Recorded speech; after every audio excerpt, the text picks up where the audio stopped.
Saga Egmont presents If They Knew by Sophie Flynn, read by Tamsin Kennard.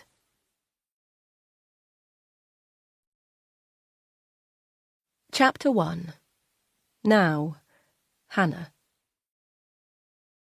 All of the couples in the waiting room look just like us, scared, shell-shocked, hopeful. The man opposite us jigs his foot relentlessly, one leg folded at the knee, taking up all the space between him and his wife. She is dwarfed in comparison, her body so curled in on itself, it's amazing she takes up any room at all. Her eyes flit between the clock and his foot, as if it's his obsessive movement that's powering the tick of its hands. Charlie squeezes my hand, and I sit back in my seat. His legs are pressed together at the knee, straight, solid, still. His feet don't tap, his eyes don't roam the room. He simply stares at the door, waiting for it to open, waiting for our names to be called. It's not that this day doesn't mean as much to Charlie as it does to all other nervous couples in here. It probably means more. This is just the way my husband is. Unflappable, his mum often calls him. Cool in a crisis. And that's been helpful these last few years, when we have raced from one crisis to another, and I have simply let myself be blown away with it all, while he stands stock still, blocking as much of the impact from me as he can. Sometimes I've wished he would show some more emotion. I've screamed that at him more than a few times. But I've learned to recognise the signs of feelings in him now that have nothing to do with crying or screaming or falling apart. Where I flail around in our losses, Charlie goes stiff. Right now, he is more rigid than ever. "Charlie and Hannah Wilson?" The smiling receptionist appears from behind the door and calls us through. We've been here often enough for her to welcome us like old friends, and I feel the eyes of the other couple boring into our backs. There will be all sorts here. Couples on their first appointment, slightly misty-eyed about it all still, through to couples who've already got their little miracle safe at home and are simply here for a check-in. It's strange to think that Charlie and I are right in the middle. The doe-eyed magic of it all long lost in the mountain of paperwork, but not yet secure enough to be strolling through this door completely happily. I cross my fingers and shove them in my pocket, embarrassed at my own childish rituals, still with me after all these years. "Take a seat. Andrea will be with you in just a moment. Can I get you anything to drink? Tea, coffee, water?" It's been a few weeks since we've been here, and I'd forgotten the rapid pace at which the receptionist speaks. I rack my brain for her name, as Charlie replies, "No, thanks, Emily, we're fine." He smiles. Of course Charlie remembers her name. Charlie remembers everything. She exits and leaves us in silence, both too nervous to speak or even acknowledge each other. Within a few moments, Andrea walks in, and I feel Charlie grow even stiffer beside me. This woman holds our hope in her hands. "Hannah, Charlie, how are you both?" She pulls out her chair and slips into it, smiling brightly as we garble our replies. A mixture of good, nervous, fine between us. "Good. Good. Now, I know you're both probably incredibly anxious, so I'm going to cut to the chase." My heart bangs in a haphazard rhythm, the space between her words feeling gigantic, like we could both get lost in it. The next words, Andrea says, will either be the start of something or the end. Suddenly, I'm desperate to stay in the between moment forever. I flick a glance at Charlie, who stares resolutely forward at Andrea, his square jawline hard. "I'm delighted to tell you that your application for Izzy has been approved by the panel." Charlie breaks then. His hand flies to his mouth to contain the sob that starts to erupt. I'm so taken aback by it that I can't fully take in the news for a second. Instead, transfixed by my strong, silent husband finally letting his emotions get the better of him, if only for a moment. As if aware of my shock, he clears his throat, coughing away the sob, and takes a deep breath, steadying himself. He grips my hand, a controlled smile stretching across his face as he wipes away the rogue tear he wasn't quite quick enough to contain. "We did it," he says to me, his voice now steady. "We finally did it." We calm down after a few minutes of, "I can't believe it's finally happening," and other meaningless exclamations, aware that Andrea still very much has a job to do, and that the couples outside may not wish to have our joy rubbed in their faces.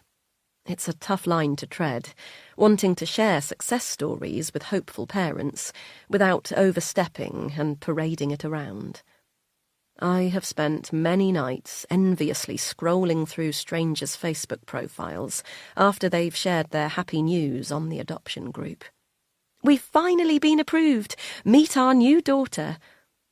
These posts would make me hopeful and hateful at the same time. So happy that it really could happen to people just like us, yet seething with jealousy that it was happening for a couple just like us, but not actually us. But now it is. Now we are the lucky couple. And isn't that what we deserve, after years of being that poor couple who can't have babies? After living with hundreds of "I just don't know how you cope" statements thrown around without care. We deserve this. That's what everyone would say. Yet the old feelings of nagging guilt start tugging at me. I shift in my seat and feel Charlie's warm hands on the dip in my back, a reassuring heaviness against my spine. There's no space here to start debating again whether I've made enough reparations for my past to deserve something good. Even if I don't, Charlie does. Charlie always has. "So, obviously, we're not quite over the line just yet," Andrea says, bringing me back to reality with a jolt. "No," Charlie says. "There's still the meet-up with Isabella's foster parents before we meet her, but then that's it, isn't it? Before the final home visit where you bring Isabella to ours." Andrea nods, and Charlie looks at me. This is the part he's been preparing for, the part I've not dared to dream could really happen. It's the reason he's spent every night after work for the past 2 weeks retiling the kitchen and bathroom, painting the banisters, clearing the garage, as if the only thing standing in his way of becoming a dad is a less-than-perfect home. I wish I'd helped him more now, but I couldn't let myself make plans for something I couldn't believe would ever happen and wasn't sure I even deserved. For Charlie, it was more simple, and he was right to hope. "When will that all start to happen?" he asks, already poised with his phone in his hand, the calendar app open. "Well, as you well know, in this process there is usually a bit of a wait, but—" Charlie nods. He's prepared himself for this, too. Throughout this entire process, right from when we started trying, totally unaware of what was to come, to now, 5 years on, he's marked every significant date in his calendar, both for when he knows things are happening, highlighted green, and for those he expects to happen, orange. It kept me vaguely sane throughout the IVF process, when all the other women I knew through the fertility forums would complain how in the dark they felt about the process, and how out of the loop their husbands were. I had my own hand-crafted calendar detailing how everything should run, predicted by Charlie, based on diligent research. "The NHS says you can be referred for fertility investigations after 12 months of trying if you're under 35, he told me, after a few months of trying when we were 30. "And if you think you might have an underlying health issue, they'll investigate sooner. Fancy making up an STI?"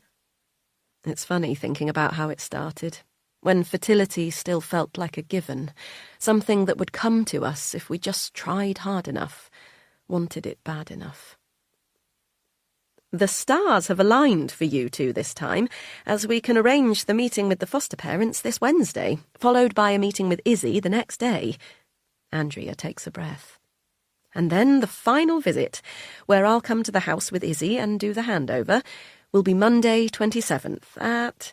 She checks her computer. 2 p.m. Of September? I ask, my heart in my throat. Yes, is that okay? I laugh. Yes, that's brilliant. We thought it would take longer, Charlie helpfully adds. I know that it can take a month or so, but this is brilliant. That's 1 week today. Yep, Andrea smiles.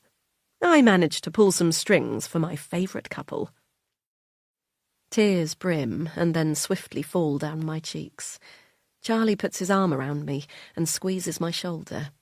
He leans in and whispers in my ear, I told you everything would be okay. Shall I give you a moment? Andrea asks, and Charlie quickly pulls back, sits upright, and shakes his head. No, we're all good. Let's fill in the next forms, please. Always the practical one. I watch as he and Andrea go over more forms, nodding where I need to, and signing the appropriate boxes. But I know Charlie has this all under control, like he always does. So I let my mind wander. I picture Izzy's beautiful face, her big round hazel eyes and sweet cherub curls, the dimple in her chubby cheeks, and her curled-up left hand, the right one not visible in the photo. I know that image of our prospective daughter so well, every inch of her painted on my memory. Will she look the same when we finally see her in real life? The photo must be 6 months old now, taken when she first got brought into care, when her short life changed irrevocably. They tell you it's important to acknowledge to yourself, and one day to your adopted child, where they came from and the circumstances of their childhood. But I haven't quite come around to it yet. Overdose. That's how Izzy's birth mother died. Only 19, barely out of childhood herself. Her 18-month-old daughter left screaming in her cot for over 24 hours before any of the neighbours bothered to call the police. She wasn't the sort of woman people care about all that much. Charlie fell in love the second Izzy's name came up on the adoption portal. Isabella, he said one morning when I was racing around the kitchen before work. Don't you love that name? Isabella. Isabella Wilson. I stopped what I was doing and turned to face him. He was sitting at the breakfast bar, his eyes glued to his phone. We'd been doing this for long enough that I didn't have to ask him what he meant. When was she added? I asked, grabbing the phone from his hands. 2 minutes ago. Put a request in, I shouted. Now! Charlie laughed, then rested his hand on my shoulder, fixing me with those big, calm brown eyes, and told me he already had. You don't understand what it's like before you've gone through the process. The way that you have to make a decision based on nothing but a name, gender, age, and a few thrown-together facts. Isabella loves feeding the ducks and eating strawberry-flavoured yogurts. So often it's about speed. They tell you it's not, the adoption services, that everyone's applications get reviewed equally. But we learned early on that if you didn't get your name down for a child within the first 20 minutes of them becoming available on the site, it's very likely your application would never see the light of day. Luckily for us, Charlie works from home on his computer all day and set up a special alert to notify us as soon as any updates were made to the site. Part of me wondered if this was unfair, if we'd get bad karma for using Charlie's professional tech skills to give us the upper hand. But after a few months of getting absolutely nowhere with our applications, I realised none of this is fair to begin with, so why not use all the tools at our disposal? So, nothing to do between now and then, just focus on keeping yourselves calm and happy. This period can get quite stressful because it's the final hurdle, Andrea tells us with a small smile and knowing eyes. She was born to do this job. She's been our adoption representative since day one, and I'm so grateful we have her. She's around our age and has 2 little girls herself. Naturally, I believe, though I've not been bold enough to ask. We'll try and keep calm, I say. In between cleaning and repainting half the house. I look at Charlie and laugh. Honestly, every couple I have in here tells me the same at this stage. It's perfectly natural, your own kind of nesting period. Enjoy it. You're almost there. Andrea sees us out of the office, back into the room of hopeful faces. I avoid the other couple's eyes, as Charlie basically skips through the room. I feel the envy radiating from them. I'm just going to pop to the bathroom, Charlie, I tell him, tugging his jumper, hoping instinctively he'll understand he needs to stop flaunting our good fortune.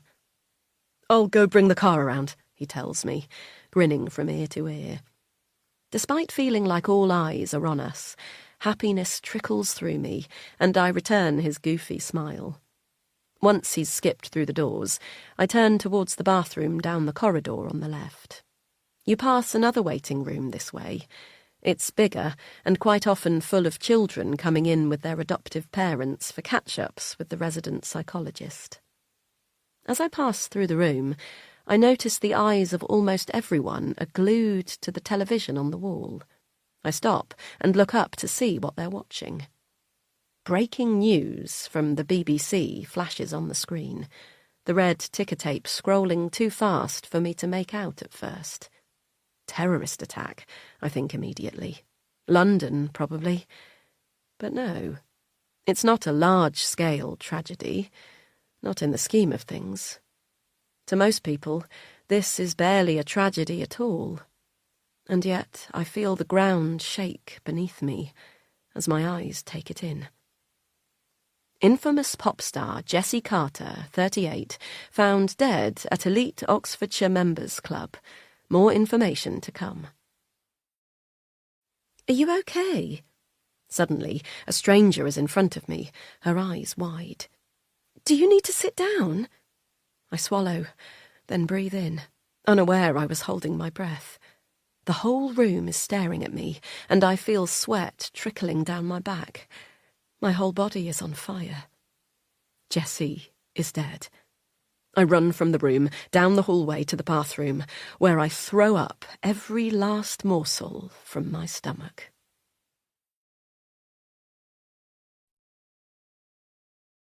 Chapter 2.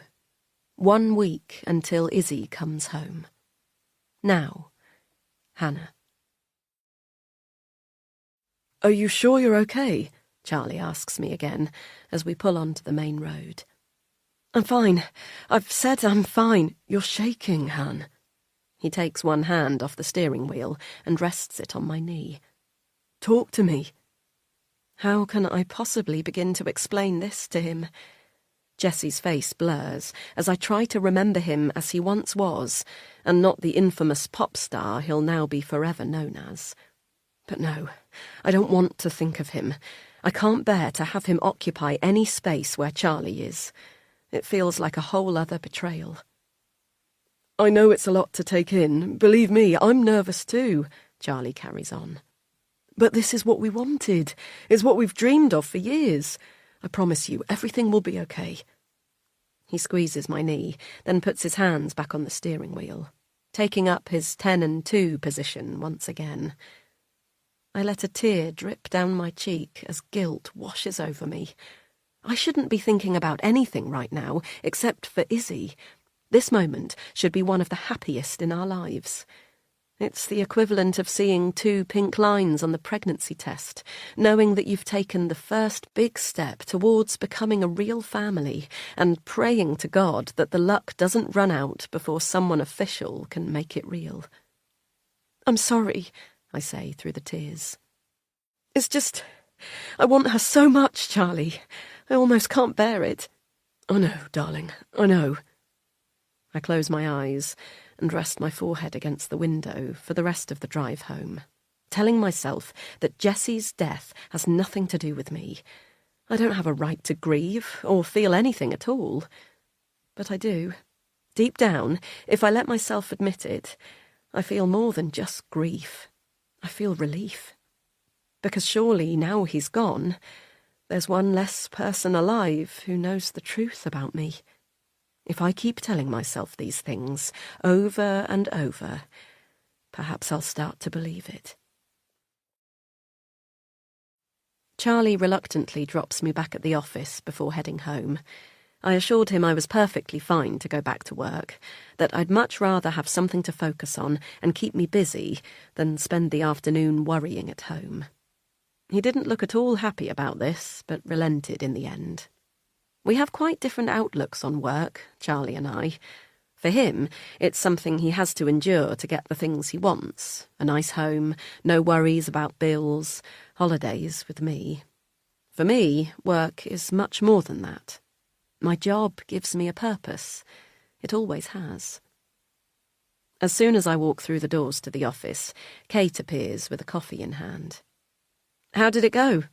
She ushers me into the meeting room before anyone else has a chance to even notice I'm here. "Here, have this. I made it for me, but you look like you need it." I gulp the too strong coffee before I let myself reply. Kate eyes me eagerly, and I wish more than anything I could confide in her, but I know that's not an option. "We got approved." "Oh my God!" she screams, making me spill my coffee down the front of my shirt. "Shit, sorry, but fucking hell, Hannah, that's amazing!"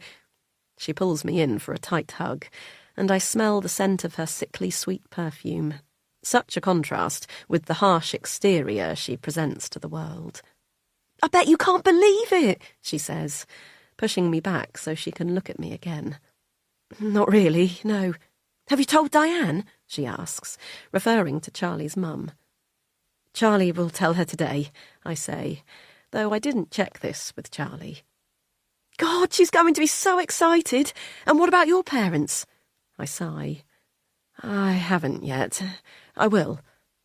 I try to imagine phoning my dad with the news and hearing his reaction. But the truth is, I can't add any more stress to my plate, and interactions with them always end that way. We barely speak now since I moved here, and they brought on various lodgers to stay in our falling-down Devonshire house to help pay the electricity bills. It's got worse in recent years. They never approved of IVF, finding it unbelievable that I could want to be a mother that badly, as if it made me some sort of 1950s housewife. "I'm sure they'll be thrilled, Han, don't worry." Kate squeezes my hand, well aware of my difficult relationship with my parents. Her kindness threatens to topple me.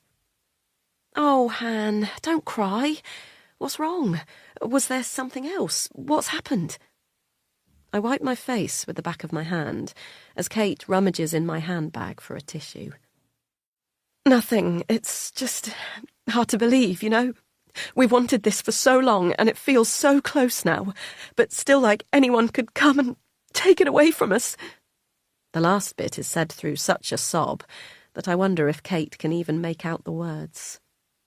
"Han, you said it yourself that once you were approved, all the other visits and meetings are just to make you and Izzy more comfortable, right?" I nod. "We have to meet the foster parents on Wednesday. Then there's the group meet-up with all of us, and finally the home visit and handover this time next week." Kate smiles broadly. "So this is the best bit, right? Stop thinking of them as stages you have to pass and enjoy them. You get to finally meet Izzy in real life, and Jesus, if you think for a second that anyone would come to your home and find it not fit for a child, then you're bonkers. But it's not just the house they'll be judging. It's us. What, the two people so bloody perfect to be parents, it's an absolute crime that the universe has made it so hard for them? Come on, darling, you know that you and Charlie will make amazing parents. What do you think they could possibly find out about either of you that would put them off?" I can't look at her then, my kind, trusting friend who has absolutely no idea of the things I've done. Instead, I hug her again and tell her I love her. It's a funny relationship, really, mine and Kate's. Technically, I'm her manager, which means that breaking down crying on her shoulder and telling her I love her should be wildly inappropriate. But we've known each other and worked together for 6 years now, and I think any barriers between us are long dead. Charlie finds it all rather baffling, coming from a corporate background, where his team members are no more his friends than the guy who delivers our post. but at Women Go Free, it's a family environment. When the owner of the charity relocated from London to a small village for a quieter life, she set up the head office here in the Cotswolds, and I came with her. I was only the communications assistant back then, renting a cheap, cramped room from an elderly couple in Little Chew, the village next to where we live now. Despite the less than luxurious lodgings, I knew from day one that I'd found my place here. Now, I'm on the leadership team, running the communications department, and more sure than ever that this is the best place for me. Somewhere I can help women rebuild their lives after abuse from behind the scenes. A way to right the wrongs of the past. Kate joined just before our infertility struggles began, and has since become one of the most important people in my life. "I guess you haven't even seen the news," Kate says, when we're back at our desks, which are opposite each other in a large open-plan room. The rest of my small team have their heads down, typing away fiercely as if their lives depend on it. "About Jessie Carter?" A stab of pain registers in my stomach at his name, but I'm more worried about the heat that's taken over my body, my face and neck no doubt flushing, alerting the office to my discomfort. "Oh, yeah, I did." "Good riddance," Kate says. "That's what I say." Carly, one of the youngest members of the team, joins in then. "My mate tried to go to the gym there this morning, and they wouldn't let her in." "Wouldn't have pegged you as mixing with the farm lot," Kate replies. Carly shrugs, but her cheeks glow slightly pink. "Well, just a school friend. Family thing, you know." Kate rolls her eyes at me, and I know she expects me to join in with this bashing of the elite private members club that's just up the road, like I usually would. But I can't. Not today. "Does she know what happened?" I ask. Carly shakes her head. "No, she just said the security up there is crazy, like even more so than usual. Loads of the members were kicking up a fuss, apparently, super pissed off that they couldn't get in for their workout." This time it's Carly who rolls her eyes, and Kate laughs. "Poor little rich folk, so inconvenient when a dead body ruins your day." "Kate," I say. "What? Come on, Han, that guy was a parasite." "Yeah, he really was," Carly adds. "My friend didn't see him while he's been staying there, but her mate did, and apparently he was a total lech to the younger girls, like buying them shots, hands all over one of them. It's gross. He's like 40. "I bet it'll all come out now," Kate says knowingly. "It always does once they die." "What will?" My question comes out sounding more desperate than I intended, and they both look at me in shock, but I need to know what they know. "What will come out?" "Oh, you must have heard the rumours," Carly says, a small smile on her plump pink lips, too young to be marked with wrinkles. "They've been going around for years. You know, the usual Hollywood men bullshit." "I wish we were able to publicly say something about him," Kate interrupts, her voice clear and determined as my stomach churns. "What?" "What? Like you wouldn't want to?" She scoffs. "Imagine how much more powerful our work would be if we could stand up and call out men like Jessie Carter. Abusers get away with this shit their whole lives, and then they die, and people act like they were some sort of hero.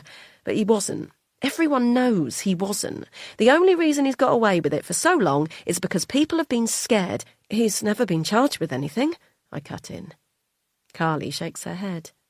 "No, because he's got that slimy PR guy on his side. You know the one, looks like a rat." Owen's too long face fills my mind, and I squeeze my eyes shut to be rid of him. "Yeah, these men always have someone doing their dirty work. Seriously, Han, I know we can't say anything about him specifically, but is there anything we can do that would reference it subtly?" "Like a subtweet," Carly chips in, and I tilt my head, unsure of the reference, but Kate jumps on it. "Exactly. We're supposed to stand for not allowing men to get away with it, and we hardly ever speak up when something like this happens." "This has nothing to do with us," I say, trying to keep my voice stable while my whole world is imploding. We're not going to tarnish the name of a dead man, just tarnish his name. Are you joking? Jessie Carter's abuse of women is one of the most well-known secrets in the music business. Kate's eyes burn with fury as she looks at me like I'm a stranger. I close my eyes, both to block out her anger and to stop the memories of Jessie playing in my head. The flashes of that night, his face against mine as he pulls me from the floor. "Get up," I hear his gruff voice say. "Hannah, you have to get up." "Hannah!" Kate's voice breaks my thoughts, and I flick open my eyes. She's still glaring at me, but now there's some concern behind her frown. We are always on the same side. This is unknown territory for us. Usually, I back Kate's anger enough to get us the goal she wants, even if I can't back the delivery. Kate has more righteous anger than I ever could. She knows without a doubt that she is on the right side of things. For me, it's a little blurrier, so I can't be as bold. I won't push as hard as Kate, and she doesn't always know when to back down. It's why we're such a good team. But right now, I wish she would just shut up. "None of us know anything about Jessie Carter," I say, loud and clear. "And it certainly has nothing to do with our work, which is the actual reason we're all here." The rest of the team is staring at us now, open-mouthed at my blatant show of hierarchy, something I never do, especially with Kate. She stares at me with her lips pursed for a second before standing up. "Wow, really? So a known scumbag has died up the road from us, and yet we're all just going to pretend it has nothing at all to do with our work here? Jessie Carter abused women. Everyone knows it. And if you won't stand up for silent victims, even in the safety of this office, then I don't even know what you're doing here."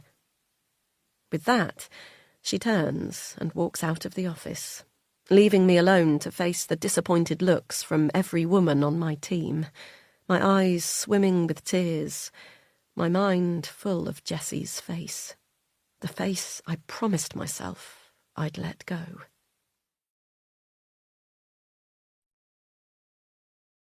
Chapter 3.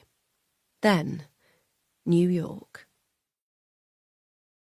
I can't believe that I'm actually in a bunk bed. A bunk bed? I'm 19 years old, so it should feel totally embarrassing and awful. But it's not just any bunk bed. It's a bunk bed in New York. Even writing it down sends a fizz of excitement through my stomach. I can't believe I'm actually here. Right from the moment I got the letter telling me that I'd been accepted for the scholarship to study music here, I imagined someone was going to come and tell me it was a joke, or they'd made a mistake. I never believed I'd really get here. But I am. I'm at college in New York. Okay, so it's not exactly like I'd imagined. There are 3 of us in the dorm room. As if a bunk bed wasn't saving enough space on its own, the college has also managed to squeeze another single bed opposite us against the far wall. Apparently they over-accepted on housing applications this semester, so we all have to share. Which is fine. It's fine. Who needs loads of space when you're in New York City? There is a slight sting when I think about the cost of the room, though.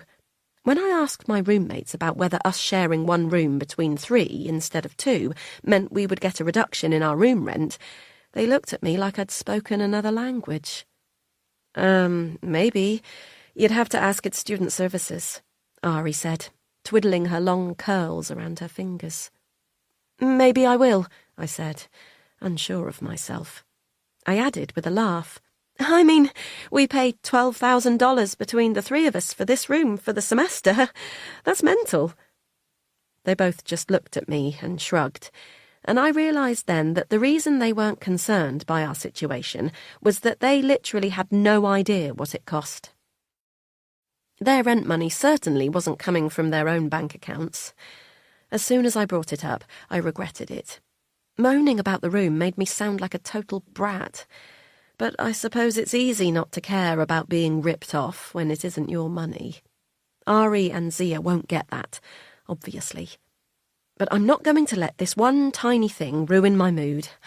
I am in New York, studying music. I am living my dream. And, okay, yeah, I didn't imagine living my dream would involve sleeping in bunk beds, but I can make do. The college isn't really like I imagined at all, to be honest. It's not like you see on films. I rewatched the Harvard years of Gilmore Girls before I came and got totally obsessed with Rory and Paris's little apartment in it. They had a living room and everything. We've got one oblong, brightly lit room with one set of drawers each and a bed, and we share the bathroom with the other 24 girls on our floor. Dad says I must be exaggerating. You're at the most exclusive, expensive college in New York. How could it be that bad? He laughed when I told him, but he's got no idea. He saw my uni halls in first year and admitted they were a bit grimy, but at least we had a kitchen, our own bedroom and a bathroom. But anyway, I need to stop focusing on all the downsides. Be more positive. This is where my life begins. No more mum and dad draining the life out of me whenever I go home for a visit, seeing their shrunken forms diminishing every few weeks. No more Exeter open mic nights with middle-aged men manning the mics. No more shy, sad, lonely Hannah. I'm going to be a totally different person here. I'm going to be the confident, funny, British singer-songwriter who rocks up to open mics on her own, guitar strapped on her back, and takes to the stage without a moment's hesitation. I can do this. Here, I can do anything. Chapter 4. Now, Hannah.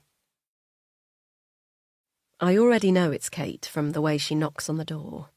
Knock, knock, knock. She always does it like that. Like she starts patiently enough, but within seconds grows tired of waiting and has to hit the door twice in a row to show her frustration. Come in, I eventually say, when I've left her hanging just long enough to let her know that all is not quite yet forgiven. Kate walks through the door and gives me a sad, almost apologetic smile, but there's still a hint of defiance in her green eyes. This isn't going to be an easy conversation. Look, she says, taking the seat opposite me. I'm sorry for flaring up like that. I know it wasn't appropriate in front of the others. It wasn't nice either way, Kate. Not just because there were juniors around. Well, no, but you know what I mean. That made it worse. I nod. We're in one of the private rooms in the office. Our HR team likes to call it a breakout space, but really it's a small meeting room with a station to work at if you need to get away from prying ears or noisy mouths. But surely you understand where I'm coming from? Her eyes plead with me across the desk, and I grit my teeth. Oh, come on, Hannah. What's going on with you? Is it Izzy? Is what Izzy? She flings her hands up and scoffs. This! She gestures towards me, as if my mere presence is a source of great disappointment. The way you're reacting to that prick's death, you're usually just as on them as I am. I shake my head. You don't know anything about him. When do we ever know anything about celebrities? She narrows her eyes, but her look of fury has been replaced with total and utter confusion. Look, I get that you've got a lot on right now, and the next week is going to be super stressful. I spoke to Marcy just now. What? Why? Because I'm worried about you. So you went behind my back to HR? She rolls her eyes and shakes her head. You know it's not like that. She caught me in the kitchen and asked how you were coping with everything. I let out a choked laugh. Great. Very professional to be discussing private details of your employees. She knows I know. Of course she knows. And she heard our argument, Han. Everyone did. Her cheeks flash with embarrassment, and she looks away. Why won't you tell me how you feel? What's wrong? Nothing, I say, quickly followed by everything. See, this is what I mean, Han. Kate flops back in her chair, exasperated. You've got so much on outside of work, and I think you need to take a step back. I know you think you can do everything, be the superwoman you always are, but Marcy and I were just wondering if... If what? Kate rolls her eyes. Han, stop with the attitude. You're acting like I've gone behind your back here. I haven't. Marcy just caught me while I was making tea. But this isn't about you or me. This is about the charity. I grind my teeth as tears prick at my eyes. How has Jesse got into every aspect of my life so quickly?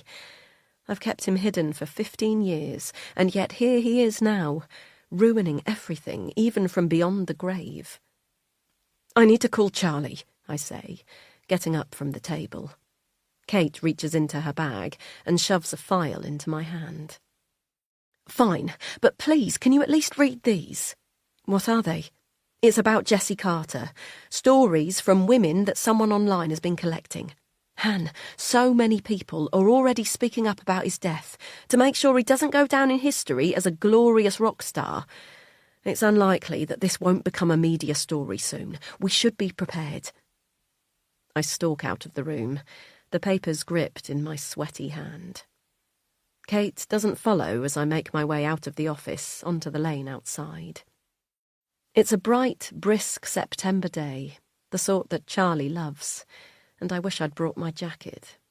That's the problem with storming out of places. You're never quite prepared. I walk down the lane into the village. It's only 5 minutes or so, but we're basically down a farm track, so every step is a hopscotch between potholes to avoid a broken ankle. By the time I reach the village, I've calmed down somewhat, and am vaguely embarrassed by my outburst. Kate will think I've totally lost it. I should have never let myself get publicly worked up about Jesse. It's not like men in power dying, leaving behind a trail of abuse, is something we've not dealt with before. But we never make statements. That's not who we are as a charity. We focus on helping women rebuild their lives by finding them housing, providing coaching for job interviews and anything else they need. We don't go after the bad guys, and now is no different. The village is quiet. It often is in the week, the tourists not yet set free, but particularly at 2:30 on a Monday afternoon. I have around 30 minutes before the mothers of the village descend. I always avoid school times wherever I go now. We both do, Charlie and I. It became too painful eventually to see everyone around us get everything we wanted as if it was easy. But I don't have that luxury today. I need to be out of the office, and I need somewhere to read the reports about Jesse without a million eyes on me. The cafe is quiet as I walk in. There are a few dog walkers and tourists enjoying coffee and cakes, but I can't see anyone from the village who'll want to chat, which is a relief. Afternoon, Hannah. Hi. I force a smile at Roger, the cafe owner, then stare at the menu behind his head. I know it by heart, but I can't get into a conversation with him today, and Roger really does love to chat. How are you today? Busy at the office? He asks, while I stare. I murmur. Always busy. Could I get a decaf flat white with oat milk, please? Roger nods before I even finish the sentence. My standard hipster order suiting the vibe of his Instagram-worthy cafe perfectly. Actually, I say, regular flat white today, please. He raises his eyebrows. Absolutely. Coming right up.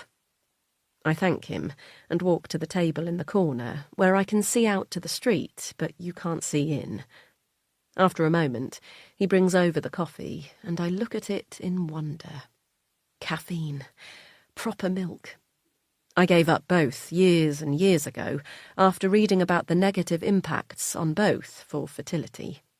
Even though we accepted over 18 months ago that no matter how many rounds of IVF we did, I'd never carry a child, the habit stuck.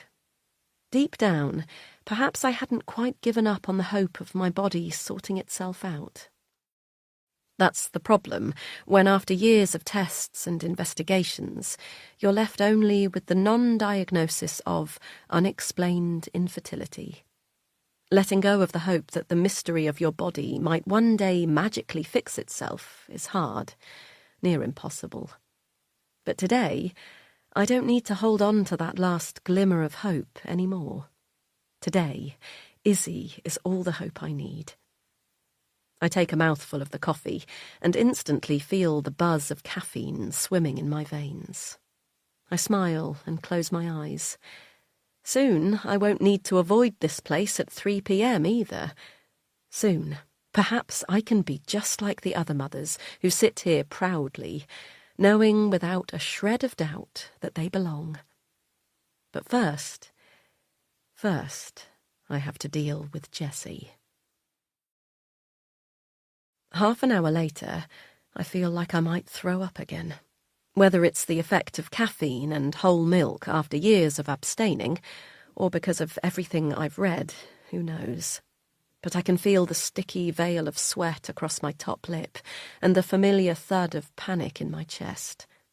I spread the papers across my small table, reading the headlines afresh. Poster boy for getting away with it, murdered in hotel room. Jessie Carter, another one bites the dust. Revenge murder?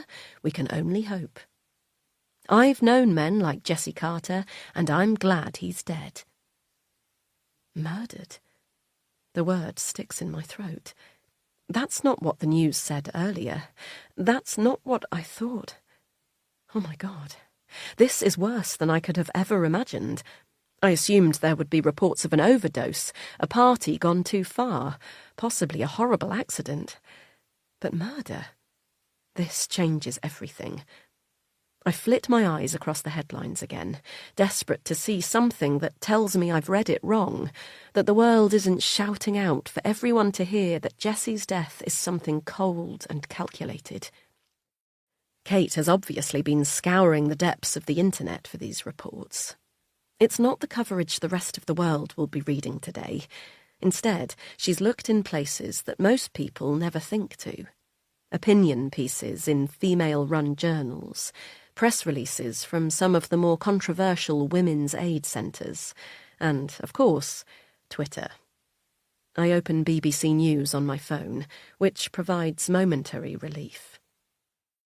Beloved pop star found dead at elite Cotswold Members Club. Beloved, but no mention of murder. Where's the truth? To some, Jessie is a monster who deserves his fate.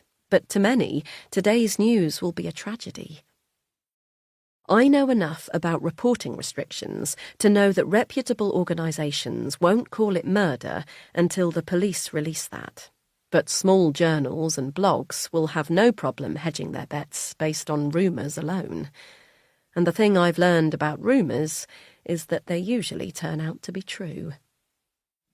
Hannah!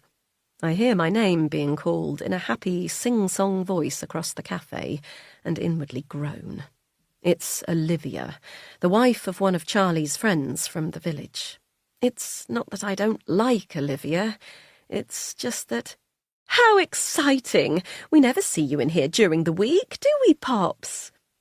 Olivia has made her way over to me with 1-year-old Poppy in tow. Quite literally the prettiest baby you have ever seen. Her big hazel eyes stare up at me in wonder as she pulls at the hem of her Kath Kidson patterned dress. I was just heading off, actually. Oh my gosh, no, please stay. I'm working. I just popped out for... We won't be long. 10 minutes. Surely they can spare you for that long. Before I have a chance to refuse, Olivia's plonked Poppy on my lap and gone to the counter to order, presumably for us both. Poppy continues to stare at me, and I can't help but smile at her gorgeous little face, her innocence so alien in amongst my current thoughts. She looks so much like Olivia, with her cherubic jawline, perfect blonde ringlets, and red rosy lips. Despite everything else on my mind, a familiar grief washes over me. I will never see my reflection like this. No one will ever comment on how much my daughter looks like me. I bite my lip and think of Izzy. Gorgeous, perfect little Izzy. She may not have my genes, but she already feels so much like my daughter. That's got to be enough. It's somewhat repugnant of me to wish for more. Here you go, hun. Olivia sits opposite me and pushes a cup of coffee across the table. I got you another flat white. That's what Roger said you were drinking. I thank her, thinking of my already jittering hands from the shock reintroduction of caffeine into my system. Mama! Poppy suddenly cries as she wriggles out of my grip towards Olivia, who reaches for her and props her up on one knee. My arms feel empty without her, so I reach for the coffee. Caffeine shakes be damned. She's so clingy lately, Olivia says, smiling adoringly at her daughter. I was warned she might be worse once Florence went off to preschool, and she certainly is. Honestly, I thought I'd have more me time with one of them in school, but it turns out not so much. She rolls her eyes, so I smile and laugh back, as if I understand the burden of being so very wanted. And I hear you'll soon be joining the no-sleep brigade yourself. Olivia gazes at me with questioning eyes and a smile curled on her lips, pleased to see the shock that must be written on my face at how fast our news has travelled. Is there also a glimmer of a challenge in her question? Does she really think I'll be just like them, the normal mums? The mums who decided to get pregnant at 28, just before their 30s hit and their fertility started to plummet, and were yummy mummies by 29. The mums who never had to think about AMH levels or DNA fragmentation tests, whose only trips to the hospital have been for joyous baby scans, who know, without a doubt, that they are meant to be mothers. Can I ever really be like them? Yes, I say, taking another sip of my coffee. Well, if it all goes through. She waves her hand dismissively. Of course it will, darling. Honestly, we're all just so thrilled for you. It's such a wonderful thing you're doing, after everything you've been through. She leans across the table and gives my hand a patronising squeeze. I don't bother to ask her how she knows about Izzy. Our village is like a schoolyard. Nothing stays secret for long. Charlie plays football with Olivia's husband, Tim, every other Sunday morning on the green.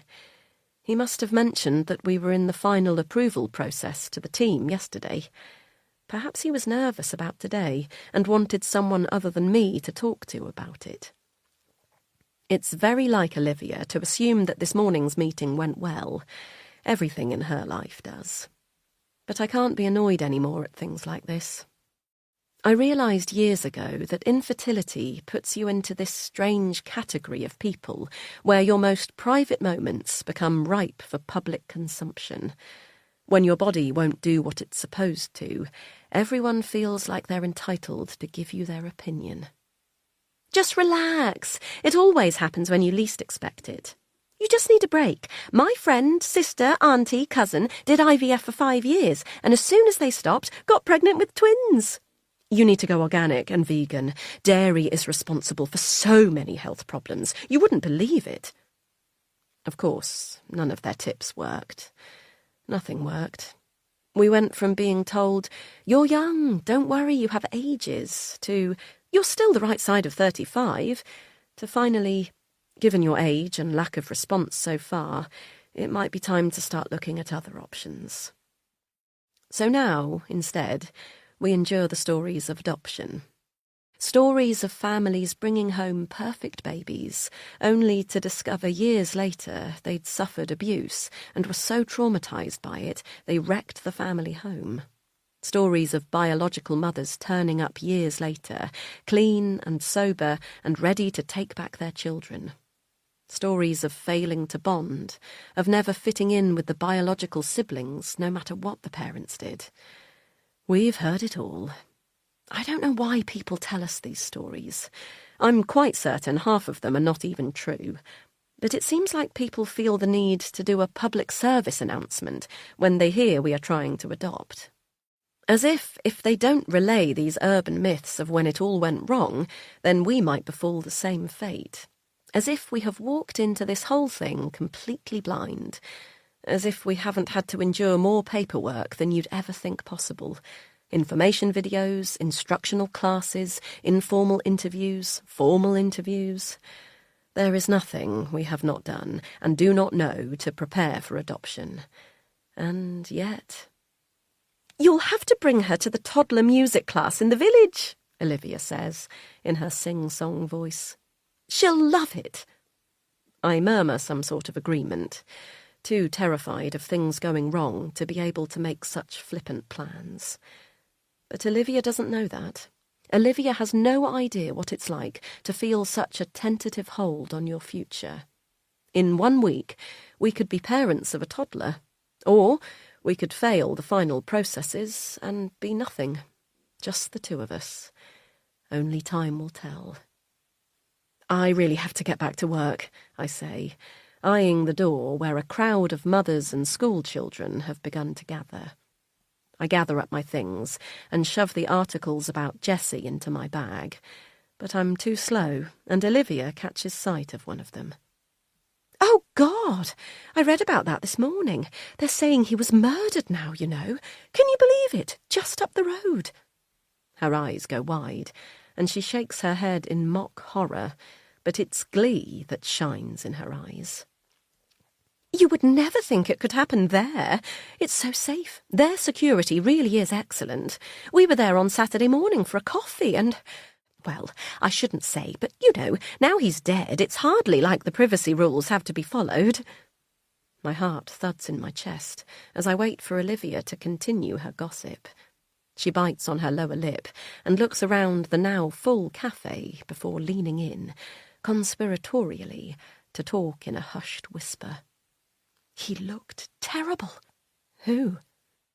She rolls her eyes and tuts, annoyed at me breaking her flow. "Jessie Carter! Who do you think?" "You saw him?" Blood rushes to my cheeks, but Olivia doesn't notice, too caught up at being able to put herself at the centre of a scandal. "Yep, he was having breakfast right next to us.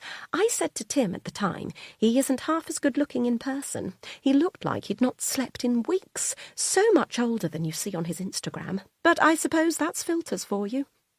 She sits back and chuckles to herself at that last part, and I resist the urge to grab her and beg her to tell me more. "Something was off with him, though. He was sitting with another man, about the same age, but not anyone, you know, he wasn't famous. They were arguing." Her eyes light up with this latest fact. "I'm sure I'll be called in to give a statement to the police, you know, as a witness. I could very well have been one of the last people to see him alive." My mouth is dry as I try to unpick the flurry of emotions that flow through me. For so long, Jessie has felt so removed from any part of real life that I could pretend to myself that he wasn't a person at all, that he was just a character that would pop up in gossip magazines or late-night chat shows that I would be quick to turn over from. But hearing Olivia so casually refer to him as a real person, a person who sat right next to her a few miles from where we are right now, is almost unreal. "I just wonder why he was here, you know? I know everyone loves the farm, but he didn't look like he was here for a getaway. And that's really why everyone goes. Why else would you come all the way from America to a village in the middle of nowhere?" Olivia shrugs and shakes her head. "Still, I'm sure we'll all find out soon." "What do you mean?" "Well, the police will be asking all those questions, won't they? It's going to become a murder investigation. They'll find out everything there is to know about Jessie Carter." I slam my chair back in panic, causing all eyes in the cafe to turn to me. Olivia's mouth forms a perfect O as she stares up at me, but I can't even bring myself to apologise, and instead grab my bag and run from the cafe into the cold afternoon air. Breathe. Just breathe. Everything is going to be fine.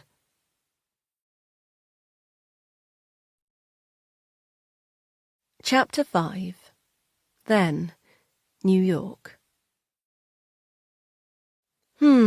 So maybe things aren't working out exactly as I'd hoped. It's been over a week, and I still don't feel like I've got any real friends. It's making me feel like I'm back in high school. I thought I would be different now, that I'd meet people who I could actually get on with and find some proper mates. I thought that I'd left the weird, awkward, shy girl back in the UK, but turns out she was always there, just waiting for a chance to come out. The classes are harder than I thought they would be, too. Everyone here is grossly talented, but then most of them are the kids of musicians and actors and writers, so it's hardly like they wouldn't be. Dad would remind me that I'm also the child of two artists, but it's not quite the same, is it? My parents spend all their time drinking 5-quid bottles of wine from Asda while massaging each other's egos and bemoaning the loss of the old days, not having sold a painting in decades, whereas the kids here have parents whose names you see on billboards. I've only spoken to Dad twice since I got here, and last time Mum was in the background shouting down at him to get off the phone because the bill would be huge for an overseas call. Neither of them have even emailed me since, and I can't help but think they've already forgotten about me. But isn't that what I wanted? To be far enough away that I didn't have to think about anyone but myself. I just wish I could fit in better. I don't feel like the other kids here at all. Kids! See? I am changing. Everyone here says kids, like we're 12. It's so weird. I asked Ari about it the other night, and she said they are kids until they're 21.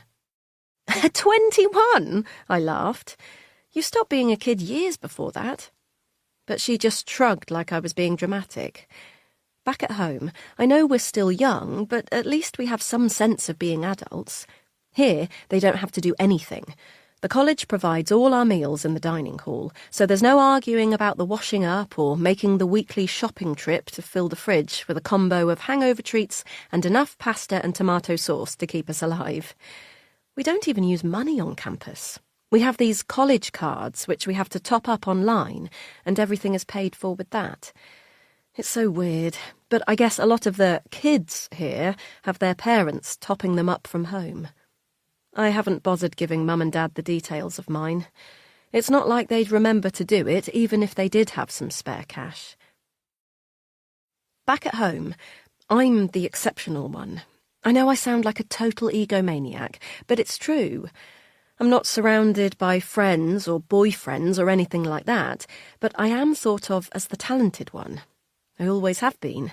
That's basically 90% of my personality. But here, everyone is talented, and so I'm nothing special. I should have realised it would be like this. The process to get this scholarship was mad.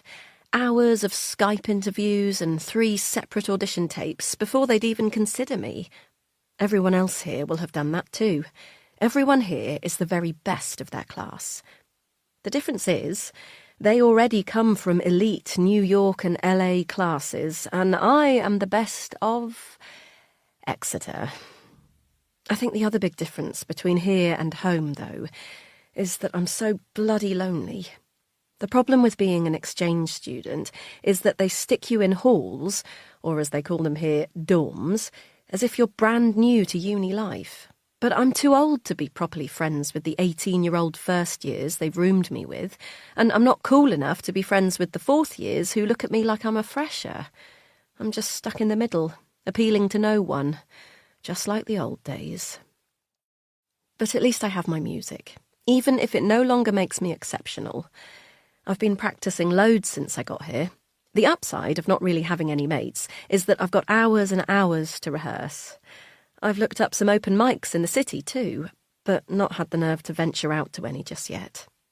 And yeah, maybe my confidence is a bit knocked at realising how mediocre I might be compared to New York musicians.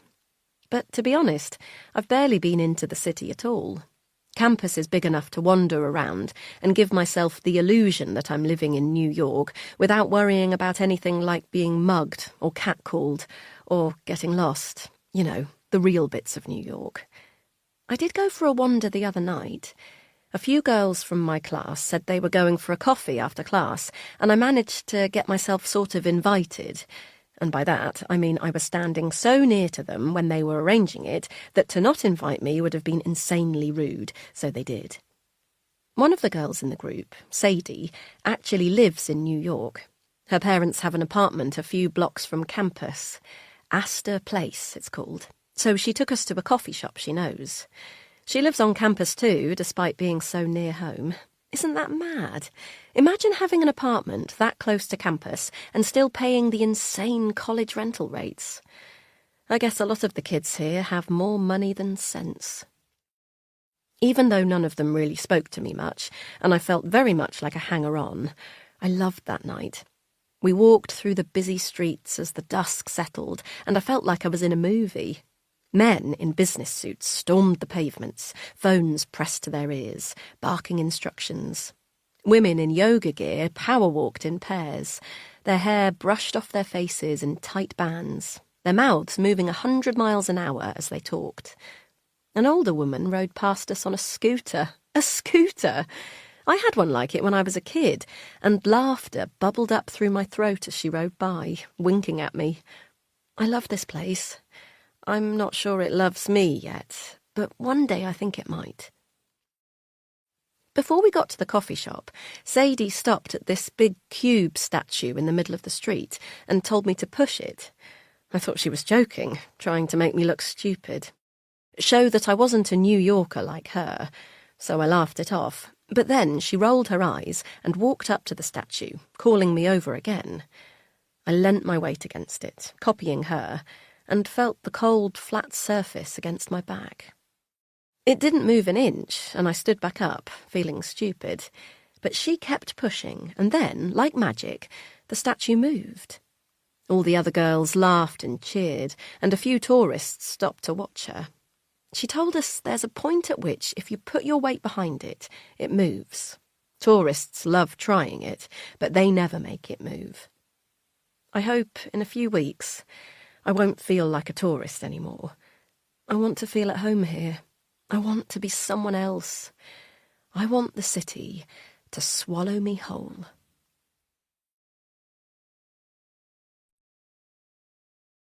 Chapter 6. Now, Hannah. I pull up to the house and see Charlie in the kitchen, the windows starting to steam from whatever he's cooking, and in the reflection I see a look of concentration on his face as he stands over the hob, stirring. The evening is still light, the night not yet drawing in, and for a moment I forget the awfulness of Jessie's death and just watch my husband, knowing in a few moments I'll be wrapped in his arms as he asks me how my day has been. He'll want to talk about Izzy, probably over a glass of wine. His day will have been different to mine, of course. He is not dealing with earth-shattering news and long-carried guilt. Today, for him, will have been pure joy.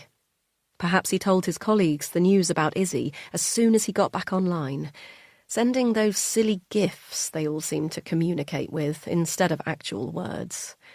It suits him, working like that, away from people day to day, yet connected through silly messages when he needs a boost. I smile at the thought of his celebrations and try to keep up the positivity as I walk through the door. Nothing is wrong, I tell myself. Everything is normal. "Hi," I say, walking into the kitchen and placing my bag down on the floor. Charlie doesn't turn around, and for a second I panic. Does he know about Jessie? But then I see the black headphones embedded in his ears and roll my eyes. I tap him on the shoulder, and he jumps. "Fucking hell!" he shouts, and I take a step back, thrown by his anger. "You scared me. I didn't know you were there. I could have been anyone. You shouldn't cook with headphones in." He shakes his head and batters away my concerns. "The door was locked, Han. I'm not an idiot." He turns back to the pan and pulls it off the heat, the rising steam bringing sweat to my forehead. I wait for a moment, expecting him to say something else, to apologise for the shouting, but he brushes past me to get salad stuff from the fridge, saying nothing. "I saw Olivia earlier," I say, as he chops the lettuce head. "Did you?" he asks, but it's clear he isn't interested. "Yes, we had a coffee." This stops his chopping, and he wrinkles his nose. "Why?" I shrug as I pass him the cucumber, knowing this will be the next item to chop. "She came in with Poppy while I was in there. We chatted. I don't know. She asked me to come to the music toddler group at the village hall." He scoffs. "Seriously?" "What?" "Bit presumptive, that's all.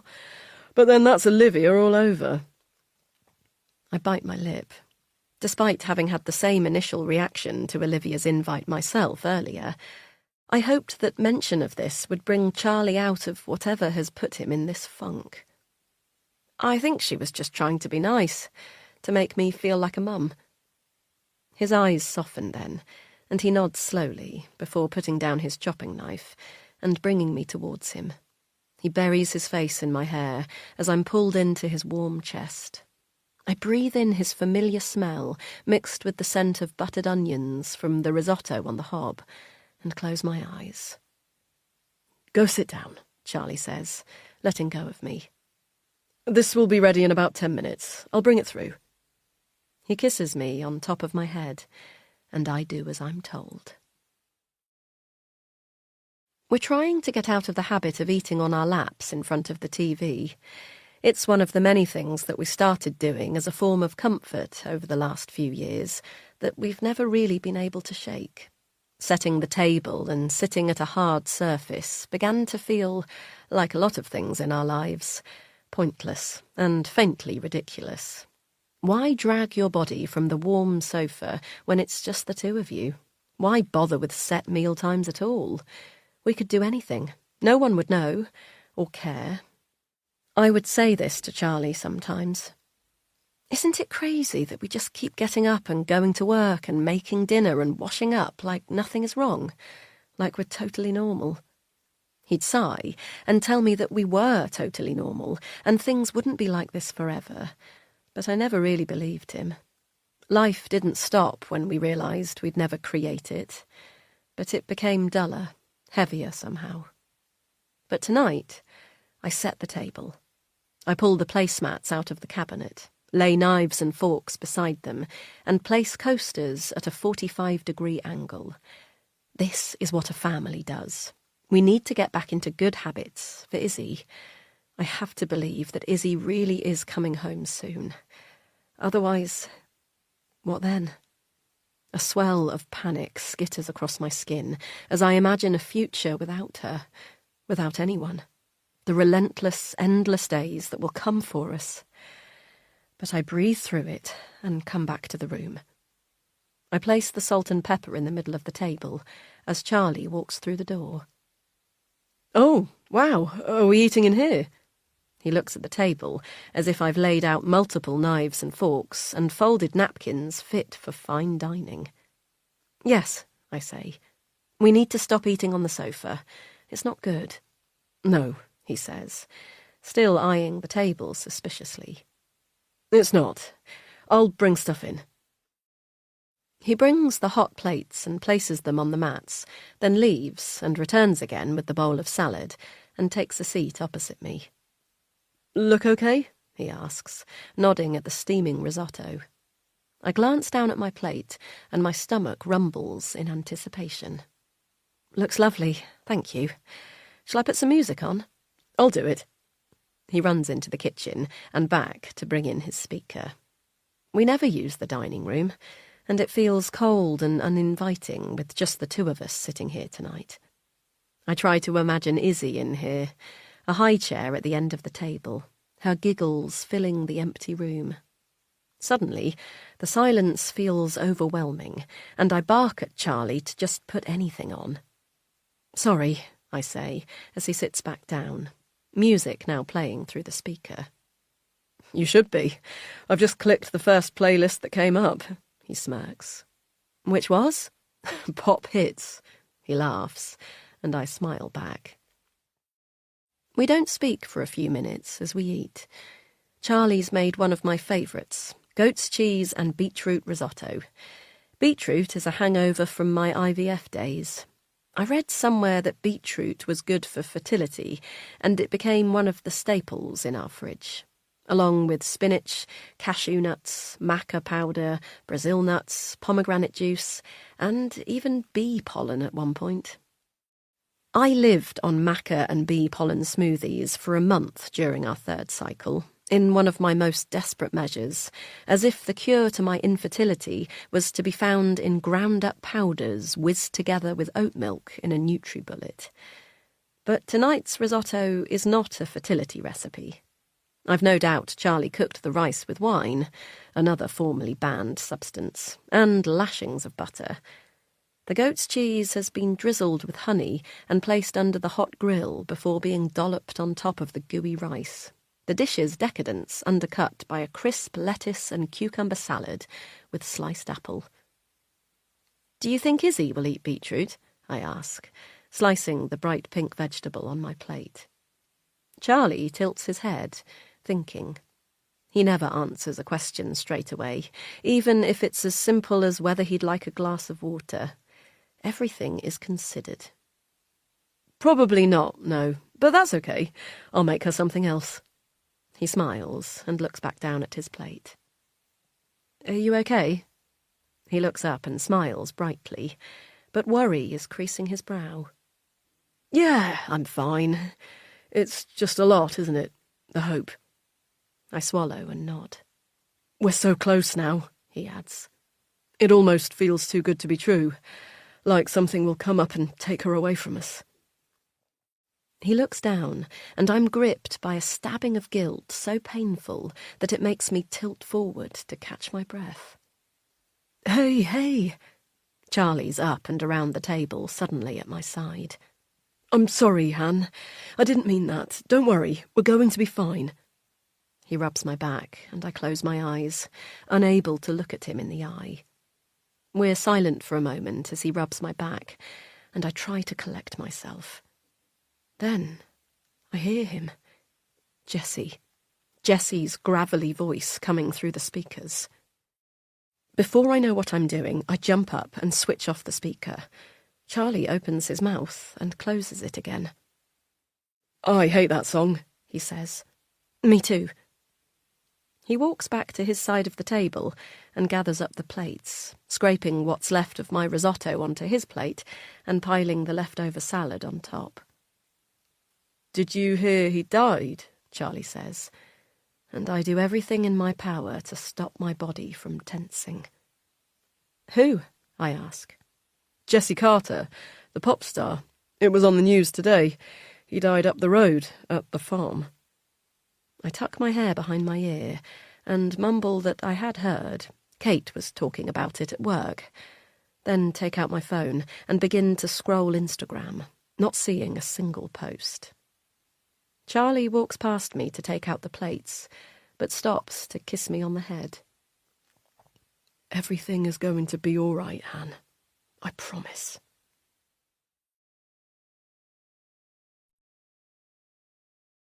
Chapter 7. Then, New York. Oh my God! Something exciting has happened. Like, really, really exciting. Even thinking about it makes my ears hot. Okay, it's probably not that exciting. I'm just being dramatic, as usual, Dad would say. God, but thinking about what could happen makes me actually want to scream with excitement. And I need it. It's been 2 weeks now, and nothing has happened at all. I'm so bored. Bored in New York City? Ha! But that's exactly what I am. I didn't think it was going to be like this. I really didn't. The classes are so hard, and they actually give you homework every single night. Part of me feels too old to be here, like I'm not in school anymore, so why do they treat us like that? But then the other part feels like a stupid kid who grew up in a shitty house in the countryside and knows nothing about the real world. So maybe I'm just finding it super hard because I'm actually way out of my depth as a musician and need this to take me to the next level. I've started to go out more now, at least. I take my guitar and find places with open mics. The first time I went, I was so scared I thought I was going to be sick right there on the pavement outside the shabby-looking cafe. But it was good. Well, it was okay. Every open mic has been okay so far, and I've done 3 now. The audiences always love my accent, but that's probably the only thing they really love about me. My music maybe just doesn't translate to the US. I don't know. Laura Marling manages it okay. But Laura Marling is why I'm in this insanely excited state in the first place. I should explain. I bought tickets to see her playing at Webster Hall before I came out here. I tried to play it all cool, like I was totally fine to go to a gig on my own. But really, I thought by the time it came around, I'd have loads of friends and would just go along with them. But it's been almost 3 weeks now. The gig is next week, and I still have no one to go with. So today, I'm sitting in music theory class, absolutely the worst one, just a load of complicated maths, which to me has absolutely nothing to do with music. Oh, and so far, I'm failing the class, so there's that. Trying to not show the utter panic that's ripping through me as the professor draws yet more illegible symbols on the board, when I hear them chatting at the back. The cool group. There's about 6 of them. They're all impossibly good-looking in that elusive New Yorker way that I can't quite explain, and they sit at the back of every class, pissing about, and yet still getting A's on every test. They're not the textbook cool group that you see on films about campus life, though. They're a bit grungy, but I guess being cool at a liberal arts college is not being a cheerleader. I don't think we even have cheerleaders here, or a football team, come to think of it. But anyway, they're chatting away about what they're doing next weekend, and then one of them says about going to see Laura Marling at Webster Hall. Some of the others groan, "Really? She's so boring." And I can't help but turn around at this point to stare at them, open-mouthed. Laura Marling? Boring? They're off their tits. I catch his eye then. The guy who always seems to be in the centre of their group. Jesse. And he smiles at me. "You're British, right?" he says, his New York accent smooth like butter. "Yeah," I reply, trying to sound nonchalant. "You know Laura Marling?" I nod. "What do you think? Boring?" I laugh then, letting out the tiniest and most embarrassing of snorts. She's so far from boring, I don't even want to dignify that with an answer. Jesse tips his head back and laughs so loud that the professor tells us both to get out if we can't keep it down. I turn back round, cheeks red, all too aware that a scholarship student can't be seen misbehaving. At the end of class, I pack up my things quickly and head for the door, but he catches me in the corridor. Up close, it's possible he's even hotter than I imagined. Though actually not as tall, which is weird, because he definitely seems tall, if that makes sense. "You know she's playing Webster Hall next Friday, right?" I nod. "I've got tickets." "You do?" he says, smiling. "Me too." "Cool." "Very cool." He bites his bottom lip and just stares at me then, my whole body warm and tingling. "I guess I'll see you there, Hannah." He nods and walks off, and every part of me is on fire. Jesus Christ! He's just wearing the same black hoodie he usually wears to class, and tight black jeans with rips in the knee. Very cool but totally not bothered New Yorker. But honestly, the way being close to him is making me feel, you'd think we were naked. Do not think of him naked. Why is my body reacting like that to a total stranger? I didn't come here for boys. I came here for music. But God, Jesse is just... I don't know what he is. I've never had that kind of feeling before, just from someone talking to me. But it doesn't mean anything. I'm just lonely, that's all. I'll see him at the concert next week, and he'll probably not even acknowledge me. Then I can stop obsessing over him, over the way my name sounded on his plump lips. Oh, God, this is going to be trouble.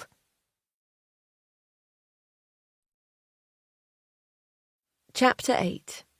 6 days until Izzy comes home. Now, Hannah. I wake up thinking about the spare room. Should we decorate now, ready for Izzy's arrival, or is that tempting fate?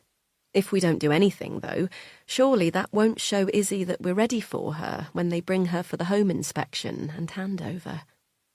Home visit and handover, I hear Andrea correct me. You are not under inspection. But we are, aren't we? We have been ever since we started this process. Over the years, I've managed to convince myself that my past is so totally unconnected to my life now, in every way, that it could never hurt me. It's this conviction that pushed me through the adoption process, despite the intensity with which they assess your life. Morning. Charlie walks into the bedroom with a cup of something, and I smile. Chai tea, he says, as he places it on my bedside table. He switches on the radio, and Harry Styles' latest song fills the room. I'm drinking coffee now, I say. Are you? Do you want that instead? I shake my head.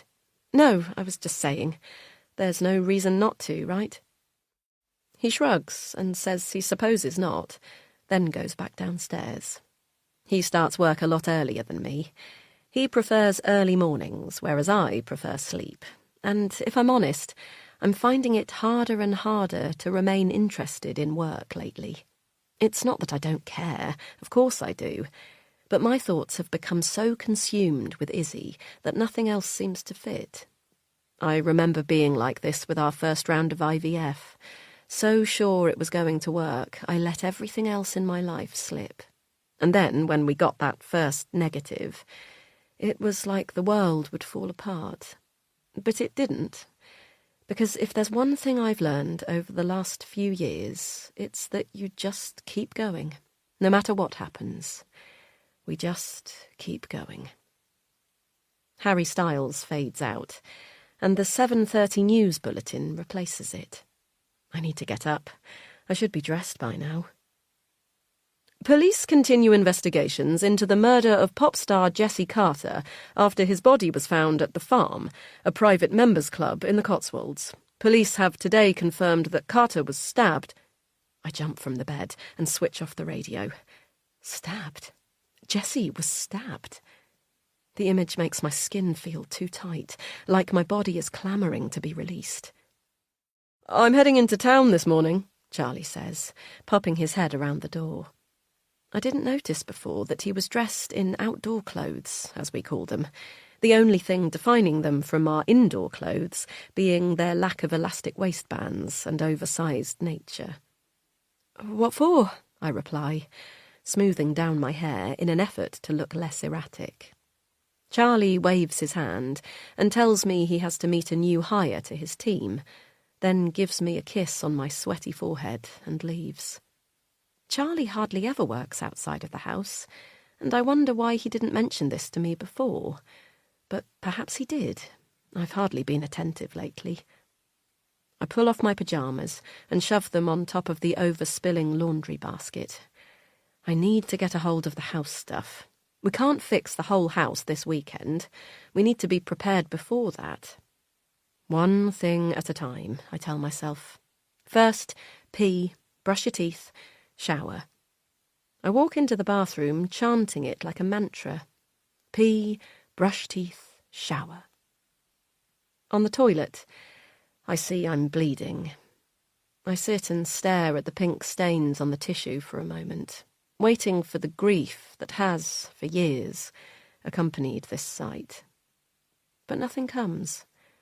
I throw the tissue into the toilet bowl and watch as the blood mixes with the water and disappears.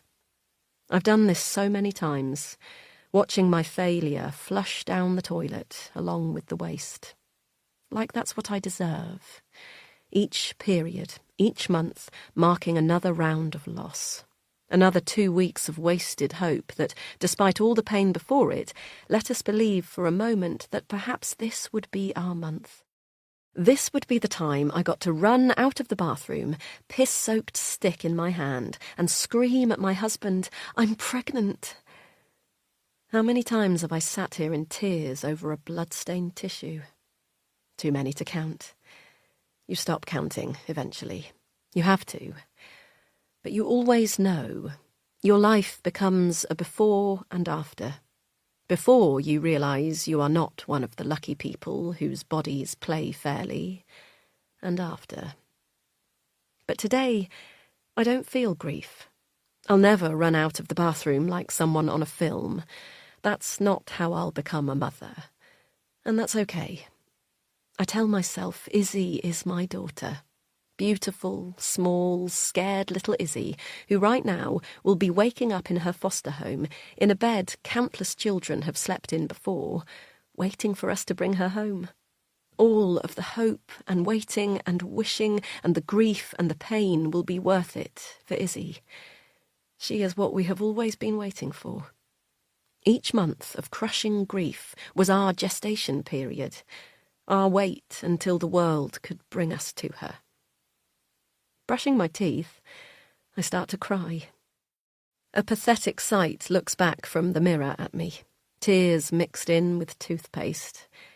We are so close to getting everything we want, and yet my body can't let go of the fear it's held for years, as I hear the newsreader's voice in my head telling me Jessie has been murdered. As if on cue, my mobile rings, and when I answer, I'm not even surprised when they say it's the police. I've never been in a police station before, though I know where our nearest is, 2 towns over. We don't have one in our village, though there is a derelict building where it used to stand. An old-fashioned blue and white sign still hangs above the doorway.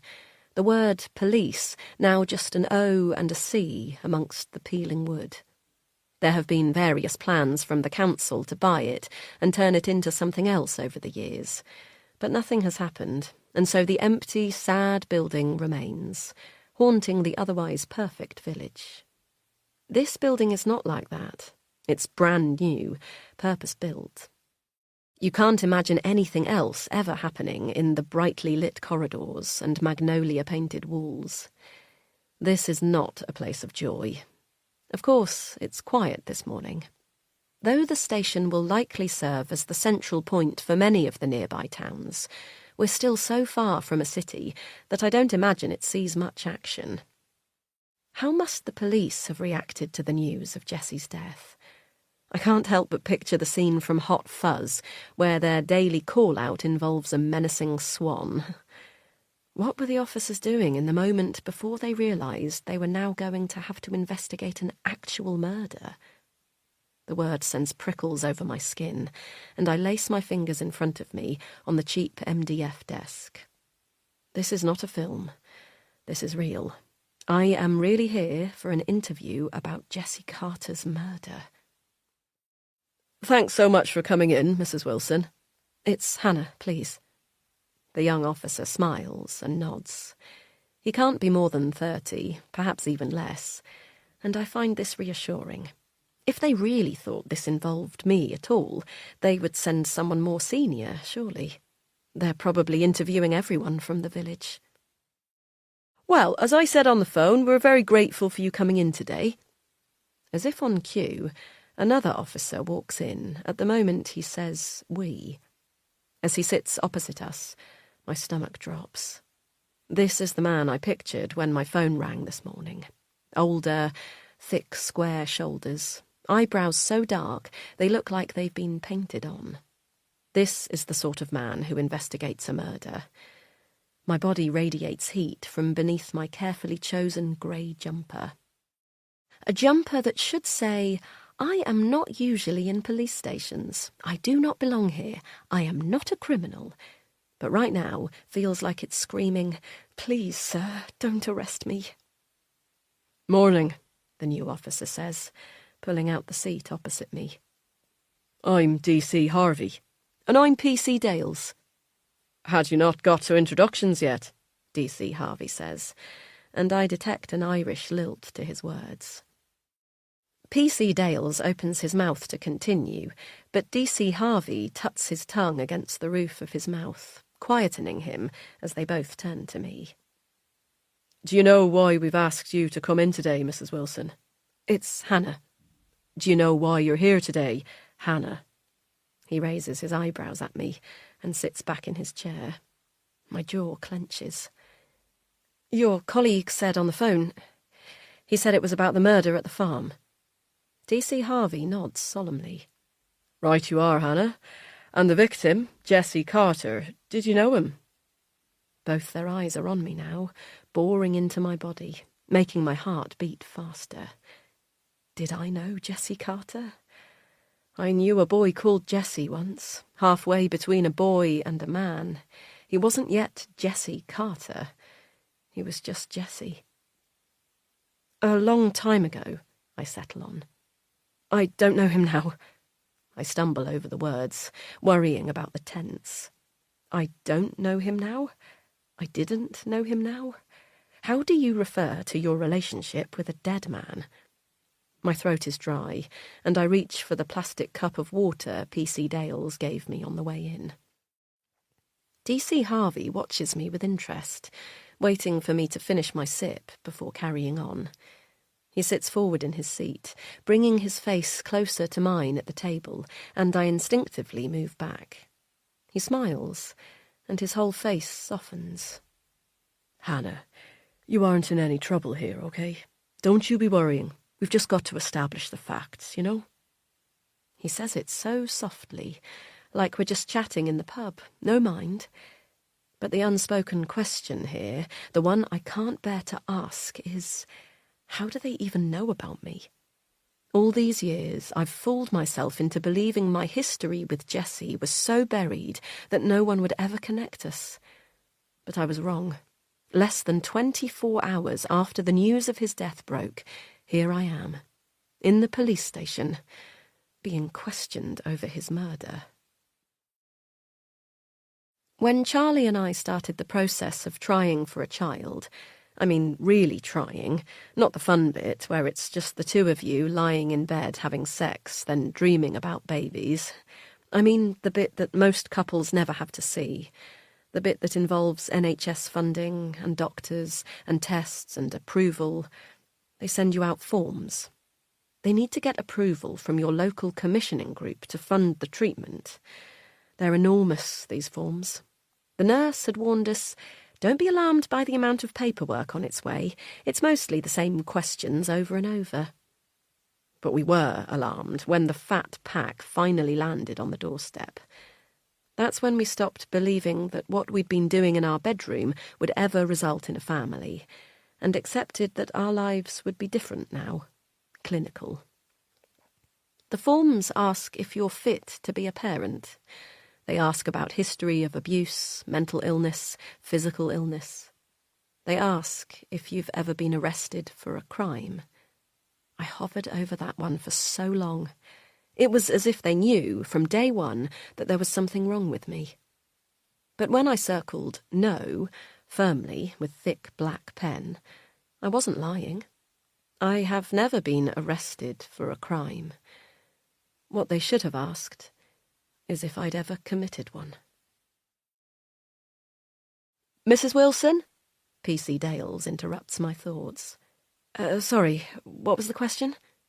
The officers look between themselves, as if tossing up who will handle me, before DC Harvey clears his throat and carries on. You were going to tell us how you know Jesse Carter. Yes, I say. Of course. I reposition myself in my chair, feeling the throb of a cramp in my pelvis as I wince. Are you okay?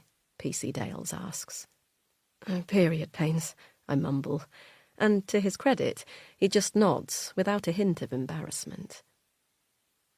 I met Jesse when I was a student in New York, around 15 years ago.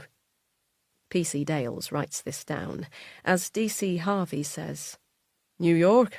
Nice place. What were you doing there? I got a scholarship to study music. I was in my second year of university at Exeter, and they did an exchange with a school over there. So you're a musician? I shake my head firmly. No, I don't play anymore. PC Dales writes this down too, and I wonder how long he's been an officer. He has the shiny eyes of someone brand new, who can't yet tell what is important and what's not, so will run himself ragged trying to capture every detail so as not to miss anything. Is the music important? I suppose it is. To us, at least. Back then, it was the most important thing. But now it feels like another world.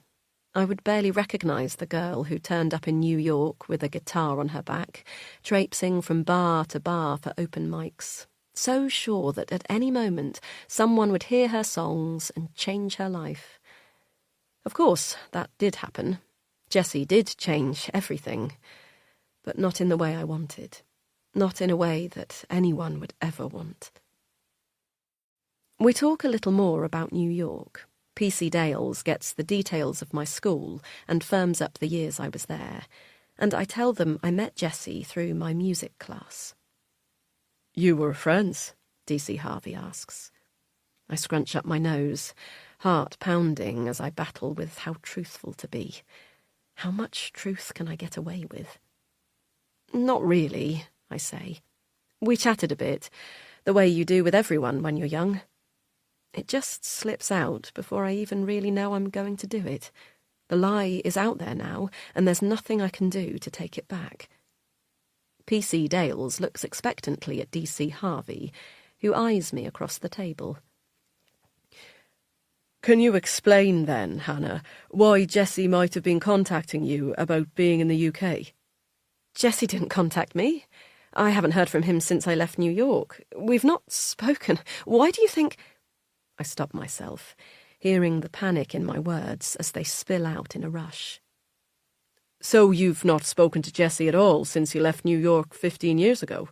DC Harvey says calmly, sitting back slightly in his seat. I shake my head. "No, not once." The room fills with a silence that I will myself not to break. PC Dales looks down at his notepad, while DC Harvey looks at me curiously. There's nothing threatening about his stare. It's almost like that of a cat watching you across the room while it licks itself clean. The tick of the plastic wall clock grows louder as each second passes. "Have you ever used the Telegram app, Hannah?"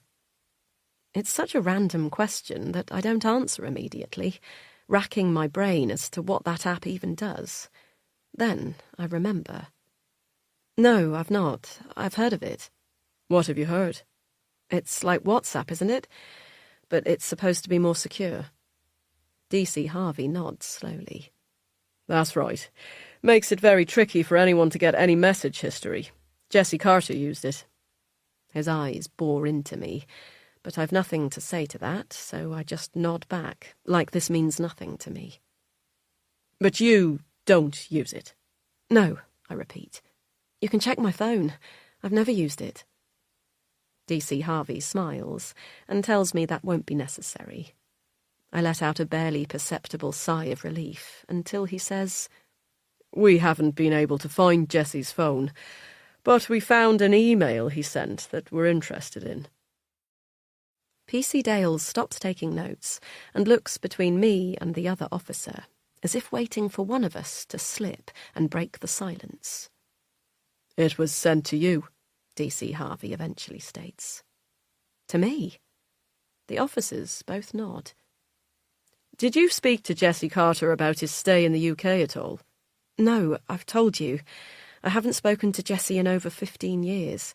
I had no idea he was staying here." "This email, the one sent to you that you say you've not seen, was asking to see you." "Jessie was asking to see me?" Heat creeps up my neck and lands on my cheeks, no doubt colouring them beneath my carefully applied foundation. "I never got that email. We never spoke. I've no idea why he would contact me now." I should ask to see the email, I know I should, but the idea of it saying something incriminating stops me. If I don't know what it says, I've no need to defend it. A couple of seconds pass, where DC Harvey taps his pen against his pad and looks away. I watch the clock. 10:30 a.m. I've told the office I've got a doctor's appointment, but Kate will be wondering where I am, and I have no idea how I'll explain this to her. Sweat trickles down my back as the clock keeps ticking. Then the silence is suddenly broken. OK, Hannah. That's all we need from you today. Thank you so much for answering these questions for us. We certainly appreciate your time. He stands up, pushing the chair out beneath him noisily, and smiles. I start to follow his lead and gather up my bag and coat, just as he says, "Oh, one last thing before you go. Can you tell us where you were on the evening of Saturday, 18th September, between the hours of 6 p.m. and 1:30 a.m? I stand, holding my bag in one hand and my coat in the other. I was at home. And can anyone confirm that? My husband, Charlie. He was with me all night. Great. Lovely. I'll get PC Dales to take his details from you now, please, just in case we need to confirm that with him. DC Harvey holds out his hand, and I awkwardly shimmy my coat up my arm to hold out my own hand to meet his. My palm is clammy against his cold, strong grip, and I turn away as he smiles, my cheeks red, my lies burning in my throat.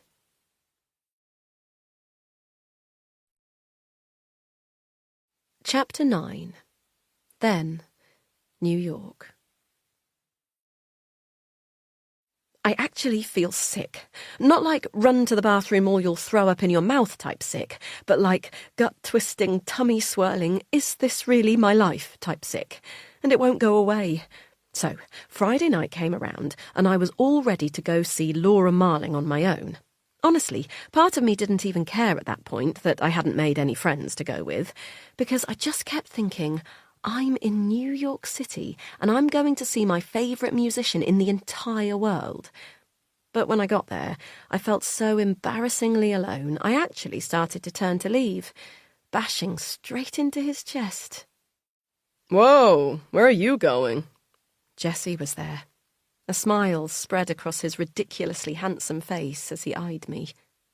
Nowhere. I was just... Not leaving?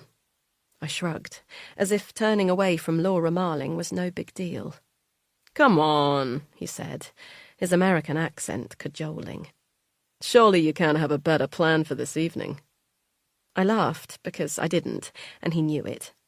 I noticed then a bored-looking girl by his side, eyeing me. I'll meet you inside, he told her, and she stalked off, giving me evils. Come on, we're going in. He linked my arm and led me through the door to Webster Hall, like there was nowhere else in the entire world we were meant to be. I don't know where the girl went. He certainly didn't meet her inside. He spent the whole night standing behind me, his groin pressed into my bum as the crowd surrounded us, pushing us further forward until I was pressed up against the crowd control bar at the front, his breath hot on my neck as he sang along to Rambling Man. By the end of the night, all I wanted was to turn around, brush his floppy chestnut fringe from his face and kiss him. But I didn't. When the music finished, the crowd quickly died down, and his body came unstuck from mine. He smiled when I turned around, his eyes roaming my body, as if we'd just engaged in some sort of passionate dance.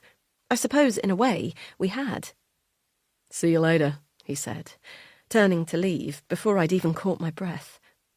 I've seen him 3 times since then, and each time we've had a conversation longer than the last. Each time I've begged the universe to make him kiss me, but each time he's kept just far enough away to make me wonder if this connection I feel between us is real or totally in my head. I knew Jessie was going to be trouble. When I read back my last entry, I just can't believe how quickly it's all changed. Jessie isn't just some hot stranger in my music class anymore. Jessie is everything. God, that's ridiculous. He's not everything. I barely know him. I need to write some songs about this feeling before I lose my mind, as if I haven't already. I thought I'd really feel like someone else by now. I thought I'd have stories of my own, friends that liked me. I thought I'd be wandering around the streets of New York with my guitar on my back and gigs under my belt.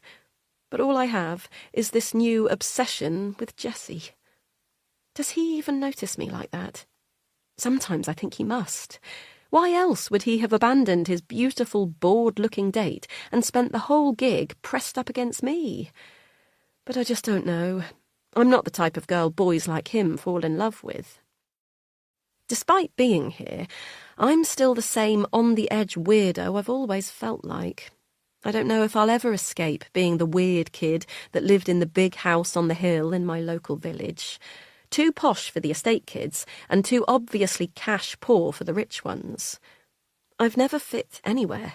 Not at school, and definitely not at home with my self-indulgent, mostly drunk disaster parents.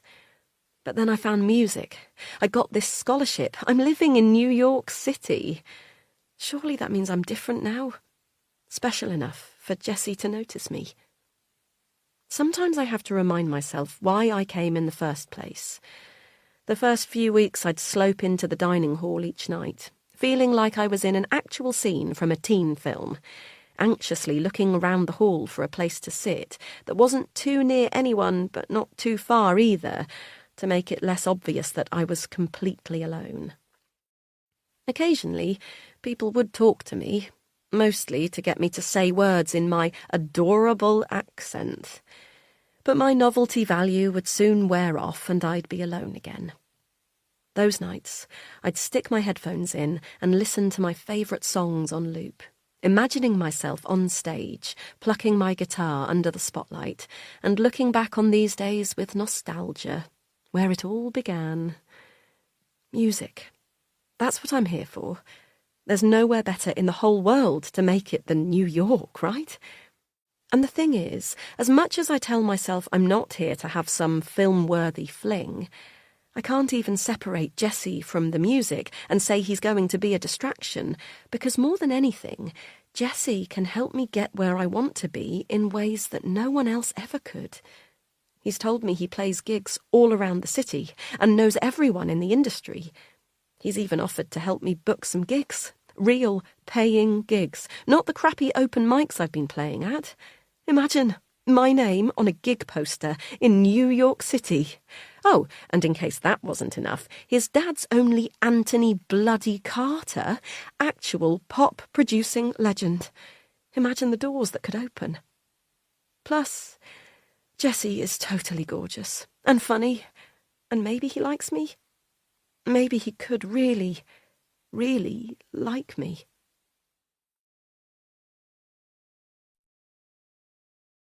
Chapter 10. Now, Hannah. I need to speak to Charlie. What if the police phone him before I get home, asking him about Saturday night? What would happen then? I pull out my phone to call him, but stop myself. There's no way I can tell him this over the phone, and something tells me that texting that I need him to lie to give me an alibi would be a very bad choice. The police won't phone him immediately, will they? They seemed happy with my answers. I'm just a random woman that Jessie knew years ago. Nothing more exciting for them to look into, I hope. I drive back from the station in a battle with my foot not to accelerate too much. The last thing I need is to be caught on camera going above the speed limit. That sort of thing would only further point towards my guilt. Why am I thinking like this already? Like one day there will be a trial and evidence will stack up against me. The thought turns my stomach. As I pull into our drive, my phone rings. Withheld number. Is it them? Did they speak to Charlie already? Is everything already ruined? Hello, I answer. Oh, good morning. Is that Hannah Wilson speaking? Yes. Lovely. It's Jane calling from Oxfordshire County Council. How are you doing today? I'm fine. What's wrong? Is it Izzy? It is indeed about Isabella, but not to worry. Nothing's wrong. She chuckles down the phone. You're in that awful waiting period, aren't you now, my love? I know what it's like. I adopted myself. Every phone call sends chills down your spine, doesn't it? But don't worry, it'll be over soon, and hopefully you'll have a lovely little girl to show for it. I close my eyes and rub the spot that's beginning to pound in the middle of my forehead. I'm just calling to confirm our appointment time for the home visit and handover. I've got 2 p.m. on Monday 27th. Is that all right? Yes, I say, opening my eyes to see Charlie standing at the front door, eyeing me curiously. I give him a little wave. Yes, that's great. Perfect, Jane says. She gives me some more information about the visit, and I try hard to listen, knowing this is important, but my mind is whirring. In 6 days, Izzy will be coming home. It's only 6 days. As long as Jessie doesn't get in the way, I'll do everything to make sure he doesn't. In the house, Charlie is full of questions about the phone call. Did they tell you anything else we should be doing? I tell him no, again, that they just rang to confirm the date and time. Did you ask them if everything else was going through okay? No, Charlie, there's no need. There's nothing else to do except wait now. You know that. Charlie nods and busies himself at the coffee machine. I'll follow up with them on email later, just in case. I sit at the kitchen table and flick through our post. There's nothing of interest, just junk mail that I throw into the recycling container on the side. Charlie puts a coffee in front of me, then appears to notice that I'm here. Why are you home? He asks, brows furrowed, as he looks at the clock as if to confirm it is the middle of the day. I sip the coffee as I debate how to start this conversation. Jane's phone call has thrown me, pushing Izzy back into the front of my mind. But maybe that's what I need, a reminder of what's at stake if I mess this up. I've had a weird morning. Will you sit down? Charlie pulls out a chair opposite me and sits. What's wrong? Nothing, I lie. I got a phone call from the police this morning. His face creases into confusion, and I look away, unable to bear seeing the stress this will cause him. What? Why? Outside, the birds sing merrily, and I turn to look out at them. The day has brightened, and it feels wrong to be sitting inside. Han? Sorry, I say, pulling my attention back to the task at hand. It's about that murder at the farm. They're interviewing everyone who's a member there. I meet his eye then, the lie sticking thick in my throat. He frowns. But you're not a member? I wave my hand as if this is no big deal. We have corporate membership through work. They give them to all the local businesses. You've literally never told me that. His voice is hard, and his eyes narrow. I try to laugh. Why? Would you have wanted to go if you could? Charlie hates the farm and everything it stands for. We both do. You can't live in this village without it being a talking point, so it's something we've discussed often over the years, or more like made fun of. One of our favourite Sunday activities is playing Spot a Farmer, as we sit in the local cafe for breakfast and watch them walk by, dressed in barber and hunters, which have never seen a muddy puddle. It's not often you'll see the celebrities that fly from all corners of the world to the farm, though. They tend to stay confined to their Cotswold playground inside the grounds, where the normal people can't touch them, and the only farm animals allowed are piglets and chickens, kept in perfectly clean pens. But the plain old rich do come out to play, to observe the countryside and shop in our local extortionate lifestyle shops, prices hiked to accommodate them. I'm not lying. We do have a membership through work. The farm gave them out a few years ago as a sweetener when they wanted to get approval to expand their grounds to include another outdoor heated swimming pool, like the council was ever going to say no to them. Why did the police question you, though? There must be thousands of members. This is where I'm going to have to tell some of the truth. Charlie isn't an idiot. He'll know that there's no way a random local woman would be top of the police's call sheet this morning just because we share a membership to the murder location.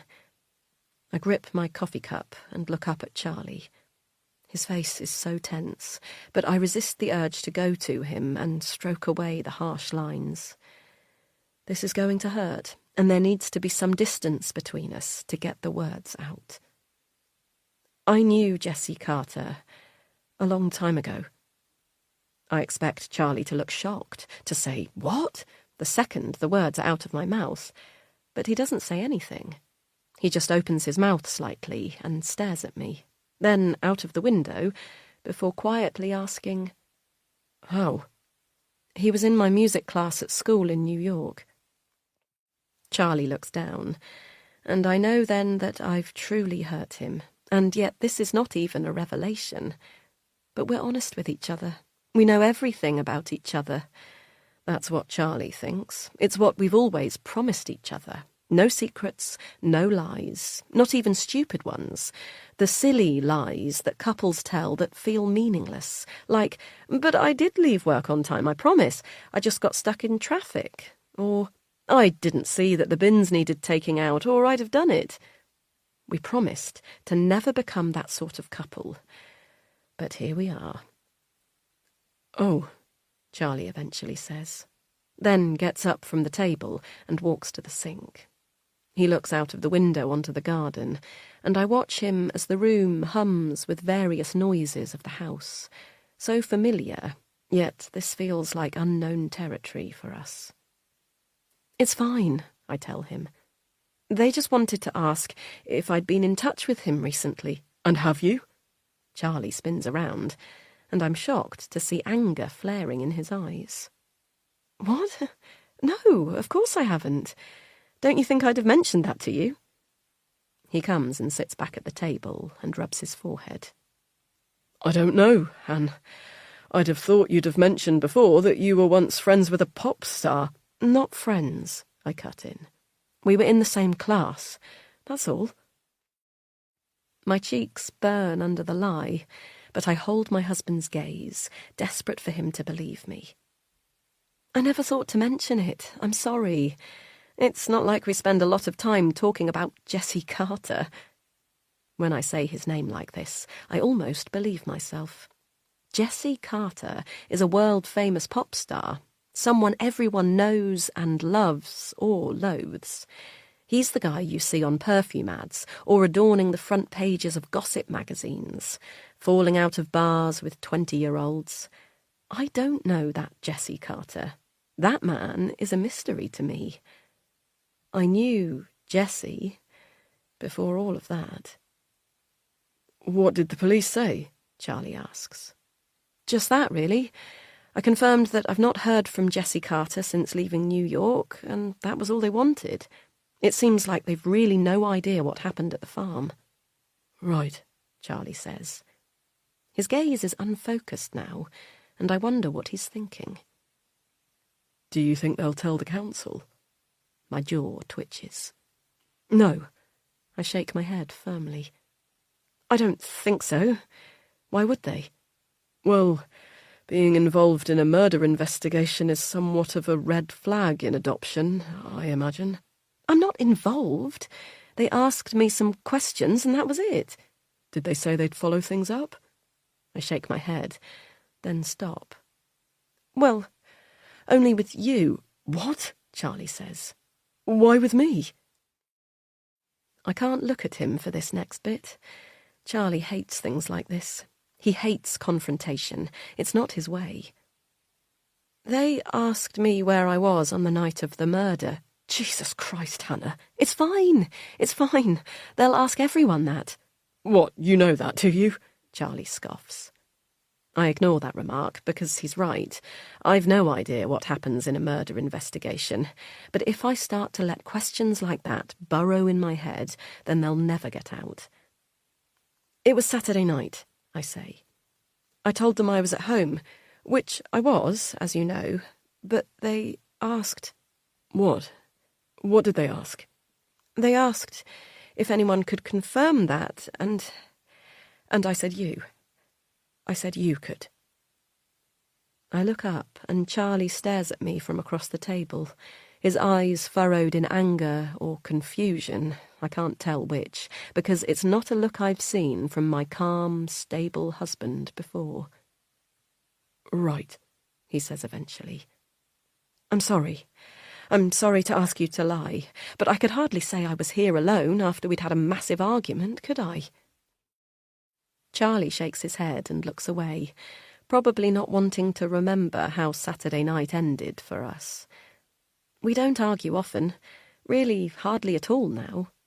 We did sometimes in the beginning, when we were young and more fiery-tempered, but now there seems little point. Charlie is the best husband. He does his fair share around the house, and I don't have to nag him to do basic tasks like so many of my friends do. He barely drinks, and would rather stay in on a Saturday night with me and a takeaway than spend it down the pub or at the football with his mates. Our marriage is easy. It's cliché to say, but he's my best friend. When I search for reasons that we can't have children that don't wholly blame me, I think it might be because we've got everything else so good together. I know so many couples whose marriages are constant battles, but our marriage is the opposite. Comforting, warm, dependable. All the things I was so desperate for when I first met him. But sometimes I do things that even calm Charlie can't let go. The fight was about the adoption. I say we never argue, and mostly we don't. Even after years of gut-wrenching IVF, when so many marriages fold in on themselves until they're unrecognisable, we stood firm. But the adoption has been different. We stopped physically doing something together at that point. And I know that it sounds strange because IVF is so medical, but there was always that moment when they told us that my eggs had fertilised, and when they put that little embryo back inside me, a special sense that Charlie and I had made something, just the two of us, that I was now responsible for carrying. Those 11 days, when you're carrying the precious embryo that the two of you made, desperately hoping it will make your body home, were the only times we ever really got that feeling of being parents. I loved and hated those 11 days. The high when they began, the hope I held on to each day throughout, followed by the crushing disappointment at the end, when that embryo, that almost living thing, was just gone. When we finally admitted, or more accurately, were forced to accept by our doctors, that this process would probably never work for us, I do think something in us broke. Not irrevocably, perhaps just a splinter fracture. One I hoped would mend with adoption. Most days it feels like it has, but there are just some parts of the process that Charlie and I are so far apart on, like Izzy's birth mother. You're told very little at first about the birth mother of your potential adopted child, enough to give you a background and understand what you're taking on, but not so much that personal details are sacrificed. The moment I heard about Izzy's, I became obsessed. A 19-year-old girl who overdosed when Izzy was 18 months old. Izzy was found screaming in their one-bed flat an entire day after her mother's death by a neighbour. The moment our caseworker, Andrea, told us these details one Tuesday afternoon in her too stuffy office, my life changed. I knew that Izzy was destined to be ours. This was my chance to make up for everything. I could do this thing. I was too late to save Izzy's mother, but I could save her. Charlie has never understood my need to know about Izzy's birth mum. Sian, her name was. At first, it felt like self-preservation, to be prepared for what might come up. Though Andrea assured us, rather coldly, that Sian had no family in the picture, as she had been brought up in the foster system, and Izzy's father was unknown, not recorded on the birth certificate, nor had members of Sian's community offered any names. I wanted to cry for this poor, alone teenage mum who had lived such a short life in what sounded like such bleak circumstances. But I have to admit that her tragic story was somewhat of a relief. I'd read horror stories on online adoption forums of families loving their adopted children for years, only for their birth mothers to come back into their lives years later, reformed, and claim them back. I was terrified of that happening, but we were assured that with Izzy it never would. Sian was not cared about, not by anyone, it seemed, and so neither was Izzy. I just wanted to make sure of that myself. So, yes, I searched for everything I could find about Sian, and on Saturday night, Charlie caught me doing it again. He was furious. He'd caught me before, the day we learned about Sian, and I had promised him never to do it again. He felt it was jinxing it somehow, that because Andrea had told us not to go looking for information on Sian's family or friends, by doing so I was somehow risking the whole thing.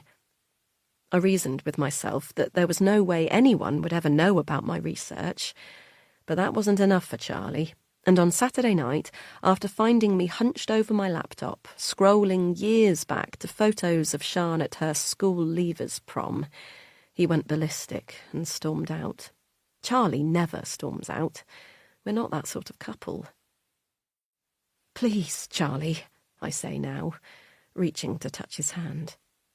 "The police probably won't check, I'm sure of it. But if they do, can you just say you were here?" He looks at me with a mix of disgust and distress before covering it with a small smile. "Yeah, of course I will." My stomach unknots just the slightest bit as Charlie looks away. I can't believe this is happening. I just can't believe it.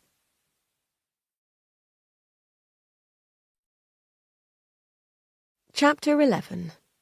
Now, Hannah. I had to get away from Charlie. The way his innocent eyes looked up at me as I lied broke my heart. How have I let it get to this? How will I ever explain things to him now? I should have told him about Jessie when we met. That would have been the right thing to do. We could have started the relationship with a clean slate from the beginning. Or, more likely, not at all. Charlie is good. The kind of man that stops in the street and saves worms in the middle of the pavement, not caring how ridiculous he looks or how inconvenient his stopping is to anyone who has to root around him. "They can't look after themselves," he always says when I roll my eyes at another rescue mission. "We have to do it for them." Charlie would never have understood what happened in New York, what I did. There have been moments over the years when I've thought about confessing. Of course there have. But each time I let Charlie see another side to myself that's less lovable, I pull back even more. I saw how he looked at me this morning after learning I am the sort of person who can lie to the police. A little bit of love fell away. A little bit of uncertainty crept into his eyes. I left before I could see any more love draining away, desperate for him to keep his view of me intact. So now, I'm sitting in my car with no idea where to go. I can't go back into the office. Kate will be all over me with questions about where I've been this morning, checking I'm okay, asking if there's anything she needs to know and worry about. After our argument yesterday, I spoke to Marcy and agreed that I'd take a step back this week, to both give me time to go to the many adoption meetings and allow Kate the reins ready for next week, when I'll, hopefully, be off. The feeling of not being needed, not necessary, is one I'm not used to, but I should be grateful I have the time and space to think. I pull out of our drive, still unsure where to go, but aware that Charlie will be waiting for the sound of my tyres against the gravel to signal that I've gone. After a few minutes, the village comes into view. A group of young, attractive couples stroll through the high street hand in hand, wearing matching Barber jackets.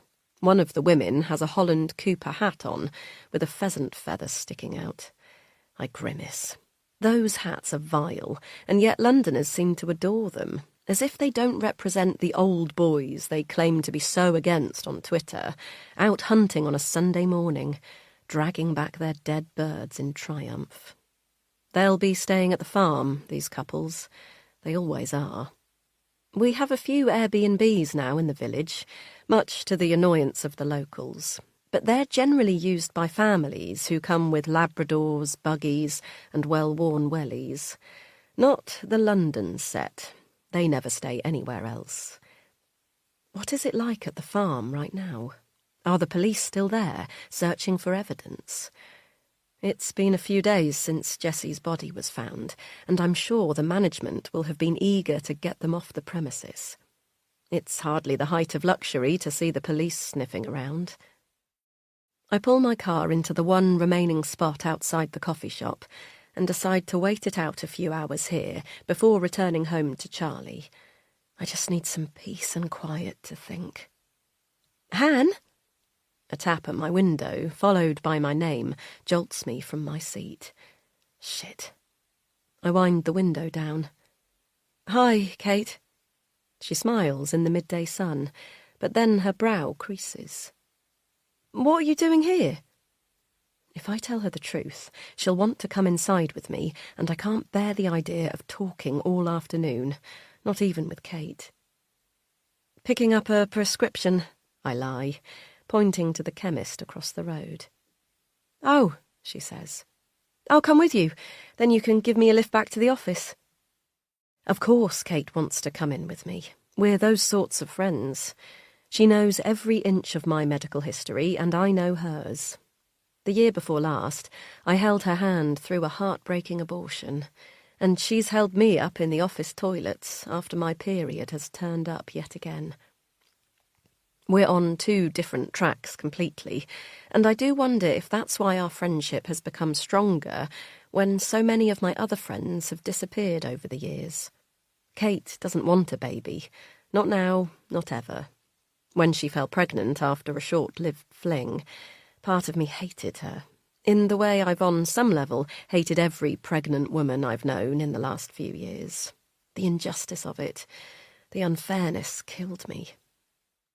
When she told me she wasn't going to keep it, I felt a mixture of repulsion and relief.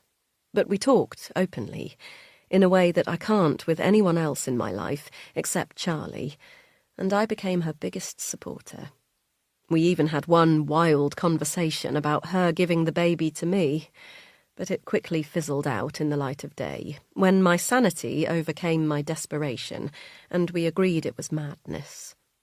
I love Kate like a sister, or like I imagine you would love a sister, given I'm an only child. But our friendship wouldn't have survived me raising her child, nor could it survive the truth about Jessie. She knows me as a woman who values honesty and integrity, who spends every day fighting to help women rebuild their lives after abuse and trauma, who does the right thing, even if it's not the easy one. She'd never look at me the same again. But now she smiles and takes a sip from her takeaway coffee cup, unaware of the thoughts racing through my head. I just came out to get some fresh air. A word of warning, it's hectic as fuck today. I'm not coming back today, I blurt out, desperate to get away from her and the conversation before she realises something is wrong. Oh, are you really not well? No, I say, and she waits for more information. Even before her abortion, we had very few barriers between us. Once someone knows your egg reserve and husband's sperm motility, there tends to be little else to keep from them. But today, I need my walls firmly up, and finally Kate senses it. After a couple of seconds of awkward silence, she gives in. OK, well, I hope you feel better. Before you go, though, I've got to tell you what I've just heard in there. She motions towards the coffee shop, and I spot Olivia and the other mums gathered in the window seat, chatting away. Apparently, Anthony Carter is up at the farm. Her eyes widen, and I catch my breath, covering it with a cough. Making an absolute scene, Olivia says. The police aren't even there anymore, but he's been going around questioning all the staff like he's some sort of detective. Kate snorts and rolls her eyes. Olivia got quite excited telling us this, of course. Kate smirks, and I imagine how Olivia will have spun this to be a personal drama that happened to her. Despite living in Oxford, Kate is well versed in the dramas of village life, both through me and her regular appearances at the coffee shop, which forms the hub of all activity. Over the years, she's come to know Olivia through pure fascination that such a stereotypical Cotswold mum can exist, and we often share stories of Olivia's ridiculousness in the office. But now I don't want to hear about Olivia. I don't want to hear about anything to do with the farm or Jessie or anything at all. But yeah, keep a lookout for him in the village, Kate says, wide-eyed, like this is all a bit of fun. Reporters are already sniffing around too. There's been about 6 in there just while I was getting a coffee. I follow her eyeline and try and spot which of the bodies inside the coffee shop could belong to the journalists, but everyone is packed in so tightly that I can barely make out their individual forms. They're asking everyone if we met Jessie. Ice runs down my spine, and suddenly I know I need to be away from the village, away from reporters, away from Kate and Olivia and Charlie. I make my excuses with Kate and drive off, leaving her shouting about my prescription, but I ignore her until I'm far enough away that I can't hear her anymore. Anthony Carter is here, the elusive Anthony. I only met Jessie's father once, but it was enough to make a lasting impression on me. Not the way I imagined. He was the most well-known record producer at the time, a proper household name, and I thought meeting him would be akin to meeting God. It wasn't. Instead, he was the one person that was able to diminish Jessie's swagger with nothing more than a stern look. What will he be doing at the farm? Storming around, screaming at the young women on the staff, I imagine. There'll be no reporters up there. They'd never let them in. Suddenly, I realise it's the perfect place for me to go. I've never used my corporate pass before, but I could. I could find out what's going on, perhaps overhear some waitresses talking about the investigation, try and understand how much the police know. My heart thumps in my chest as the idea takes hold, and I find myself driving in the right direction, up the long private driveway lined by Scotch pine trees, blocking the view from the road. It must be at least a mile before I reach the entrance gates, my stomach gurgling suddenly as I realise I've not eaten a thing yet today. My car crawls towards an oak cabin where a pretty young woman is sitting behind glass. "Good afternoon," she says, smiling to reveal perfectly white, straight teeth. She's the kind of youthful pretty that makes me feel old under the layer of foundation covering my dark eye circles. "Hi," I say. "I have a corporate pass?" She nods. "Lovely. Do you have the card with you?" "Oh, no, I don't. Don't worry." She smiles wider in the face of my obvious panic. "I'm sure we can find you online. What's the name of the company, please?" I tell her as she taps it into her iPad. "Perfect. And if you could confirm the first line of the address, please?" I do. "And your name?" "My name?" She nods and waits. Why hadn't I thought they'd need this? This was such a stupid idea. Now they'll have a record of me visiting, straight after my police interview. God, this is stupid. Unless... Before I know what I'm doing, I've opened my mouth and said, "Kate. I'm Kate Lawrence." As I park my car, a 10-year-old Fiesta that's completely out of place among the Range Rovers and Aston Martins, I tell myself that using Kate's name really isn't that bad. She'll never know, and no one will ever think anything of seeing her name on a list. She is in no way connected to Jessie. Not like me. I follow the hand-painted wooden signs showing me the way to the grounds. A family walks past me. The 4 young children, so near identical, I do a double take. They look so perfect and ethereal, each child shockingly blonde next to the other, all dressed to match. 2 boys and 2 girls.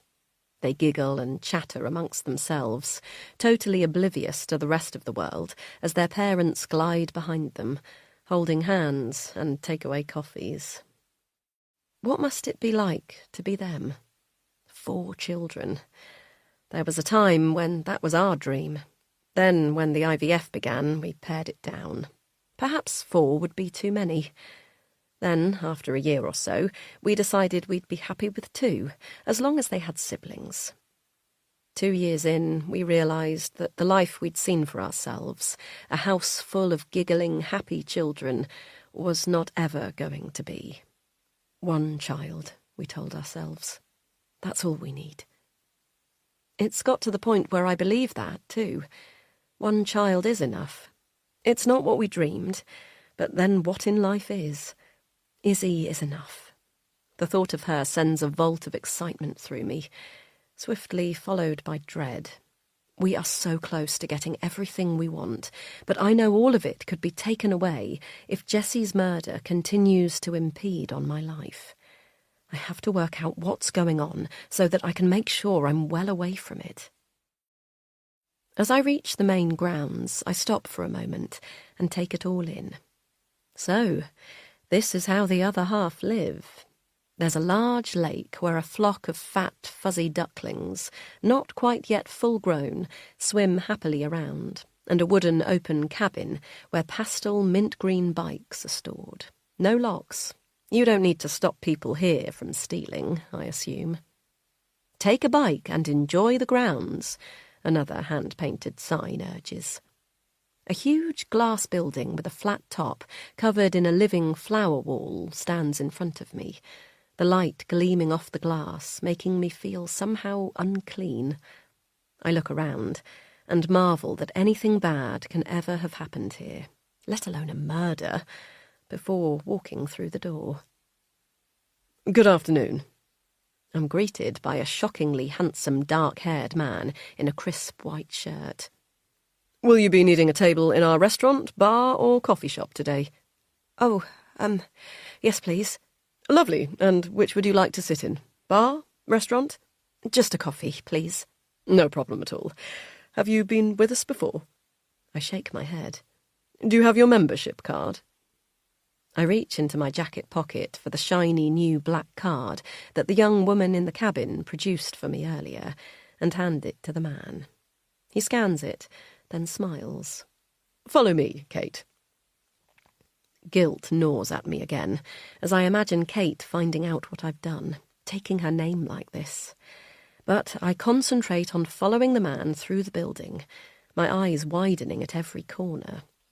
The high ceilings and floor-to-ceiling windows flood every area with light, and there is a sense of being cocooned in another world here, where you can see the outside world, but don't have to worry about interacting with it. Is this how celebrities feel every day? Safely stored behind glass walls where normal people simply cannot pass? The man shows me to a round table, and I take a seat. You'll need to swipe your card when your waitress arrives, he tells me, dropping some of the veneer now that he's sure I'm no celebrity. If it's connected to your company account, we'll charge it there. Oh, no, it's not. I don't want my work to be charged. That's okay, he says, eyebrows raised at the sight of my alarm. I'll tell them to send over a bill later. No problem. Have a great day, and shout if you want anything at all. He winks before strolling away, and I take a second to let my heart rate return to normal. I'll have to pay by cash. I can't risk using my own card and leaving evidence I was here. Once he's gone, I busy myself looking at the thick-cut, embossed menu, rubbing the paper between my fingers. I think of the print order Kate had to make recently for a campaign to raise funds for one of our domestic violence shelters. She complained about the flimsiness of the paper, how you could basically see through it when held up to the light. But the next spec up was over our pitiful budget. How much did these menus cost? How often do they replace them when a guest spills coffee over the front page? Every day? It doesn't bear to think about. The money that is wasted here. It's a different world. Another waiter arrives, and I order a flat white mindlessly. Outside, a group of young women float aimlessly in an infinity pool that leads onto a natural lake. I say natural, but one look at it tells me they've sucked all of the unpleasant things, such as mud, fish, and reeds, from the water, to give guests an authentic experience without having to worry about any of the realities of outdoor swimming. The women bob merrily beside each other, two with a colourful cocktail in hand, as they tip their heads back, laughing at something the other one said. Who are these women? What do they do that allows their Tuesday afternoons to be spent like this? The way this place is written about, the papers would have you believe it is wall-to-wall celebrities, that David Beckham and his troupe of shockingly good-looking children are simply wandering around all day, every day. But as I look around, I fail to spot a single celebrity. I wonder what Jesse did while he was here. Would he have been relaxing in the pool with the beautiful young women, supplying them with drinks? Or hunched over his laptop like the man across from me, face full of worry, as if the world is about to end? I imagine the former. Jesse was never a worrier to a fault. But perhaps he changed. Perhaps he became weighed down by the horror of what happened, eventually. The waitress brings over my coffee, and I take a sip, dwelling on that last thought. Did Jesse ever feel guilt over it? Everything I've ever seen about him in the years since New York led me to believe not. He appeared to party relentlessly with a string of gorgeous, ever-younger girlfriends. Never married, never had kids. It was as if he stayed the 20-something boy I met forever. I wish I'd seen him as he was now. The thought hits me suddenly and cruelly. It's been brewing in my mind since Olivia described him to me. It feels grossly unfair that she, a stranger, knows what he looked like in person before his death, and I never will. I've seen pictures, too many of them to count, but it's not the same.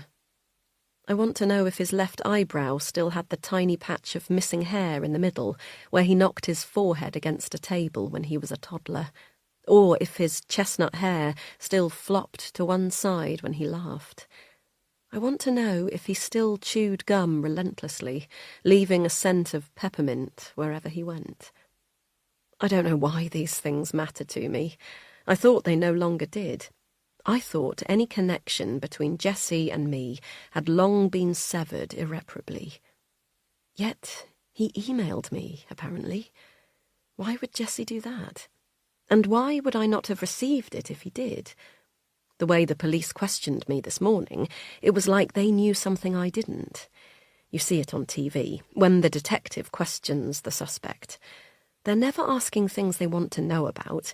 They're asking things they already know to see how you react. Was my reaction what they expected? I can barely remember how I answered, other than telling them I'd not heard from Jesse since New York.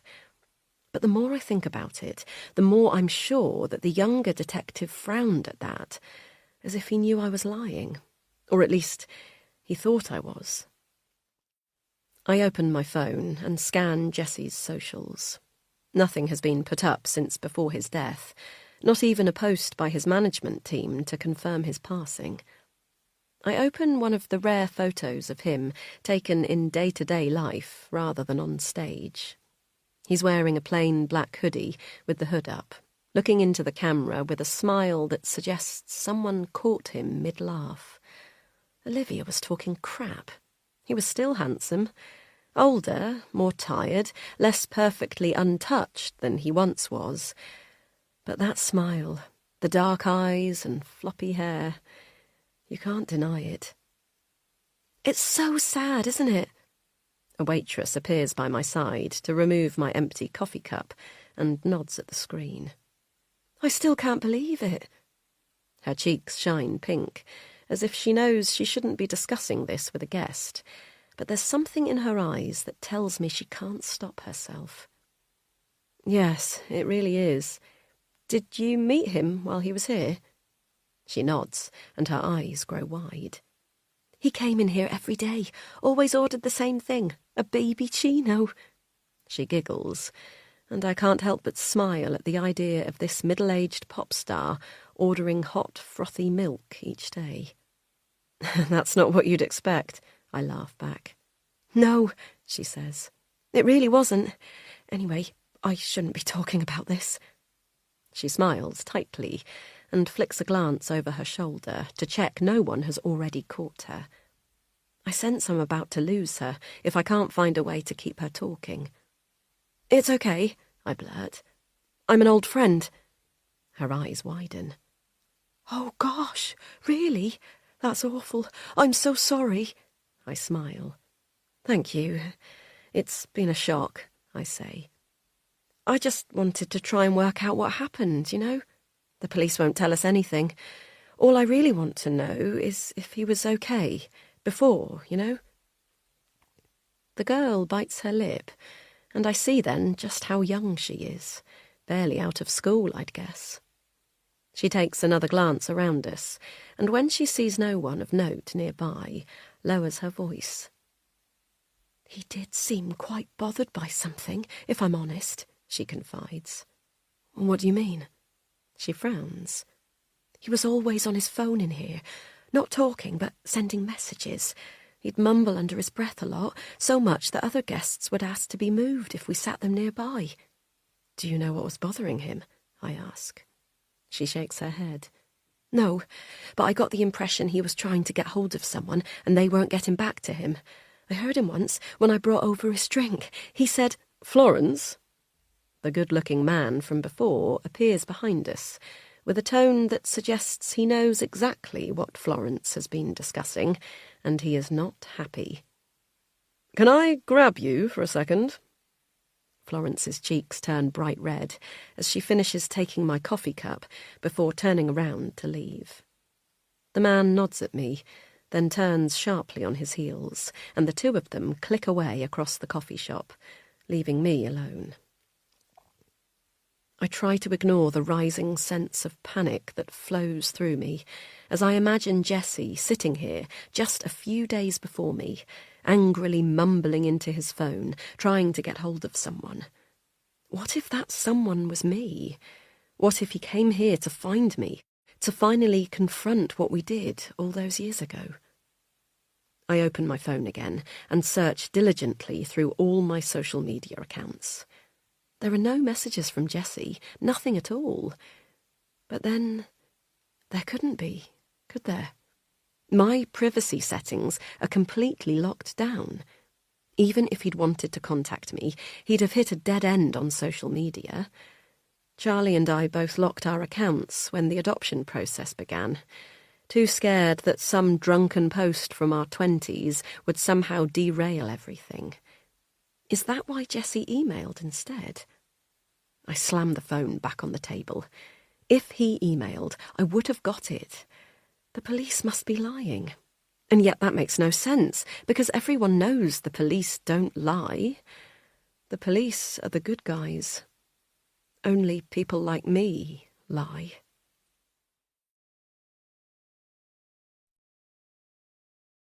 Chapter 12. Then, New York. I'm writing this from Grand Central. It sounds romantic, doesn't it? If I'd pictured myself writing in my diary, sitting on the floor of Grand Central Station a few months ago, I would have been so excited. I couldn't imagine being in New York City 6 weeks ago, let alone being in the middle of the most famous train station in the world, guitar beside me. But now that I'm here, it's not quite as glam as I imagined. It stinks, for a start. I don't even know why I'm here. It's 10:30 p.m, and it's not like I can just get on a train and go somewhere else. Except I could, couldn't I? No one would notice I was gone. The big black sign on the wall of the station gives me plenty of options. White Plains, Westchester, Connecticut. My roommate is from there, Ariana. I've asked her what it's like, but she's never really told me. She just shrugs like it's not important or interesting enough to give any thought to. Or if it is, I'm not worth sharing it with. I played a gig tonight. I was so excited about it. I'm embarrassed I was that excited. It was in Brooklyn, so I had to work out how to get there on my own, which sounded kind of easy, but ended up being a complete nightmare and involved changing trains 3 times, one of which was a complete mistake and added 40 minutes onto my journey. I should have known then that the whole thing was going to be a complete disaster. But no, that would have been sensible, and apparently I'm a fucking idiot. So I got off the subway at Williamsburg, and it was already getting a bit dark, but I managed to find the place okay. Pete's Candy Bar. That was the name of the bar. It sounded so cool. I'd looked it up online, and it seemed like the sort of place you see on TV, covered in fairy lights, filled with cool, good-looking people. And it was. For once, the reality lived up to expectation, and I walked in with my guitar on my back, feeling like it was going to be a great night. It was, until I got up on stage. I say stage. Let's be honest here. It was a tiny platform in an even smaller room. I'd had to wait for 5 people to get called up before me, and I felt quite confident because, though they were all right, they hadn't been amazing, and still people had listened and cheered in all the right places. But when I played, it was like someone had told the entire bar not to pay any attention to me. I watched their faces turn away as I strummed the chords to the new song I've just written that sounded so great in my dorm room. At one point, a whole group got up from their seats and repositioned themselves at the bar, whooping at each other as they downed shots with the guitarist who'd been on before me. That's when I realised everyone here knows each other. Everyone except me. I finished my set to a barely audible applause, my cheeks burning with shame as my throat closed up. I've never felt more alone as I did in that moment. So alone and so stupid. And now I don't want to go back to my horrible cramped dorm room with the roommates who stop talking the moment I walk in. I don't want to be on campus where everyone knows everyone as they bundle down to the dining hall, arms wrapped around each other as they laugh. I don't want to go to the bar and desperately start looking for Jesse like I do every time he might be near. So I'm just going to stay here, just for a bit, where I can watch people rush from train to train, or meet in the middle of the station, underneath the painted constellations, and hug and cry like they've been separated by war. It doesn't matter that I'm alone here. Everyone is too busy to notice. Oh my God. He's here. He's actually here. This must be actual fate. It's him. It's Jesse.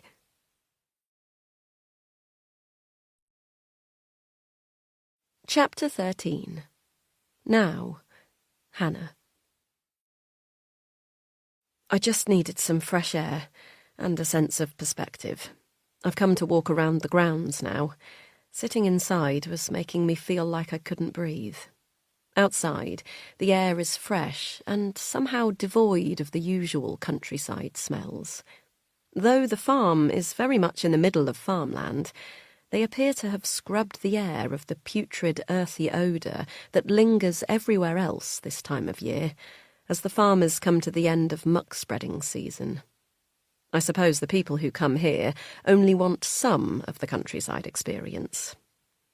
Through the courtyard, there are more tables and chairs, with a painted pastel green horsebox serving as an outdoors bar.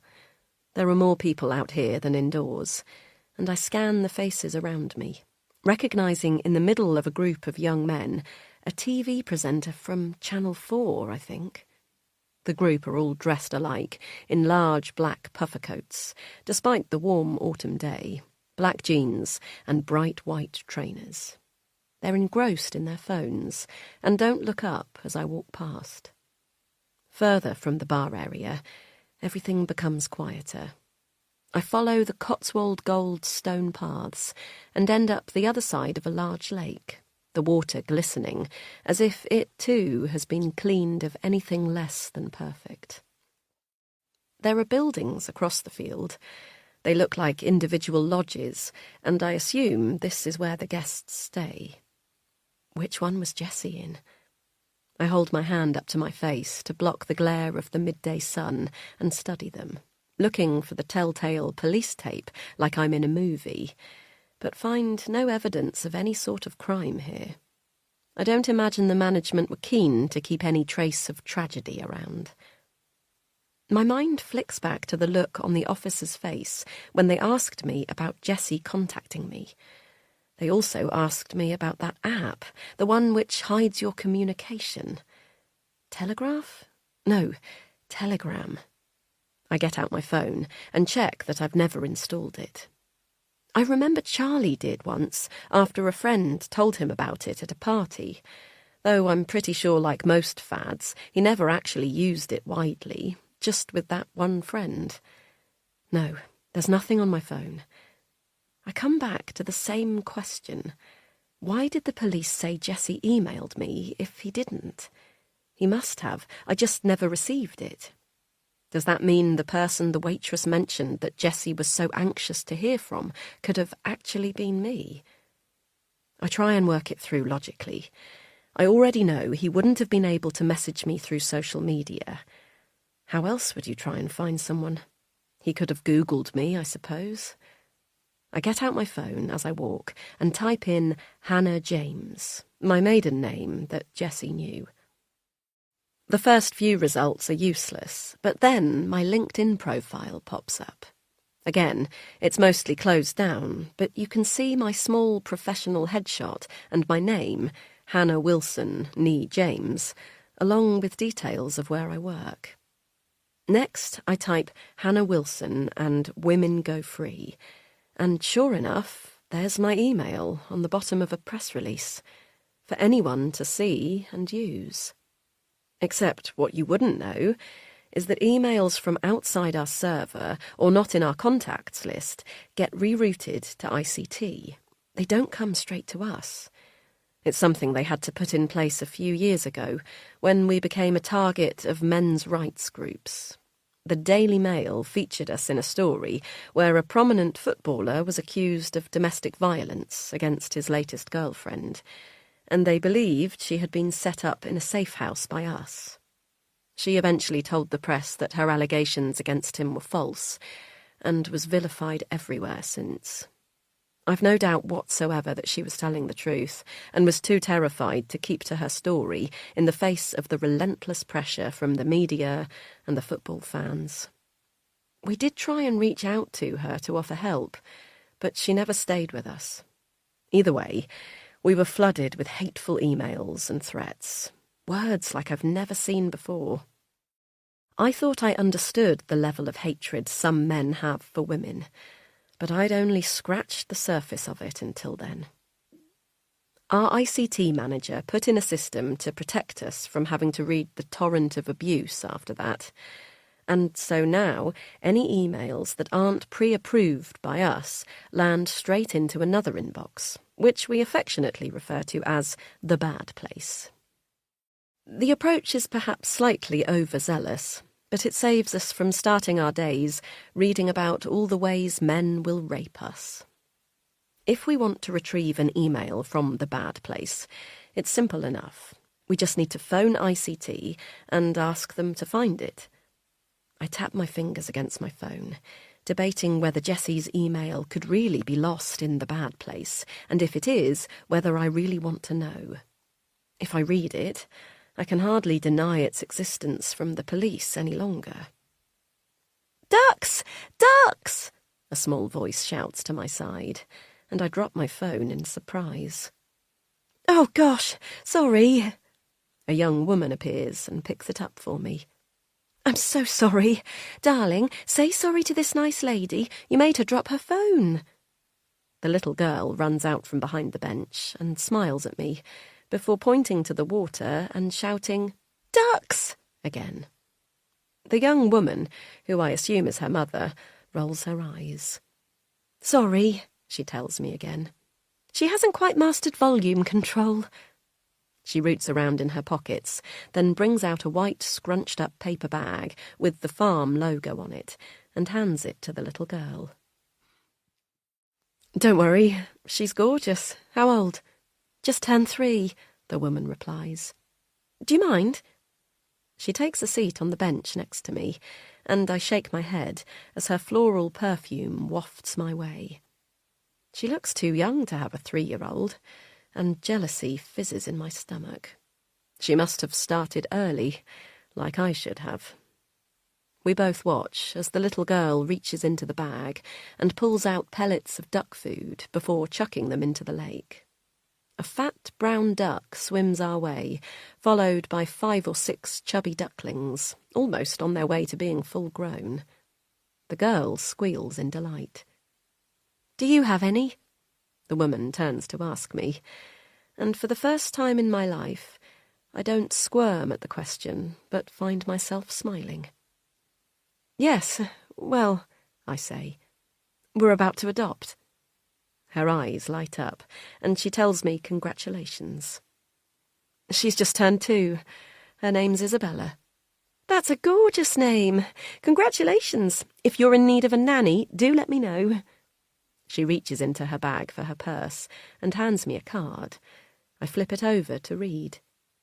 She's not yours, I say, nodding towards the child. She laughs. God, no, not yet. I have her 2 days a week, and I've a day or so spare at the moment, since my other family went back to Dubai. She smiles again, and I notice the total lack of wrinkles on her face. She must be in her early 20s at the most. I don't tell her that we could never afford a nanny, nor are we the sort of family who would have one, because she would, rightly, wonder what the hell I'm doing at a place like this, in that case. Instead, I thank her for the card and pretend for a second that I am just like the families here. After the girl runs out of duck food, they say their goodbyes and trot off down the path. I watch as they walk hand in hand, imagining Izzy and myself in a few weeks doing the same. Perhaps I can bring her here. We could feed the ducks. As soon as I think it, I shake my head. We're never coming here. This is not a good place. My anxious brain throws out the line, no, this is the bad place. I need to phone ICT. I need to know if that email exists, tying me to Jessie, pulling me away from Izzy. I dial the number and wait as the phone rings out. The email is here. I've read it 4 times, and yet it still feels unreal. A quick call to ICT got it unlocked and sent over within minutes, and now it's here on my phone. I pull my jacket tighter around me as I read it again. Hannah, I need to see you, please. I've tried everything I can think of to get you to speak to me, and nothing has worked. I'm coming to the UK. I'll be in your village. You have to see me. I won't give up. This isn't going to go away, Hannah, and nor am I. Jessie. The police must have read this. They must have. Will they know that I've now read it too? Heat pulses through my body as I realise how stupid I've been. I should have left it in the bad place. No one could have accused me of knowing he was here then. Now I'm implicated, aren't I? I lurch forward as a wave of pain shoots through my stomach. What have I done? I grab my phone and delete the email, as if that will solve the problem. Charlie would know what to do. Charlie, the one person I can never, ever tell the truth to. What a mess. I lift my head and see the little girl from before running across the grass, her nanny chasing her. Their giggles float across the lake, and I scrunch my eyes closed as tears fall down my cheeks. I've ruined everything. I'm going to lose Isabella. I'm going to lose Charlie. What can I do? I need to be away from this place. I was stupid to come here. How was this ever going to help me? There's nothing to be found out here that will somehow stop me from losing Isabella. Losing her before she's even had the chance to become ours. My stomach twists as I pull myself up from the bench, and I feel the familiar ache of pain swelling in my abdomen, reminding me that I am not fit to be a mother. I'll go home. I'll tell Charlie I'm not feeling good and hide away in the bedroom until I know what to say to him. Anything is better than being here. I march across the lawn back towards the main building, avoiding eye contact with the well-dressed people I pass. Not that they seem at all interested in speaking to me either. As I reach the main entrance, I hear him.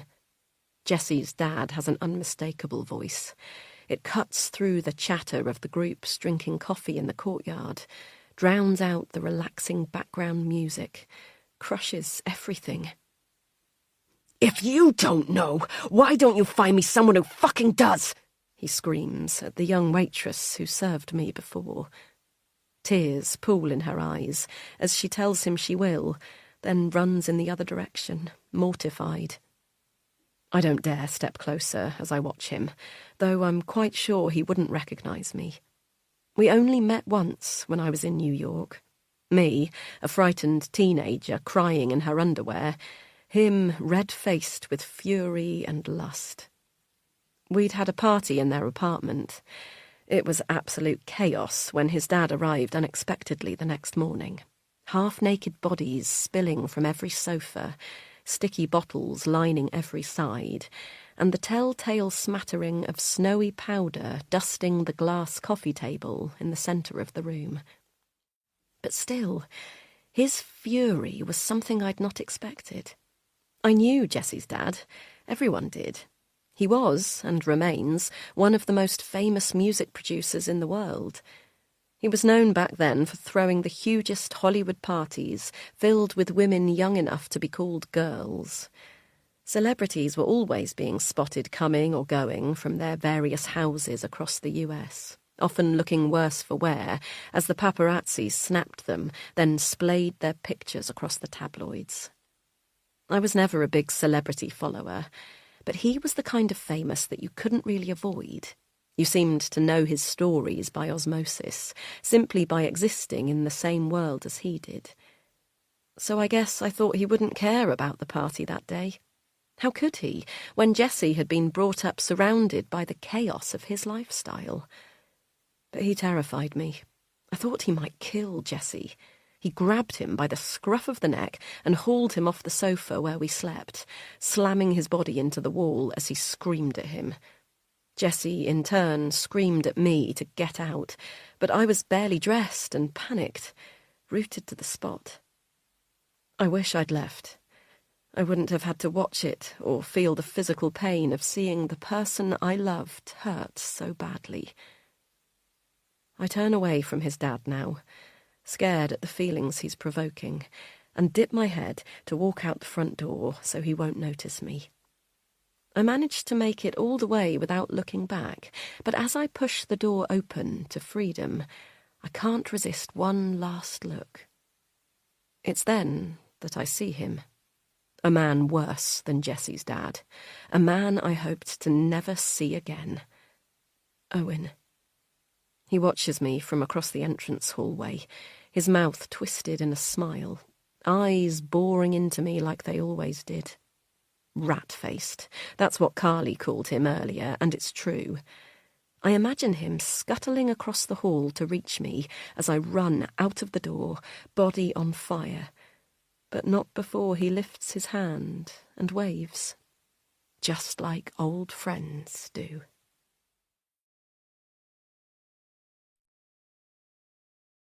Chapter 14. Then, New York. Oh my God, last night was insane. I had to stop writing because Jessie came over and I didn't want to be that sad girl sitting in the station writing in her diary about how crap her life was. He was with a few mates, but when he saw me, he left them and came straight over. "Look who it is," he said, a smile curling his lips. "Are you going somewhere?" I shook my head. No, just... He laughed and moved my bag off the seat next to me to sit beside me. He smelled of cigarettes and peppermint, and all I wanted to do was kiss him. His knee touched mine for a second, and because he never seems to wear jeans without rips in the knee, I felt his skin against my own. You're a weird girl, Hannah James. He likes to full name me, and every time he does, it's like I've never heard that name before. On his lips, my name sounds magic. His friends came over, but he told them he'd see them later and waved them away. They looked disappointed, and one of the girls at the back glared at me, but they followed his instructions and left us alone. I still don't know what made me do it, but I told him about the gig, about the humiliation, the way that not a single person was interested in me or my songs, how I thought New York was going to be so amazing for my music, but so far it was just a giant disappointment. Play me something, he said, opening my guitar case. I laughed and told him there was no way I was playing in the station in front of all these strangers. And then he did the most amazing thing. He pulled my guitar from my case and started playing. Then he opened his mouth and sang. To me, in front of the whole station. His eyes locked on mine, and he sang a song I'd never heard before, about a boy falling in love with an English girl who barely knew he existed. When he finished, there was a round of applause from the small group that had gathered around us. He barely noticed them, though, and looked at me to ask, "Do you like it?" I laughed and told him it was amazing. "Good. I'm glad. I wrote it for you." "What? You wrote that?" He nodded, handing me the guitar. "For you." I honestly thought I was going to die of happiness right then. I had no idea what to say, so I did the only thing I could think of, and I leaned forward and kissed him, fireworks exploding in my stomach. His hands cupped my face and then ran down my back, pulling my body closer to his. I have never wanted anything as much as I wanted Jessie right then. It was like the whole world faded around us as his hands explored my body, his tongue in my mouth. Eventually, he pulled away and everything came back into focus. My hands flew to my mouth, completely mortified that we'd just done that in the middle of the station, and he laughed. "I guess you do know I exist after all, Hannah James. Come on then, let's get out of here." He stood up and held out his hand for me, lifting me up off the cold, dirty station floor. I knew right then that I would follow this boy absolutely anywhere.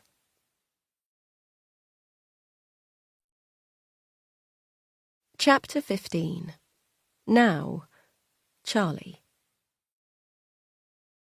Charlie hadn't been listening for the post the day he first discovered Hannah was lying to him 4 weeks ago, but even if he had, the sound of it clattering through the letterbox and landing on the hallway floor would have been unlikely to cause him to jump up and fetch it. 4 weeks ago, things were different. The only thing on his mind was getting Izzy and keeping Hannah positive. So the arrival of the letter was nothing to raise alarm initially, just another letter addressed to his wife that he thought it would be okay to open. Instead, he was faced with something he had always feared but never put into words. Hannah had a whole other life that didn't involve him. The letter was short, to the point, clear in what was wanted. Charlie didn't know then that the Jessie in the letter was the man that forced his way into the homes of millions every day with his obnoxious mix of pop and rock sung on the radio. He would have never believed that their lives would be entwined with a man like him. Things have changed since then. Charlie knows far too much about Jessie Carter, and far too little about his wife. He's been stuck in a kind of fog these last few days, his movements slow, cautious. He wishes he was the sort of person who became manic in a crisis, rushing around, doing everything at once, their words faster than their thoughts, their bodies propelled into action. But under this kind of stress, Charlie seems to stop. He has become weighed down with the indecision of it all. But now, he knows he's going to have to do something. He thought he'd planned everything perfectly. He thought he could somehow convince Jessie to stay away from his wife, stop the affair, or whatever it was, before it had chance to take root and rip everything good away from him. He convinced himself Hannah had made a mistake, but he could still put things right. It wasn't too late. Looking back, he wishes more than anything he'd simply confronted Hannah about the letter, like a normal man would have done. But he was so terrified of losing her that he couldn't even bear to ask. What if she admitted that, yes, there was another man, that she loved him more than she'd ever loved Charlie? What then? Charlie couldn't face it. So instead, he planned to quietly scare Jessie off before returning to his life as he knew it, like it never happened at all. But instead, Charlie can't even think about what happened instead. At least he'd been clever enough to hack into the farm's CCTV ahead of that night and ensure only he saw what happened on site. Thank God he did. He stares at the still captured from the CCTV on his screen again. The quality is not great, the kind you see TV detectives poring over in frustration. This could be anyone. We'll never convict with this.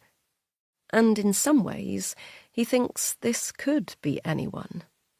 But deep in his gut, he is sure that it's his wife. The timestamp on the photo shows 3 minutes past 9 p.m. on Saturday evening. He traces his fingers around the outline of his wife's body. Her face is turned away from the camera as she opens the door to the lodge. He doesn't need to see the name on the door to know the man it belongs to. Broken. That's how he feels. Broken isn't a feeling, Charlie. That's what the counsellor he and Hannah had to see before starting the adoption process had told him once. But had the counsellor ever been through IVF? No. So they couldn't possibly know what it felt like, how broken was the only way to describe it. It wasn't disappointed or sad or hopeless, like the counsellor had tried to supply instead. It was broken. When you are told it's unlikely you'll have a baby naturally, that's the first strike. But that one is okay after a while. You pick yourselves back up.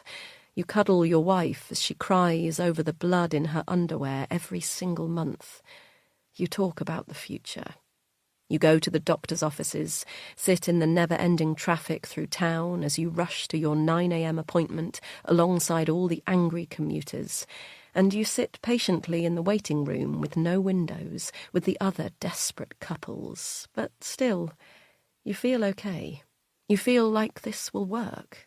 People are helping you now. But then it fails. Then you start to really break. Small pieces of you each time. A chunk of you is torn off every time you have to tell your wife negative again when you read the line on the pregnancy test. Just one line, never two. You come to dream of 2 lines appearing so you can turn around and tell her, but they never come. And finally, the appointment where they tell you, despite up to that point promising that you just need to be patient, to keep positive, that it'll happen for you, that there's no more hope, that they don't know why, but they know this for sure. You have to stop. The 2 of you will never make a baby. He heard Hannah listening to a Taylor Swift song once, one of her favourite artists, who he'd previously thought was a bit vapid. But this song spoke about letting go of something you wanted so badly, being like slowly dying from 1,000 cuts, and that's how he felt, he told the counsellor. The years of failure had broken him and Hannah down slowly, piece by piece, to the point where he didn't know how they'd look when he put them back together. The counsellor frowned. He knew the point of these sessions was to sign them off to start adoption, and his job was to be the positive one, looking to the future, like Hannah never could. But he was stuck. It hurt too much. He thought it was the worst pain he'd ever feel, the most scared he could be. When they finally found Izzy, he thought that part of his life was over. Hope was here, and he'd never have to be scared of the future again. But looking at the photo of his wife entering the room of a man soon to be murdered, he realizes he was wrong. Now, he is truly terrified, because even though he's erased all evidence of his wife's visit to Jessie, the police have somehow connected the two of them. And worse yet, Hannah has lied to them. He can't let himself think about what this all means. Hannah is not the sort of person to lie like this. But it's Jessie Charlie blames for all of this, not Hannah. Hannah doesn't deserve to be caught up in this, whatever this is. Neither of them do. For years, all they've heard is how cruel life is to them. It's so unfair this is happening to you. You'd make the best parents. And it's true, they would. No one will love Izzy as much as Hannah and he will. He is so certain of that he feels like screaming at the world for threatening to take it away from them yet again. He closes his computer screen, relieved to be rid of the image of Hannah, then leaves the house. He isn't sure where he's going yet, but he knows he has to go somewhere, do something. Their journey cannot end like this. Hannah cannot be involved with Jessie Carter's death. They cannot lose everything they've been working for.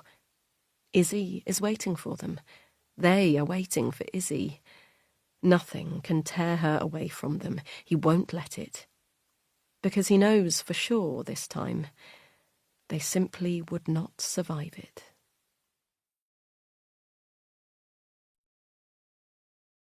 Chapter 16.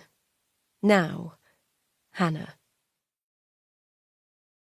It takes all my effort not to run back to the car. My legs are desperate to. My whole body wants to flee, to get us away from this place as fast as it can, but I know I can't do anything to make me look suspicious. The last thing that I need is to be memorable. So I walk calmly back across the gold-stoned path over the driveway, which before looked so idyllic, but now feels horribly artificial with my head down, checking over my shoulder every few steps to see if Owen is following me.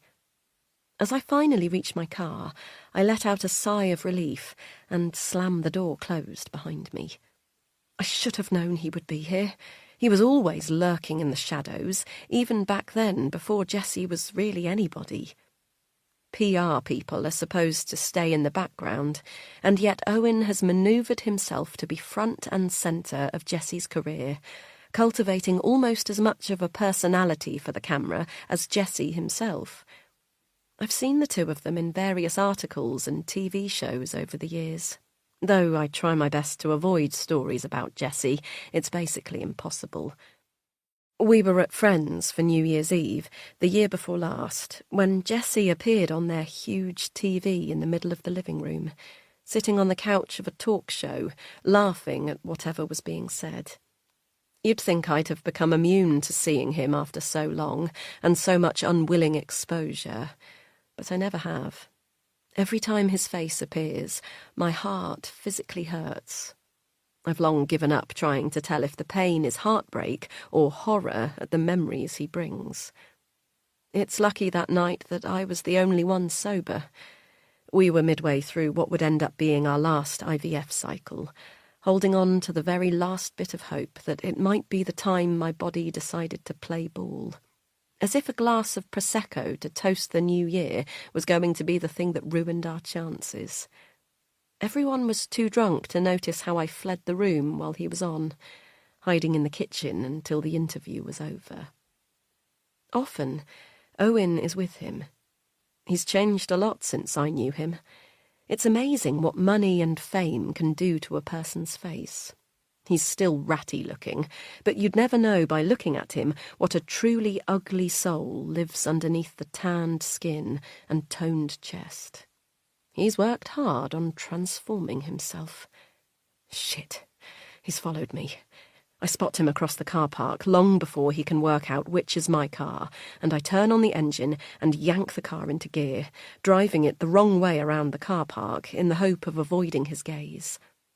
As I do, my phone rings. Hello? Hi, Hannah! It's Annabelle! I keep an eye on Owen as I manoeuvre around the car park farther away from him. Can I get out if I keep going this way? Will the gates open for me without having to show my pass again? Hannah, are you there?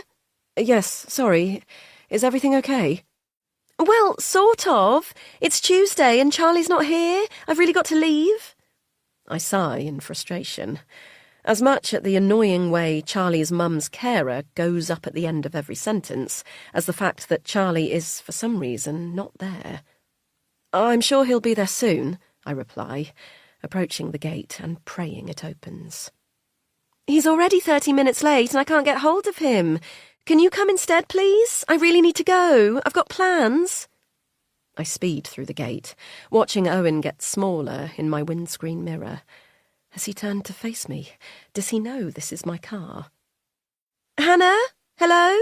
Sorry, I'm driving. Let me call Charlie. I'll call you back. I drive down the stretch of the private lane, which is now starting to get dark, and tell Siri to dial Charlie. She does, and the line rings out with no answer. Frustrated, I command it to dial again. Nothing. Where is he? Charlie is not the sort of man you have to chase about these sorts of things.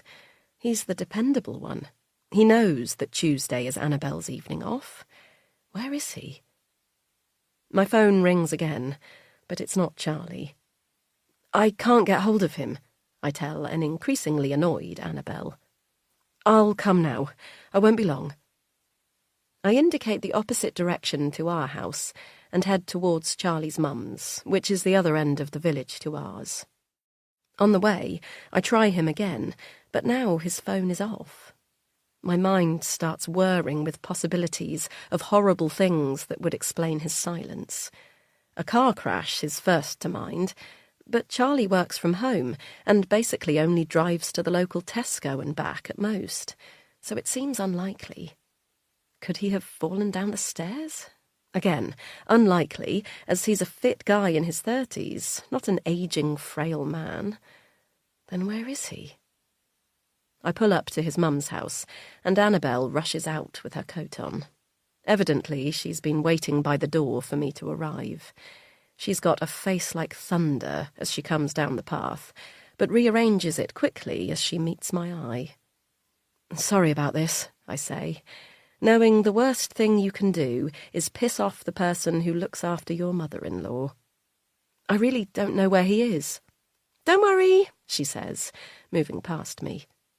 It wouldn't usually matter, but I've actually got plans tonight. I'm meeting a guy off Tinder. Her face beams as she tells me about him, suddenly unaware of her previous rush, and I nod and smile in all the right places, trying to remember what it's like to be 22, with the world full of possibilities, even on a Tuesday night in the middle of nowhere.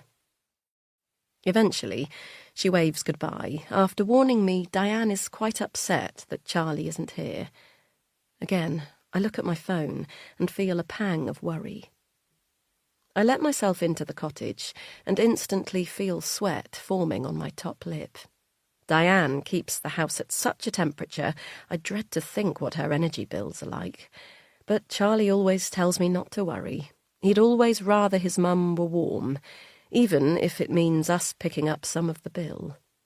I find her in the living room, staring at the TV, though it's not on. Oh, hello, love. She smiles warmly as she sees me, but her face falls when she realises I'm alone. Where's Charlie? I take a seat on the sofa next to her and take off my coat. I'm not sure. He's not answering his phone. She frowns and shakes her head.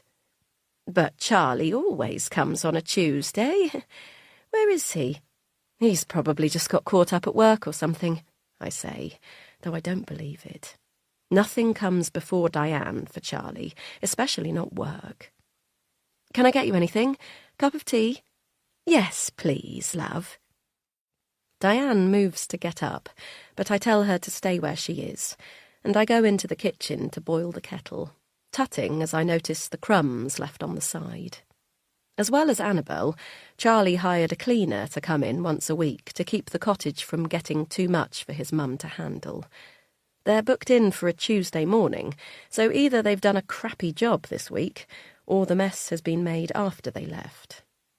I sweep up the crumbs and decide it's probably the latter and won't mention it to Charlie. We've enough to worry about without getting into a tiff with the cleaners. Here you go. I place the weak tea on the table next to Diane's chair, and she smiles at me. Her eyes tired, though it's not yet 7 p.m. "Where's Charlie?" she asks again, and this time I tell her he's got caught up at work, but should be here soon. Sometimes it's easier to tell her what she wants to hear. It's been 2 years since we found out she had early onset dementia. Most of the time she's able to hold conversations just fine, and you'd never know there was anything wrong with her. But some days she's like this, can barely remember what you've just spoken about, and prone to getting very upset and confused. It breaks my heart to see her in that state, so I'll do everything I can to avoid it, even if it means a small white lie. "How's our little girl?" she asks, taking a sip of her tea. "She's great," I say, unable to stop the smile that spreads across my face at the mention of Izzy. Diane's referred to Izzy like this ever since we first mentioned that we were looking at her details online. Our little girl, like she's always been part of the family. "You'll be able to meet her soon." "I can't wait. She's going to get the biggest cuddle you can imagine." Diane smiles at the thought, and we sit for a moment in comfortable silence. "I've got her a present," Diane says, putting her tea down and going into the kitchen. She brings back a small brown bag I'd not noticed earlier and places it in my lap. "Only small?" "Oh, Diane, you shouldn't have. We don't even know." Diane tuts at me. "She'll be coming home, don't you worry. Charlie said you're basically through all the—" Her face screws up into an angry frown as her mind grasps for the word. I'm desperate to supply it, but know that it'll only make her cross, so I wait it out, biting my lip as her eyes search around the room. "You know, the things you have to get through, the checks," I blurt. She nods firmly. "Yes, that's what I was going to say. The checks. Is it cold in here? Shall I turn the heating up?" "No, it's boiling." I laugh, wiping a bead of sweat from my top lip. "Where's Charlie? He hasn't been to see me for such a long time." "He's on his way. He's stuck at work." "I never see him any more." "You saw him on Saturday, Di. That's just a few days ago." After our fight on Saturday night, Charlie fled to his mum's house for a few hours. He's not the sort of man to get into a fight, then disappear to the pub with his mates, so I wasn't surprised when he said he'd been here. She frowns, then glares at me. "No, I didn't." I sigh, and try to distract Di by opening the present she's bought for Izzy. It's a beautiful illustrated picture book about a polar bear that goes to live with a new family. Tears spring to my eyes as I turn the thick pages, thinking how lucky we are to have Diane in Izzy's life, yet furious at the illness which is going to take away so much from her before Izzy can ever really know her. "This is beautiful, Di. She'll love it. Thank you so much." "Charlie hasn't been here since last Tuesday," she snaps back. "Okay," I say, putting the book down. "Maybe I got it wrong." "You did," she says. "You're wrong. Charlie wasn't here." She scowls at me, her face unrecognisable from the mother-in-law I've known and loved for over 10 years. It's little things like this that seem to upset her so much, and there's no point arguing with her or trying to remind her that she's got a degenerative disease. This isn't the real Diane. The real Diane is the sort of mum who would say, "Silly me, you must be right. I've got my days muddled." Even if she was 100% certain you were wrong, because she'd hate to do anything that could upset you. I fight back tears as she continues to scowl at me, wishing more than anything that Diane could be here right now. I miss her. So does Charlie. "I'll put Corrie on for you, Di, shall I?" Her scowl slowly unfolds, and she turns to face the TV as I switch it on, quickly absorbed by the unfolding drama on the screen.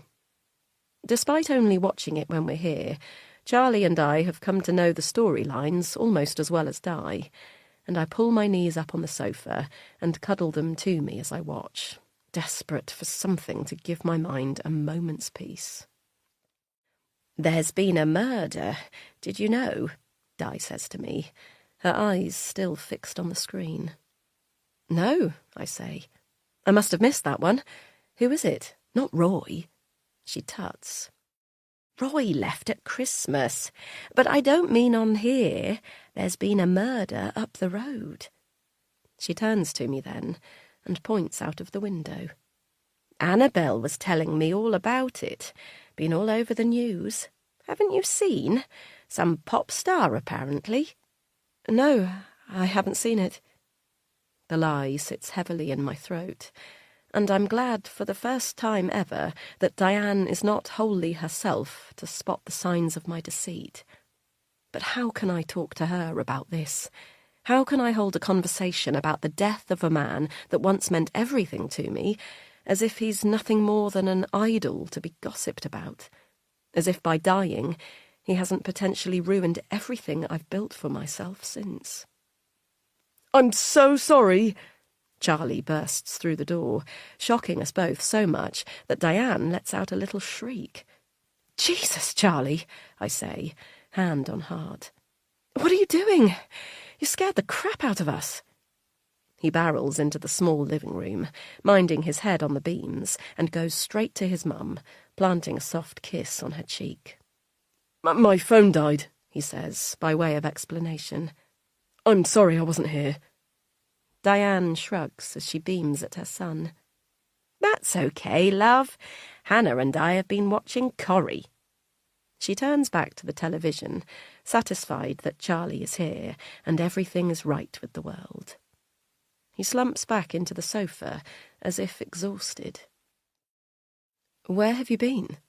"Bloody car broke down after getting petrol," he says, his eyes mirroring his mum's, glued to the telly. "Where, though? I didn't pass you on the way." He waves his hand as if this doesn't matter. "I pulled off the road just after the petrol station, when the warning light came on." I frown and tap him on the arm to get his attention. "Why didn't you call? I was worried something had happened to you. Annabelle had to call me." "I know, you said on your text." He finally turns to face me, and I notice there are dark circles under his eyes. "I'm sorry. I had no battery and I was stuck on the side of the bloody road." "What happened to the car?" Charlie shrugs and tells me something to do with the spark plugs in an irritated tone. He hates cars. Despite being one of the most intelligent people I know, he can't work them out at all.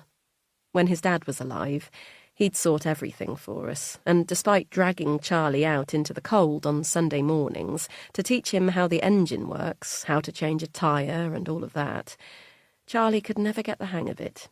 It's a source of real irritation for him.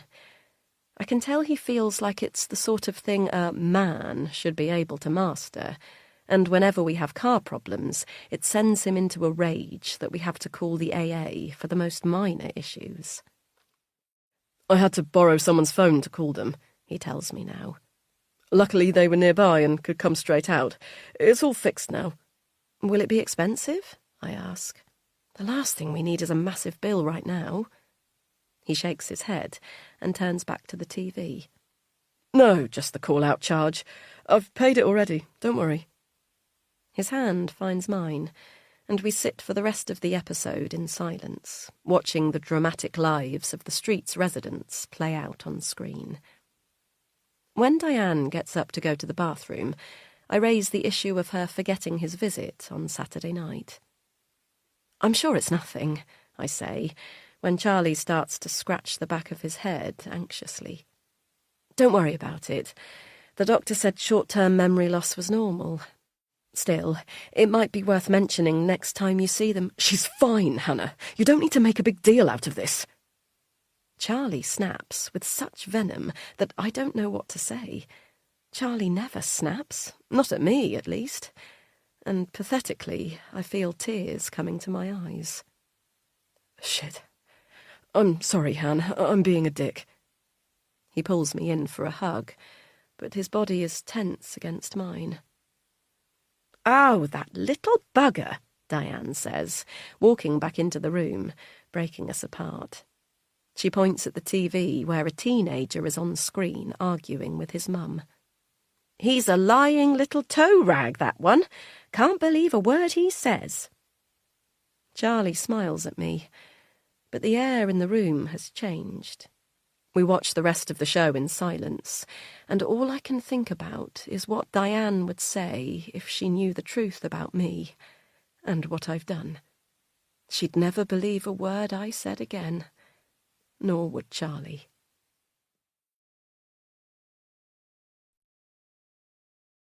Chapter 17. 5 days until Izzy comes home. Now, Hannah. "Have we got everything?" Charlie asks me for the 10th time the next morning as I lock my phone. I've been emailing back and forth with a local radio presenter all morning about finding someone to go on their show to drum up support for our latest funding drive, at the same time as fielding Charlie's worries about today. My phone dings again, and I open a text from Kate. "Another one! Call me," she writes, linking me to a Twitter thread with Jessie's name screaming out at me. I click it and quickly glance at the contents, relieved yet sickened to see it's another Anon account calling him an abuser, but nothing to do with me. "Han," Charlie says. "do we have everything?" I jam my phone into my bag without replying to Kate, then turn to Charlie. "Yes, I've got our whole folder in my bag, but I've told you we don't need to bring anything. Andrea said so. Stop worrying." I give his arm a squeeze and try to take my own advice as I down half a glass of water, then panic I'll need the loo as soon as we get there. We're meeting Izzy's foster parents today to talk about the handover process. Every time I say that phrase, handover process, it makes me wince. How can a child be handed over like a project at work? But I know it's important. The next few days are vital in making sure that Izzy is stable and happy enough to make the final transfer next week. My hand idly caresses my flat stomach, thinking of all the times during IVF that a transfer meant something else, something to be medically prepared for. But that's over now. This transfer is as real as any of the embryos we had. More real, in fact, because Izzy is a little girl waiting to meet us, not merely the idea of one. Well, she might be waiting to meet us. She's only 2 years old, and will only be marginally aware of what's happening to her. She's been with her foster carers since her birth mum died, when Izzy was 18 months old. In some ways, they're the only safe parents she's ever known. Elaine and Michael. We have met them before, briefly, at the suitability panel a few weeks ago.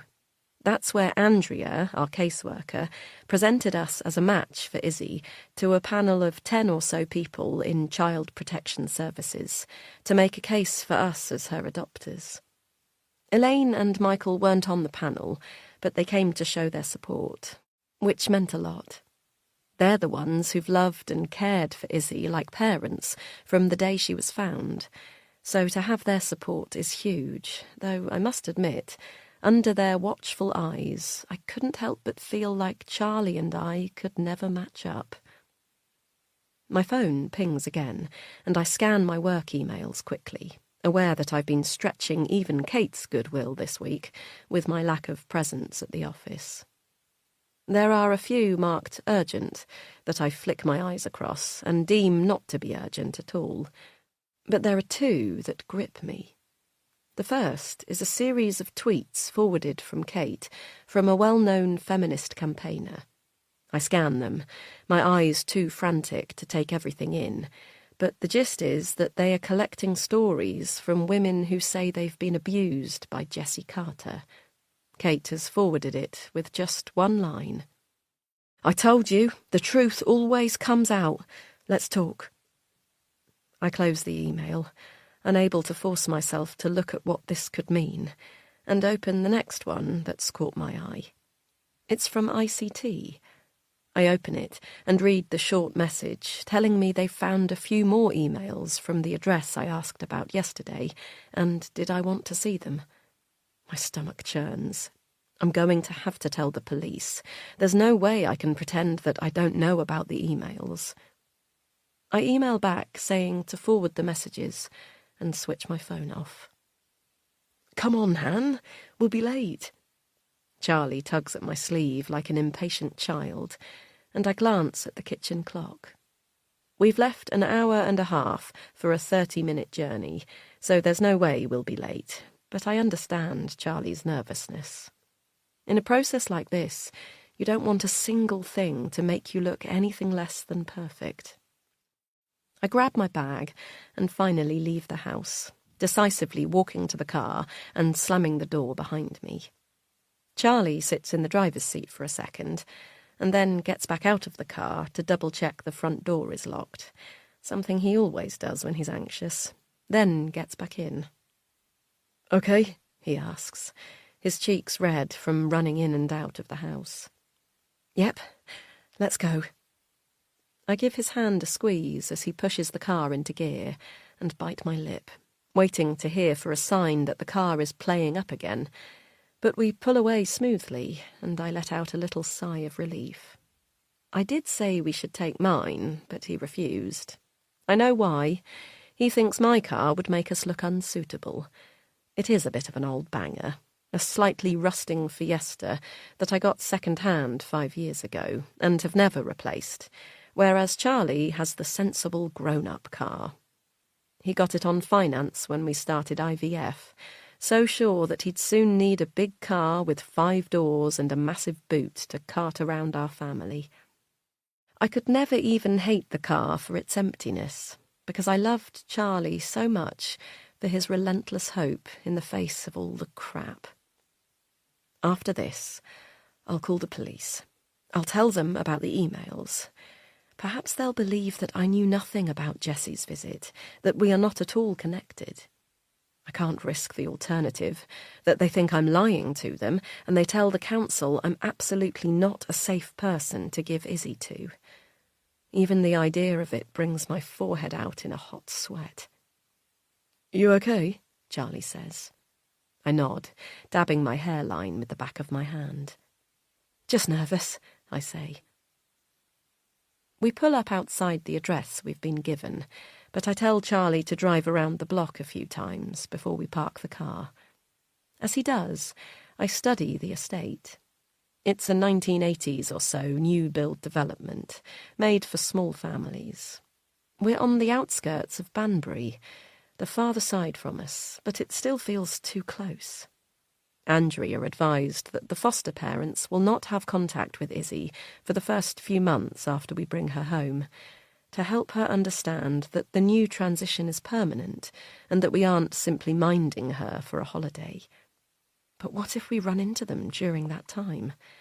I imagine the 3 of us strolling hand in hand through Banbury High Street and spotting them. Izzy perhaps shouting, "Mama! Dada!" at the top of her voice, and all the strangers on the street turning to stare at us like we're abductors. "What's wrong?" Charlie says, pulling the car up. "Nothing." "You're shaking your head." I tut, unaware of my movements. "I was just thinking something stupid, worrying about running into Elaine and Michael in Banbury after the adoption, and we literally never go to Banbury. You hate it." Yeah, I guess, I say, remembering the one trip we made to the cinema here that was promptly abandoned mid-film when a group of teenage boys kept throwing popcorn at the screen. Charlie told them to pack it in, and they flew out of their seats at him like feral animals, all gangly overgrown limbs and hair gel. Charlie found it mildly annoying, but I was horrified, and the cinema attendant, not much more than a teenager himself, had to kick the boys out.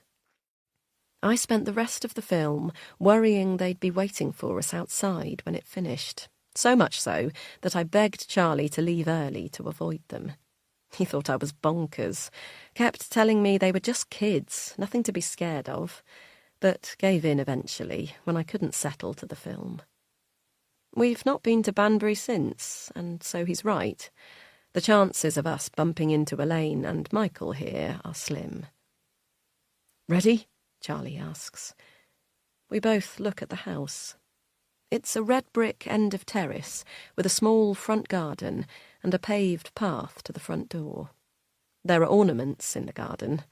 A small deer sits next to a cat with green gemstone eyes. I imagine the looks we'd get from our neighbours if we tried to put these outside our house. They'd be appalled. But really, the ornaments are quite sweet.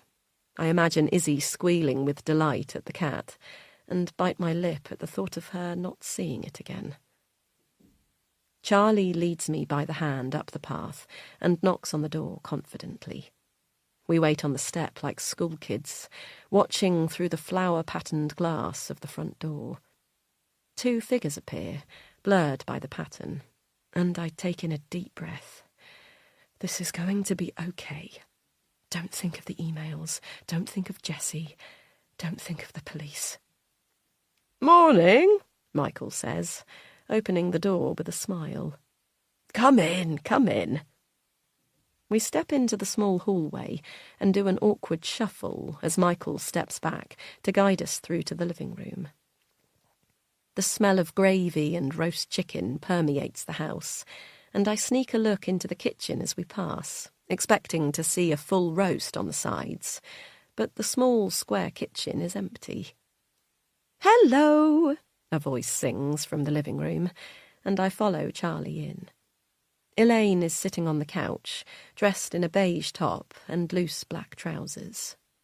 "I won't get up," she says, pointing towards her hip. So Charlie strides across the room and energetically shakes her hand, bending over as his height dwarfs her. I move to do the same, but trip on the edge of an upturned rug and decide it's better to just take a seat as my cheeks colour. I hate introductions. I never know what to do with my hands.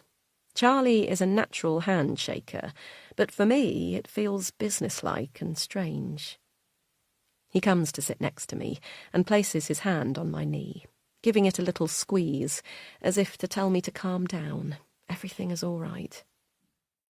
As Michael and Charlie discuss a round of hot drinks for us all, I notice that the walls of the living room are lined with an array of framed photographs and take the time to study the children memorialised behind glass. There are so many. My heart aches as my eyes roam across their sweet, smiling faces and try to spot which chunky baby from the many could be Izzy. "She's not on there," Elaine says, and I blush, caught snooping. "Sorry, I was just... There are so many." Elaine smiles. 36 in total. That's how many we've fostered over 18 years. My mouth drops open. "Their pictures go up there once they've left. Something to remind us of their time with us." She gazes at the wall adoringly, and I search her face for sorrow, loss, perhaps even jealousy at the idea that these children she has loved so much have all left her, but find no evidence of those feelings. "It must be so hard, what you do."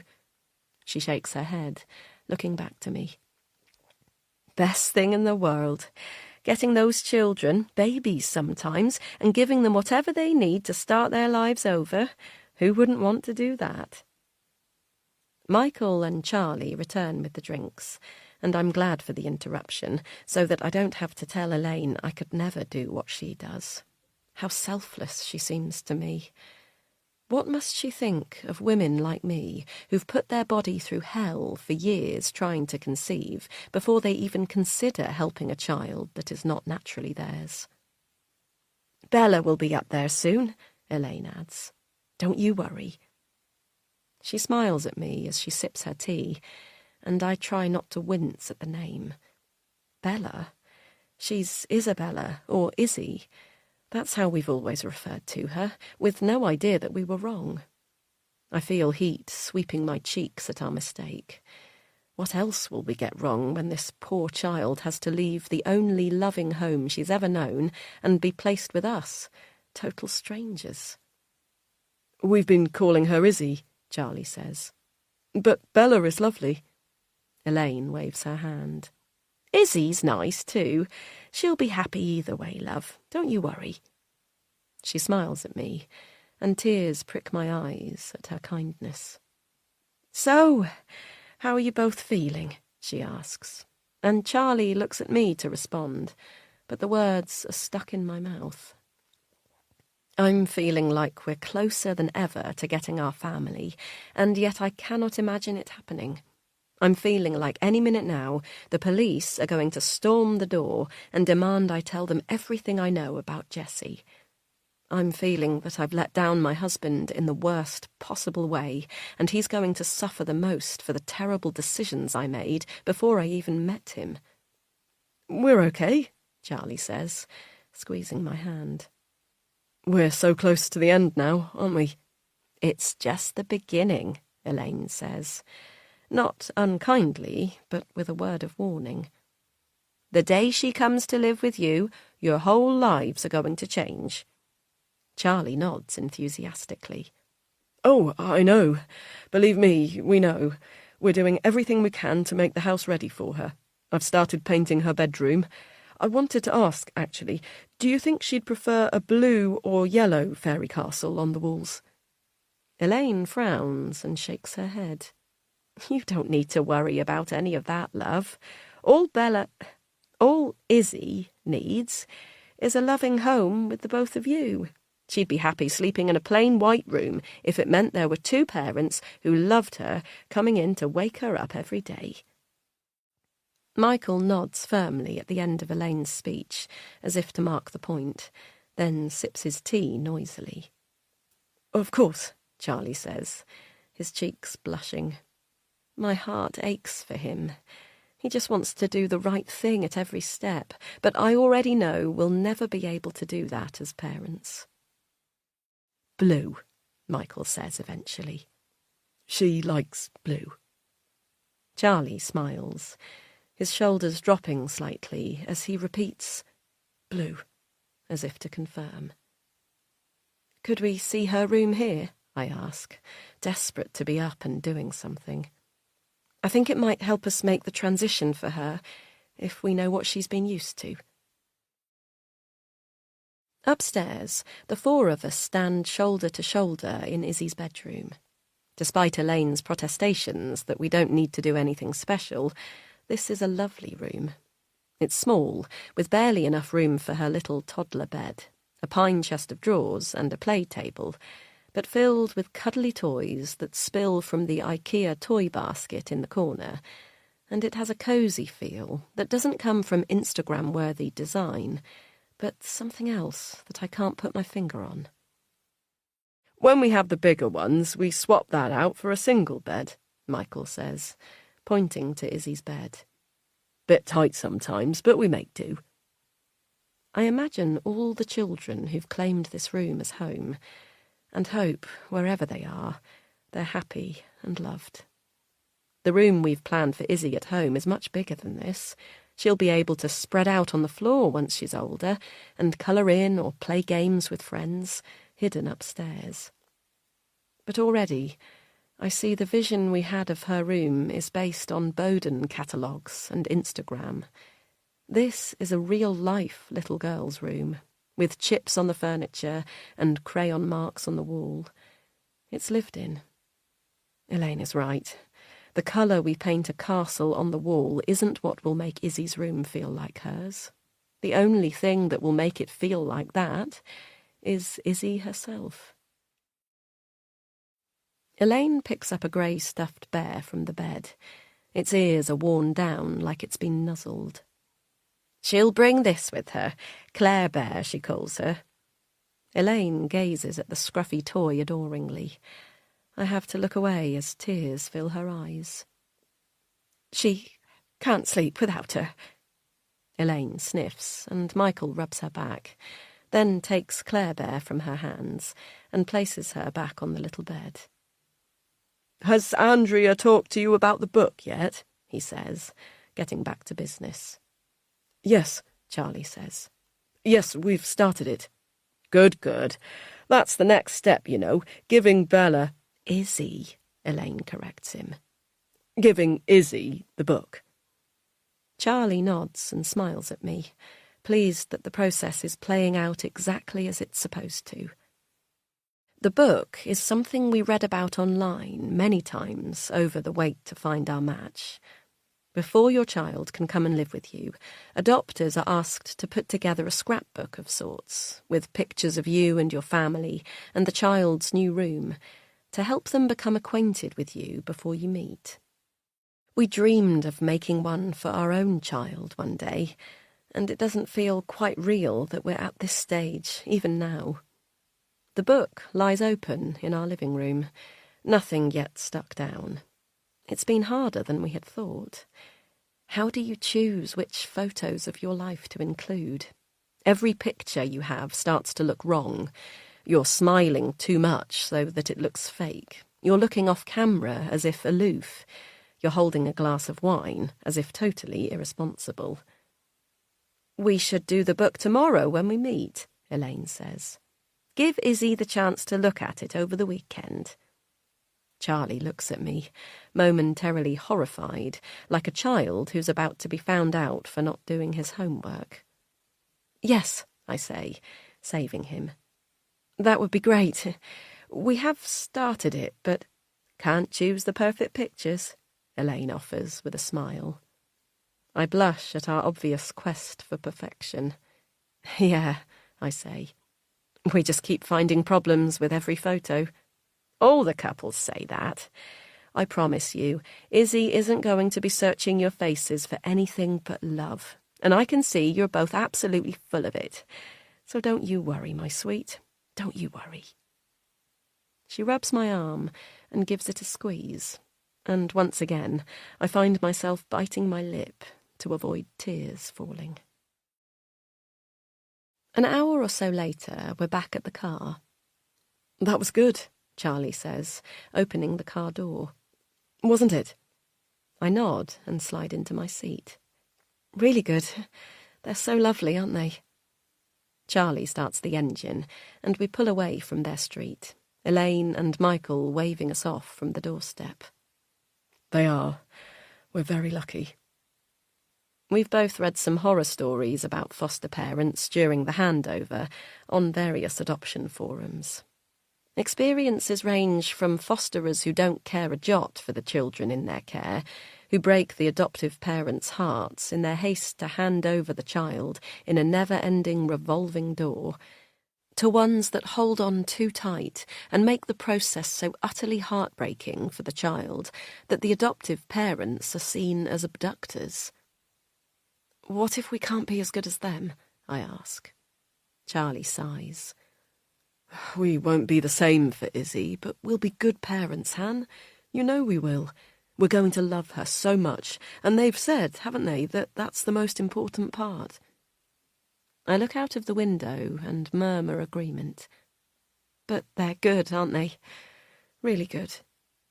Charlie shrugs, as if we have nothing to worry about, but I don't think he's hearing my words. We drive for a few minutes in silence, and then Charlie pulls into a petrol station. Want anything? He asks, getting out of the car. Why are we stopping? He frowns. For petrol? He says, as if I'm stupid. But you got petrol last night. I didn't. You said you broke down after you'd been to get petrol. He shakes his head, frowning. No, I didn't get petrol. I broke down on the way to get it. That's why I need it now, because I couldn't get it last night. He shuts the car door and walks around the back of the car to fill up. I watch him in the wing mirror, trying to ignore the voice in my head telling me that I'm not wrong. He definitely said he broke down after he got petrol. So why do we need it again?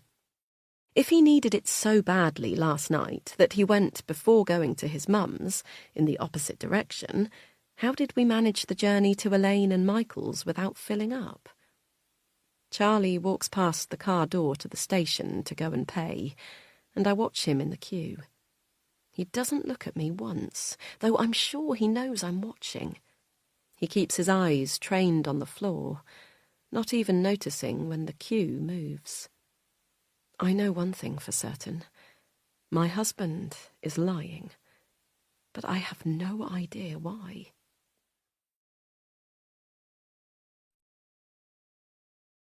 Chapter 18. Now, Charlie. He's never been a good liar. When Hannah asks him about the petrol, he feels like his throat might close up. In the queue to pay, he tells himself to calm down and concentrates on counting the tiles on the floor in front of him. He's going to need to get a lot better at this if he's going to get her out of whatever it is she's involved in with Jessie. Back in the car, he arranges his face into a smile and focuses his mind on what's important right now. Izzy. They spend the rest of the journey talking about their few hours with Elaine and Michael, analysing every little thing they said and did, desperate to assure themselves they've met the fosterers' approval. By the time they arrive home, the petrol lie has almost been forgotten, and they walk into the house hand in hand, just like you'd expect from a couple on the brink of getting everything they've ever wanted. In the kitchen, Hannah switches on their coffee machine and fills it with water. He's glad to see her using it again. It's barely been touched in the last 5 years since they began trying for a baby. Even after they gave up on the IVF, Hannah kept up her strict rules. No caffeine, no alcohol, reduced sugar, red meat, and processed food. He kept telling her that she didn't need to do that anymore, that surely the one good part of closing the door on IVF was that she could finally let her hair down a bit. But now he realises it was the loss of control she feared. Years living under strict diets, routines and protocols have left a lasting impact on his wife. Him, too. But no matter what anyone says, he knows that the toll has been harder on her. How could it not be? It wasn't his body being subjected to weeks of hormones in relentless rounds. His skin wasn't being injected every few months. No one was piercing his ovaries multiple times to extract eggs. His only part to play was a sad act of masturbation in a too-white room where the sound of the nurses could be heard through the walls. "Do you think we should start adding to the book?" Hannah says, before flicking on the machine. The sound of the beans crunching, preventing Charlie from replying instantly. He waits for the sound to stop. "Yeah," he says. "They're right. It doesn't need to be perfect, does it?" Hannah pours 2 cups of coffee and puts one down in front of him before leaving the room. She comes back a few seconds later, the book in hand, and spreads the photos they have chosen to include out across the table. Charlie sips his coffee and lets his eyes roam across them. "Doesn't this feel like 1,000,000 years ago?" Hannah picks up a photo of the 2 of them from when they first met. It had been at the local pub almost 10 years ago now, but the place looked much the same. The crazed collection of old beer mugs hanging from the dark wooden-beamed ceiling, the Inglenook fireplace roaring behind a group of laughing locals. Charlie has spent most Friday nights there since turning 18. There wasn't a lot to do in the village as a teenager, still isn't, But at least they had a decent pub, and he had a good group of mates. Though they'd all gone off to university while he'd stayed at home, coding in his bedroom, a lot of them had come back to the village, to the surprise of all of them, for a few years after graduating. Friday nights in the pub were always the same. A few pints and a bowl of chips between whoever was in the village that night, followed by drunken walks home through the pitch-black lanes, lit only by torchlight if one of them remembered theirs. Nothing exciting, but it was enough for Charlie. But that Friday, everything changed. He was just leaving the bar, carrying 4 pints in one, when someone pushed him from behind. The pints went everywhere, and the whole pub erupted in a childish, "Whoa!" "Oh my God, I'm so sorry." He looked up from the devastation of wasted beer on the floor, ready to tell whoever had knocked him where to go. But when he saw her, the words stuck in his mouth. She was beautiful. To this day, he doesn't think he's ever seen someone as beautiful as Hannah looked to him that night. She wasn't dressed up or anything like that. She was wearing a baggy blue jumper and jeans, her shoulder-length brown hair tucked behind one ear. But to him, she looked perfect. "You're all right," he managed to say eventually. "I tripped," she said, her cheeks colouring. "I really didn't mean to. I'm so bloody clumsy." "No bother," he added with a smile. "Can I get you another round? Please, I feel terrible." She did look like she felt terrible. Her cheeks were blushed red, and she bit her bottom lip like a school kid caught out. He didn't know what to do. Accepting her offer wasn't exactly chivalrous, was it? But if he didn't, he'd have to walk away and stop the conversation. And more than anything, he didn't want to walk away from this girl. "All right," he said, moving forward to the bar. Before they'd even ordered, Karen, behind the bar, placed 4 pints in front of him and winked. "This one's on me. What can I get for you, love?" Hannah ordered a small white wine, and while Karen disappeared to find a chilled bottle, they stood at the bar together awkwardly. "I haven't seen you here before," Charlie eventually said, then winced at the cliched line. But Hannah didn't seem to notice. "I've just moved," she said. "Do you live here?" He nodded. "My whole life. Why would you move here?" he asked, genuinely interested. Unless you were born and bred, or a very rich Londoner wanting a second home, you didn't tend to get new young people in the village. Hannah laughed, seemingly unaware of the unlikeliness of her being here. "I keep asking that myself. My job relocated. I was in London, but they moved here, and I just thought, why not? The countryside might be nice." "And is it?" "What?" "The countryside. Is it nice?" She smiled then, so wide that she revealed nearly all her teeth. The 2 incisors at the front of her mouth were slightly wonky, and Charlie didn't think he'd ever seen something so cute in his whole life. "Some parts of it are, yeah." She blushed even more then, and looked down at her feet. "Here you go, love. £5.50. "I'll get this," Charlie said, pulling out his wallet as quickly as he could, and handing over a scrunched-up £10 note to Karen.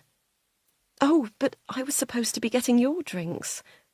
Hannah looked genuinely horrified for a moment, but then Charlie smiled and handed her the wine, and her mouth crept up in the corners to mirror his. They spent the whole night talking after that.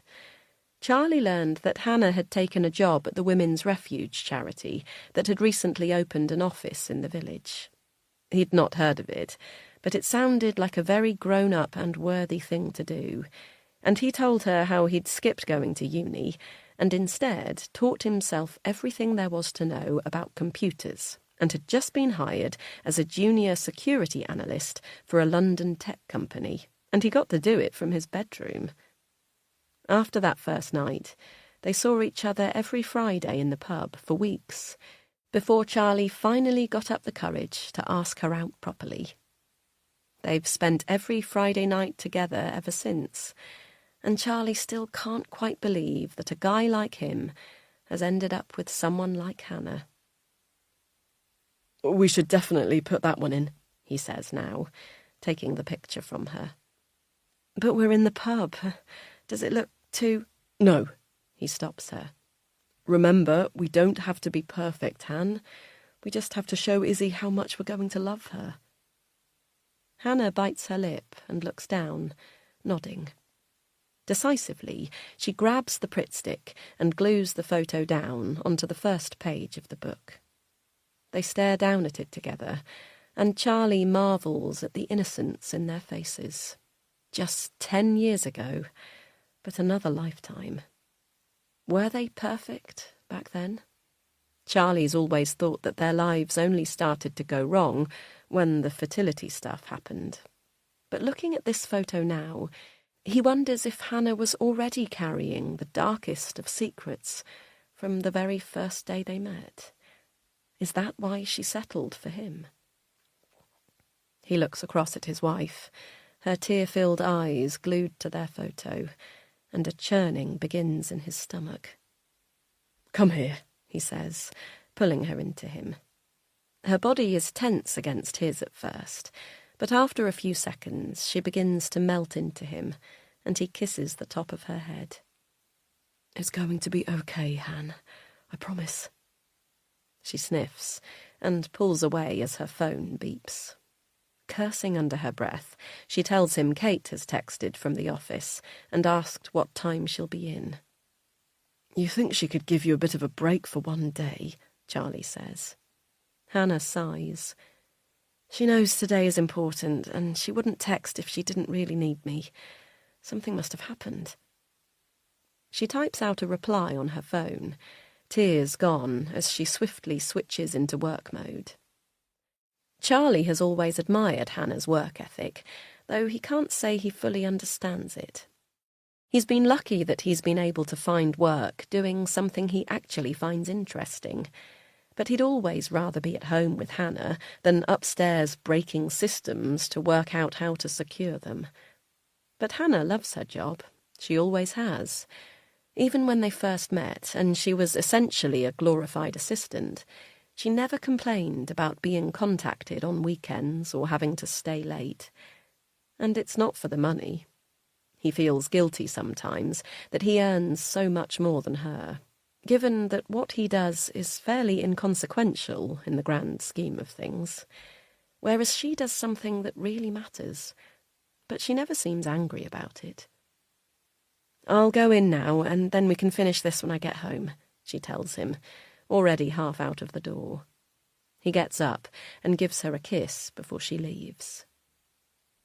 For a moment after she's gone, he thinks about going upstairs and logging into work, distracting himself with an easier-to-solve problem. But the more he stares at the photo of them 10 years before, the more he knows the only thing he needs to think about right now is saving his family.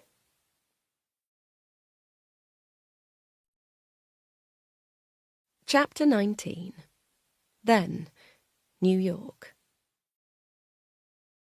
I think I'm in love. God, that sounds stupid, doesn't it? But I am. I don't care how silly it sounds, or that it's only been a few weeks since I met him. Jesse is everything. We spend nearly all of our time together now, and I finally understand why everyone says New York is so magical. Before, it just felt like I was rattling around this big empty house. Outside, I could see all these people having fun, but I didn't know how to reach them. But with Jesse, it feels like being at the centre of a party all the time. I've never known anyone like him before, and it's not just because he's rich, because I've found out he is very rich, or that his dad's basically a super famous music producer who could make all my dreams come true, and Jesse promises he'll make sure he does. Jesse has just got this way about him that draws people to him.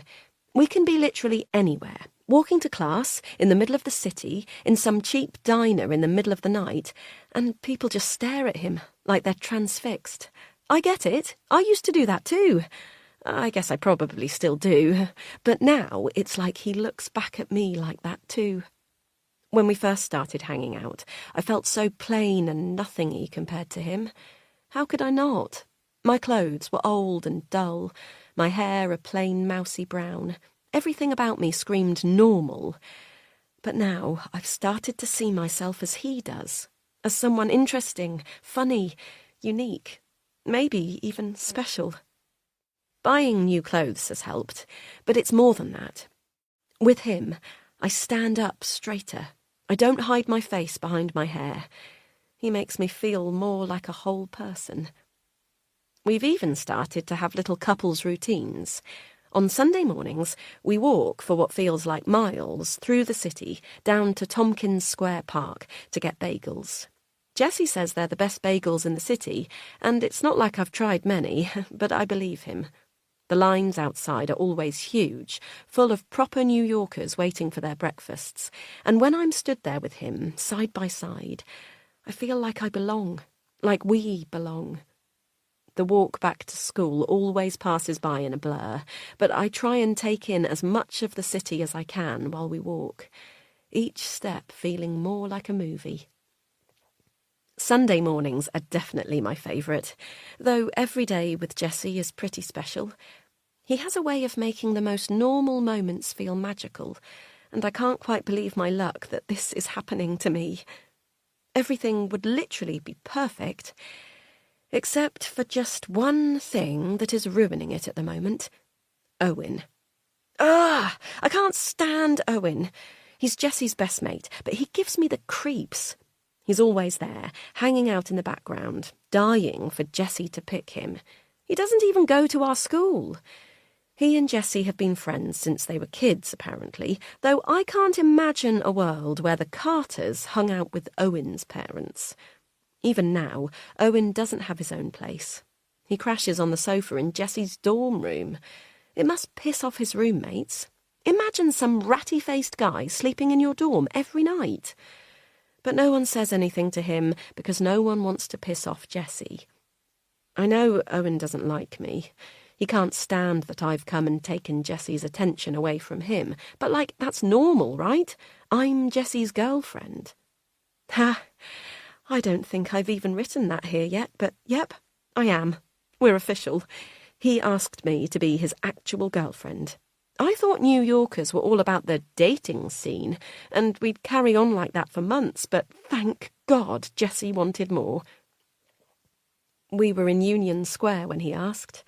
I'd dragged him to the big Forever 21 there to get a new outfit to wear to a gig I had the next day. Any other boy would have moaned and done the whole bloke at a clothes store act. But honestly, Jessie makes everything more fun.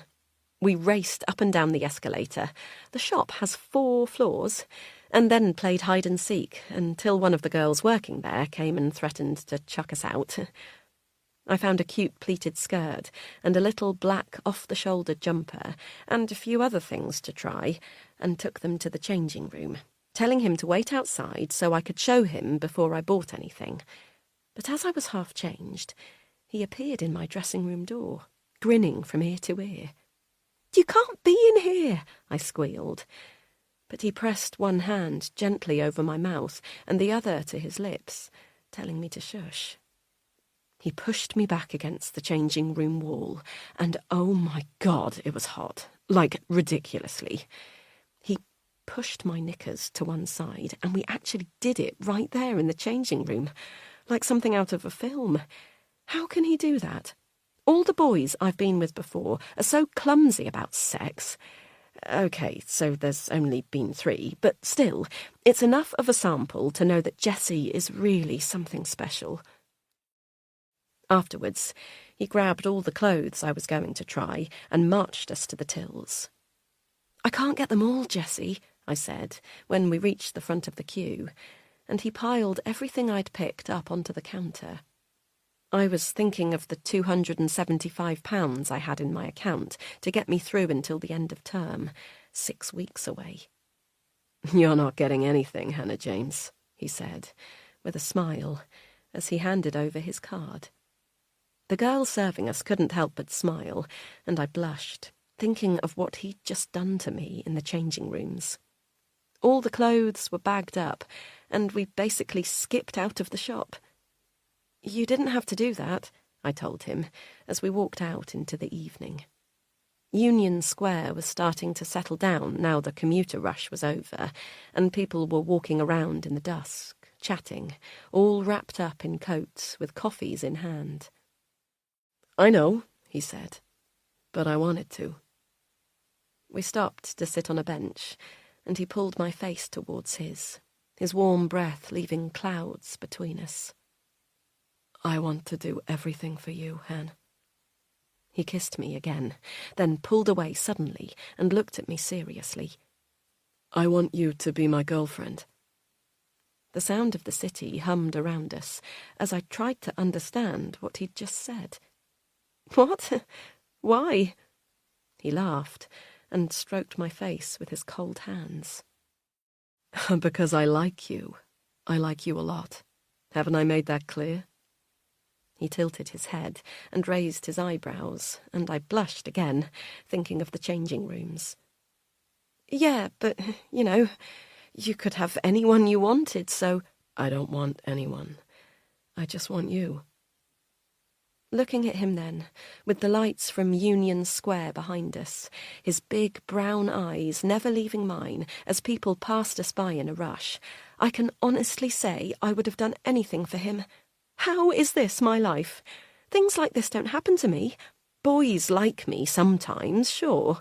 They like me enough to text me sometimes, then forget, or go for a drink, a quick snog, then say we're better as friends. Boys do not fall head over heels for me in a matter of weeks and ask me to be their girlfriends. Ever. "So," he said, after a few seconds of me staring at him like a total idiot, speechless. "What do you think? Do you want me to be your boyfriend?" "Of course I bloody do." I laughed and pulled him back to me, his lips meeting mine. Even writing it again now makes me all warm inside. It really was perfect. Until... "Look who it is." A voice broke us apart, and I felt the weight of another person join us on the bench. Owen. "Hey, man," Jessie said, apparently genuinely happy for our romantic moment to now include his ratty best friend. "Want to come celebrate with us?" And that was that. I can't really complain. We did have a great night after that. Jessie took us to this bar in Hell's Kitchen, where the drinks cost more than all of my clothes from Forever 21 combined, and we stayed up until the early hours, drunkenly racing back through Times Square hours later, the lights so bright it felt like I was on acid. But Owen is just always there lately. Since then, he pops up all over the place. In a city so big, you'd think it would be near impossible to keep bumping into someone, wouldn't you? But he seems to find us every time, almost as if he's looking for us.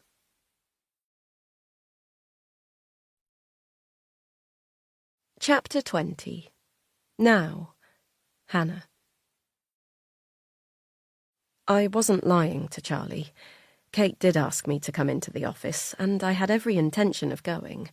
But on the drive over, the news came on, and once again all they were talking about was Jessie's murder. It's been confirmed now by the police. This time, the radio presenters had vox pops of people from around the village, people I knew. "You'd never think it could happen around here," Roger, the coffee shop owner, said. "But it wouldn't be anything to do with the locals," he added. "Those celebrities treat this place like one big party. It's no wonder something happened up there." "I couldn't believe it when I heard," Olivia squealed. I rolled my eyes. Of course she'd found a way to centre herself in this. "But it's hardly surprising, is it, with his history? But no, I can't see how anyone from the village would have anything to do with it," she said. "I'm a member of the farm, obviously, but most round here aren't. It's not for everyone." I imagined her smiling smugly at the journalist when she added that line, letting them know that although she lived in the village, she was more of a London elite type, just like them. But eye rolling aside, the interviews have really rattled me. I was so sure that any connection between Jessie and me would never be found.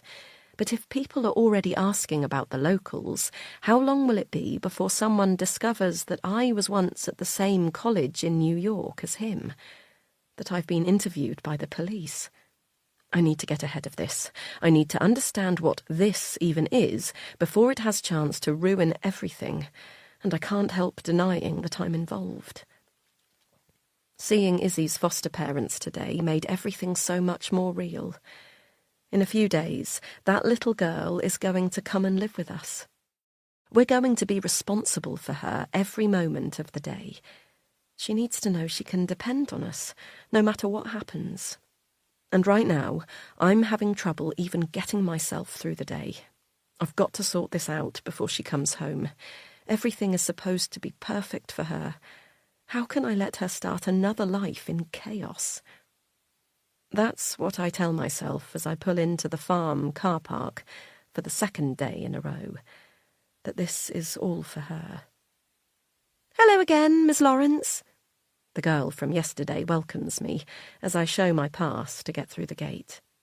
I smile and shield my face from the sunlight, partly hoping this will be enough to stop her from recognising me, though the idea is totally ridiculous. She's clearly not blind. Even so, I put on my sunglasses and pull my coat up around my chin as I walk across the grounds to reach the main entrance. Once inside, I order a coffee and sit at the same table I had yesterday. I take out my laptop and pull up a blank Word document, then start typing mindlessly into it. My brain, for some reason, decides that typing lyrics to Adele's latest album is the best way to make me look professional, and I keep it up for a few minutes until my coffee arrives. "Here you go," the waitress says. She seems pleasant enough, but I was hoping for the chatty girl from yesterday who seemed so keen to gossip. "Thank you," I say, taking out my card automatically before putting it back, remembering again that I can't leave any digital trail. "Is cash okay? You don't want to put it on your account?" I shake my head, then begin to root around my bag for the spare change I usually keep in the inside pocket. Relief floods me as my fingers feel the shape of a few £2 coins. Once I've placed the money on the table, I make a show of checking my watch, then sigh loudly. "Have you seen Owen Peters today?" I ask, trying to sound nonchalant. The waitress opens her mouth to answer, then looks around the room as if unsure. "He's supposed to be meeting me here, but he's 15 minutes late. I'm worried perhaps he's gone to the other coffee shop." I googled this place before I came. There are 3 coffee shops on site, and I hope this detail is enough to make the waitress think I'm genuinely concerned there's been a mix-up. "I did see him earlier," she says. "You're best off trying moonshines. He's been there most days this week." I roll my eyes and fake a smile. "Of course he has. Typical Owen."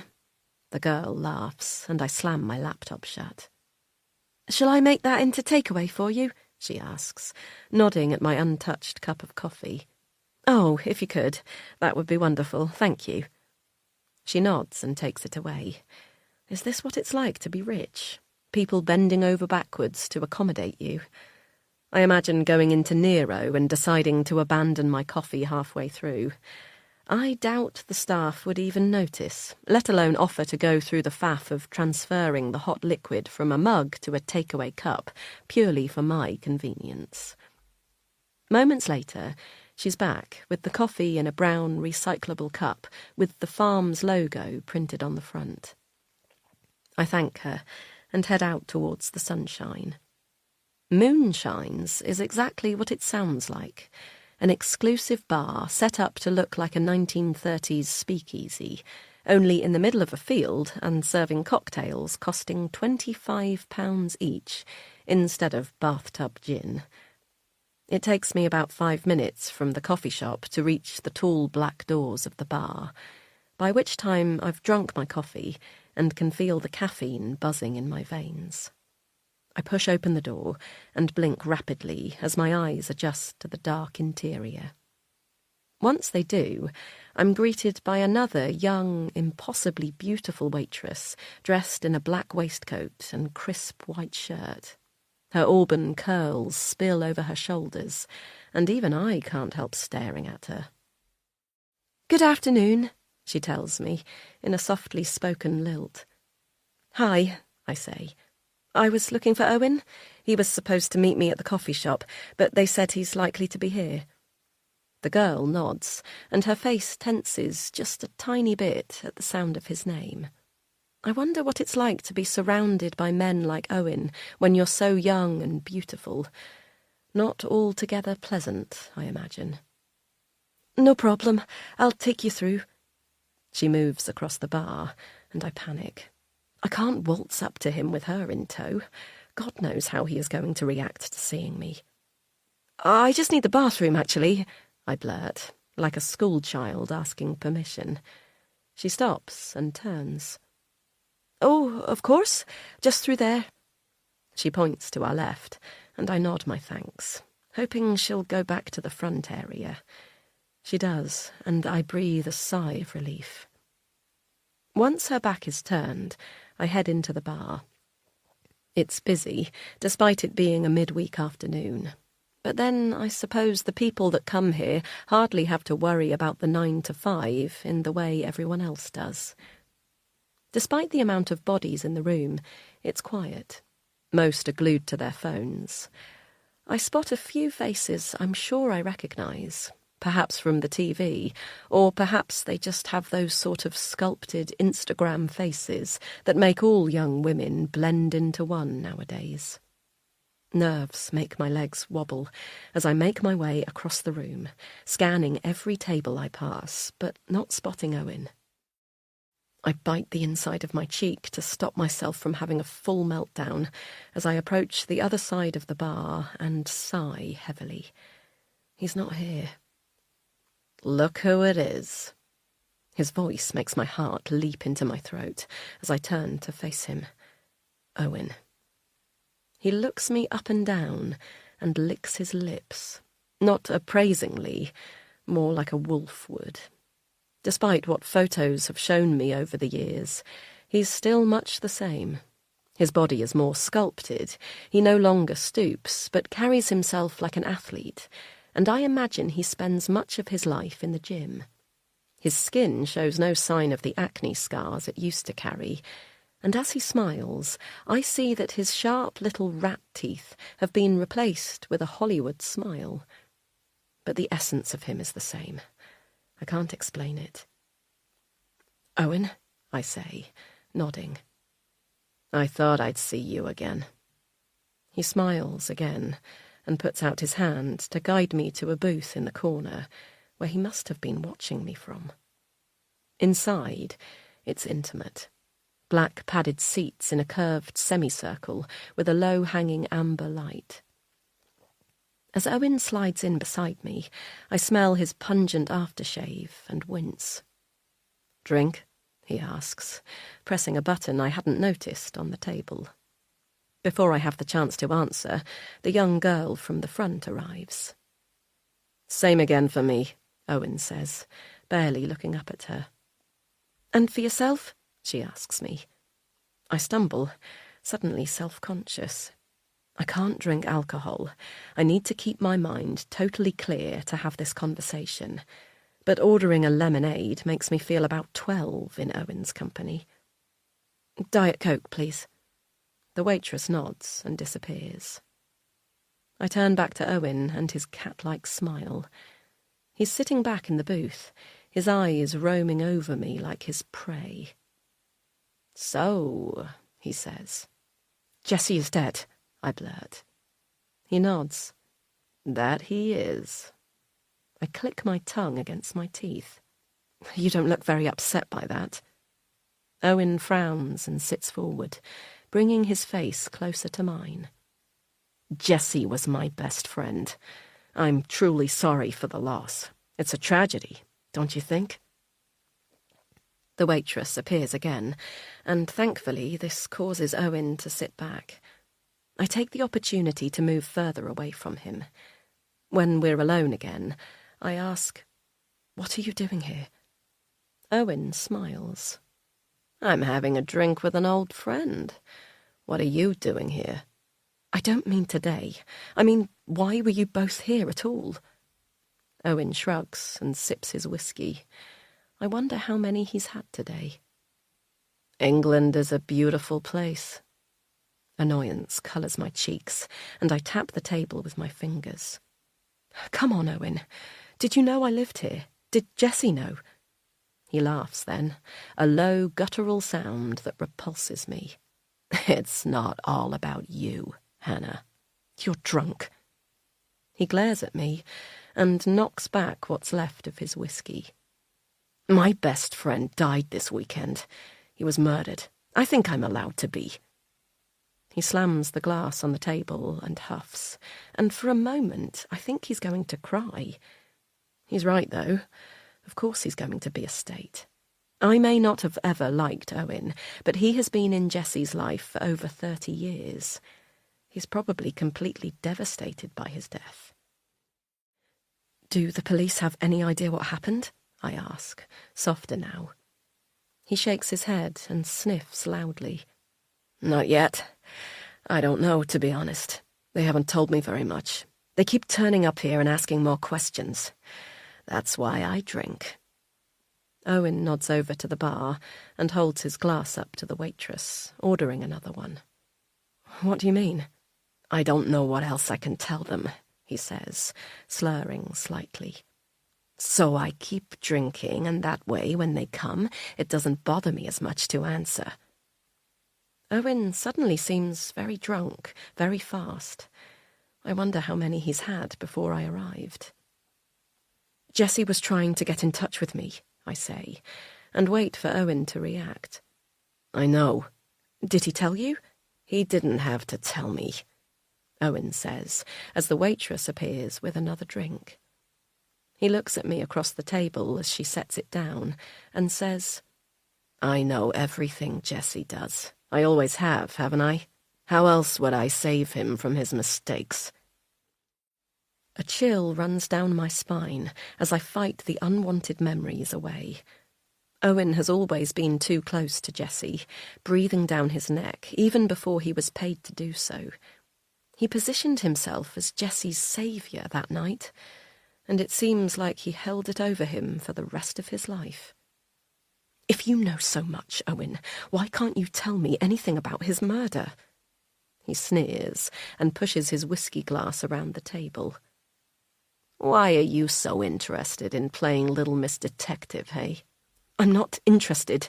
I'm trying to stay as far away from this as I can. I've built a good life here, one that has absolutely nothing to do with what happened in New York with the two of you," I spit. "And I don't want to get dragged into anything to do with this. But why was he here, Owen? It can't be a coincidence that you two are camped up the road from my house when someone kills him, can it?" I want him to tell me I'm being paranoid, that they came here because they're another pair of idiot celebrities who thought it sounded adorable on Instagram, that this has absolutely nothing to do with me. He leans forward and for the first time seems more aware of what's going on. The drunk haze has lifted from his eyes, and his black pupils stare at me with a steady gaze. "You think Jessie was killed because of what you two did?"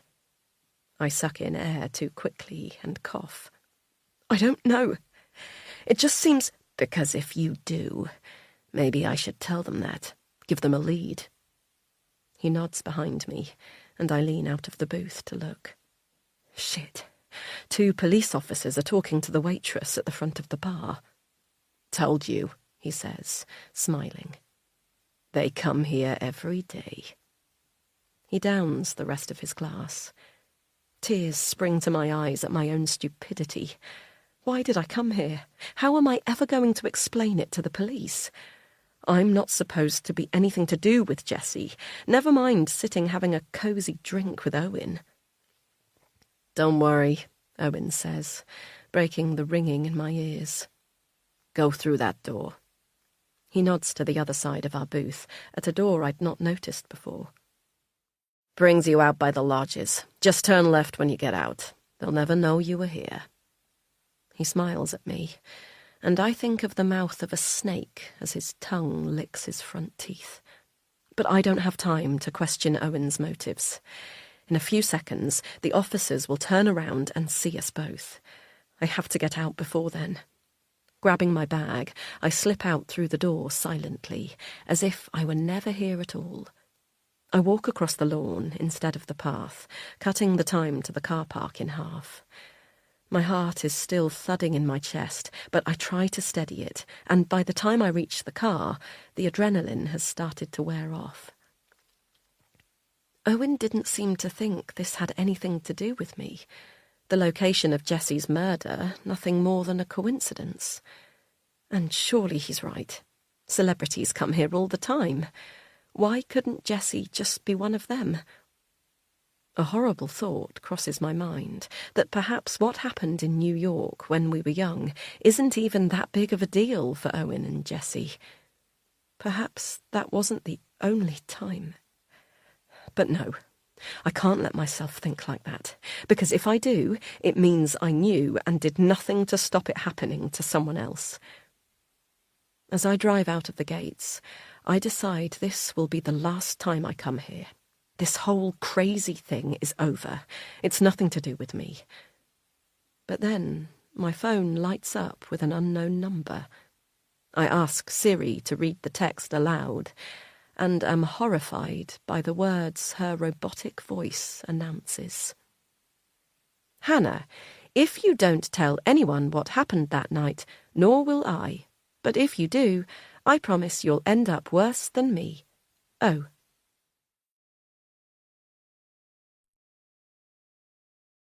Chapter 21. Now, Charlie. He doesn't know what's worse, knowing Hannah is lying about something so huge, or that she's in so much trouble that it feels impossible to pull her out of it. He scans the text message again, but it doesn't bring him any more answers. But there it is, that sign-off again. Oh. Part of him feels guilty for spying on his wife like this. He's never done it before, but when she left her phone out last night, he couldn't stop himself from installing the app that would sync his iPhone to hers, allowing him to see every little thing she does. And he's glad he did, now that he sees this message, the threat. Don't tell anyone. He reads it with a thick taste of dread at the back of his throat. You'll end up worse than me. Oh. Oh.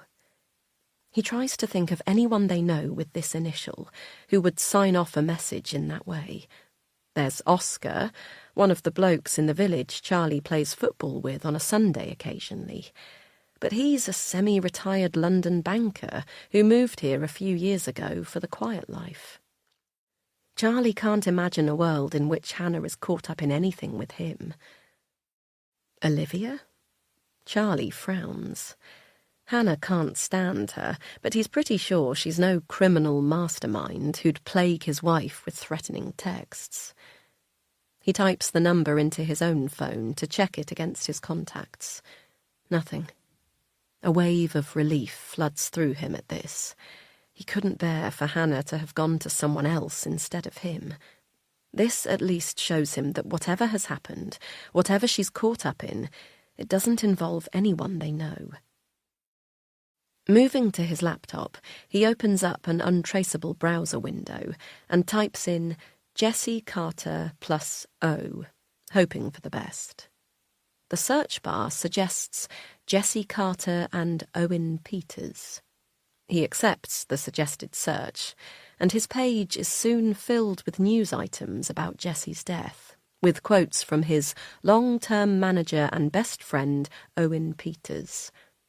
Charlie flicks through the Google image results of this man that has threatened his wife, his hands curling into fists as he scrolls.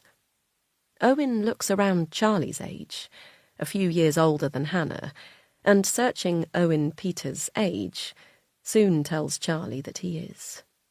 He tries a combination of typing Hannah James, his wife's maiden name, in with Owen's, but the search results don't bring anything up. Charlie reads a short bio of Owen from one of the Hollywood news sites, his eyes narrowing as he sucks in the information. Owen has known Jessie since they were kids. Owen's mum was once Jessie's parents' cleaner, and the boys became best friends. Owen even following him through college, the site tells him. Charlie sighs. This is how he must know Hannah. He keeps reading. Owen went on to become Jessie's manager after Jessie dropped out of his New York college. Despite having no experience in the industry, Owen went on to be known as one of the most successful and ruthless music managers of his time. Is he wasting time reading about this? He has no idea. But the more he reads about this man, the more he wonders what the hell Hannah is caught up in. When they first met, Charlie spent a lot of time worrying that Hannah was going to grow bored of the countryside, of him, and move back to London. She always told him she hated the city and had no intention of going back. But he never understood how swapping that life for his never felt too small for her. He was born and bred in the village, and if he hadn't felt a responsibility to stay near his mum, he always said he'd have had a much bigger life. But now, looking back, he wonders how true that ever was. He loves their life. The country walks, muddy wellies, Sunday roasts in the pub. Hannah loves it too, he tells himself. She's never shown any sign of settling for him, or for their lifestyle. But the more he reads about Jessie and Owen, the more he wonders whether her yearning for the quiet of the countryside was more about fear of what cities could hold than anything else. He knew about New York, to a degree. You can't go through the adoption process and not learn every detail of your partner's life. At least, that's what he thought at the time. They dig into every significant life event, which in Hannah's case included a 4-month stint at an elite liberal arts college in New York. He thinks back to the questions Andrea asked her about that time, remembering how uncomfortable she looked when asked why she'd left New York earlier than planned. She'd told Andrea she was homesick, that it just hadn't felt like she'd expected it to. He'd gripped her hand. He remembers this now, and squeezed it. He'd thought she was ashamed that she'd failed to make it as a musician, that she'd lost hope in New York City, of all places. When they first met, Hannah never mentioned that she was a musician. He found out when they first visited her parents. What a disaster that had been, in their tumbling-down grand house in Exeter, not long before it became overrun with lodgers. Her dad had been ranting about how Hannah had settled for a predictable and boring office job instead of becoming the musician she was meant to be. Charlie had looked around her parents' ramshackle house full of half-finished paintings and empty wine bottles, and was grateful to be boring, if this was the life of a creative.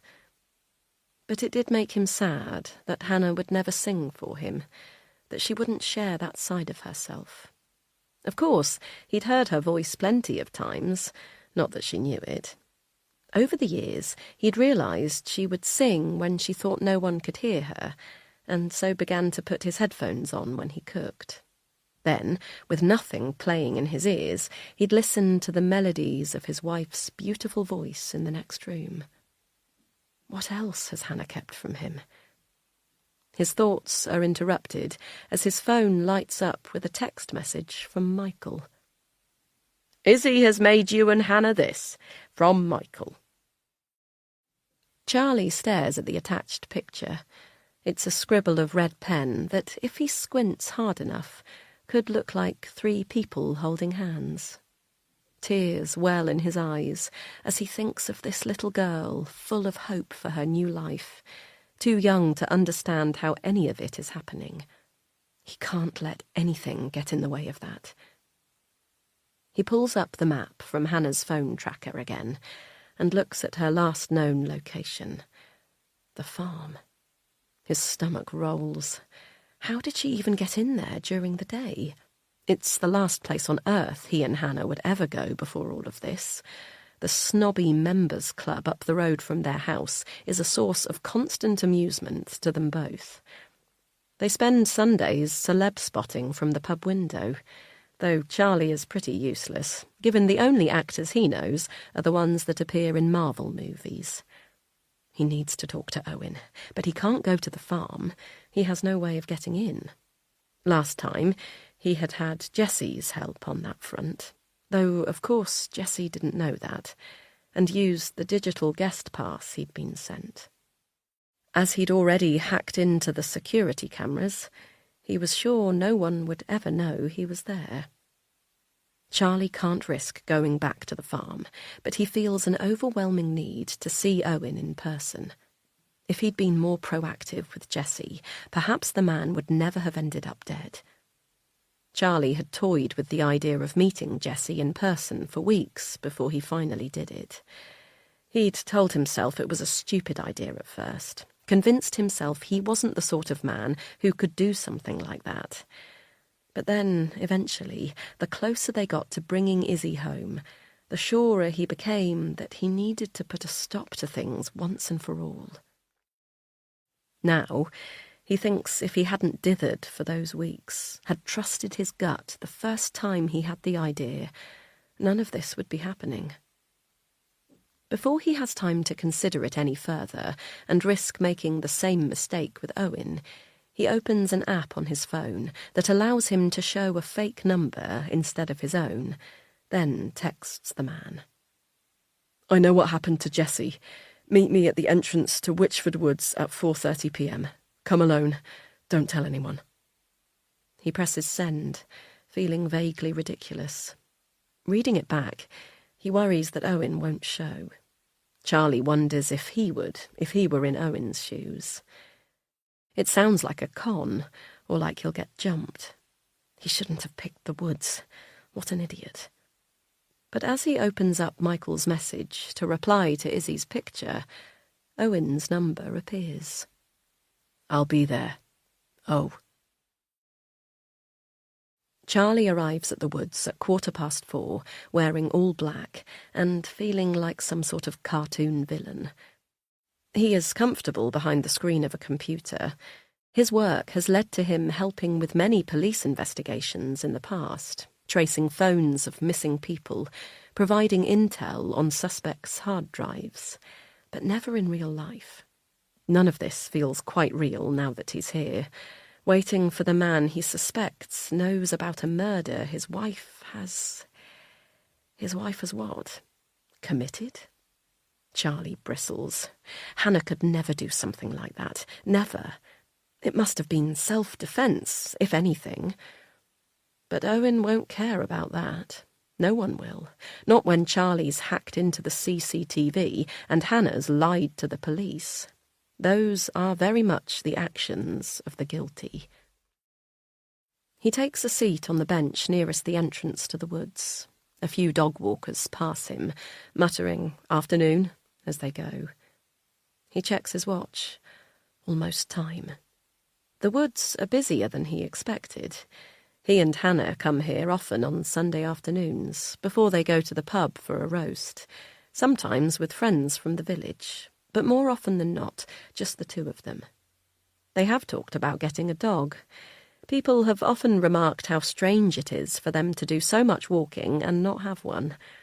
But in truth, it is one of the many things that has been put on hold while they've waited to start their family. They've watched far too many dog rescue shows on Channel 4 to not realise that the combination of new child and dog can often end in heartbreak. So they walk, just the two of them, hand in hand. He suddenly wishes he'd asked Owen to meet him somewhere else, somewhere with less meaning, Fewer good memories. But it's too late for that. As he looks up, Charlie sees Owen approaching. In comparison to Charlie, Owen has not dressed for a low-key woodland walk. Charlie frowns as he studies his choices. White trainers, clearly a city boy, skinny black jeans like a boy band would wear, and a thigh-length tailored cream coat. Charlie looks down at his own dark green wellies layered in mud. As Owen gets closer, the two men lock eyes. There is no one else around now that the dog walkers have made their way into the trees, and Owen nods at Charlie as he takes a seat opposite him. Confidence oozes from the man, and Charlie finds himself sitting up to his full height. For a second, neither man speaks. Charlie hadn't planned how to open, and now he stumbles. Thank you for coming. Fucking hell, he thinks. What is this? Some kind of interview? Owen raises one eyebrow, but says nothing. Charlie clears his throat and tries again. I think you know my wife. Hannah. How do you know that? Owen smiles, revealing his two white teeth that look completely out of place in their rural surroundings. I know a lot of things, Charlie. Charlie sits back, the wind knocked out of him. He stupidly thought he was the one with the power here, that he could somehow convince Owen to tell him everything that was going on. But of course Owen is in charge. Owen, who lives in New York and travels the world and has the sort of money that makes Charlie's pay packet sound like pocket money. Fuck it. Playing the big man is never going to work here. Well, I don't, Charlie confesses, placing his hands on the rotten picnic table between them, palm sides up. I don't have a fucking clue what's going on, but I know Hannah is in trouble, and I know it has something to do with you and what happened in New York when she was younger. Owen stares at him for a second, as Charlie feels colour rising in his cheeks. Please, he continues. I know she saw you this morning. I just want to know what the hell is going on. Owen nods and places his own hands on the table, a slight tremor in them. She came to see me at the farm, he says, the transatlantic drawl making every word sound exotic. She told you? The smell of whiskey leaks from his mouth, and Charlie realises that Owen is not entirely sober. Charlie shakes his head. I tracked her phone. Owen raises his eyebrows again, and a smile crosses his lips. Nice. Why did she come to see you? You know why, Charlie. Jessie is dead. Before he can reply, a group of children bound into the picnic area, school uniforms already flecked with mud, backpacks bouncing as they run. Owen doesn't turn around to watch them, but Charlie can't take his eyes off them, because he knows who's going to appear around the corner any second. Olivia. She spots him the moment she enters and waves enthusiastically. Charlie! What on earth are you doing here? Go into the woods, Charlie hisses at Owen. Don't turn around. Please, go. I'll find you in a minute. Please, I need you to go. His heart pounds as Olivia comes closer, and he tries to imagine a world where he can explain Owen's appearance to her that won't blow everything up. But there's no world like that. When suddenly, Owen does as he's asked and marches to the woods, his head down, back to Olivia, without a word. Who was that? She asks, seconds later, as she reaches his bench. Oh, just a tourist asking for directions, Charlie says, his brain suddenly kicking into gear. Olivia frowns, bouncing Poppy on her hip. Hardly look dressed for the woods. Charlie shrugs. They never are they? Londoner, I think. Olivia laughs, though she herself is from London. Not that she'd admit that now. She's a local, apparently. But doesn't unknot her eyebrows as she watches the woods. What are you doing here anyway, all on your own? I just fancied a walk, he says. Needed a break from the computer. With that, Olivia loses interest, as if Charlie might at any moment try and engage her with his world of computers that she has absolutely no desire to discuss. "I saw Hannah yesterday," she says, changing the subject. "Such good news about your little girl, isn't it? I bet you're delighted. I said we'll have to have her over for a play date with Pops." Charlie smiles and says yes, he's sure they will soon. He's realised there's no point trying to explain to people like Olivia that even when Izzy comes home, they aren't going to instantly become the perfect family of 3, that it'll take time for her to adjust, for them to learn how to be a family. People like Olivia and her husband Tim live in a different world, a world where you leave London for the countryside the moment you decide to start a family, and your firstborn arrives promptly at 9 months after that decision, followed by number 2, 18 to 24 months later, no questions asked. Olivia whittles on for a little longer, planning dates for the girls that Charlie hopes he never has to attend in real life, until Poppy starts crying and the other women with the gang of unruly kids call Olivia back to them. He watches as she joins the group, taking a seat at the picnic table a few metres away. Once her back is turned, he takes his chance and enters the woods. It doesn't take long to find Owen.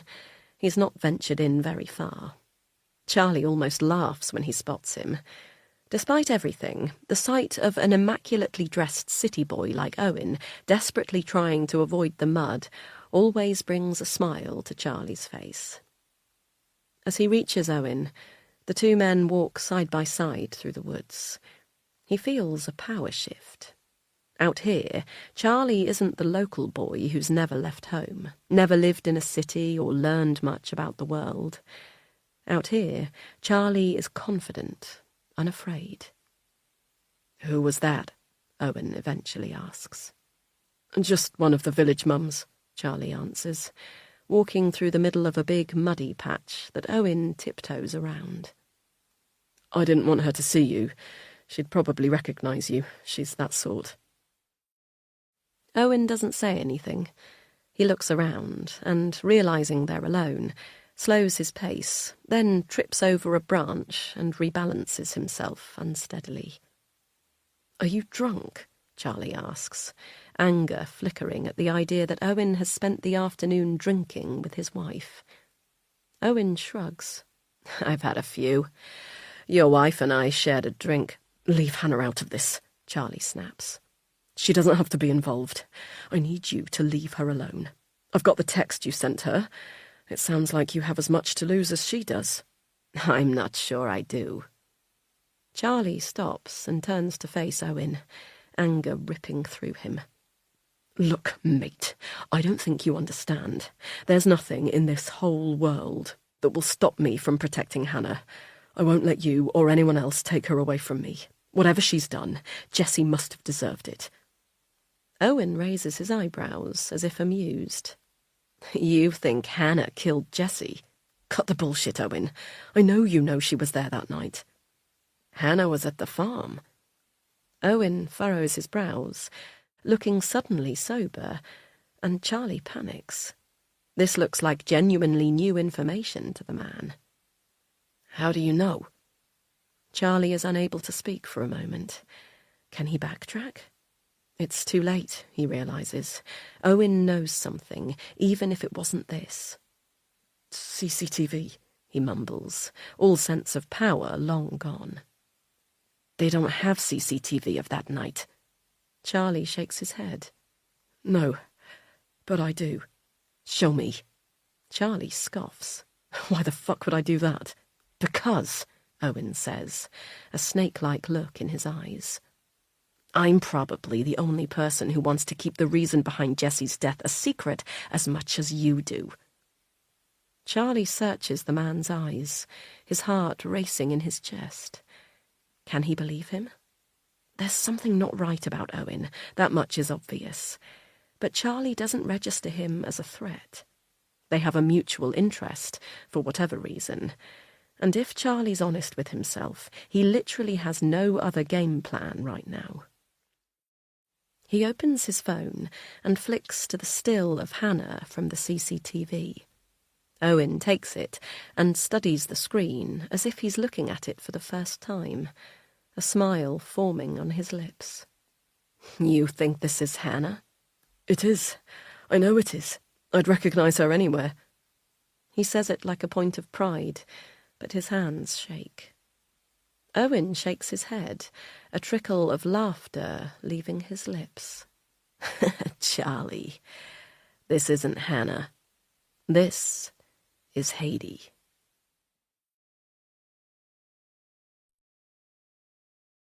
Chapter 22.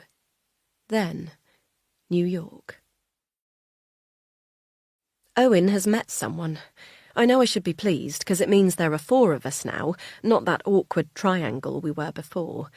But it doesn't seem to stop him wanting to trail after Jessie wherever we bloody go. Only now, it's not just Owen I have to compete with for his attention, but her. Heidi. That's her name. Weird, right? Makes me think of the underworld, which is quite fitting, really, because she's a proper little creep. She's only 18, though you'd never tell, because she's been everywhere and done everything, and probably everyone. She's not from New York, though she won't tell me exactly where she is from, and her family don't live in the city. Owen met her on a night out with Jessie, one of the boys' nights I was conveniently not invited to, which would be fine if they were actual boys' nights, but they sound a lot like giant parties full of girls, so it's not like it's just the 2 of them hanging out. I didn't like her from the moment I met her, but Jessie does. He thinks she's a fucking riot, as he keeps telling me. Owen is completely obsessed, of course. I think she's probably the first girl who's ever had eyes for him when Jessie has been around. Though, if you ask me, the only reason she hangs around at all is because of Jessie. It's pretty obvious. She's always trying to make Jessie laugh with the most insane stories of her wild nights out across the States. She has had a bit of a mental life, by all accounts. She's not in college, nor has any plan to be by the sounds of it, and just kind of floats around, meeting people at parties. She says she's got this list of places she wants to visit, and she just keeps going through it. Staying until it's no fun anymore, then on to the next. Like she's in some sort of film. Ugh, I can hear how pathetic I sound. I'm jealous, okay? Very, very jealous. My life is so small and dull and nothingy compared to hers, and I'm terrified Jessie will realise it soon. Why he hasn't already realised that I'm completely out of my league with him anyway is insane. And it's not just that she's really funny and interesting and can act like one of the boys. She is absolutely bloody gorgeous too. She kind of looks like a little cat with her huge pointed green eyes and freckled nose. She's thin like you wouldn't believe. Probably anorexic, I said to Jessie the other day, but he told me to stop being such a bitch, so I haven't said it again. She's got the kind of tits that always make me rage with jealousy. They're so tiny that she never wears a bra, and you can see her dark nipples poking through the material of her tops when we're out. Jessie looks. I've caught him so many times. I tried not wearing a bra under one of my own tops the other day, only in my dorm room, but the effect was not the same. Tits just don't stay up when you're over a C cup. I looked like a middle-aged mum too knackered to put on a bra. Jessie says Heidi looks a bit like me. He said it in bed one night, after we'd had sex, his semen still sticky between my legs as he stroked my face. I recoiled, because I knew it meant he was thinking of her while he was inside me. Heidi. A younger, thinner, free-spirited version of me. I've lost the sense of magic I used to feel around Jessie. The magic that spilled from him to me, that made me stand up straight, feel less plain, less utterly dull in every way. It's like all of that confidence and shine has transferred from me straight to her. I don't know what it is about her. She just draws you in. Even I find myself captivated by her stories. When she talks, all eyes are on her. I keep telling myself that there's nothing to be jealous of. She doesn't even particularly like music, let alone play it, so I'm not competing with her on every front. But since she's been around, Jessie has hardly wanted to play together anymore, and our gigs in the city have been almost totally replaced with mad parties that Heidi finds. I just feel like she's taking everything away from me. But whatever. I sound totally pathetic. And anyway, hopefully I'll only have to tolerate her for a bit longer. Then, with any luck, she'll piss off to the next place on her stupid list, and she'll be out of my life forever.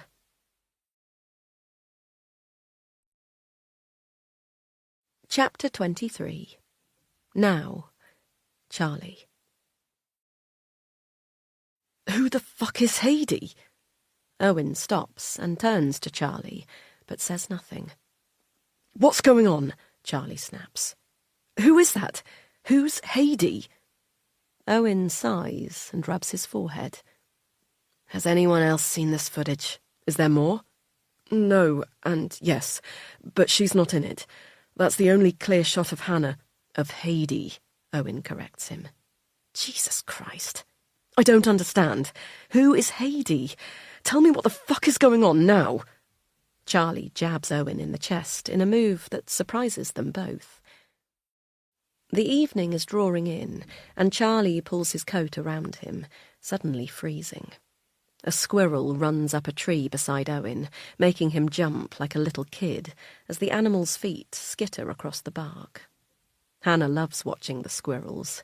They've spent countless Sundays in these woods, watching them fly between the branches, Hannah's face breaking into a smile as they land. What would she say if she could see him now? Charlie digs his hands into his pockets and shakes his head. This all feels so unreal. It's not Hannah, Owen says again, looking at the picture on Charlie's screen. I can see why you'd think that. They kind of do look alike from the back. Jessie said they were alike back then, but I never saw it. Owen shakes his head slowly as he considers this.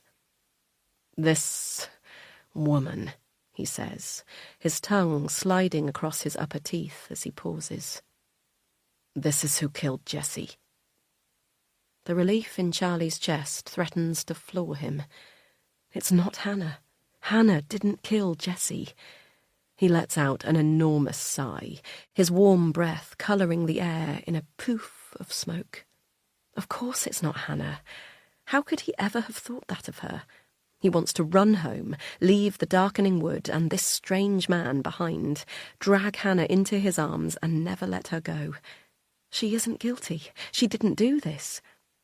But his relief is quickly replaced with unease. This isn't over. Hannah is still involved in this somehow. But who is she? And what has she got to do with Hannah? Charlie asks. Can we walk? Owen says, before striding off.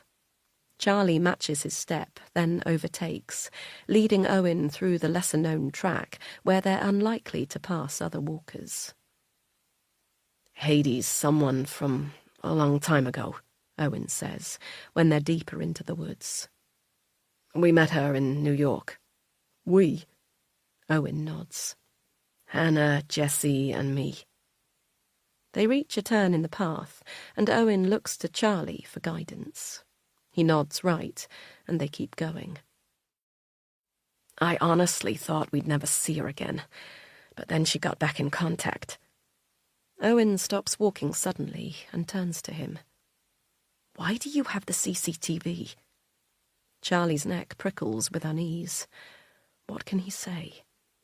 Owen narrows his eyes and then breaks into something approaching a smile. It was you, wasn't it? Jessie told me he was meeting Hannah that night, but it can't have been. Owen widens his eyes at Charlie, but he keeps his head down, focusing on the muddy path in front of them. He was dead when I got there, Charlie blurts, the words sticky in his mouth as he remembers discovering Jessie's body. It had been like entering the scene of a movie. His eyes couldn't communicate with his brain properly, as if there was a blockage between the two. He's wondered often since that night why he didn't call out for help, run back out of the cabin into the night, and bang on every door he passed until he found someone. Why instead he simply stood there, staring at the scene in silence. Something came over him that night, something he never thought he had in him, a ruthlessness that he thought was reserved for a different kind of man. When he thinks about it, it's not like seeing a memory, more like watching himself as if on screen. He sees the way he stopped in the doorway, shutting it behind him, but not stepping forward, avoiding the pools of red, sticky liquid. He covered his hand with his coat before touching the door handle. How did he know to do that? How was his mind already thinking about the evidence? But he was. It was all he could think about. He imagined the police storming the room, collecting Jessie's phone and laptop, scouring through it, reading every single message sent, and he knew then that he couldn't let that happen. He barely remembers how he managed to move Jessie's body enough to reach inside his jeans pocket. But he remembers the feeling of relief as he wrapped his hands around the phone, still sticky with blood. He remembers the way his heart hammered in his chest as he left the cabin, the night pitch black and silent, as he ran across the green back to his car, the sticky phone lodged in his hand. Fleeing the scene. Later, he drove to a nearby lake and plunged the phone into the dark waters, leaving no trace behind. If you knew Jessie was meeting Hannah, why haven't you told the police that? He asks Owen now. Who says I haven't? Owen smirks, his lip curling. Charlie stops and grabs Owen by the lapel of his stupid fancy coat. Have you told the police Hannah is involved? Owen sniggers and shakes his head. Charlie lets go, and Owen brushes his fingertips from the coat like it's Charlie who's tainted. Why not? Charlie asks. Owen sighs, then shrugs. I like to deal with my own business. Charlie nods, and they begin walking in step again. He doesn't know how to deal with men like Owen, so self-assured in that rich, nothing-can-touch-me way. There's an enraging arrogance about the man's face, as if it doesn't even matter that up close the veneer of handsomeness bestowed by well-cut clothes and an expensive gym habit slips away and reveals him for what he really is, distinctly average, possibly even ugly underneath all the money. Perhaps no one ever really gets close enough to notice. I didn't have anything to do with it, Charlie says. Oh, I know that. Don't worry. Owen flashes him a smile. But it doesn't look great, does it? Husband of Jessie's ex-girlfriend turned up the night of his murder. So they were together? Owen laughs. Yeah, man. Wow, you really don't know anything, do you? Anger curls through Charlie's chest, but he squashes it down. He has to keep Owen talking, and while smashing his fists into the man's face might feel good for a moment or two, it isn't going to help the situation. Why were you there, Charlie? Owen asks, as if genuinely curious. Charlie sighs. He's already realised Owen is the type of man who will only give once he's taken. Jessie was messaging Hannah, he says. Owen lets out a little laugh. I bet that was a gut punch. A man like that having flirty little texts with your wife. He wasn't, Charlie says, anger fluttering in his chest again at the mere idea of Jessie with his wife. He just thought he was. Owen frowns for a moment, then opens his mouth, as if understanding. So, Jessie never spoke to Hannah. It was always you conning him. Charlie nods. Good for you, man. I just wanted to know what was going on. Jessie sent a letter to the house. It was addressed to Hannah. You like opening other people's mail, huh? Charlie shakes his head and scoffs. We're married. We always open each other's letters. Especially since... Charlie stops, not wanting to share the most intimate part of his life with this man. Opening Hannah's post was a habit Charlie had got into once the IVF started. Sometimes letters would be addressed to both of them about their treatment, but more often than not, they'd just name Hannah. She'd told him to do it. He wouldn't have invaded her privacy like that without her consent, because he was always at home, and there were some points during treatment where they'd be desperately waiting on news, and it made no sense for him to sit with an unopened letter, waiting for her to walk in the door at 6 p.m. before they knew what they were facing. The habit had stuck, and Hannah's post became their post. Most of their lives worked like this. They'd never been the sort of couple to have separate things. Perhaps that wasn't all that healthy, but it worked for them. They'd always rather be with each other. There was no need for secrets. Or at least, that's what Charlie had thought. So reading that letter that day had totally floored him. He knew the moment he opened it that it wasn't something he should be seeing. It wasn't something that concerned them as a couple. It was solely for Hannah's eyes. But he didn't stop. He didn't put the handwritten letter back in its envelope and go back upstairs to his computer like he should have. He tore through the words hungrily, each line turning his wife into more of a mystery. Jessie was writing to her. The letter made out as if he'd tried to contact her before, and this was his last attempt. That had brought some level of relief when he read it, the idea that Hannah had ignored this man as much as she could. He said he was coming to the UK, and if she wouldn't agree to see him, he'd turn up at the house. Charlie shakes his head and balls his hands into fists in his coat pocket. The fury he felt when he first read the letter coming back to him. There was a number on the letter. You got in touch with Jessie, Owen says, understanding. Did you confront Hannah? Charlie shakes his head. I didn't need to. I had no idea who the bloke was, but I could tell from his letter that Hannah didn't want anything to do with him anymore. So why did you reach out to him?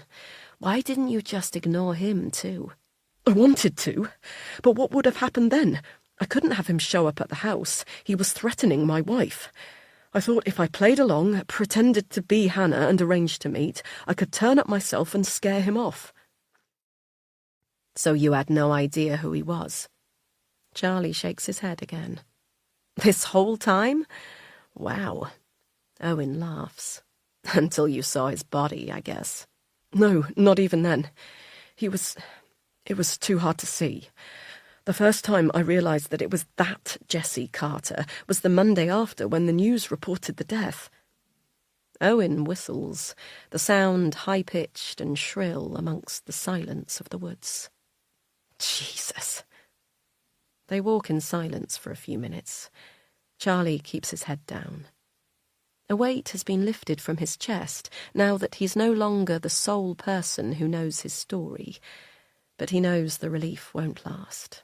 A trouble shared is not always a trouble halved, as his mum used to say.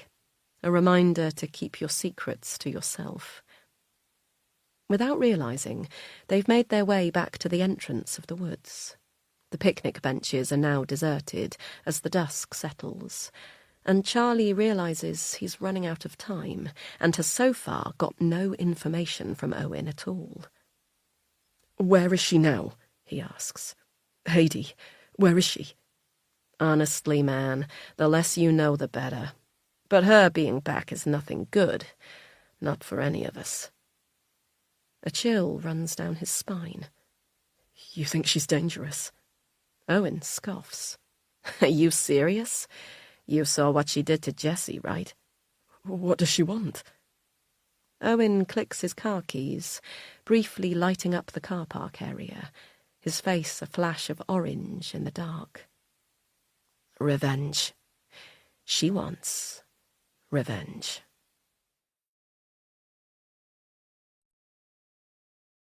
Chapter 24. Then, New York. I don't know what I can do to get Jesse's interest back. Some days I think it's all okay and he still loves me the way he did when we first met. But then other days, like today, I can feel him pulling away. I was so excited this morning because he finally agreed to come and hang out in the practice rooms with me. We haven't done that for ages. Since Haidee came along, really, because he's always too hungover or on a come-down from the night before.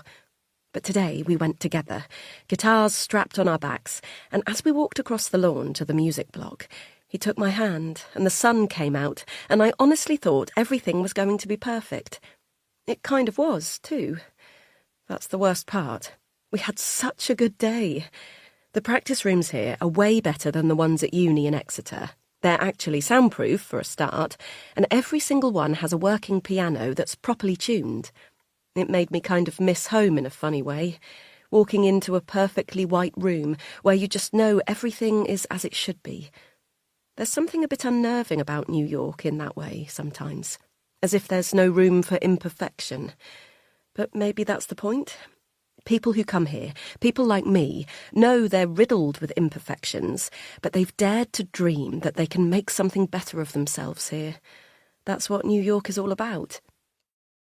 I'm talking rubbish as usual. What I really want to write about isn't even practice, though that was absolutely amazing. It's what happened after. But I should mention practice too, because it makes everything even worse. So, Jesse was playing piano. We'd both brought our guitars, but we hadn't even taken them out of the cases, because he was playing so beautifully, I didn't want to ruin it. He was playing, and I was singing, and God, it was so perfect. We worked so well together. And so I asked him if he'd come to the open mic at the pub that night with me and play what we'd just written. And just like that, he stopped playing. All the air got sucked out of the room as he shut the piano lid and told me he had plans with Owen tonight. What sort of plans? I asked. He rolled his eyes. Just plans. Don't be so needy. I'm not being needy, I said. And yes, of course, it was in a bit of a squeal that made me sound the very epitome of needy. I just thought it would be nice to play together. We're playing together right now, he said, a smile curling his lips. And with that, I knew that I could breathe again. He pulled me towards him, and I straddled either side of the piano stool. We can't, not here. He stroked the side of my face, then down my neck, until he unzipped my hoodie and traced a line around my breasts. Sure we can. That's the best thing about soundproofing. And, yeah, that happened. Honestly, I don't even know how to explain it. Jesse just has this way of making me melt. Sometimes I don't even know who I am anymore. The old me would have never had sex on campus, not in a million years. But I don't know, here with him, it's like I don't have any inhibitions. But maybe I should have. Maybe blindly following whatever he wants all the time isn't the smartest thing. After we had sex, he said he had to go meet Owen, and just like that, our day together was over. He didn't even wait for me to follow him out, just kissed me on the head and left while I was still putting my guitar on my back. By the time I crossed campus on the way back to my room, it was already dark, and groups of students were gathered, drinking from Evian bottles that disguised their tequila. It was Friday night, and on campus that means rages, which are basically just shit parties where too many warm, desperate bodies pile into one dorm room heavy with weed and tequila until they pass out. I rolled my eyes as I watched two girls lying on the floor, smashed already. They're so embarrassing. I get that they're too young to go to the bars here, and they haven't got someone like Jessie to get them into places, like I do. But seriously, they're in the greatest city in the entire world, and they choose to spend their weekends so smashed they can't even see it. Not that I can really talk. Usually, weekends are spent out with Jessie, and more recently, Owen and Haidee. But this weekend I have been royally ditched. I thought Jesse was going to stay on campus with me tonight, but obviously he'd since made plans with Owen, which I was kind of okay about. A bit. I think I was, anyway. But then I saw him across the lawn with Haidee. Look, I know I'm going to sound insane now, but the way they were standing together instantly made my skin crawl. They were too close. Heidi was leaning against the wall with one leg up, wearing a tiny skirt that flapped open in the wind to reveal fishnet tights. And Jessie was leaning into her, his guitar hanging off one shoulder. Why was she even here? Just like Owen, she doesn't even go to this school. She shouldn't even be on campus. But anyway, I wanted to know what they were doing, and I didn't want them to see me, so I kind of crept up on them. I know I sound mad and pathetic, but he makes me feel that way, like I've lost all sense of rational thought. They didn't see me because they were so wrapped up in each other, but I got close enough to hear their conversation. I told you, it's not really like that, Jessie said, and Heidi smiled. I dunno, I think Hannah might disagree. My stomach curled at the mention of my name. Well, what Hannah doesn't know. Heidi threw her head back and laughed, the high-pitched cackle grating on my ears. Come on, it'll be fun, just the two of us. You know you want to. She sighed as if deciding, then said, "Okay, sure," as if it was nothing. Then the two of them walked off, arms linked, in the direction of the city. I stood up then, watching them go, and felt big, fat, pathetic tears rolling down my cheeks. So now, I'm not playing the open mic, I'm not in the city hanging out with Jessie at a bar, I'm not even throwing my guts up on the lawn with the other desperate girls. I'm sitting on my bed, completely alone, bawling my eyes out like a total fucking idiot, while Jessie is off with Heidi doing God knows what. I hate her. I hate her. I hate her. I hate her.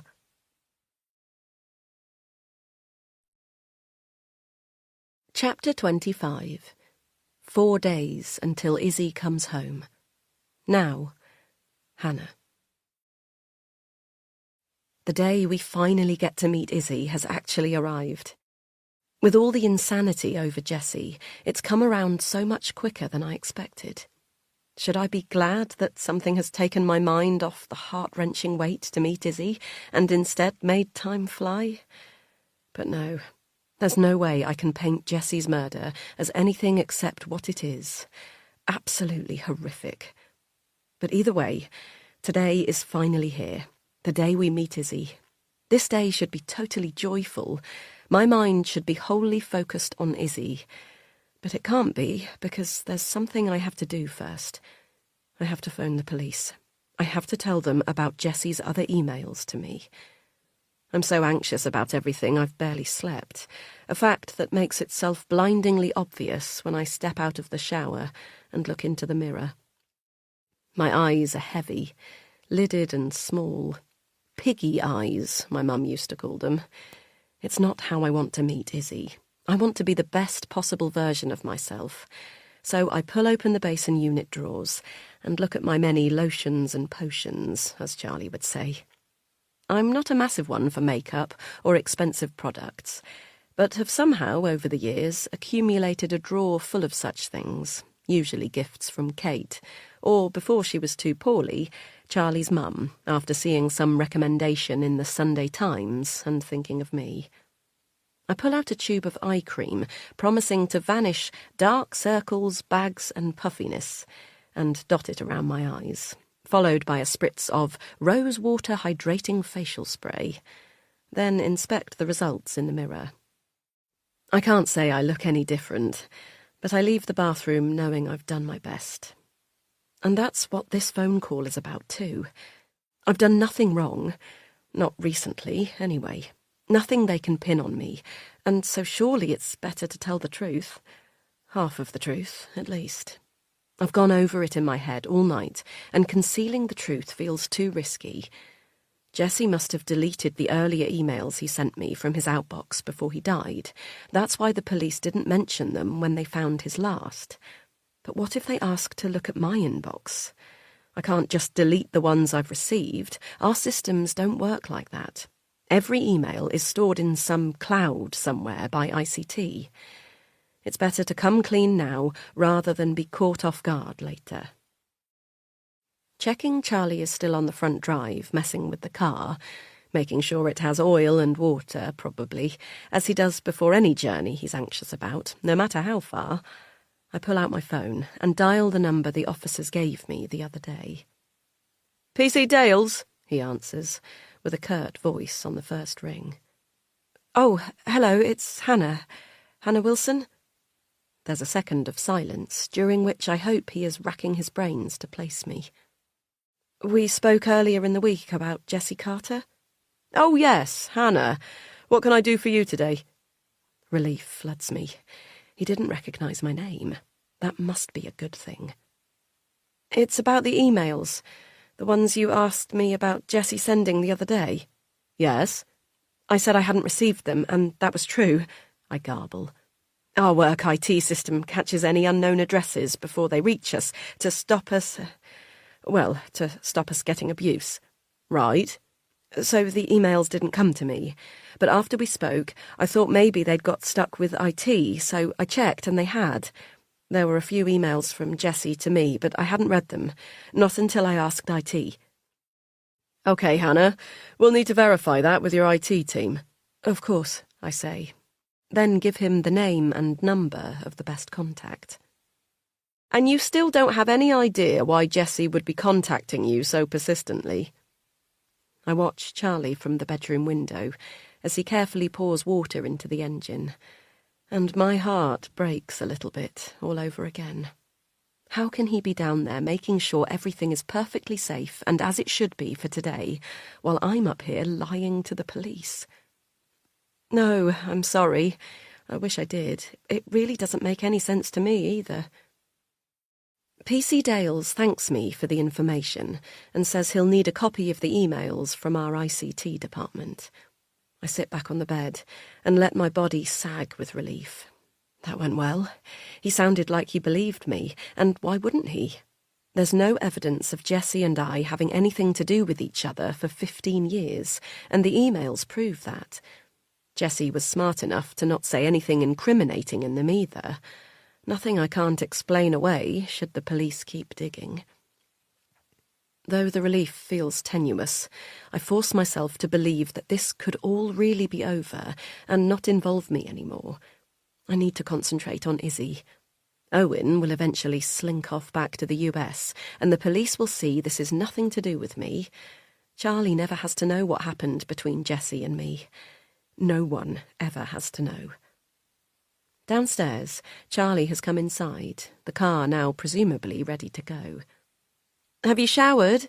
I call down to him, knowing he hasn't yet, but not wanting to tell him to directly. There's no reply. I wrap my towel around myself and shout again. When he doesn't answer, I pad downstairs, the air prickling my skin. Charlie? I say, when I reach the living room and see him on the sofa, staring into space. What? He snaps around. What's up? Didn't you hear me calling? No, sorry. His eyes have a vacant look I've noticed more and more in the last few days, and I bite my lip, a curl of worry in my stomach. I ask him again if he's showered yet, and he says he'll go now, then brushes past me as he walks out of the room. The adoption book sits squarely in the middle of the room on the coffee table. We finished it together last night, an activity I think we both imagined would feel quite different to how it really did. He ended up working late, and after I got back from seeing Owen at the farm, I was pretty much good for nothing, so came home, but spent the rest of the afternoon staring mindlessly at the television, desperate to take my mind off current events. So we ended up doing the book in a rush, me swearing under my breath repeatedly that I couldn't believe we were doing this so last minute, Charlie ignoring me as he mechanically stuck down photos of our lives as if on autopilot. But it's done. That's the main thing. It doesn't need to be perfect. Just done.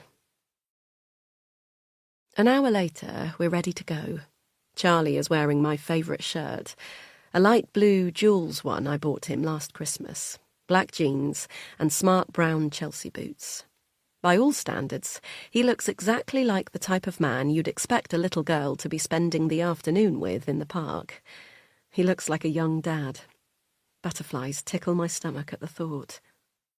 "What?" he says, checking himself for the cause of the laughter. "Nothing. I was just thinking how lovely you look." Relief fills his face, and he smiles. "You too, Han." I give his hand a squeeze, and then we walk out the door together to the car. "We're an hour early," Charlie says, as he pushes the car into gear. "I know, but it's better than late." Charlie murmurs agreement as we pull away, but I start to feel a headache take hold. Since I've started back on caffeine, I've noticed if I miss my morning cup now, my head bangs. This morning, despite being so early, I didn't allow myself the time to get drinks, or breakfast, come to think of it. "Let's stop for coffee," I say, as we reach the village. "Really?" Charlie looks anxiously at the dashboard clock. "Do we have time?" "I'll get takeaways, and something for breakfast. I've not eaten, have you?" He shakes his head and tells me he's not hungry. Charlie can't eat when he's anxious. We pull up outside the cafe. The village is still relatively quiet this morning, tourists and walkers not yet up. "I'll be quick," I promise him, before jumping out of the car. Despite the quiet outside, the cafe is busy as ever, with a mix of people in for their coffee before work and the school run, and friends meeting for breakfast. I join the back of the takeaway queue and study the menu, imagining what the three of us might get if we were to bring Izzy here one day soon. "Hannah!" I hear my name called, and turn to see Olivia at the far table with another school mum whose name I've completely forgotten, and their kids. I wave, but she beckons me over. I look forlornly at the front of the queue and reluctantly give up my place. "Morning," I say as I reach them. "We don't usually see you in here at this time," Olivia says. "We're just on our way out. I was popping in to grab something to go, actually." "Well, you'll soon be in here with us all." Olivia places her hand on Poppy's head and smiles, then turns to her friend and says, "Hannah is adopting a little girl, too, isn't she?" She waits. She doesn't wait for my response. "So, I've said she'll have to join us on all our mummy dates soon." The woman smiles at me and tells me that's great. I must be so excited. Despite myself, I smile back, and for the first time, I desperately want to be included in this mother chat. "We can't wait. We're actually going to see her for the first time today." "Oh my gosh!" Olivia claps her hands together. "Oh, darling, how fantastic!" She looks out the window and spots Charlie waiting in the car. She lifts her hand to wave, but he's engrossed in his phone. "I bet Charlie is thrilled." "Yeah," I say, though as I watch my husband through the window, thrilled is the last word I'd use to describe him. "I bet it's ever so stressful, though," Olivia goes on. "I saw poor Charlie yesterday out in the woods. I guess he needed to clear his head." Her eyes widen as if she fully understands the impact of adoption on our marriage. "In the woods?" "Yes, with another man." "What?" The other woman titters, and Olivia laughs too. "Oh, gosh, darling, not like that. They were just at the picnic bench by the entrance." "Who was it?" Olivia shrugs and frowns, as if she wasn't expecting this reaction. "I don't know, darling. He said it was just a tourist asking for directions, but he was ever so well dressed for the woods." She leans forward. "Why, darling? Is something going on?" I snap my stare back to her and plaster on a smile. "No, don't be silly. It's fine." Olivia frowns, and I can just imagine this story of trouble in paradise being retold all over the village. "I'd asked him to take some stuff up to the tip, and he said he had no time yesterday." I laugh. "But clearly he had time for a walk." Olivia smiles and nods, but I can tell she's disappointed at the lack of drama. "Anyway, we'll be late. Enjoy your breakfast." I turn to leave without waiting for a response and march back to the car. No coffee? Charlie asks, frowning. The line was too big, I say. Let's just go. We drive to Elaine and Michael's in near silence, me replying every so often to something Charlie says in a non-committal way, but I don't dare speak more. Why did Charlie lie to me yesterday? He said he was at the supermarket when I got home to an empty house. He must have been, because he came home laden with bags full of our weekly staples. But he never mentioned the woods. He never mentioned meeting a well-dressed man there. Heat pumps across my ears, down to my cheeks, as I consider the possibilities. It's the second lie Charlie has told me in 2 days. First he disappeared getting petrol, despite the fuel tank being empty afterwards. And now he's been seen somewhere that he had absolutely no reason to be. I sneak a look at my husband from the corner of my eye. He watches the road, his hands in the 10 and 2 position, as always, totally calm. Or is he? I notice for the first time that his jaw is tensed, and a vein marks his forehead like a scar. I look away. It's too much to think of Charlie like this. Not my Charlie. If there's one thing I can rely on, it's always him. Almost there, he says, breaking my thoughts. I look up at the street. We're not meeting at the house today. Elaine said it's better if the first meeting takes place outside of their normal family life. I winced at that a bit, as if Izzy already has a family and we're coming to take her away from it. But Charlie told me to stop being silly when I mentioned it later, reassuring me that Elaine was just following protocol. She'd done it so many times before, he said. She would know what was best for Izzy. He pulled me close and told me that soon we would know what was best for Izzy, for our daughter. Where's that sense of reassurance now? All Charlie seems to do lately is lie and avoid me. I watch him again, my heart tugging at the frown line marking his brow. This isn't how today was supposed to be. "Morning," Elaine calls from up the street. We're waiting by the entrance to the park, hovering so anxiously that I'm surprised no one has called the police about the strange couple by the gates, staring at all the children that pass. We both wave to Elaine and crane our necks to look behind her, where Michael walks hand in hand with... There she is. Izzy. Oh my God, she's beautiful. Charlie turns to face me, a smile spreading so wide across his cheeks that my own lips start to curl. I grip his hand and squeeze as we watch the little girl that is to become our daughter toddle up the path. The closer she gets, the more details I drink in. Her hair is so curly, curlier than it looked in pictures. I heard children's hair get straighter as they grow up, but Izzy's has gone the other way. It bounces off her head in ringlets, the blonde curls catching the sunlight as she walks. She's dressed in a blue raincoat with brown dogs on it. I look up at the sky, expecting to see rain clouds, but it's the perfect autumn day, and wonder why Elaine has prepared her for the worst, in spite of all the evidence. It's only when I see her face that my delight curdles in my stomach. She looks terrified. The sight is like an electric shock, a sharp hit to my chest that radiates out, aching across my body. As the three of them get within steps of us, a wild part of me imagines running back to the car, dragging Charlie and simply driving away. All this time, we've dreamed of rescuing Izzy, but never considered that from her point of view, we will be taking her away from the only home she's ever really known. "Morning," Elaine says, her cheeks rosy, but her smile tight. "Hi," Charlie replies, while I stare mutely at little Izzy. "Hello," he says to her, crouching down to eye level. She hides behind Elaine's legs, but Charlie doesn't react like I would. There's no embarrassment or fuss about the rejection. He simply stays down at her level and says, "My name's Charlie, and this is Hannah. What's your name?"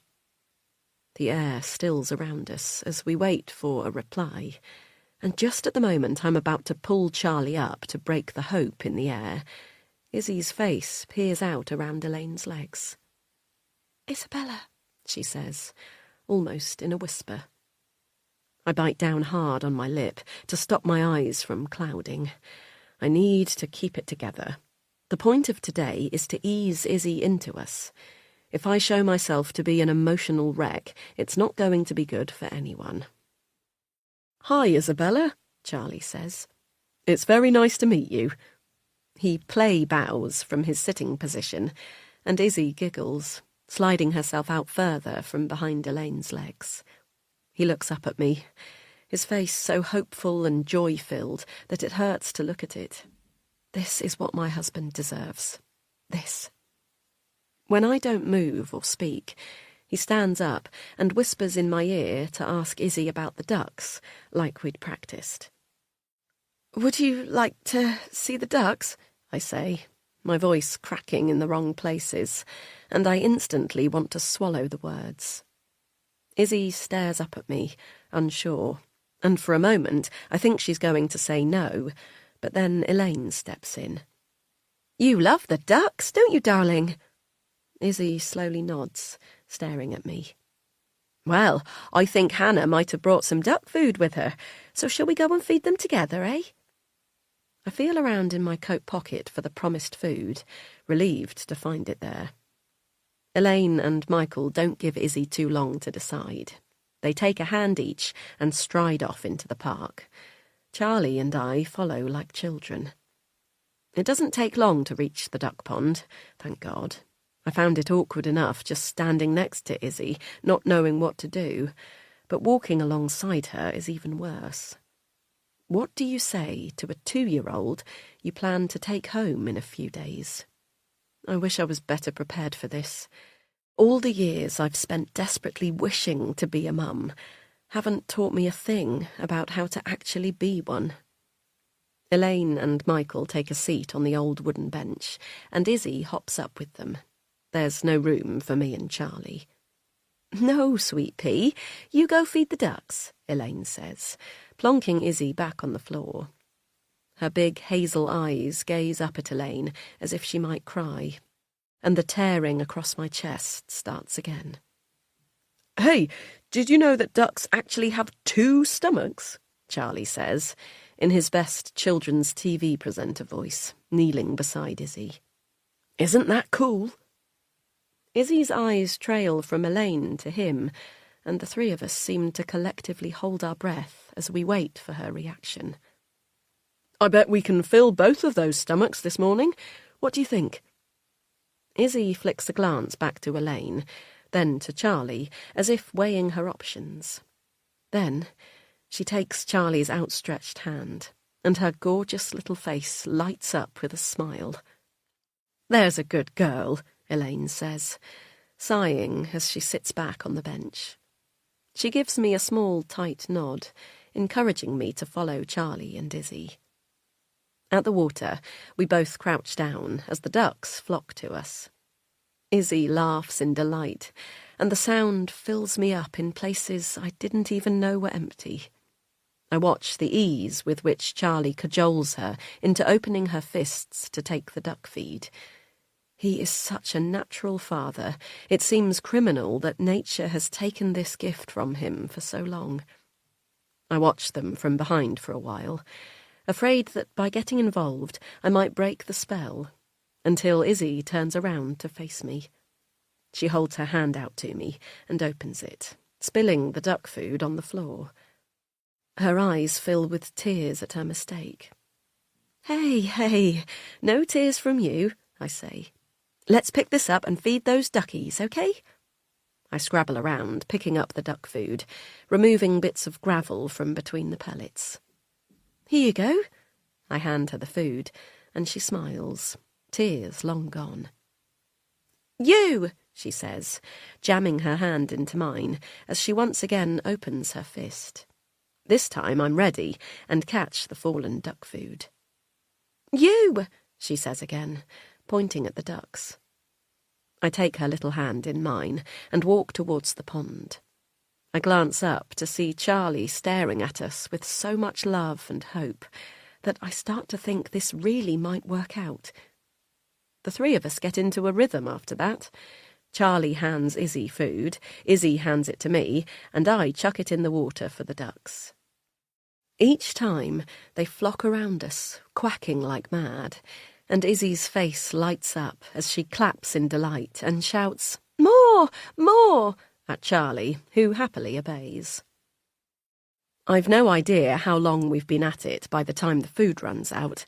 I say a silent prayer halfway through that I went so overboard on the amount I bought for today. Charlie had laughed when he saw my little backpack stuffed full of bags of brown pellets. But I sense that Elaine and Michael are ready to call time on our outing anyway. Once the food is gone, Izzy runs back to them and squeezes herself between them on the bench. Charlie takes my hand and holds it tightly, a confirmation that we've done okay.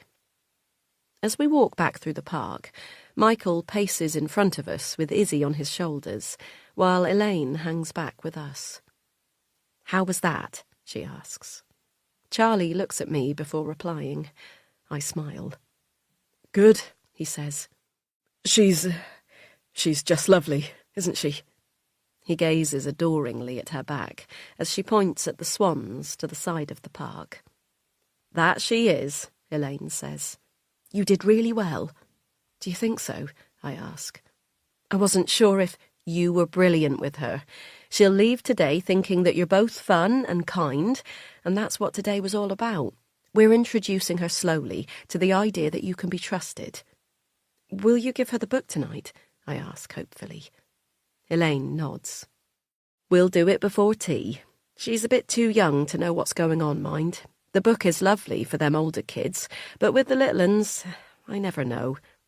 She frowns and shrugs, her face hardening, as if remembering all the other little uns who've come and gone from her home over the years. As we reach the entrance to the park, I start to worry. What if we haven't done enough today to show Izzy that we'll be good parents to her? What if I hung back for too long, so worried about being perfect that instead I seemed cold? What if she doesn't like me? But as we catch up with Michael, he plants Izzy back on the floor, and she rushes towards me, flinging her arms around my legs. "Bye-bye," she shouts, letting me go. "Bye." Charlie pulls me close, his arm around my waist. "Bye, Izzy. See you soon." We both wave as she leaves the park with Elaine and Michael, watching her go. When they disappear from view, we both let out an enormous breath. "Jesus Christ," I say. "I feel like I just auditioned for the main part in a movie where I don't know the script." Charlie laughs. "You were brilliant, Han. Honestly, you could see how much she likes you. And so are you. You're so natural. I don't know how you do it." Charlie shrugs, looking away with a smile. He never takes compliments well, but I know this one will mean a lot to him. We walk, hand in hand, out of the park and get into the car. "I hope she likes the book," I say, as we pull away. "She will," Charlie replies. "But like Elaine said, she's too little to know what it all means, really. Don't worry."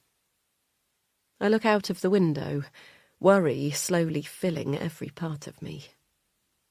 "Charlie, I don't want anything to go wrong. It won't. We can't let anything get in the way of bringing her home." Charlie turns to look at me, and for a moment I think I see fear dancing across his features. But then he smiles.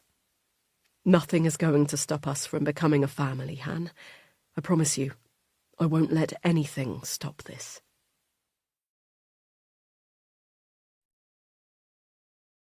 Chapter 26. Now, Charlie. The drive home goes by in a flash, and as Charlie pulls into their drive, he realises that he can barely remember navigating through the lanes at all. His mind has been completely and utterly full of Izzy. He is trying to hold on to the feeling of her hand in his, the look in her eyes as he passed her the duck food, the smell of her freshly washed curls. He already loves her. He knows that people always say this about their babies, but he had worried whether that instant connection, that immediate love, could ever exist between a child that wasn't biologically your own. There's nothing left to worry about now. Well, not about Izzy, at least. Hannah is right. Nothing must come between them and her, not now. They've been through too much to get so close and have something so horrific fuck it up. Ever since his meeting with Owen yesterday, he's silently raged at this woman, this Heidi. How fucking dare she waltz into their lives and try to fuck it up so catastrophically? People were always saying to him and Hannah, "Oh, you have the worst luck, poor you. I don't know how you do it." As if they were some sort of special case that no one could identify. When his mum was diagnosed with dementia, word spread through the village like wildfire, and people were all too happy to tell Hannah and him how ridiculously unfair their life was. They didn't need telling, of course. They lived it every day. For the last 5 years, each new year had been remarked with the same phrase. Well, it's got to get better this year, right? And this year, it finally had. They finally found Izzy, finally have a real chance of becoming the family they've dreamed of being for so long. And then this. A dead body, a mysterious woman from Hannah's past set on revenge. Whenever Charlie thinks about it, he almost laughs. It feels unreal that his wife can be involved in anything like this, more unreal than he himself is. But he has to force himself to admit the truth.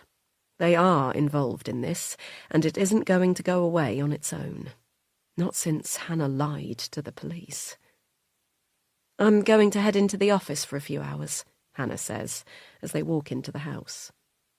"Really? Do you have to?" She shrugs, swapping her backpack for her work bag. "I want to. I've got so many things to tie up before..." Hannah won't say, "before she goes on adoption leave," as if saying the words will jinx it. They've barely talked about how different their lives will be in a few short days. There was a time when all they talked about was what it would be like to finally become parents, to bring a child home and make a family. But now they skirt around the issue, both too afraid to look the reality in the eye, knowing that their hold on it is so tenuous. As he kisses her goodbye, he realises that she may also be scared of the future. Hannah loves her job. It's something he loves about her, though he admits he can't fully understand it. She's dedicated to the point of insanity sometimes, and he's been known to drive to the office himself and bring her home when she stays too late. What his wife does matters, and he knows that's important. He's never stopped to consider if there's something else driving her compulsion to help abused women. Until now. What happened with Heidi in New York? What does Hannah know? Or, more worryingly, what has Hannah done? Charlie makes himself a coffee and considers this. He finds it impossible to believe his wife would ever hurt someone. But Owen said that Heidi was back for revenge. He had pushed the man to tell him what he meant, but Owen had clammed up and told him he was better off not knowing.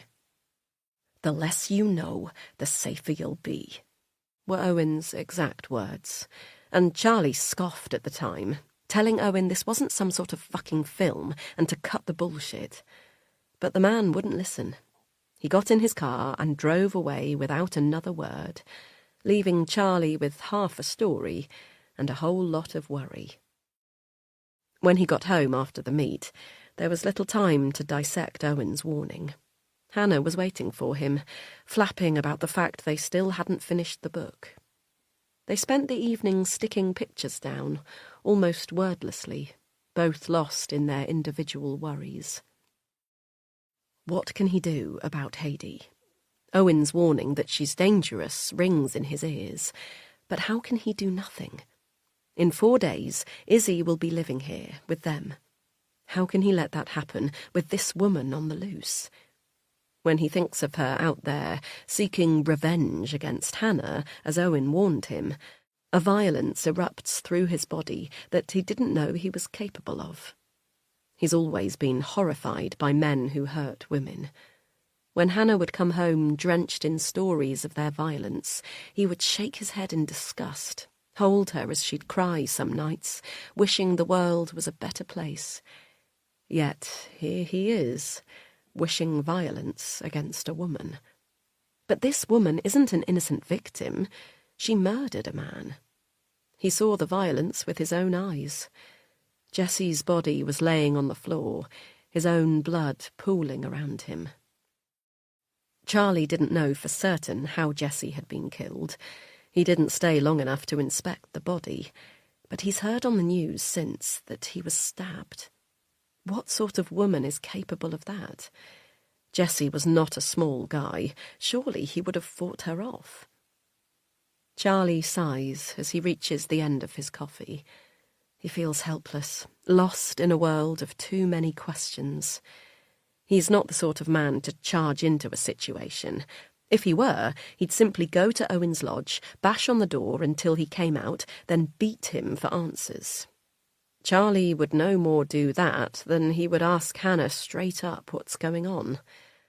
Both approaches are too risky. Both leave him open to hurt. Instead, he turns to the world he knows, the world he is comfortable in, which few people know how to really explore. Charlie opens his laptop and begins to search. His first thought is to hack back into the farm's CCTV system, but he decides against it, knowing the police will have combed through it all already and not found anything of much use. Otherwise, surely they'd already be at his door.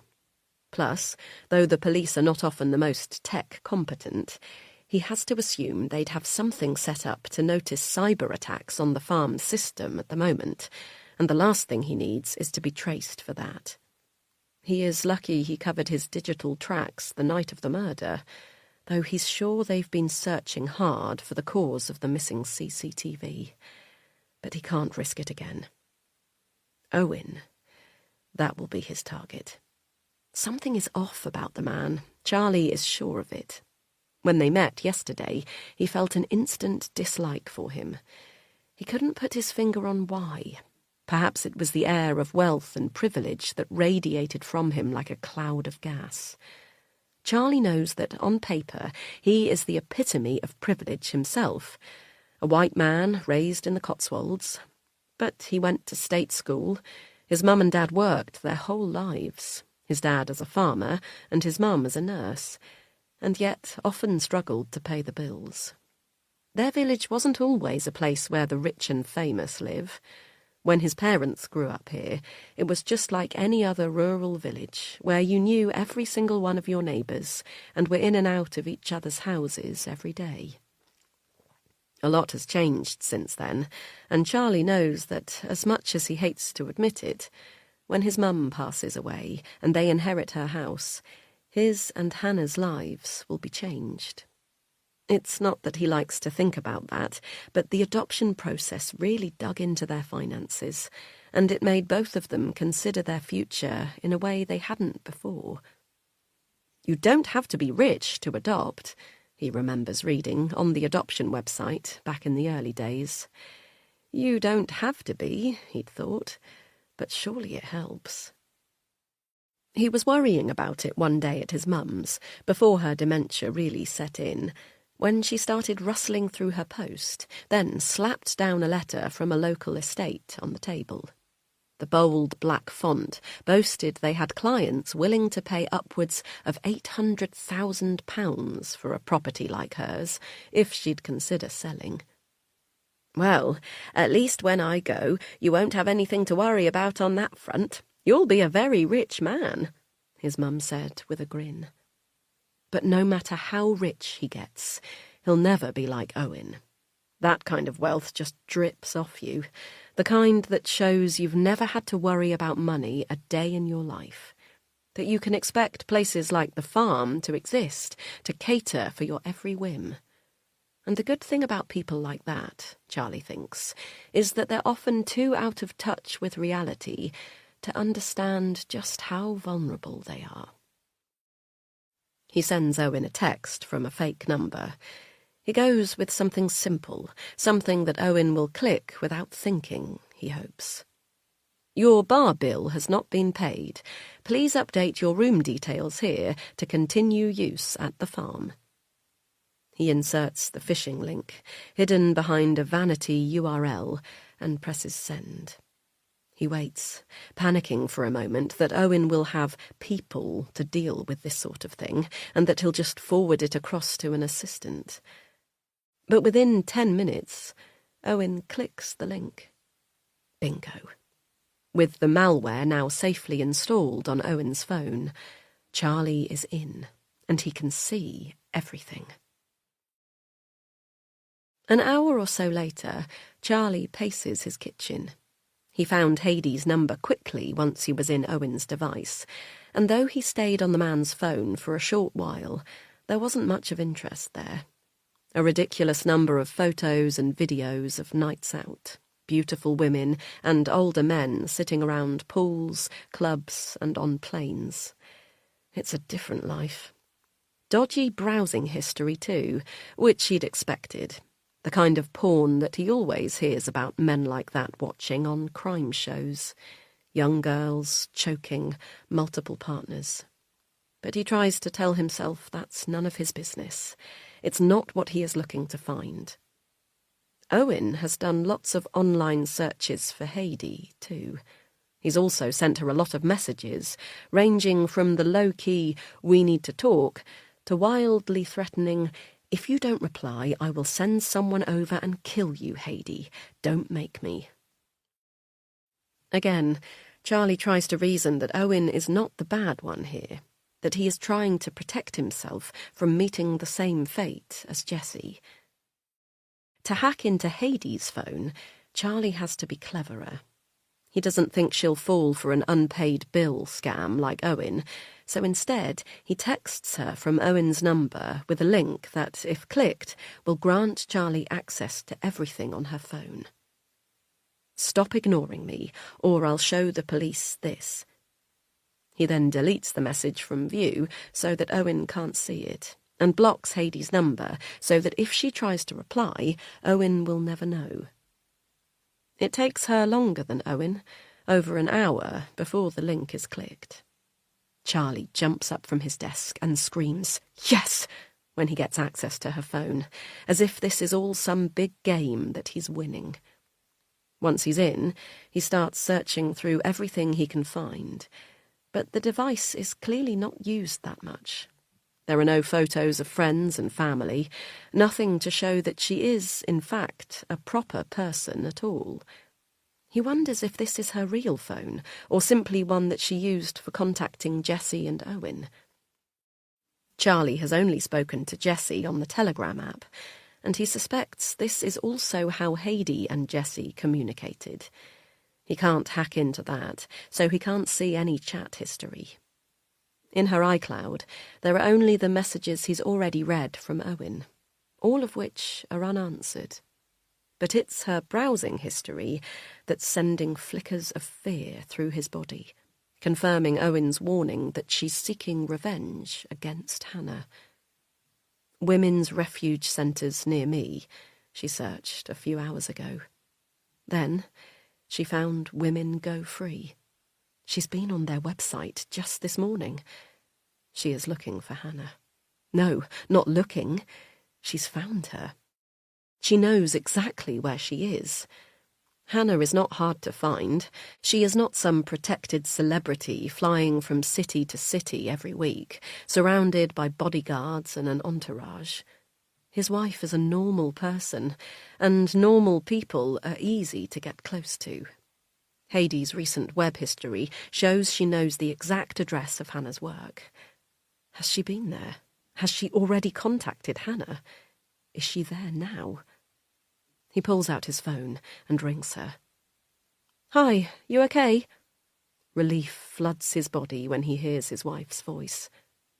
Yeah, I'm fine. Are you okay? She's silent for a second, and he panics, but then hears the sound of typing. Yeah, just busy. What's up? I wondered what you wanted for tea.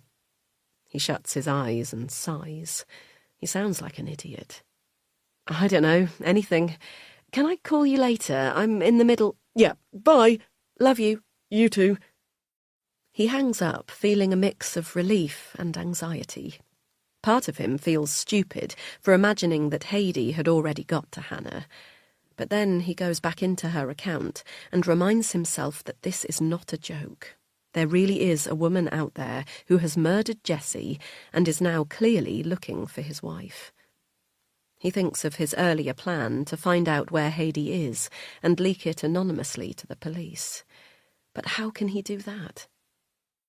Izzy's face pops into his head again, the recurring background to all his thoughts. If the police question Heidi, whatever Hannah has done must come out. He imagines Andrea, their kind, patient adoption worker, sitting on their sofa and telling them they can no longer have Izzy. He imagines her telling Elaine and Michael that the adoption has fallen through because the couple is involved in a murder. Jesus Christ. How can he do that?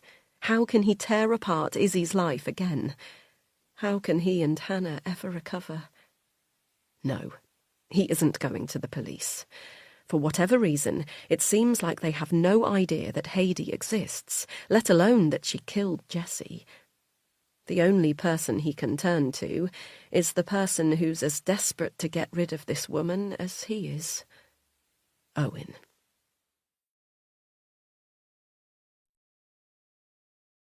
Chapter 27.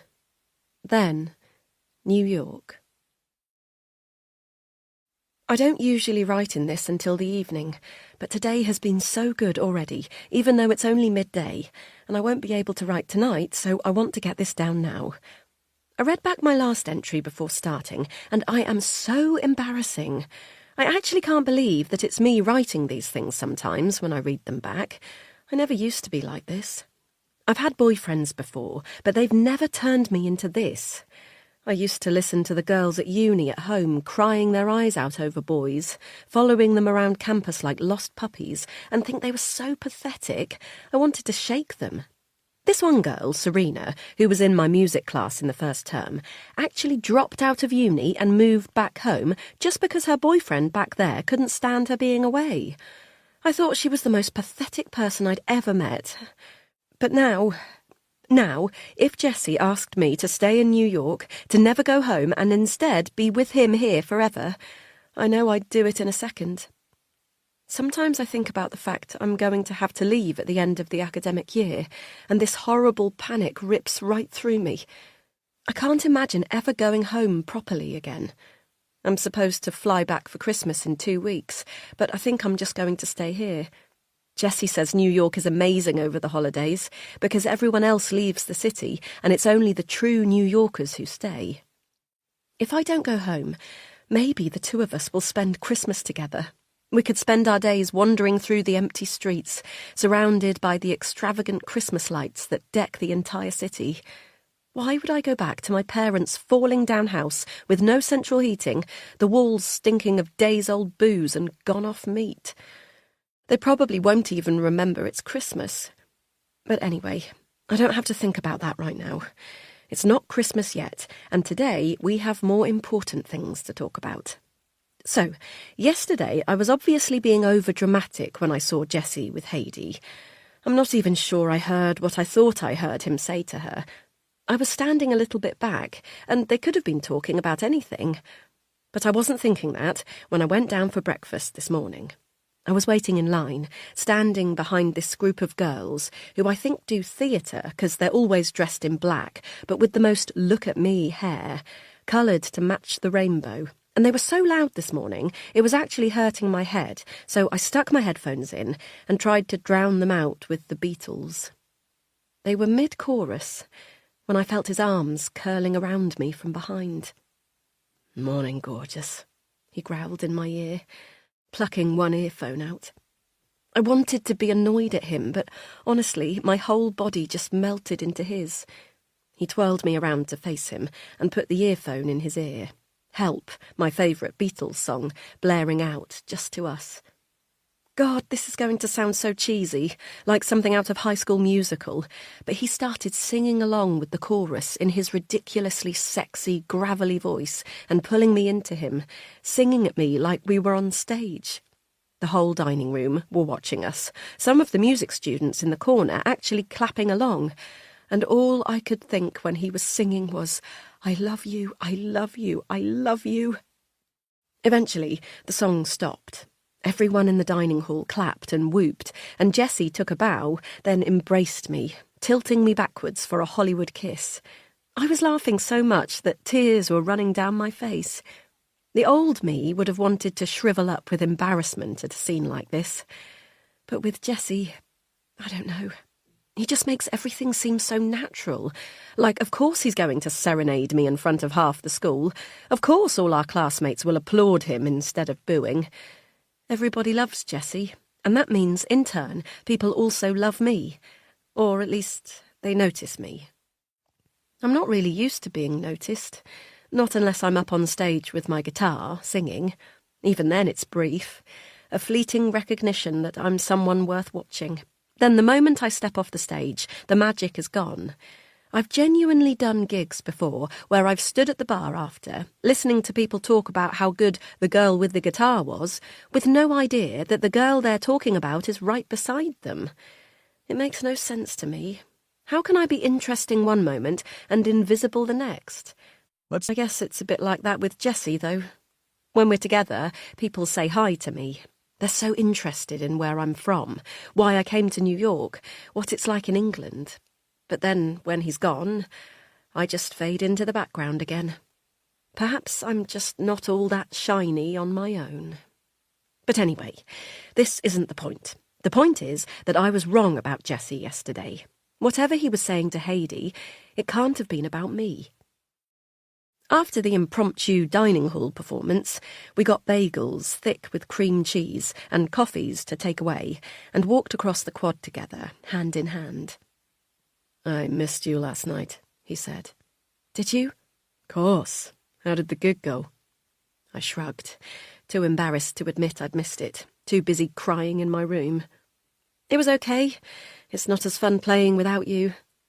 He flashed me a smile and squeezed my hand. "Nothing is as fun without me." My heart clenched at the truth in his words, but I batted it away, rolled my eyes, and laughed like the cool girl I'm trying so desperately to be. "Wanna hang out tonight?" "Sure," I said, inside still fizzing. "There's a film showing in the den." He shook his head. "We got bigger plans than that tonight, babe. Just you wait." So I've no idea what we're doing tonight, but I know it's going to be fun. Jessie told me to dress up nice and be prepared to not get home till tomorrow. I wonder if he's got a hotel room for the two of us or something. Imagine that. Oh my God, I hope it is. One of those ones you see on TV, where they've got floor-to-ceiling glass that looks out over the city, and a huge roll-top bath filled with rose petals and bubble bath, a glass of ice-cold champagne placed on the side. Imagine if that's it.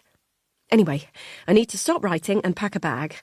I've only got an hour between classes, and then he said he'll be here at 7 p.m. to pick me up. God, I am so excited.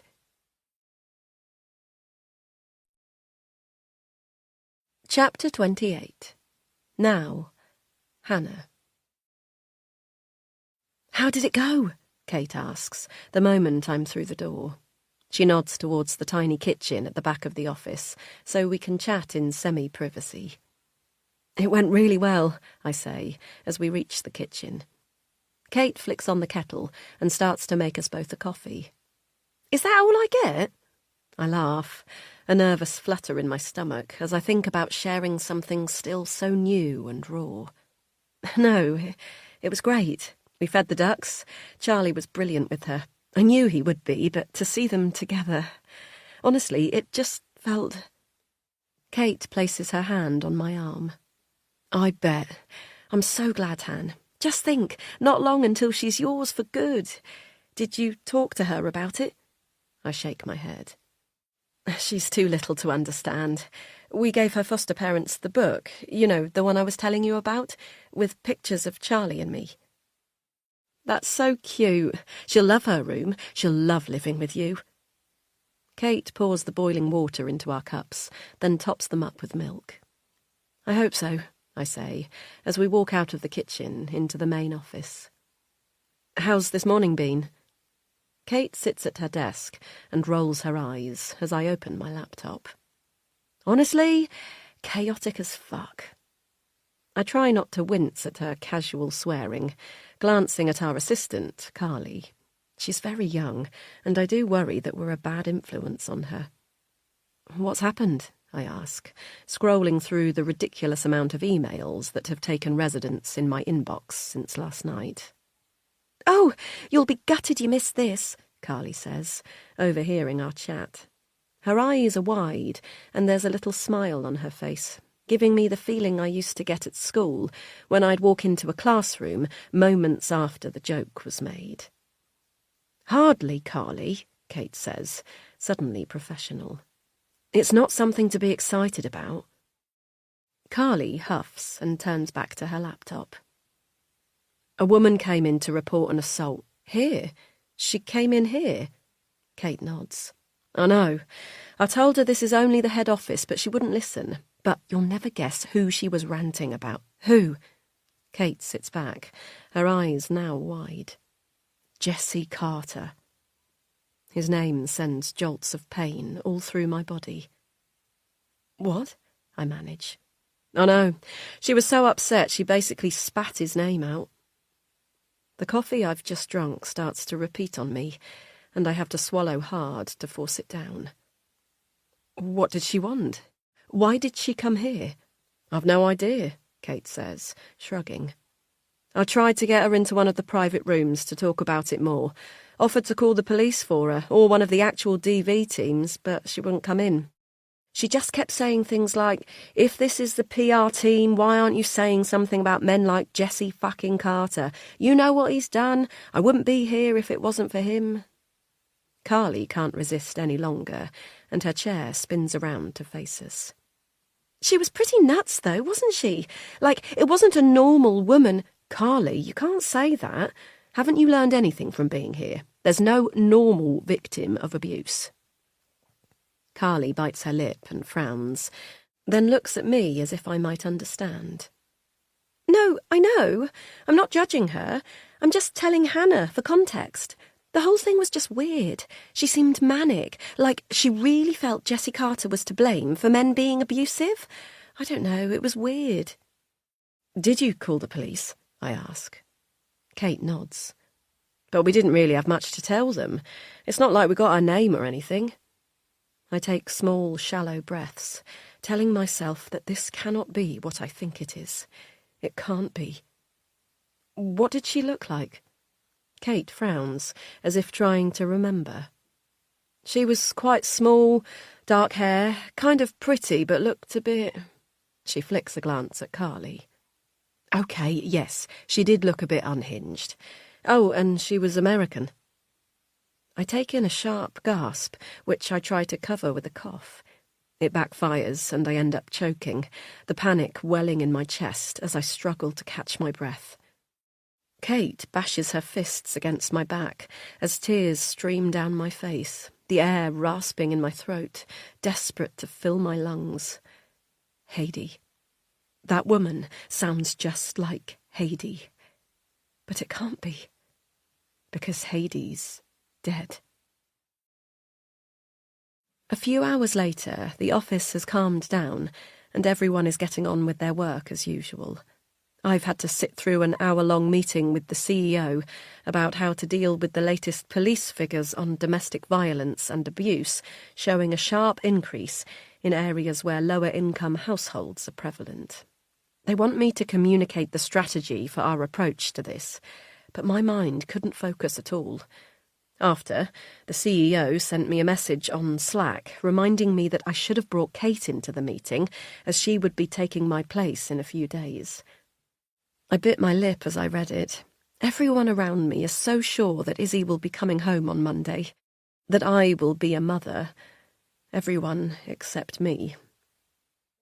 I spoke to Kate a little more about the woman who came here once I'd recovered from my choking fit. She didn't say much.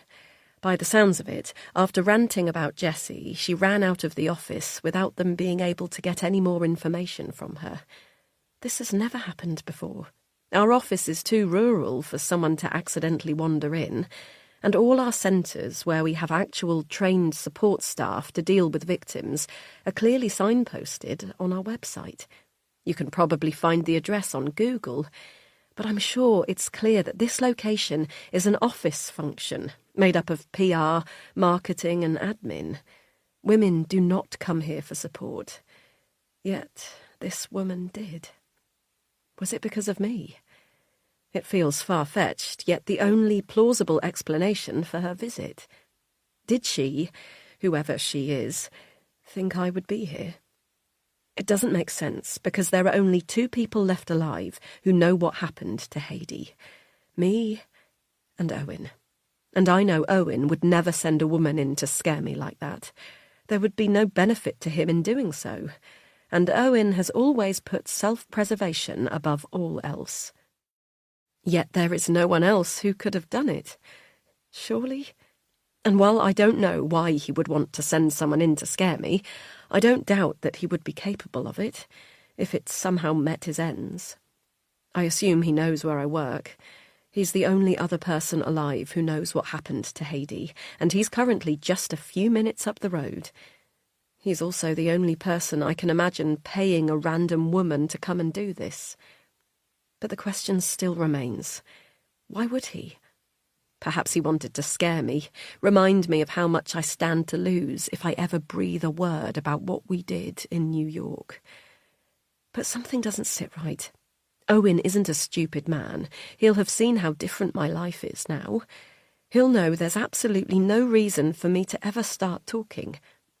Jessie's death hasn't opened anything up for me. It's made me more sure than ever that I'll take the truth behind Heidi's death to my grave. Suddenly, it hits me. What if Jessie didn't keep quiet? He could have told someone about what we did before he was killed. The air around me starts to tighten, a cold hand around my neck as I struggle to breathe. He wouldn't. He would never do that to me. He'd never do that to himself. But then why is some woman in my office ranting about Jessie? Why is Jessie dead? Why did I ever let this happen?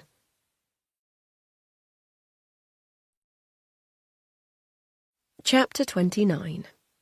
Then, New York. I can't breathe. I don't know what to do. It's been 10 hours since Jessie brought me back to my dorm room, and I've not moved an inch. I'm just curled up under the covers of my bunk bed like a child, like there's a monster under the bed that can't get me under here. I need to go home. I need to be away from this place, away from Owen, away from Jessie. But still, the thought of leaving Jessie makes the air in my lungs constrict. How can I do that? How can I leave him? Shit. My roommate just came back and asked me what the hell was wrong with me. She pulled back the sheet I've hung from her bunk so that it falls down over my level, closing me off from the world, and looked at me like I was mad. Jessie cheat on you or something? She smirked. I told her to fuck off and dragged the sheet back down in front of me. She mumbled, "Crazy fucking bitch," under her breath, and stormed out of the room. Shit. Owen warned me I couldn't let anyone see me in a state, that I had to act normal. Why can't I do anything right? It doesn't matter. None of it matters. Jessie said Owen is going to sort it. No one will ever have to know what I've done. I don't know what that means. I can't let myself consider it.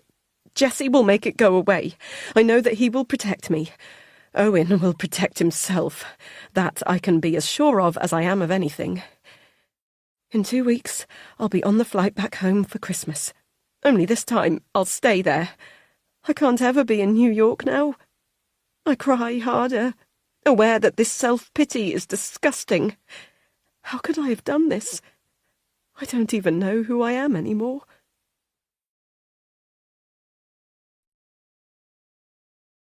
Chapter 30.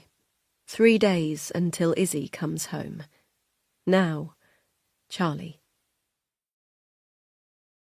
On Friday evening, as he pulls into the busy car park for the pub Owen has suggested, Charlie begins to regret his decision. When he told Hannah he couldn't go to their local tonight, at first she just looked confused. "But we always go to the pub on a Friday," she said, folding his T-shirts from the laundry basket. "I know, sorry, but Theo was only back for one night." "I didn't even know you still spoke to him." Charlie had shrugged and told her he did, sometimes, which was a lie. He hadn't spoken to Theo in about 4 years, since he'd moved to Surrey and started the world's most perfect family with his wife, Rachel. Charlie couldn't stand seeing the smug look on his perfectly handsome face as he posed for another super dad post, a twin on each arm, on Instagram, and had muted him years before. They hadn't fallen out. That's not really Charlie's style. But he'd gradually stopped responding to things in the group text, and eventually Theo had just faded from his life altogether. It wasn't much of a loss. They'd never really been that close. Theo grew up in the village, but had gone off to board in Year 9, leaving the motley group of mates from the local comp a little behind. But tonight, he provided the perfect excuse to get out of the village. Hannah was quiet as Charlie got ready to leave, folding the laundry and putting it away robotically, and he sensed she was upset. As he pulled on his least favourite jumper, not wanting to tar anything he loved with this Owen business, she hugged him from behind. "Couldn't you just skip it?" she asked, nuzzling into him. "Han, come on, it's one night." He shrugged her off, finding himself surprisingly annoyed. He'd found himself wanting to scream at her lately. Didn't she know everything he was doing was for her? "It's our last one," she said, her voice quiet. "What?" She looked up, hurt in her eyes. "It's the last time it'll be just the two of us," she said, her voice a mix of hope and hurt. "Next Friday, we'll be parents." He felt a fizzle of excitement, which was quickly replaced by another surge of anger. Tonight shouldn't be like this. Hannah was right. It was their last Friday as a couple. They should be celebrating.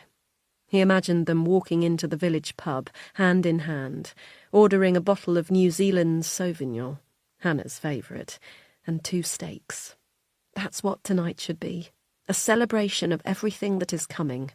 A fond farewell to their life as a childless couple without responsibilities. But how can he do that, knowing Heidi is out there, planning revenge on his wife? "Sorry, darling," he told her, kissing her on the head. "There will be plenty of Friday nights when she's here, I promise." Hannah hadn't followed him downstairs to stand at the front door and wave him off like she usually would when he went out without her. He saw her silhouette in the bedroom window as he drove away, the feeling of guilt and anger heavy in his stomach. And now he's here, only 30 minutes away from their village, and a pub he's never been to before.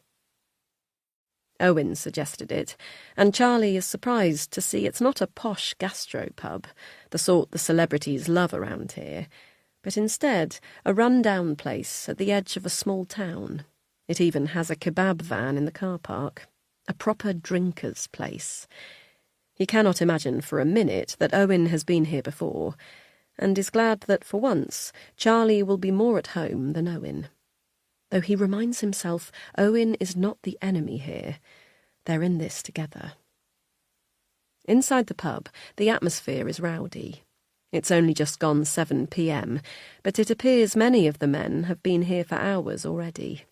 There are a lot of builders here, their profession easy to spot with their black workmen's trousers covered in grey and black marks from mud and dust, and their thick steel-capped boots. A group of them hover at the bar, overspilling pints being handed out by the barwoman with a smile.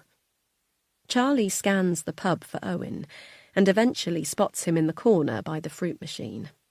He can't help but smirk at the sight of him glancing anxiously around the pub, his glass of red wine and smart coat totally out of place. The air is thick with the yeasty smell of years of beer spilled into the carpet, and the sound of bellowing laughs and shouts fills the small pub. "All right," Charlie says as he sits, faking a casualness he doesn't feel. Owen simply nods, taking a sip of his wine, which leaves blood-like stains on his lips. "You been here before?" Owen scoffs. "What, not up to your standards?" Owen looks around and crinkles his nose. "I assumed you wouldn't want to go somewhere people might see us." Charlie mumbles that he appreciates that, his feeling of having the upper hand slipping away. "So, tell me what you found," Owen says. A group of young women dressed up like they're in a city centre nightclub, not a rural drinkers' pub, slide past their table, laughter ringing out even louder than the builders. Owen's attention is momentarily lost, and Charlie tries not to scowl at the way the man's eyes travel up and down the women's bodies. Hannah would be furious, not just at Owen, but at Charlie. What did she always say? Men like that only get away with it because so many nice blokes sit by and do nothing. But tonight isn't the night to be the hero. Hannah wouldn't be proud of any of this, and surely his inability to challenge Owen's lecherous looks is the least of that. "I managed to get into her phone," Charlie says, once the women are far enough away that Owen's gaze has returned to him. "And what did you find?" "She's been looking for Hannah," Charlie says, the anger flaring up again as he grips his pint, the cold droplets of condensation soaking his fingers. "She knows where she works. She looked up directions to her office." "From where?" "What?" "Where were the directions from?" Owen says, as if Charlie is stupid. "Oh, I think—" Charlie stumbles, his mind suddenly blank. Around Owen, Charlie hears himself become more British, a less charming, more bumbling Hugh Grant. "Do you have it?" "What?" Owen grits his teeth. "Whatever you found. Do you have it now, on your cell?" He gestures for Charlie to hand over his phone, but he shakes his head. "I can't get to it here. I need to go via my secure VPN, the Wi-Fi." Owen frowns, clearly lost by what Hannah would call Charlie's tech babble. For some reason, he is holding out that he does indeed have the address that Haidee was looking for directions from. Something about Owen is putting him on edge tonight. He seems even more abrasive than he did in the woods, and for the first time, Charlie wonders just what this man plans to do to Haidee if he finds her. "Well, what do you have?" Owen eventually says. "I don't know," Charlie mumbles. "I know she is looking for Hannah, and she's been obsessively reading articles about Jesse's murder, and doing searches for you." "What about me?" Charlie shrugs. "Just general Google searches for your name, looking at the website for the farm." "Jesus Christ, man!" Owen shouts, bashing his fist against the table. Two women a few tables away turn to look at them in alarm. "Sorry, ladies," Owen says, his transatlantic drawl turning their frowns into bashful smiles. "You enjoy your evening." Unbelievably, Owen actually winks at the women, and to Charlie's utter bemusement, this causes more smiles and even a giggle. Turning back to him, Owen lowers his voice. "You do understand what's happening right now, don't you? Haidee is planning something. She is dangerous and looking for me and your wife. Doesn't that worry you, huh?" Charlie bites the inside of his cheek. "Of course it fucking does. Why do you think I'm here?" "Then stop fucking about, man, and tell me where she is." Charlie sits back and looks around the pub. The builders at the bar have moved to the pool table, and they laugh loudly as one of them takes a shot and misses. The young women have taken a table nearby and watch them with mischievous eyes. No one here looks like they have a care in the world, and Charlie thinks how fucking unfair it is that he's here, with this man who he suspects is a total scumbag, instead of in the cosy pub in the village with Hannah. Why is he worrying about the fate of a woman who has already murdered one person, who clearly plans to do something similar to his wife? He pulls out his phone and slams it against the table. "She's here," he says, showing Owen the address saved on his notes app. Owen keeps his eyes glued to Charlie, and for a moment Charlie imagines police rushing in, Owen revealing the wire under his shirt with a smug grin. But what would he be charged for? He's not really done anything wrong, right? His mind goes to the blood-filled hotel room, Jessie's lifeless body, the security cameras he hacked into before he even arrived that night, preempting the need to delete evidence of his presence at the scene. He cannot claim he is innocent here, and why should he be? He's sick of being the good guy, sick of waiting for him and Hannah to finally get all the good things they deserve. Maybe life doesn't work like that, after all. "You sure?" Owen says, still not looking at the address. Charlie nods. "Anyone else know about this?" No. "Hannah?" "No." Owen nods slowly and finally looks at the address. "What is it? A hotel?" Airbnb, Charlie says, taking back his phone and bringing up the Airbnb listing, handing it back to Owen. Charlie doesn't need to see the screen to know exactly what Owen's looking at. He's studied the 13 pictures of the holiday cottage hundreds of times. He knows you walk straight into the hallway from the front door. On one side is the living room, and on the other the small galley kitchen where the stairs are. Upstairs is one small double bedroom and a bathroom. That's the entire property. It's not homely or welcoming. It's been done up to look like nobody and anybody could live there. Heidi has rented it for 3 weeks for £1,200 and been there 2 already. That means whatever she is planning will be over soon. "Security?" Charlie shakes his head. "It's rural. No neighbours for at least a mile." "You're sure she's there?" He shrugs. "As sure as I can be. The rental isn't in her name, but she's booked it through her email, paid with it from a PayPal on her account." "She won't have rented it in her name. She won't want to leave a trace." Charlie bristles with the reality of what they're discussing. Heidi rented this house for one purpose, to be close to those she wants to kill. One of them is already dead. The house is only 20 minutes from their own, in a village they've not been to because there's absolutely nothing there. It is barely a village at all, really, more a farm track that you drive through to get elsewhere. The idea of this woman being so close to them kept Charlie up last night, and even now he wonders if he has done the right thing coming here tonight and leaving Hannah alone. Suddenly, he is desperate to get home, to leave this rowdy pub and get back to his real life.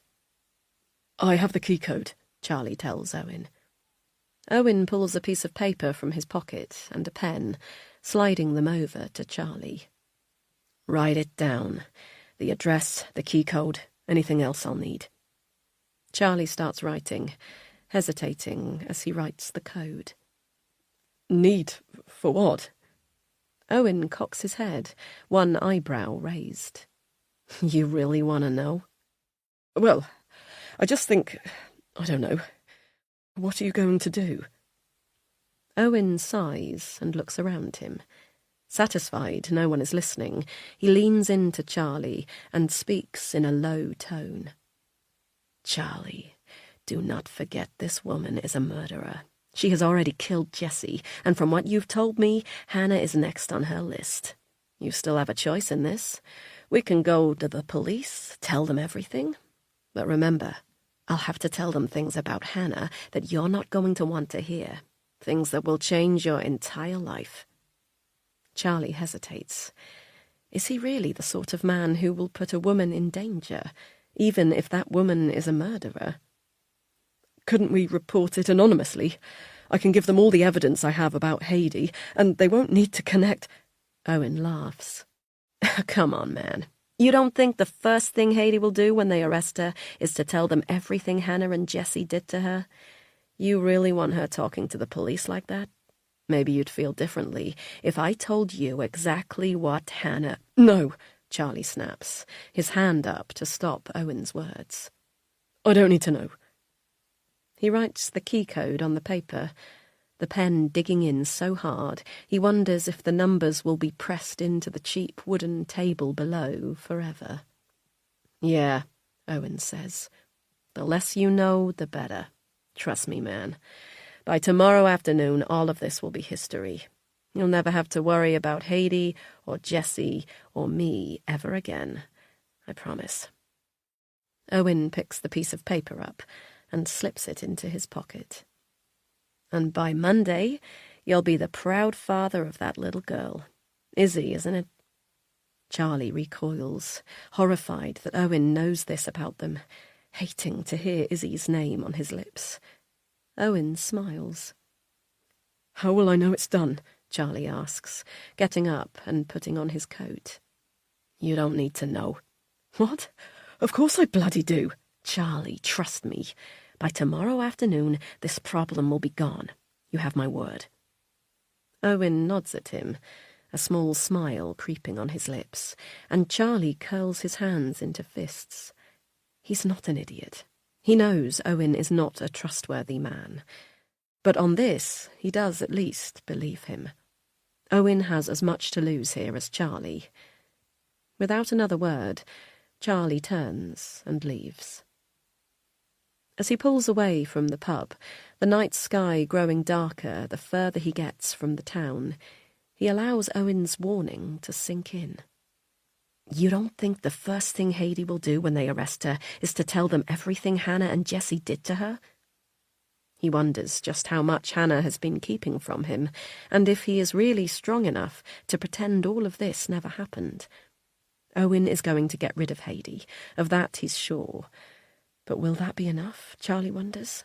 Can they really go on like nothing has happened when each of them is concealing so much from each other? Hours later, he crawls into bed beside Hannah. Her warm body curls into his. He made himself drive around the country lanes for hours before coming home, desperate to rid his body of the anger it was carrying. In a few days, Izzy will be here. That is what he has to focus on. They can repair the cracks in their marriage for her. They have to. Oh, what time is it? Hannah murmurs in the darkness as he wraps his arms around her waist. Shh. Go back to sleep, he says. I missed you tonight, she says. I missed you too. Don't leave me again. Her words are uneven, formed in a half-sleep state, and he wonders how much of this conversation she'll even remember tomorrow. I won't. I promise. Everything is going to be okay now. Go back to sleep. Long after the sounds of his wife lightly slumbering, Charlie lies awake, staring at the ceiling. He tells himself he's done the right thing by leading Owen to Haidee. What other choice did he have? But as he drifts off, all he can see is Jessie's blood-soaked body lying on the floor, and the sharp sense that ever since that day, his moral compass has been off. Perhaps it can never return to centre.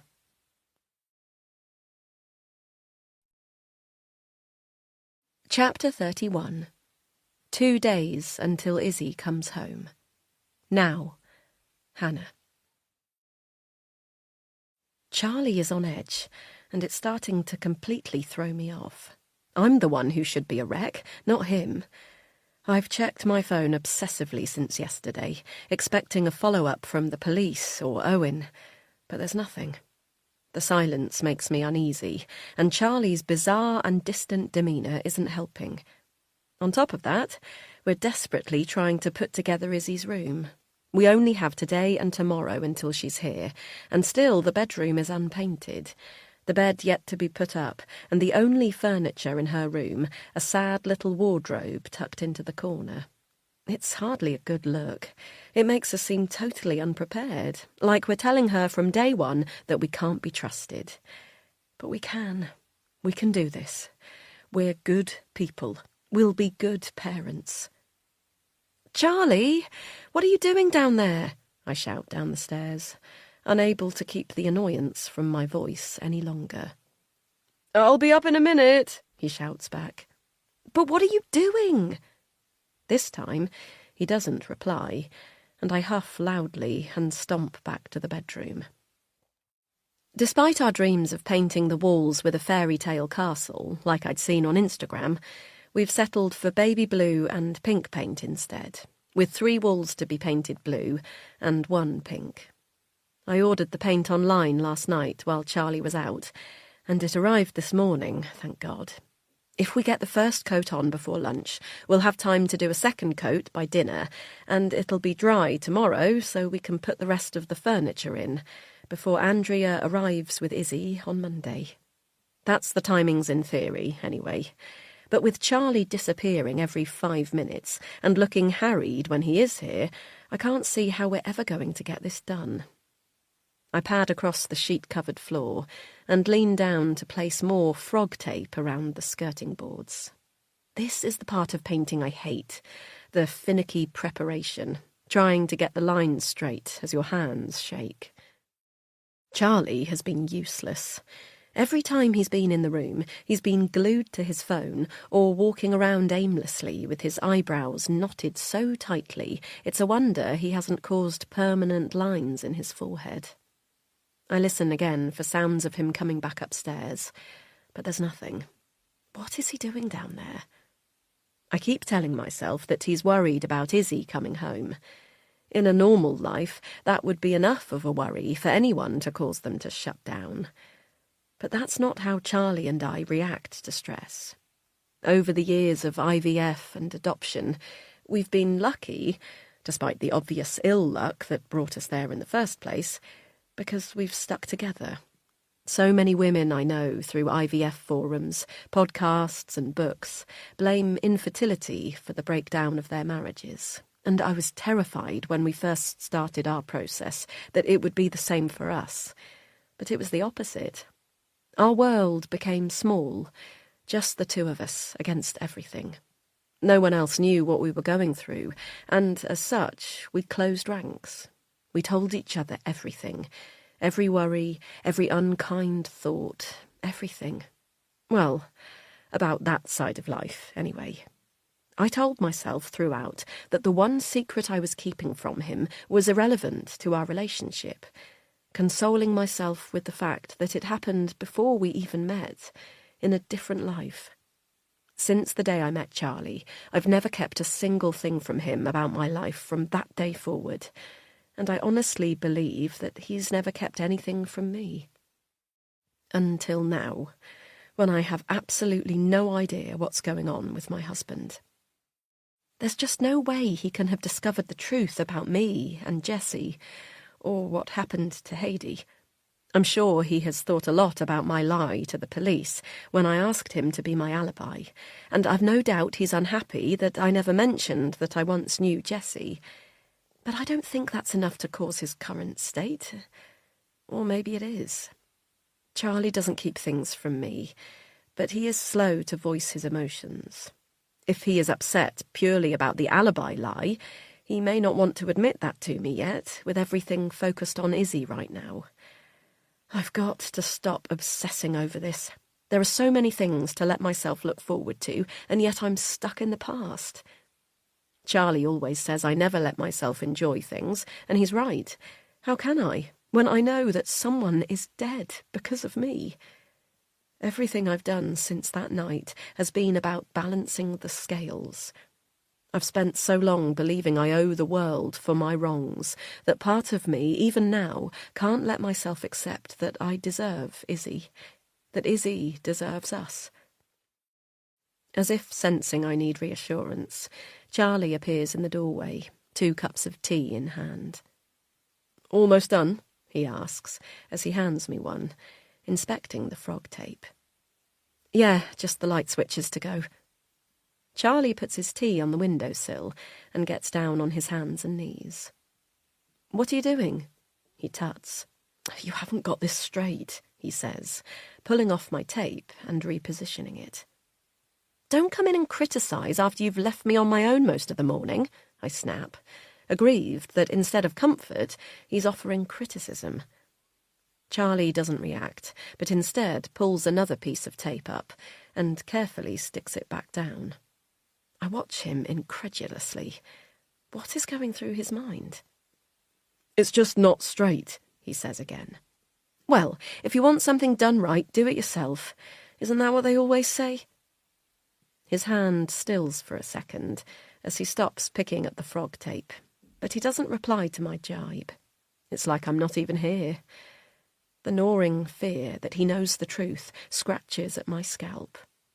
If Charlie does know about Jessie, surely he would have said something to me by now. Plus, how the hell would he have found out? The world that Jessie and I occupied is so far removed from Charlie's that I have felt safe over the years, hiding here. Not that my life with Charlie has been about escaping.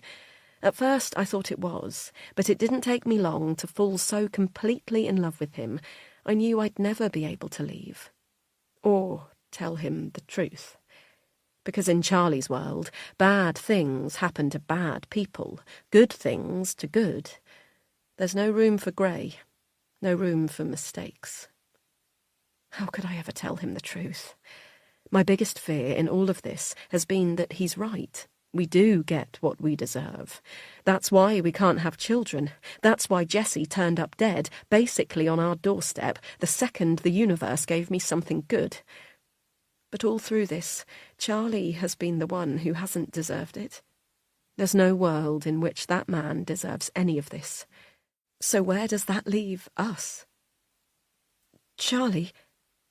The desire to ask him straight up what the hell is going on has become too strong to ignore. I don't know if I'm being crazy here, but I feel like you... We need a roller. What? He stands up, turning to face me, but his eyes don't meet mine. For the walls. It'll take too long with brushes. We need a roller. We have one in the shed. He shakes his head, still not looking at me. I threw it away after we painted the hall. Why would you do that? He frowns and sighs. It was broken. I'll go and get one. What, now? From where? He scratches his beard with both hands, his movements suddenly frantic, so unlike my calm, still husband. I take a step back as he storms past me out of the room. I wait a moment, a little dumbstruck, then walk to the landing. I won't be long, he shouts as he reaches the bottom of the stairs. But where are you even going, Charlie? He shrugs on his jacket and picks up his key. Chippy, he says, referring to the nearest town. They'll have one at Gill's. I'll be an hour, max, then we can get on. He finally looks at me. Okay? I'll come with you. No, he snaps. I won't be long, I promise. Just stay here, okay? Don't go out. What are you talking about? Just don't leave the house, okay? His manic energy makes his keys jingle in his hand, and I nod uncertainly, utterly at a loss as to what has suddenly made my husband so desperate to flee the house, or why he needs me to stay inside it. He turns his back on me and leaves. The front door slams, making me jump, followed by the sound of the lock being turned, trapping me in. I sit on the top step and listen to his car pull away, the wheels spinning as he careers off up the lane. Did he know I was about to ask him something he didn't want to answer? Is that why he's gone off like this? I tap my fingers against the banister, and tell myself to stop being paranoid. Tensions are high between us. Of course they are. We're about to change our entire lives. I've hardly been the best version of myself over the last few days. Maybe my anxiety has started to rub off on him. Locking me in is nothing sinister. He quite often does it absent-mindedly, and I have keys, so it's not like I'm actually trapped inside. I go back into the bedroom and start frog-taping the light switches, as if nothing is wrong. I tell myself that by the time Charlie is back, everything will be ready to paint. If he was here, Charlie would make me finish all the prep before I started painting, but he's not. So I do it my way and dip my paintbrush into the gloopy open can of paint. As I brush the baby blue across the once white, now greying walls, each stroke covering up what was there before, I convince myself further and further that my worry about Charlie is all in my head. There's no way he knows what's going on. The only person left alive who knows about it is Owen, who wants this all kept secret as much, if not more, than me. And the police clearly have little interest in me, as they haven't followed up after my phone call to them on Thursday. I'm certain now that the woman who came into my office that same day was nothing more than a coincidence. It's not like I'll be there if she comes back either. Yesterday was my last day before adoption leave. It felt surreal that I'd finally reached that point.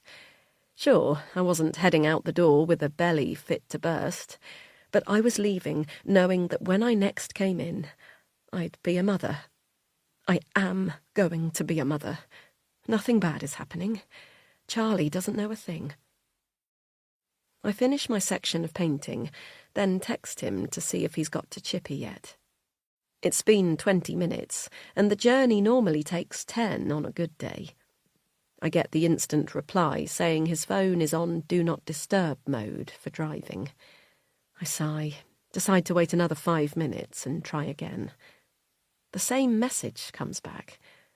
Where is he? Why is he still driving? I stand up and pace the room, the shed outside catching my eye.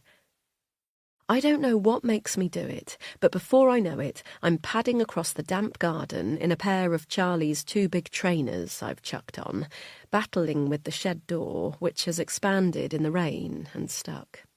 Eventually, I jerk it open and take a step back.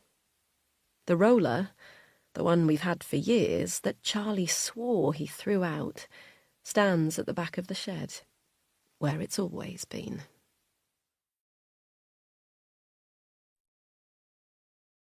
Chapter 32. Now, Charlie. He revs the engine harder, then slams his foot on the brakes as the car skids around the corner of the lane. Opposite, a silver Volvo blares its horn, and the man in the driver's seat mouths expletives at Charlie.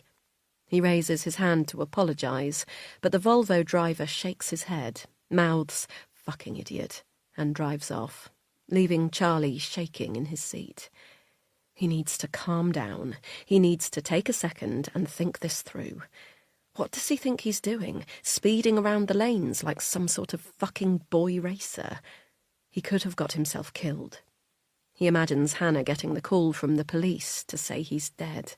Imagines her sinking down the wall as the officers stand in the doorway, her anguished screams ringing in his ears. Would she still get Izzy?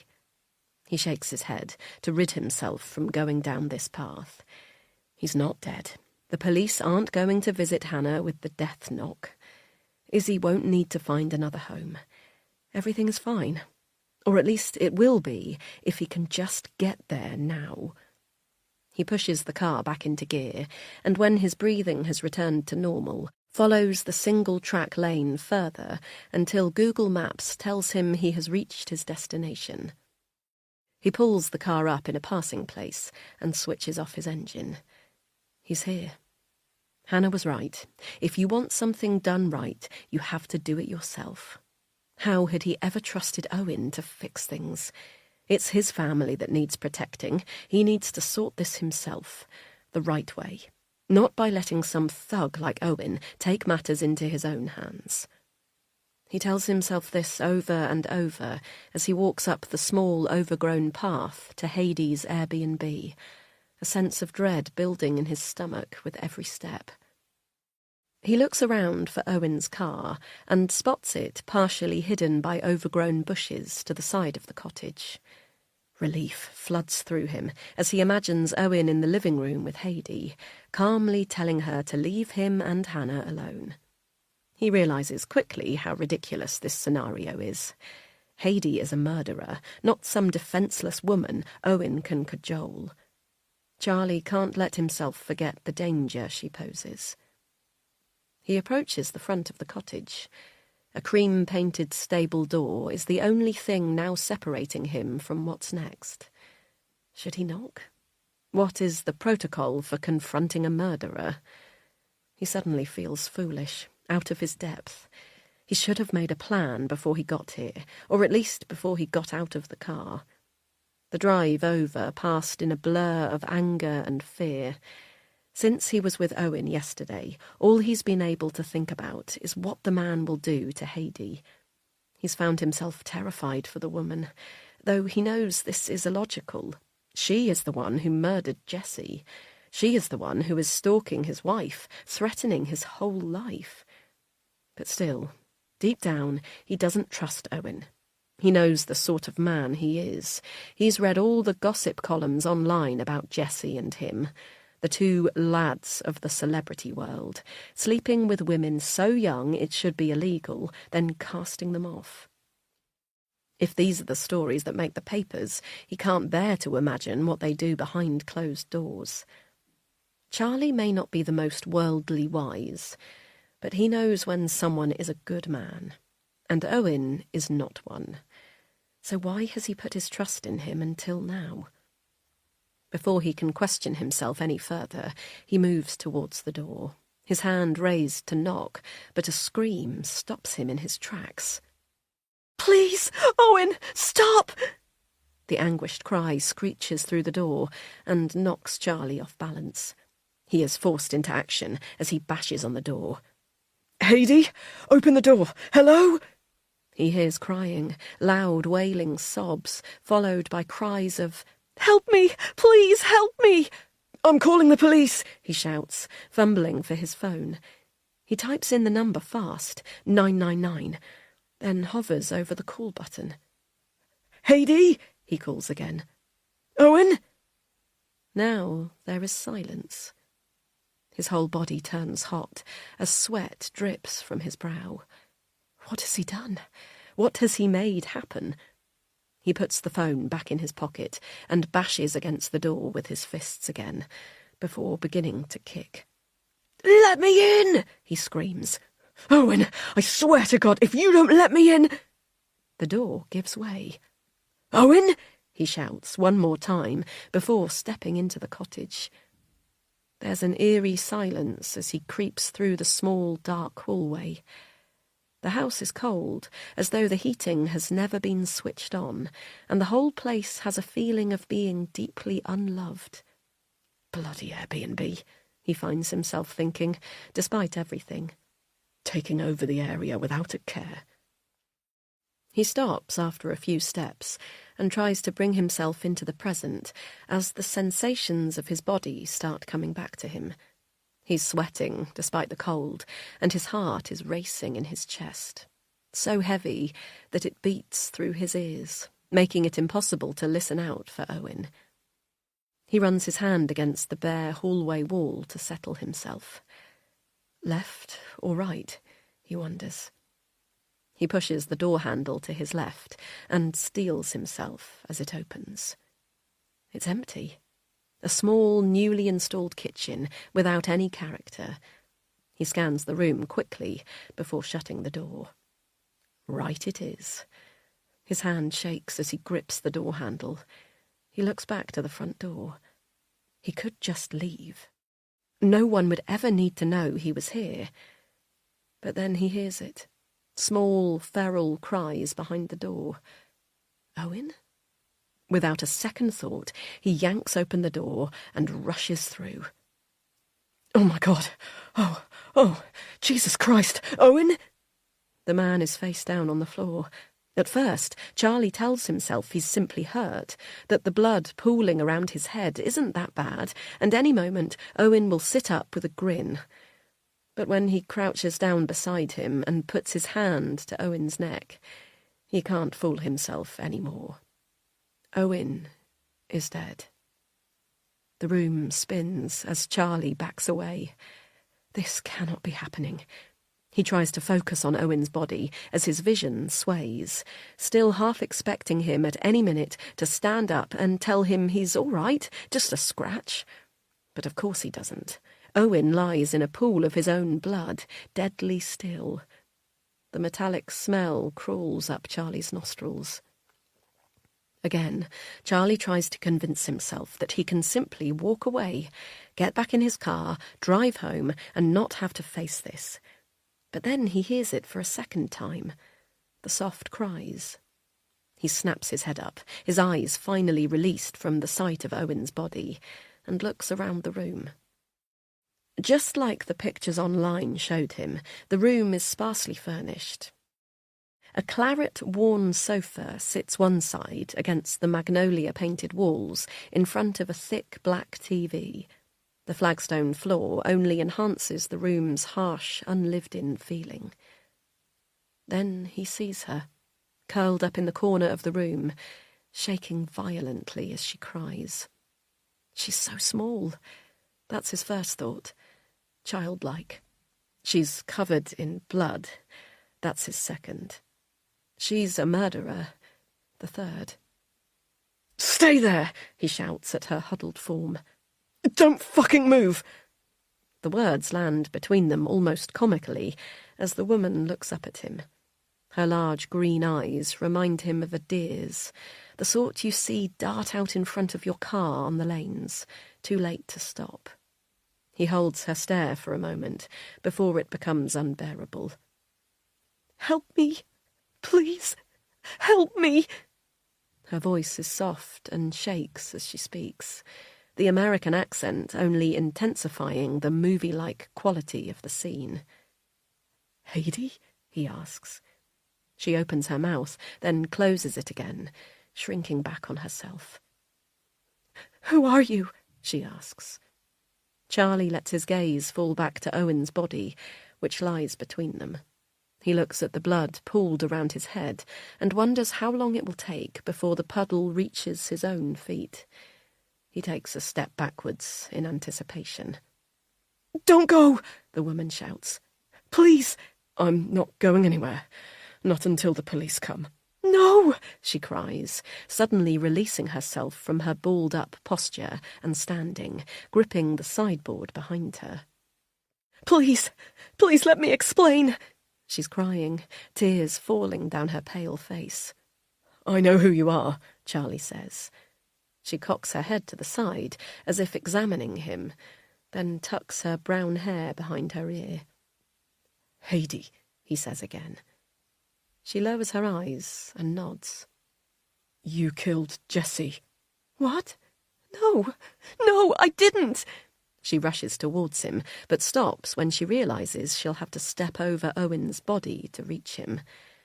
He takes another step back, and she holds her hands up.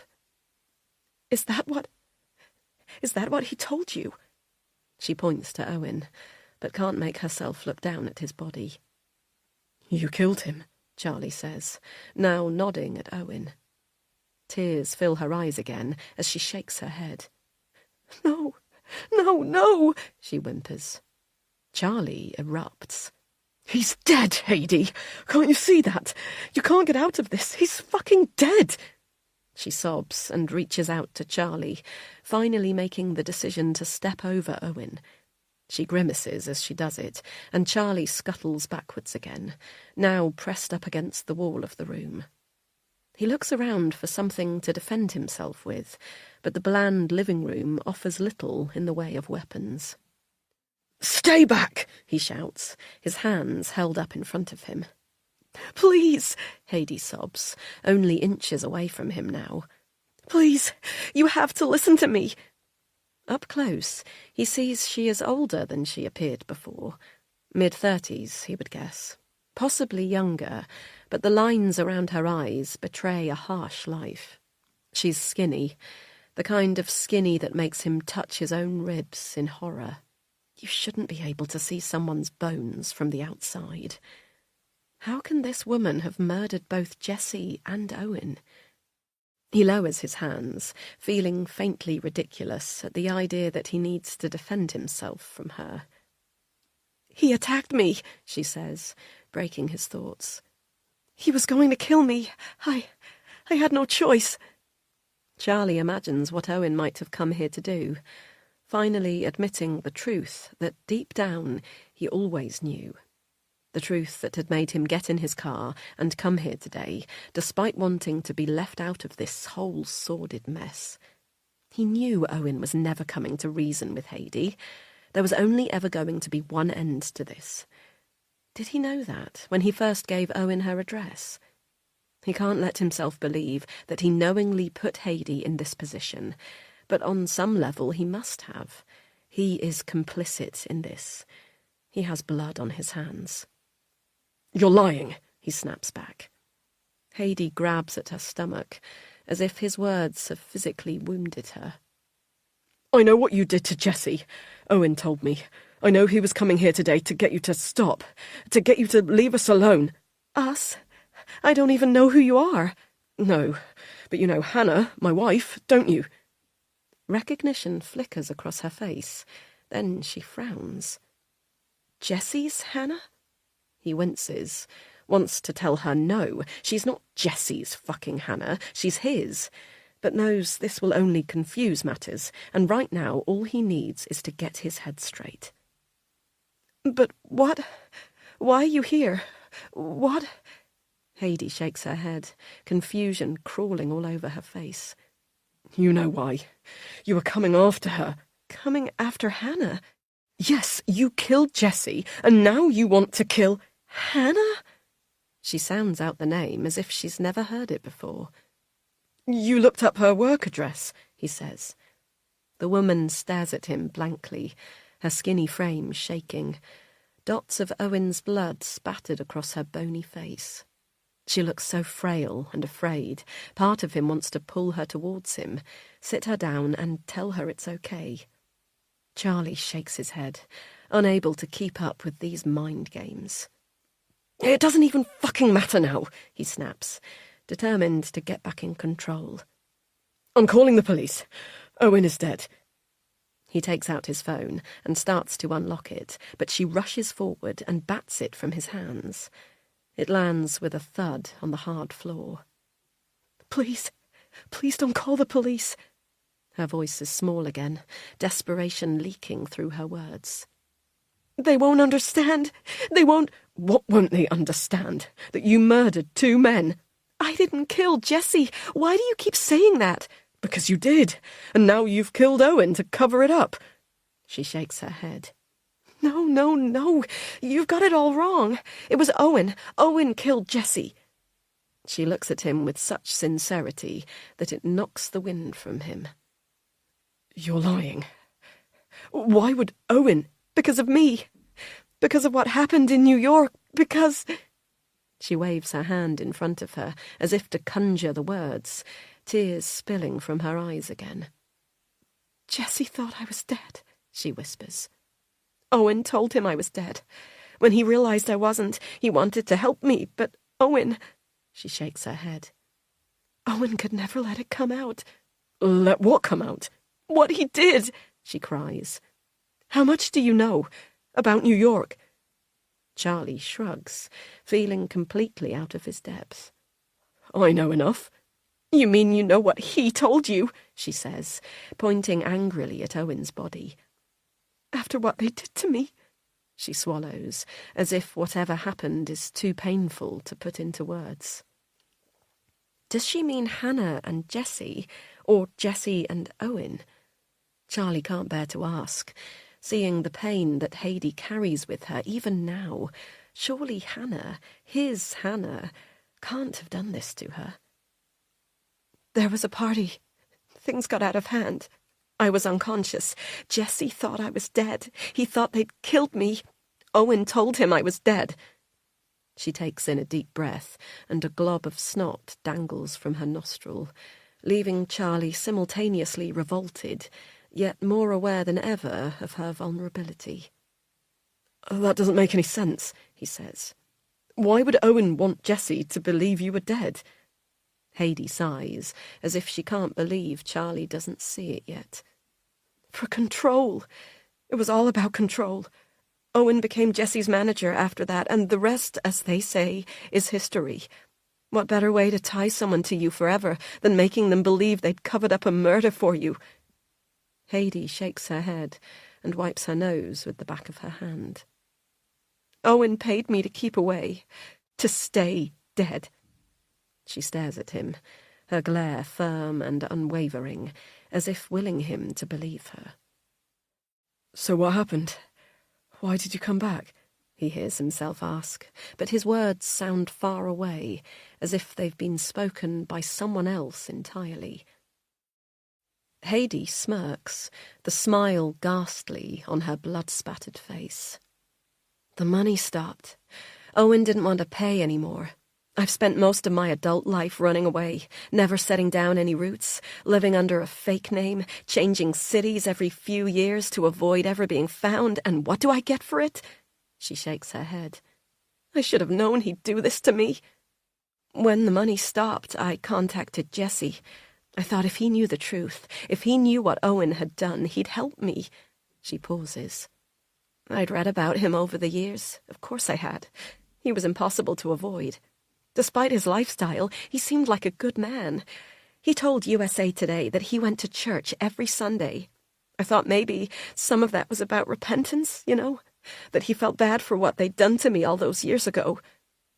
The reference to they makes Charlie wince again. Where does his wife fit into all of this? And he did, Haidee continues, shrugging sadly. Jesse was a good man. As soon as I contacted him, he promised to help me. He couldn't believe what Owen had done. He hated him for it. Charlie shakes his head. Oh, I don't understand, he says. You're telling me all this time Jesse thought that he'd killed you? She frowns, then nods. Something like that, yeah. Charlie closes his eyes, needing a minute to think. He still doesn't understand what part Hannah might have played in this horrifying story, and he's too scared to ask. Jessie was going to confront Owen, Haidee says, so lost in her telling of the story that she seems completely unaware of Charlie's discomfort in hearing it. The night that he died, he was going to tell him he knew the truth, and he was going to go to the police. Her tears are back now, flowing freely down her face. I should never have let him, she cries. I knew what Owen was capable of. I should have known what he'd do to keep his secret. You really think Owen killed Jesse? Yes, she states clearly, betraying no flicker of doubt. I know he did. Charlie leans against the wall, the room spinning again as he tries to suck in the air around him. He thinks of all the ways he's helped Owen, how he led him here to Haidee. How could he have been so stupid? Please! Haidee's voice, now strained and childlike, brings him back into the room. Please help me. I can't go to jail. I can't. You won't go to jail. It was self-defense. How would I prove that? You think they're going to believe me? An ex-junkie who's spent most of her life under false identities? You think anyone is going to want the truth about Owen and Jesse's lies coming to the surface? Charlie shakes his head. They're famous. They're not untouchable. Do you have any idea how much money is at risk if the Jesse Carter brand is ruined? Billions. Fucking billions. She pulls at her hair as she begins pacing in tiny semicircles in front of him. He pauses for a moment, desperate to be able to tell her that nothing bad will happen to her, that bad things happen to bad people and good to good. But what if he's wrong? What if there is no such thing as justice, and things just happen, regardless of what you do? Look at him and Hannah. His whole life he has done the right thing, been kind, helpful, selfless, and look where it's got him. But what's the alternative? Help a woman he barely knows cover up a murder?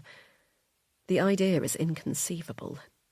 He shakes his head and starts to tell her the police will know what to do, but as he does, he hears the sound of a car pulling into the lane. Fear clutches him by the throat. "Stay here," he snaps. Her eyes are wide with terror as she looks from him to the body on the floor. He creeps into the stone hallway, his heart bashing in his chest as he approaches the front door. The swirled glass in the stable door is just big enough to see through, though the outside is distorted, like something from a horror movie. He stands to the side of the glass, trying to make sure no one can see him from the other side, and peers out. A figure moves towards the door. A figure that, even distorted, Charlie would recognise anywhere.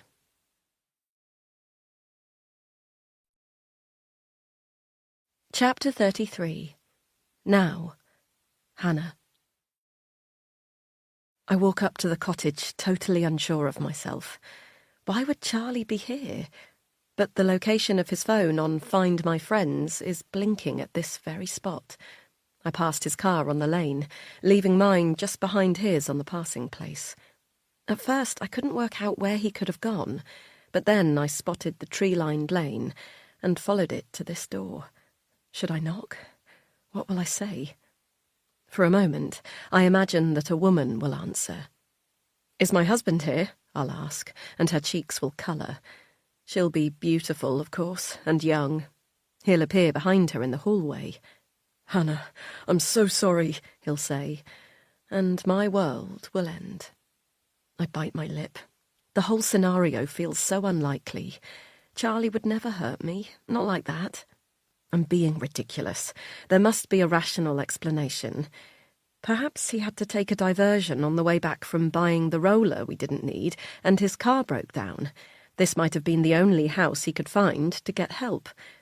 But why wouldn't he call me? His phone hasn't died. I know this because his location is still flashing, even as I look at it now. Enough. Just knock. As I do, the door opens, as if someone was standing there this whole time. "Hannah." I step back as Charlie appears in the doorway. "What are you doing here?" I ask. Charlie opens his mouth, then shakes his head. "You need to go." "What?" "Go, Hannah. You need to go. You can't be here." Pain radiates through my chest as I picture the mysterious, beautiful woman again. Is this really happening? As I step forward, so does Charlie, his arm pressing against my chest to push me back. "Charlie!" I shout. "What the fuck? Get off me!" "No, Hannah, go. Please, go. I'm begging you." We wrestle on the doorstep, but his grip is half-hearted, and I think even now Charlie can't bear to cause me physical pain. I push past him and into the dark hallway. He doesn't follow me, but stands in the doorway, shutting the door behind him, as if resolved to his fate. "Is someone else here?" I snap, quickly followed by, "Where is she?" He looks momentarily confused, then sighs, as if this whole thing is exhausting for him. Pure hatred burns in me then for a second. Who is this man? "In there," he says, pointing to the door on my right. I scoff, unable to believe he is giving in so easily. I push the handle down before I can convince myself out of it and fling open the door. At first, the room appears empty. My eyes roam it hungrily, ready to hurl myself at whoever has taken Charlie from me. Then I see them. Bile rises in my throat. I stumble back out of the door. I feel Charlie catch me. "Don't look," he says, his voice hoarse. "Please, Han, don't look." He pulls me down onto the floor, wrapping his arms around me as I cry, my body shivering at the sight of all that blood. Who is it? I didn't even notice if they were male or female. the visceral shock at seeing a dead body so severe that it's like my eyes shut themselves down before I could make anything out. Charlie holds me for a moment, then releases me. I hear him walking back into the room, his footsteps heavy beside me. What the... Where is she? Hannah, where is she? His voice cracks as he shouts, and confusion reigns over me. The body, were they not dead? Has she, whoever she is, escaped in the seconds between me backing out of the room and now? Hope springs through me. Perhaps this is not the end of our world. Perhaps whatever Charlie did to this woman is fixable. Perhaps she is fine. I force myself up and back into the room. My body jolts again at the sight. The body is there. I don't look directly at it, but can see its outline without moving my eyes. My husband is pacing the room, pulling back the curtains, asking again and again, "Where is she?" He's lost his mind, I think. The body is here. They're right here. "Charlie," I say. She's there." I point to the body, unable to look at it. He snaps around to me, hope realigning his features, but it disappears when he follows where my finger is pointing. He shakes his head. "No," he says, his voice desperate. "Not Owen. Heidi. She's gone." I look up to my husband, then back to the body. Only this time I let myself see it. See him. Owen. The room spins around me. Owen is dead. Owen is lying dead here in the living room. Whose house are we in? I look around for any signs of personal items, photographs, books, ornaments, but the room is perfectly beige and nondescript. As I do, a second realization hits me. Charlie said Heidi. Heidi. The name sounds foreign from his lips, a dirty word that doesn't belong between us. "Charlie," I say, my voice coming out little more than a whisper. He flicks his gaze up to me, seeming startled that I'm here. Heidi's dead." He shakes his head fiercely and pushes past me, out through the door. I follow him into the dark hallway, where he looks up and down, then paces back up and opens the other door. He marches into the room that I can already see is empty. A small kitchen with nothing on the worktops except for a container of cheap instant coffee. He moves to leave the room, but then doubles back on himself, pushing down the door to what looks like the garden. It opens, and he jumps back. "She's gone," he says. "She must have... Oh, God. Oh, God!" "Charlie, stop!" I shout, desperate to pull him out of himself. "What are you talking about? I don't understand." My hand shakes as it pulls at his jumper. He snaps around to face me. His face is white. I search his eyes, desperate to understand what is going on, while horror stories play out in my mind. Has Charlie killed Owen? The idea is impossible, yet my husband is here, alone, with Owen's dead body on the floor next door. "Charlie," I say again, softer this time. Did you do something to Owen?" This finally snaps him from his daze, and his eyes grow wide as he steps back from me. "What? No, I didn't... That wasn't... It was her.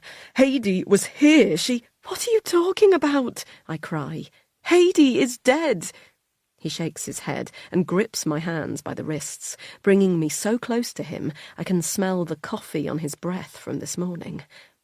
Was it really only hours ago that we drank coffee in the kitchen and talked about paint colours? It can't be. How can that world be a part of this one? She's not dead. I saw her. I promise you, she was here." "But that doesn't... You're wrong. It can't be her."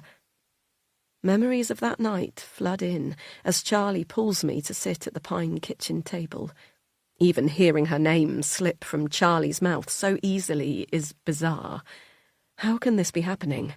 How does he even know about her? About Owen? I think of Owen's threat to me. Don't tell anyone, and nor will I. Did he go back on that? Somehow getting Charlie involved? At the thought of Owen, a sharp kick hits me in the stomach. Owen is dead.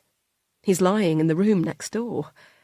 This feels too unreal. There is too much to battle with in my head, as memories of him alive just a few days ago at the farm collide with memories of him 15 years ago in New York. Alive.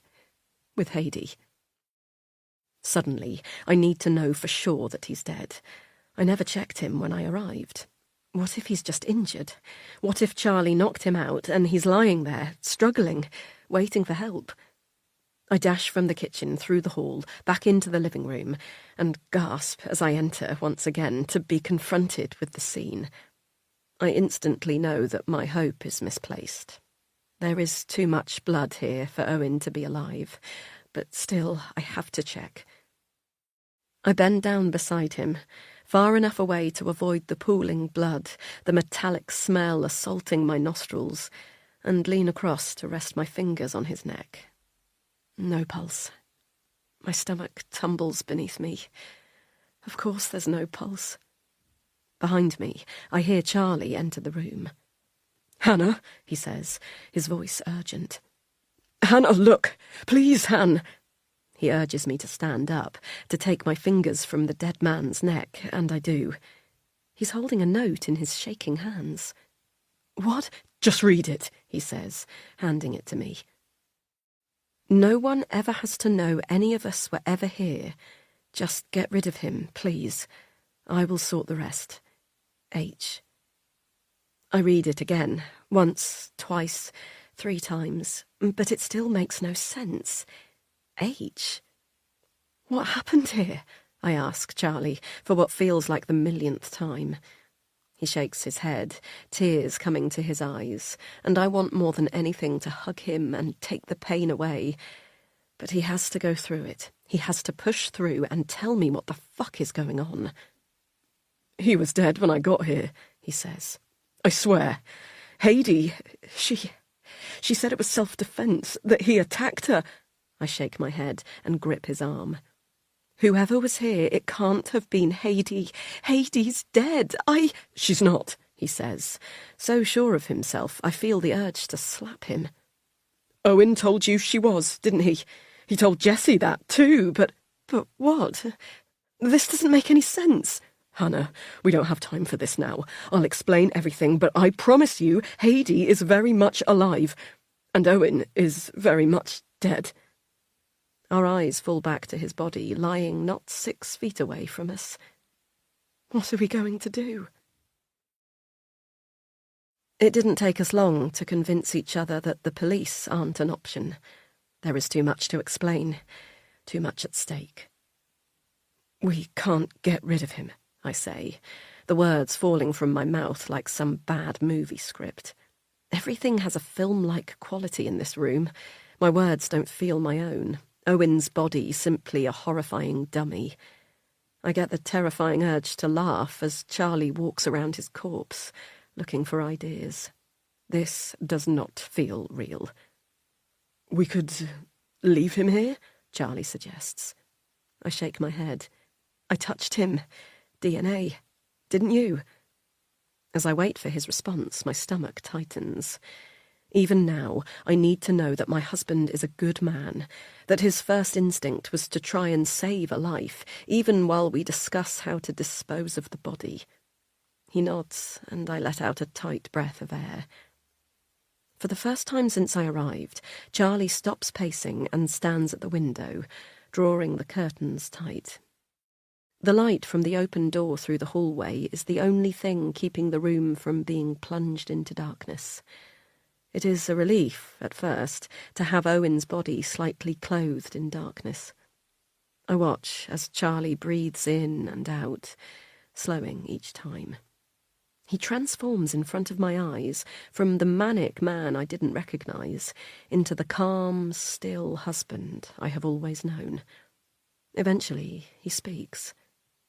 "We have to call the police." "What? No! No! We can't.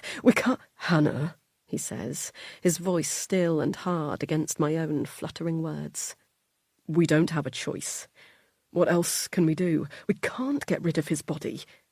I shake my head, looking from the body to Charlie in despair. Of course this is what he wants to do. Charlie is good. Charlie always does the right thing. Anger flares up in me then, burning through my veins, touching every part of me. This isn't fair. This cannot be happening. Charlie sighs and nods, his body so firm and still, I have the urge to run to him and shake him, as if somehow bringing back the frantic man from earlier will break him from this spell of sanity. Yes, we can, I say firmly. And that's exactly what we're going to do. Charlie looks at me, his eyes burning with pain, and I feel my heart break. It's a familiar feeling. I cannot describe how many times a heart can break, and yet your body keeps going. I can't describe how many times I have told Charlie I can't keep going, and he's held me up wordlessly, making sure that I can. I think of the last time our IVF failed, when I saw the blood in my knickers before we even got to test day to see if our transfer had worked. How I stumbled into the living room, eyes blurry with tears, and didn't even have to say a word to Charlie. He held me on the living room floor as I sobbed animalistic cries that I didn't know I was capable of. Charlie held me so tightly that I could let myself collapse. He pulled me up when I couldn't stand, nursed me for days when I couldn't get out of bed, all the time his own heart broken. I think of how 6 months later he came to me in the morning, a cup of decaf coffee in hand, and presented the adoption papers he'd printed out upstairs. The hope that filled his face as I cried, once again, for all our lost babies before, and yearning for the idea of one we had yet to meet. I think of Izzy, her beautiful round eyes so full of hope and love when we met in the park on Thursday. In just 48 hours, she will come home. My earlier worries about the house not being ready for her now feel inane. Of course, it doesn't matter that the room isn't beautifully painted, or that we haven't yet bought her the perfect welcome home present. What matters is that we love her. And my God, we love her. I feel it in the pit of my stomach, this raw animalistic love that I have for a child who is not yet mine, but feels like she always has been. My daughter. Mine. What would happen to her if we went to the police? Elaine and Michael already have another foster child on the way. She won't be able to stay with them. They would never let her come to us, not if we were wrapped up in a murder investigation. We'd never be able to see her again. So what then for Izzy? Another home, another process, another long wait to find the perfect family. Meanwhile, she grows older, more difficult to place. She might never get a new family. She might end up staying in foster forever, only to be kicked out at 18, never knowing real love, a real home, a real family. I picture Heidi when she turned up in New York. Barely 18, no family to care for her. Too skinny, too brittle. Marks on her arms where the needles had plunged. There is no way I will let that happen to Izzy. She deserves a better life. Charlie groans quietly from across the room, shaking his head at my suggestion to get rid of the body. But we must. Charlie has to trust me. He has to let me hold him up for once. This man, who has done everything for me, has been through it all, holding me up, never letting me down, doing everything right. I will not let him go to prison. I will not let them take Izzy from us. I will not let our lives be ruined again because of Jessie fucking Carter. This time, I will be the strong one. Charlie can collapse. I will hold him up. I can do this for both of us. I owe him that.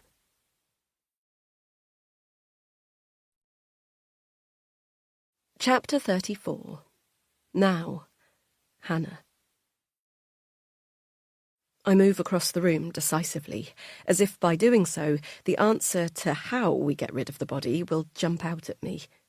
Han, wait, Charlie says, his hands up. I can't. We can't. We can, I snap back. We have to. He shakes his head. I can tell the police the truth. I can tell them that Heidi killed him. It wasn't me. We haven't done anything wrong. The hope that swims in his eyes is heartbreaking and enraging at the same time. He doesn't get it. Even now, Charlie believes in the simple facts of right and wrong.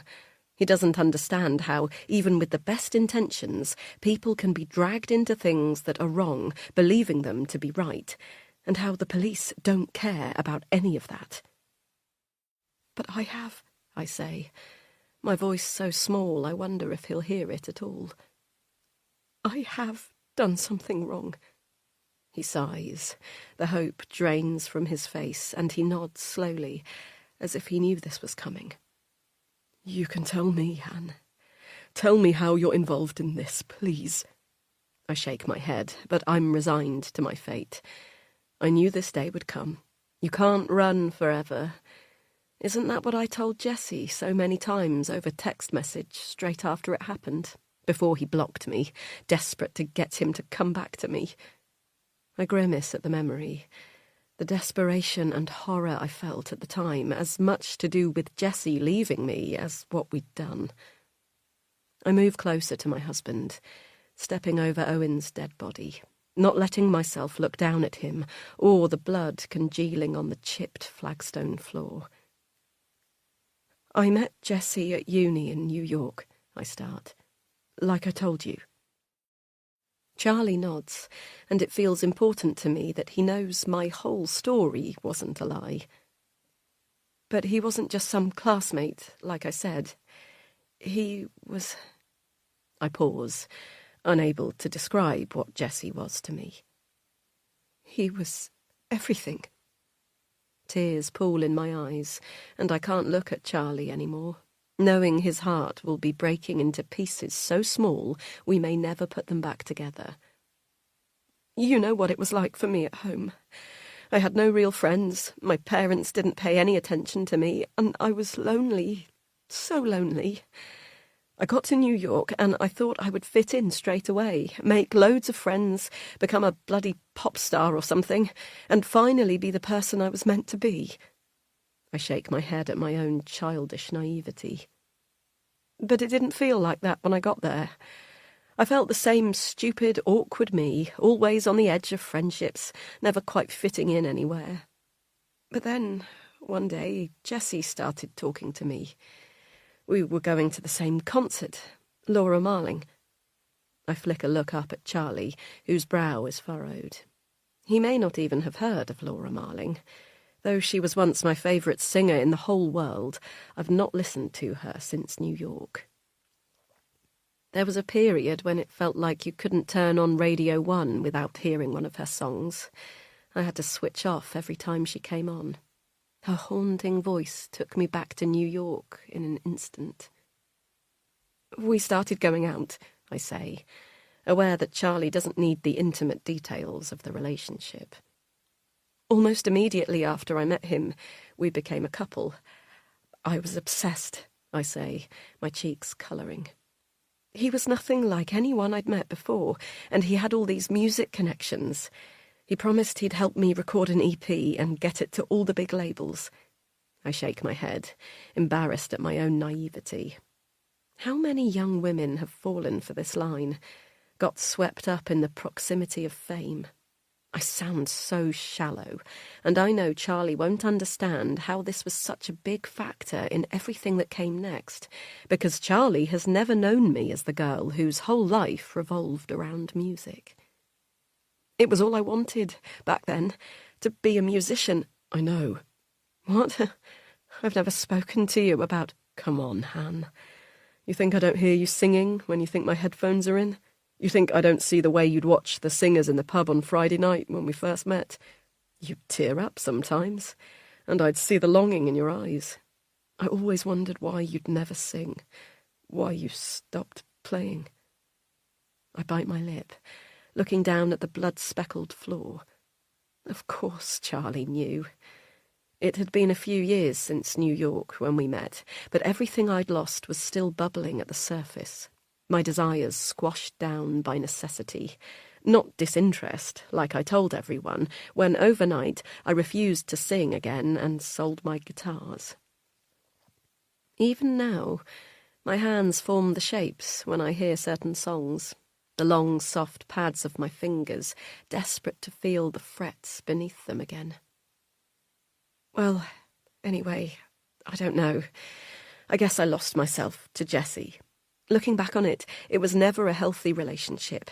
He always felt as if he was about to slip from my grip, always kept me just that bit distant, so that whenever he showed me attention, I jumped. It was pathetic, really, how I hung off him. What happened with Heidi? Charlie asks. His tone is level, but I can tell there's annoyance there. He wants me to get to the heart of it. He doesn't need to hear about my desperation for another man. But it's all part of it. That's what I need him to understand. That what happened because I wasn't myself. Being with Jesse was like a drug. I'd do anything for another hit. I know that sounds insane. Trust me, I've thought about this a lot. It's the only way I can explain what happened. That I was under the influence of him. Hun, please. There was a party, I say, my voice trembling now as we get nearer to the truth. Owen was there. Owen was always there. He didn't really like me, or liked me too much, I could never tell. He was always making seedy remarks about Jessie and me. We often shared an apartment in the city on the weekend, one of Jessie's dad's, and Owen had the room next door. He'd listen to us. Then the next morning, when Jessie would go and get coffee, Owen would sit across the table from me and mimic my sounds. My cheeks burn with the humiliation of it, hearing myself through Owen's mouth, like a wannabe porn star, so desperate, so dripping with longing. I would tell Jessie about it after, but he'd laugh it off like it was nothing. Hannah, please, just get to... I am. Sorry, there's just so much... Speaking about it has made all sorts of emotions come up, but the one I feel most strongly is shame. Even before Heidi, I was always so ashamed of myself around Jessie. My eagerness, my desperation. Owen saw it all, and never tired of reflecting it back to me. It was why I couldn't stand to look at him. Heidi was seeing Owen, I say, and Charlie frowns, as if he wasn't expecting this. But she liked Jessie. It was obvious. Owen knew it too. He was never the main attraction. He didn't look like he did now. He was just some scrappy kid hanging off Jessie's coattails, who no one really liked, but everyone had to tolerate, because for some reason Jessie liked him. I take a breath, surprised at the spite I still feel for Owen. But Jessie wanted a party, so he had one. It was at his dad's apartment, even though a few weeks before we'd had a party there, and his dad beat the crap out of him the next day, right in front of me. I pause for a second, remembering Jessie cowering behind the expensive black velvet couch as his dad beat his fists down on him, calling him a useless son of a bitch. He didn't care that I was watching in horror from the doorway, clutching at my body in a bra and thong like something from a film. He smiled at me as he left. "Do yourself a favour, darling. Get yourself a real man." His eyes roamed my half-naked body, and I felt physically sick. Jessie's blood was still on his hands, smearing the door handle as he turned it to leave. Jessie was curled in the corner, sobs shaking his body. When I tried to hug him, he pushed me away so hard I bashed my head against the wall and yelped in shock. "I'm sorry," he said, grabbing at me. "I'm so sorry, Hannah. I love you, I love you, I love you." He kissed the back of my head, and we cried together. "Hannah," Charlie snaps. "the party." "Sorry. Yes, Jessie threw a party, and I went. We'd argued the day before. I was jealous that he was always doing things with Heidi and Owen. I wanted to see him more, and... I wave my hand, realising this is irrelevant, that I have to keep going or we'll never get to the truth. I got pretty wasted. Everyone did. There were a lot of people there, too many even for his dad's massive apartment. There were drugs, a lot of drugs. I had never done any before New York, but since meeting Jessie, I'd started doing them a lot. Cocaine mostly. But that night, I don't even know. I look up at Charlie, whose face is grey. He looks at me like he doesn't know me, and in a way, I suppose he doesn't. Not this version of me. The worst drug Charlie has ever done is a bit of weed smoked at the back of the pub on his 16th birthday in the village. We laughed about it over the years. How tame we both are. What a lie that was. I don't remember that much. I know Owen got everyone out eventually. It must have been 4, 5 in the morning by this point. It was dark, but the sun was starting to come up. I remember that because his dad's bedroom had a view over the skyline, and I saw a glimmer of orange peeping over the buildings as they undressed me. What? Who undressed you? Things get blurry here. Everything is a flash of colours and textures. The feeling of my silk slip dress being pulled over my head, staying over my face for a second too long and feeling like I was going to suffocate. The hands on my legs, spreading them apart. Heidi's laughter, Owen's voice, Jessie's voice. More laughter. The feeling of Heidi's breast in my hand. I'd never touched another girl before. Smile, girls. Owen's voice directing us. The flash of a camera phone. Then nothing. Black. Just black. All of them, I say, a whisper. I don't know how it happened. It never made any sense to me after. I wasn't like that, and I hated Owen and Heidi, but somehow we were all in bed together, the 4 of us. Charlie's eyes widen as shame trickles through my veins, as if this is the worst thing about that night. Did they force you? He demands, colour rising in his cheeks. I shake my head. No, they wouldn't have needed to. If Jessie wanted to do something... I don't need to finish my sentence. Charlie must know by now that I did whatever Jessie wanted. His little puppy, a rag doll in his arms. What happened to Heidi? Charlie asks, back on track, forcing us toward this train wreck that I'm desperate to look away from. I woke up on the floor, I say, remembering the feeling of the thick carpet on my face, drool around my mouth. The sun was almost up by then, so the room was lit. I could barely lift my head. The banging behind my eyes was so severe, I thought I was having a stroke. But then I heard voices, panicked voices. Jessie and Owen were whispering at each other, but so loudly they may as well have been screaming. What the fuck are we going to do? Jessie was saying, over and over, his whispers becoming louder and more desperate. I tried to lift my head, but the pounding was getting worse by the second, and I winced at the sight of the sun. I'll sort it, Owen eventually said, the whisper gone, his low voice uncharacteristically certain, more like Jessie's than his own. Just get her out of here. Jessie walked across the room and lifted me up under my arms. It hurt. I remember asking him to stop, to leave me on the floor, but he pulled harder, and that's when I opened my eyes properly.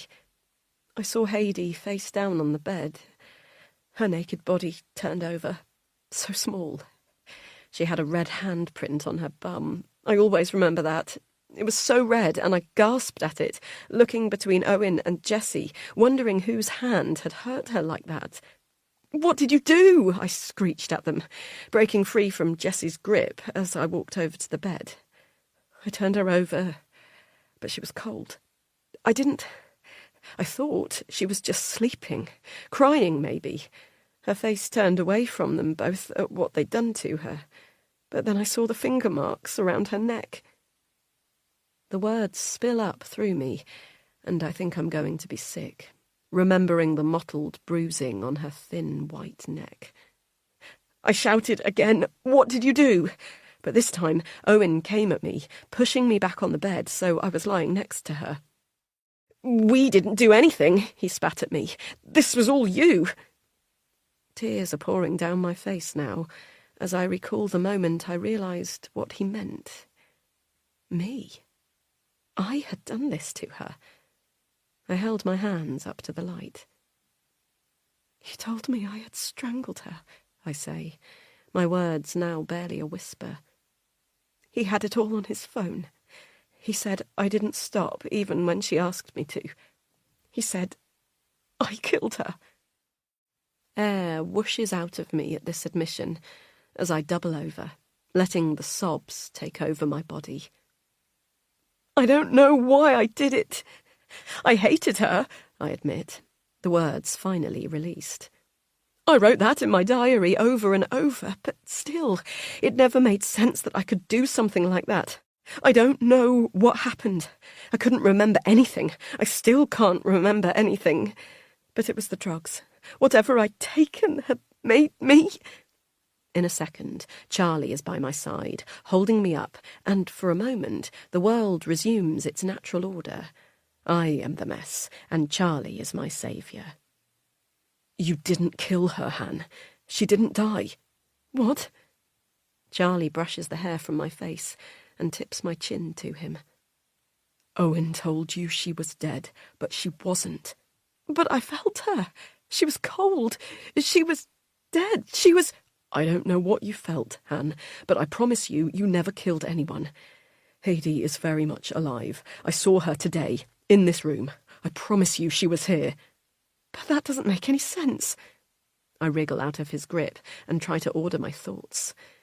I felt her neck, didn't I? I checked for a pulse. Surely I checked for a pulse. But as I play the scene again, I can't be sure. All I know is I turned her over and she was cold. They told me she was dead, so I believed them. "What happened after, Han?" I shake my head, now fuzzy with the idea that Haidee is alive. "Jesse forced me out of the room. I grabbed some clothes from his bedroom and we went into the street. He called me a cab back to school, made me promise to not breathe a word of this to anyone. He said he'd call me that night. I told him we needed to go to the police, but he made me promise I wouldn't. 'You'll go to jail, Han,' he told me.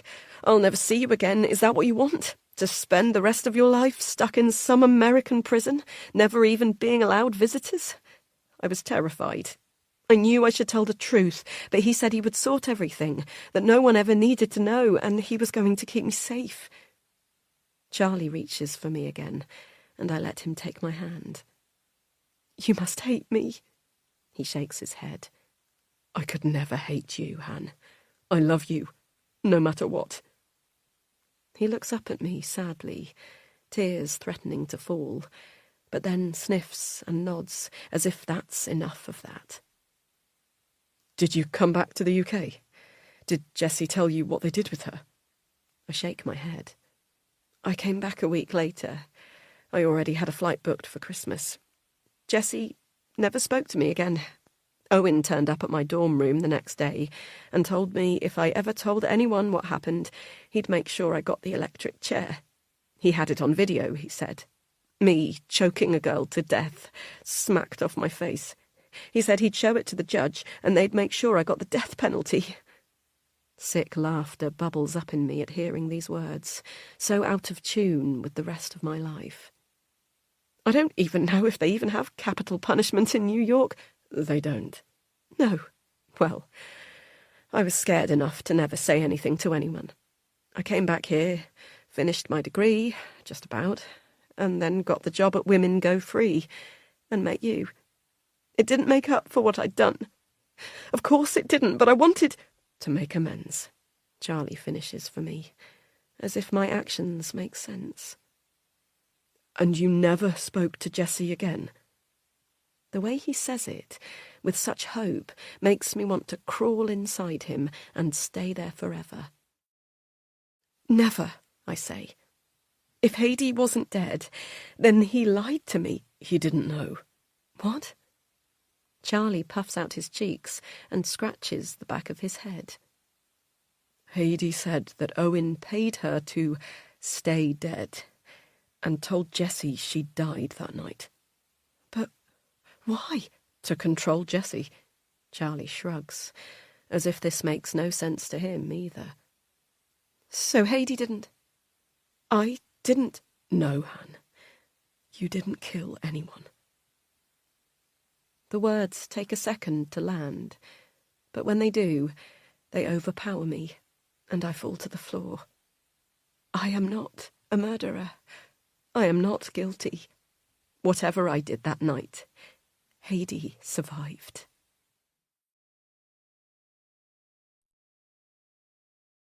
Chapter 35. Now, Charlie. Hannah is on the floor, her body convulsing as she sobs.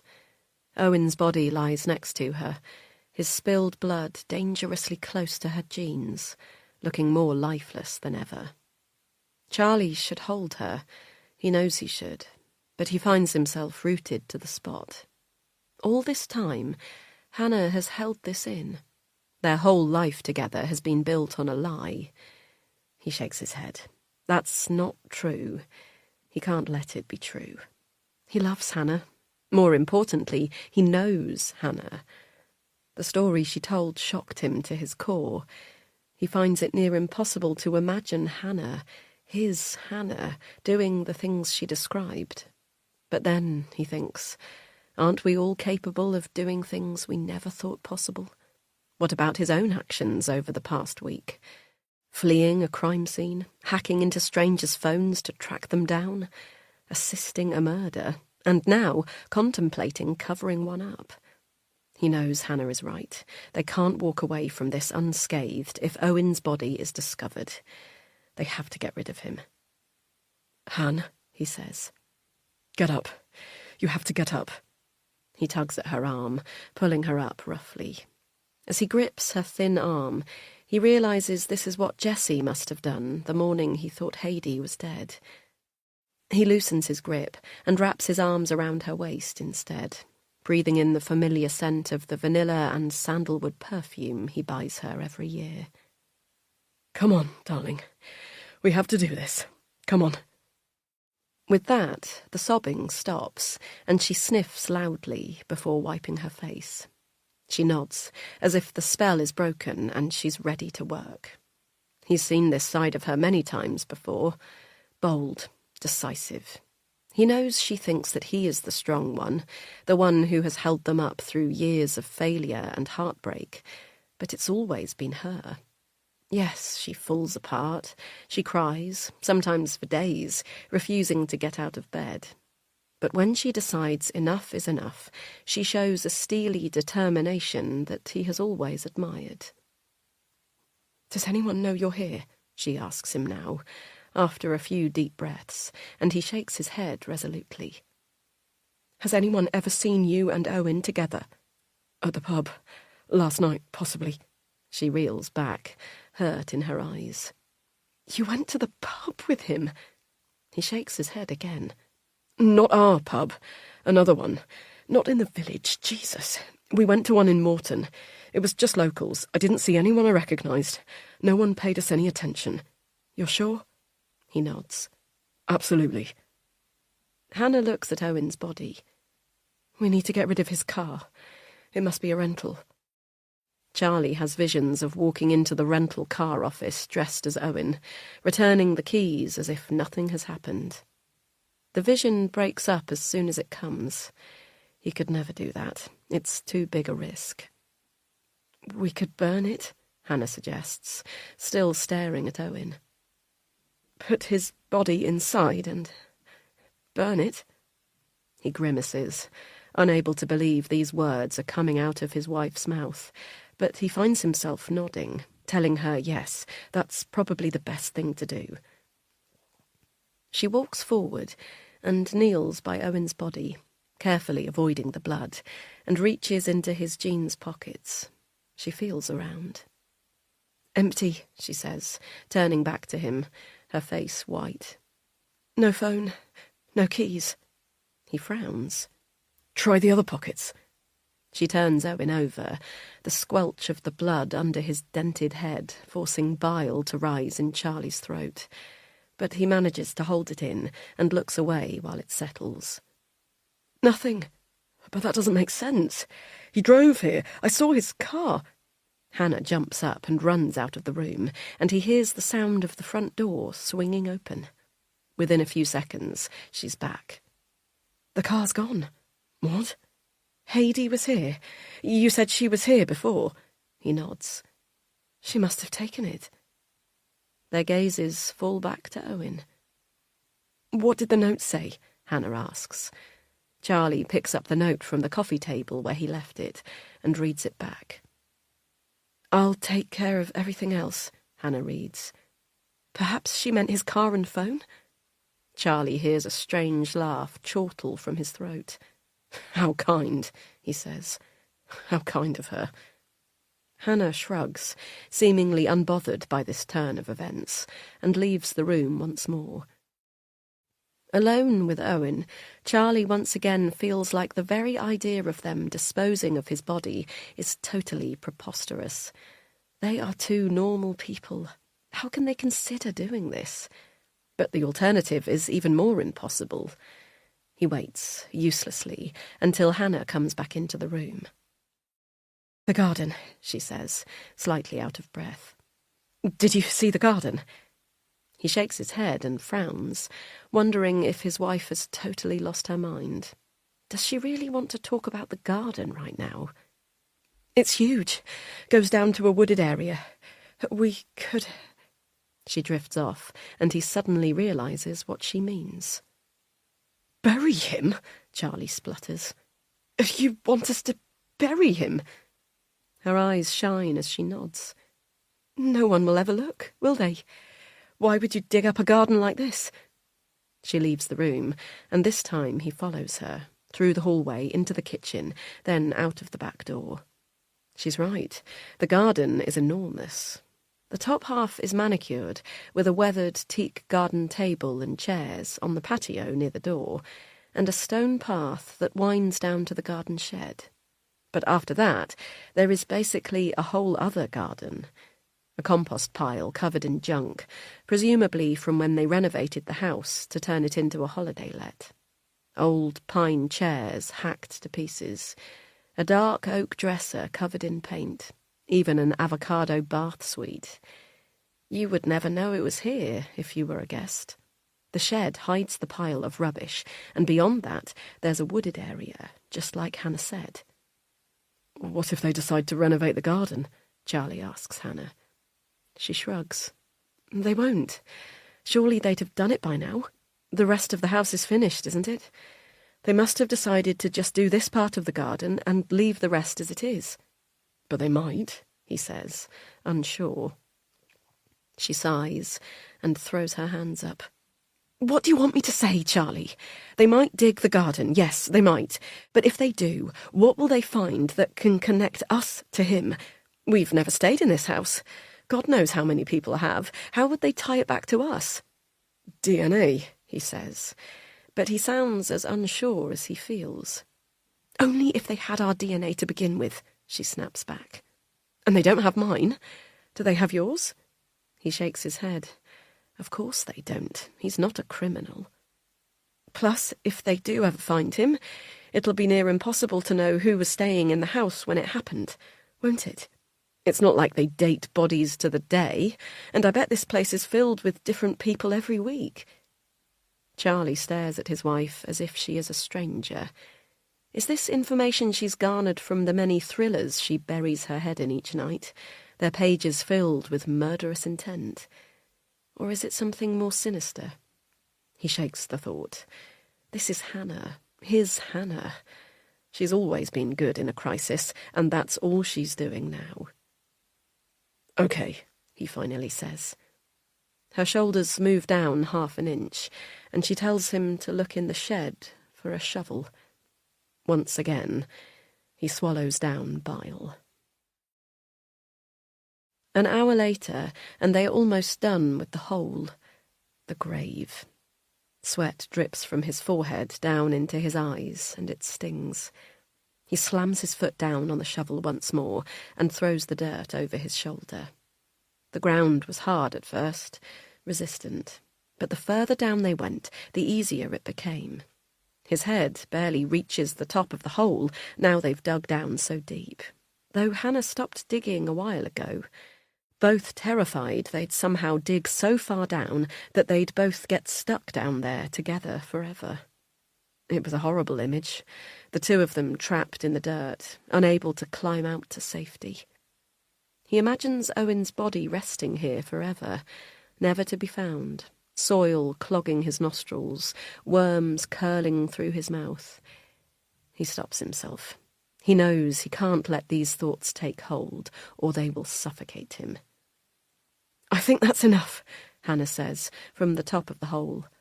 Her face is smudged with dirt, and he wishes more than anything he could tell her to go home and wash up, to leave this to him.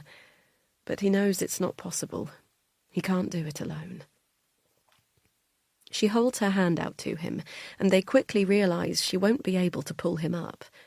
Hannah disappears for a moment, then returns with a stepladder she must have found in the shed. "Tie something to it," he says, before she passes it down. "Otherwise we'll not be able to get it back up." She disappears again, but doesn't come back with rope. That would be too easy. Instead, she's taken off her jumper and tied one arm around the top of the stepladder. She lowers it down slowly, checking that the jumper will reach all the way to the bottom of the pit. It does. He tightens the knot before he steps on the ladder and climbs out of the hole, the grave. Hannah pulls the stepladder up behind him, and they both breathe a sigh of relief as they stand at the side of the hole together. "How will we move him?" Hannah asks, in a small, childlike voice. Charlie has already had time to consider this. While he was digging, the repetitive motion aching his body, he has run through the whole thing. They will wrap him in a bedsheet from the cottage, lower him down, then take the bedsheet out. They will have to find a place to dump the bloodied sheet. It will be evidence, and some part of his brain knows that the less evidence they bury with him, the better. Again, he wonders how either of them have retained any of this knowledge, and how much they don't know, how much they are missing that could tie them to this forever. "Go in the house and find a bedsheet. There must be a laundry cupboard somewhere," Charlie tells her, sounding more authoritative than he feels. He glances around the garden, looking up to the skyline as if in fear of being overlooked, though there are no other houses to be seen. The cottage is a mile or so from any other houses. He'd noted that the first time he'd looked up the address on Google Maps, and again when driving here today, as if he knew that the isolated location would serve them well. They are safe. For the moment, they are safe. He follows Hannah inside, leaving her to go upstairs while he returns to Owen. The smell of the blood, or the body, he can't tell, is souring, and he tries to breathe through his mouth to stop the foul odour clawing at his nostrils. "Found one," Hannah says from the doorway. He turns to look at her, thinking of all the times she's held a sheet out to him at home.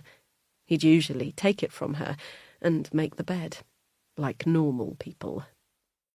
Now, he reaches to take the sheet from her and can barely believe he is about to wrap a body in it. The sheet is not fitted, he notices with relief, just a big, plain white sheet. He wonders about the person who owns this house, if they could ever imagine what would one day happen in their living room. He thinks of this as he bends down and begins to wrap Owen's cold, heavy body in the sheet. The blood seeps through from the flagstone floor. Charlie thinks how lucky they are that the room is not carpeted. Blood would be hard to remove from carpet. These thoughts flit through his head as he turns the body, wrapping it further in the sheet. What can they use on the floor? There will be bleach in the house. There must be. Or will they use cleaners? Some holiday lets use cleaners. Heidi's booking said she wasn't due to check out for another week when he last looked, but what if she changed her plans since then? A panic seizes him as he imagines the cleaner's key turning in the door, finding him and Hannah here, blood on their hands. His movements speed up, and he looks down at the body, wrapped from head to toe like a mummy. "You take his legs," he tells Hannah. She opens her mouth for a second as if to argue, but then nods. Together, they lift the body. After, Charlie stamps on the ground to cover the hole, the grave. His efforts are wasted.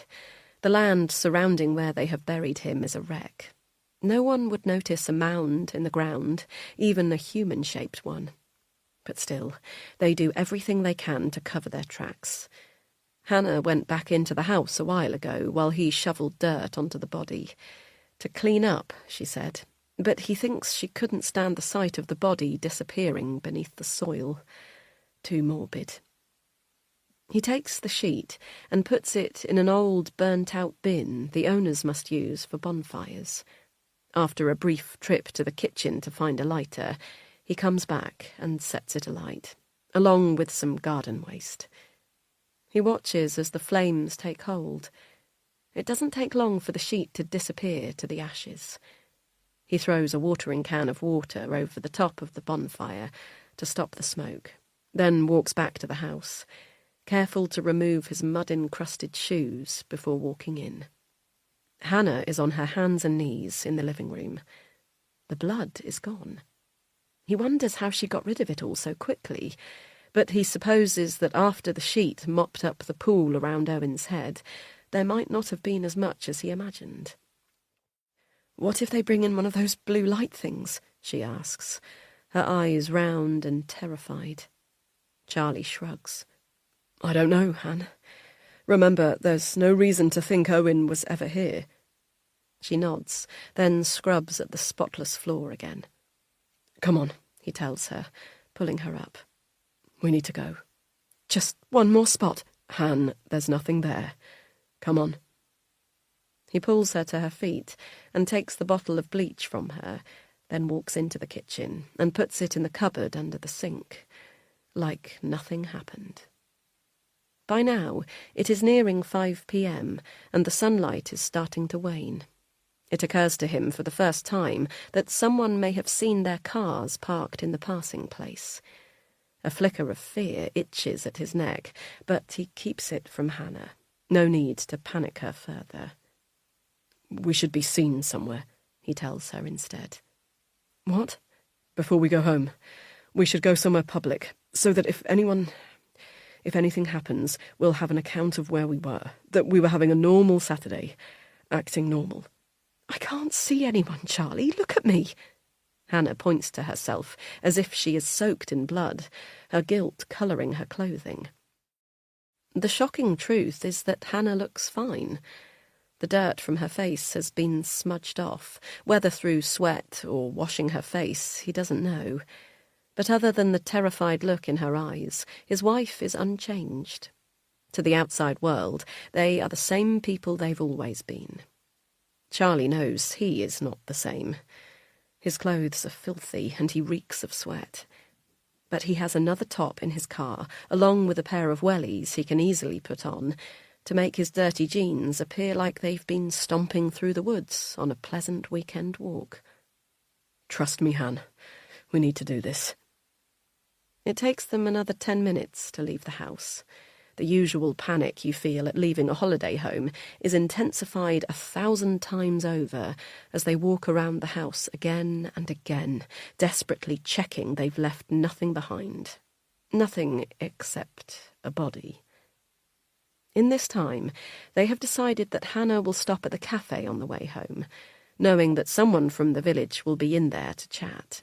She'll tell them how they have spent the day doing Izzy's room, that Charlie is making a last-minute run to the big Marks in Chippy to stock the fridge before her arrival.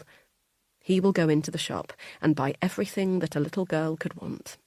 He will make sure to smile at the shop assistant and tell her they're preparing for their little girl to come home, to make sure he is remembered. As if an alibi this late in the day will save them.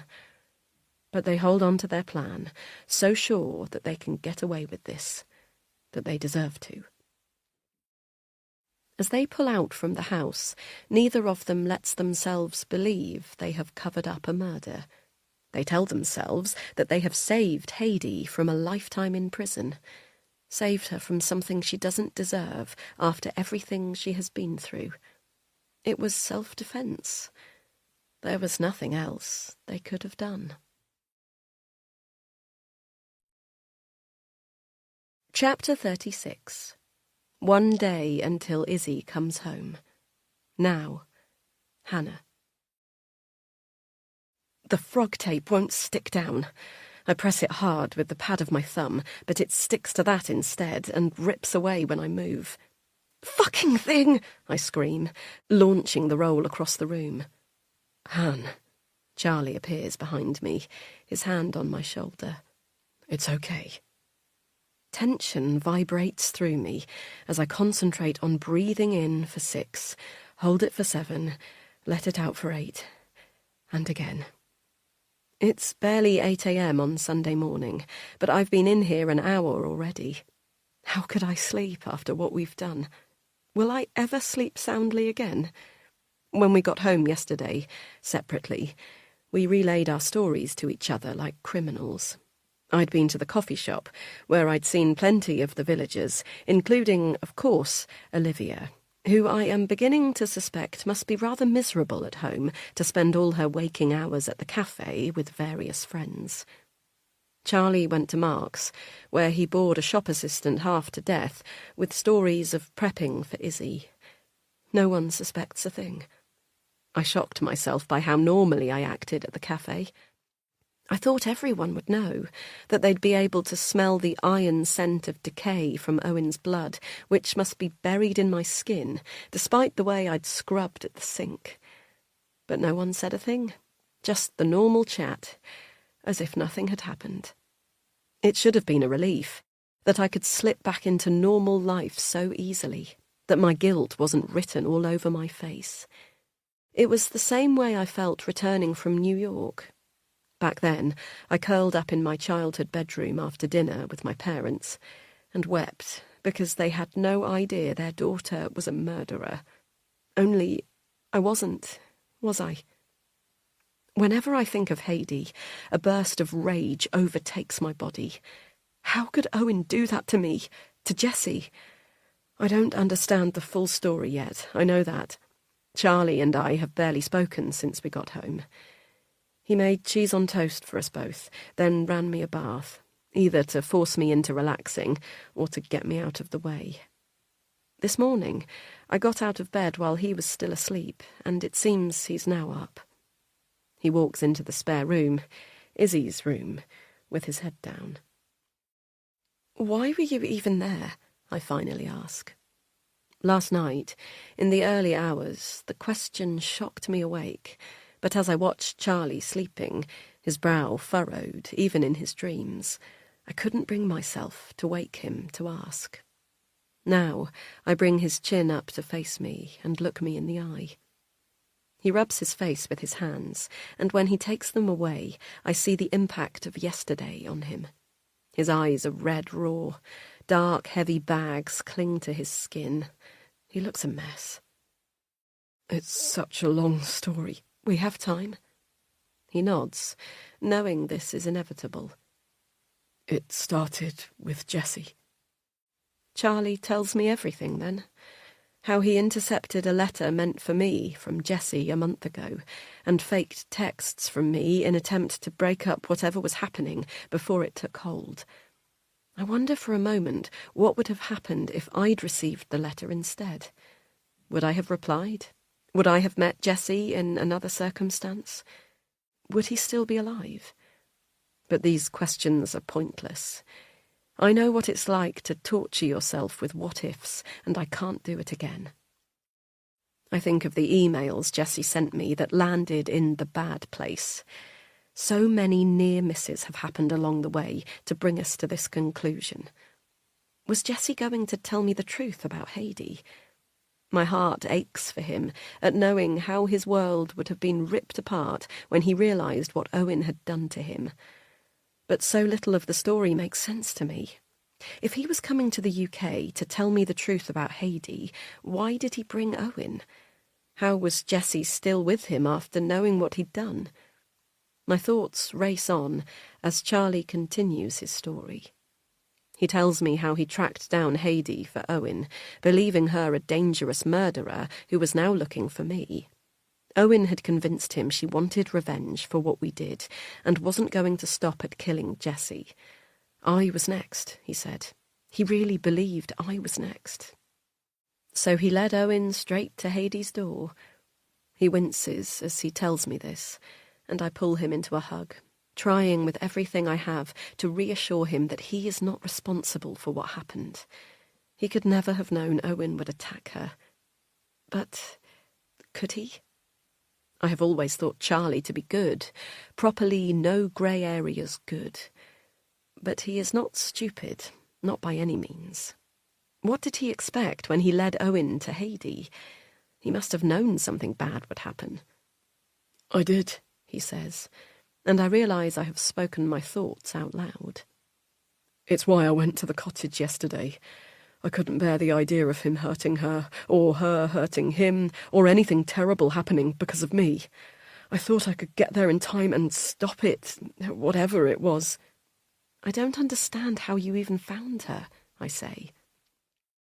Charlie presses the palm of his hands against his eyes, leaving red marks on his delicate skin. I was there the night Jessie died, he says, and my heart stops. The confession winds me for a second. Did you? No! God, Hannah! No, I didn't have anything to do with his death. The colour drains from his face as his eyes grow huge. You believe me, don't you? I do. I think I do. I know I do. But my hands shake as I pick up the frog tape once more and recommence my task. I place it around the light switch, sticking it down and ripping it back up when my shaking hands can't get it straight. Again, I try, and again. Han. Charlie's breath is on my neck. He sweeps my hair so it falls over my shoulder and kisses me softly. I'm sorry, he says. I'm so sorry. He turns me around to him and presses me against the wall. Our lips meet instinctively, and suddenly my body is on fire. I want my husband in a way that I haven't for years, in the way I used to before sex became timed and medical. An hour or so later, we're still lying with our clothes piled around us on the spare bedroom floor. "This is Izzy's room," I suddenly shout, grabbing my T-shirt and shoving it over my head. "Oh, I don't think she'll mind," Charlie laughs. "Seriously, Han, it's fine." But I'm too busy shoving my clothes back on like a disgraced teenager to take any solace from his words. What if the room smells of Han? Charlie's up now, and he grabs me roughly by the arm. "Stop, seriously. I promise you, we will not be the first parents to have sex in their child's bedroom."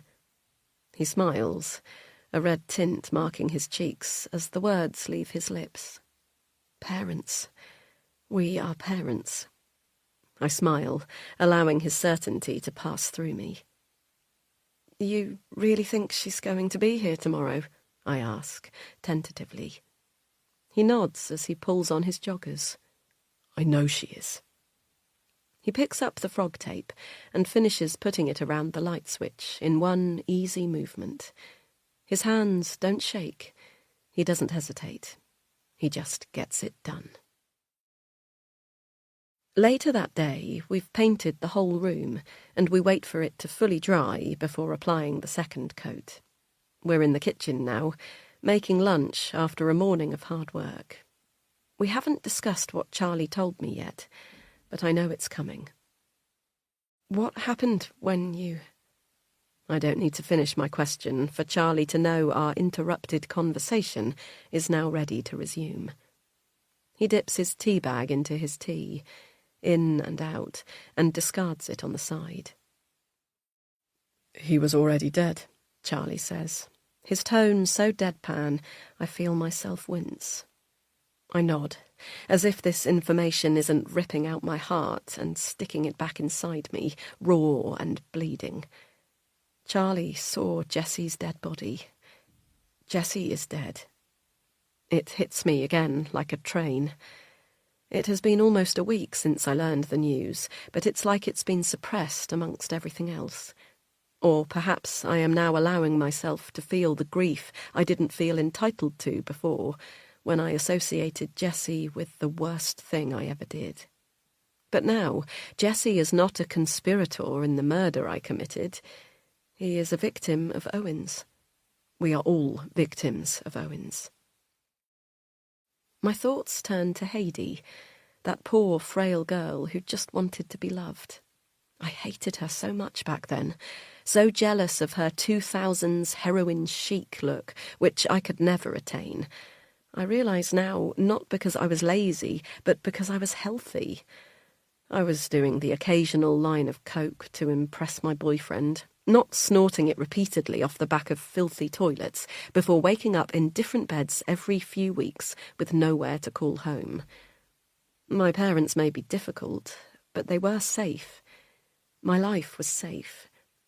Before I met Jessie, I'd never touched anything more than weed. A few weeks with him turned me into someone I didn't recognise, and I wonder who the Jessie figure was for Heidi, and if she had ever been lucky enough to know a comfortable, happy life before drugs at all. Was Owen... I don't know how to finish the question. Was Owen what? I don't know. Was he there? Charlie looks at me like I'm insane, and I suppose that I am. I told you I didn't know Owen had killed Jessie until Heidi told me. Why would he be there? I shrug, unsure of myself. I don't know. I just thought... Do you not believe me? Of course I believe you. And I do. There have been so many lies throughout this whole mess, but I know now that Charlie is telling the truth. He has stumbled into this, trying desperately to protect me. That's his only crime. Being stupid enough to love me so much that he'll risk everything for me. No one was there, he says gruffly. Jessie was lying on the floor in the middle of the room, bleeding. A lot. I ran away, okay? I was terrified. I thought if I told anyone, it would make me look guilty. And even if it didn't, it would bring the police to our door. And how could I do that to you? To Izzy? Tears pool in his eyes, and I see my own guilt and terror reflected back at me. All week, Charlie and I have been plagued by the same fears. I pull him to me, and we cry together again, so horrified by the mess we have made of all of this. How could you not tell me?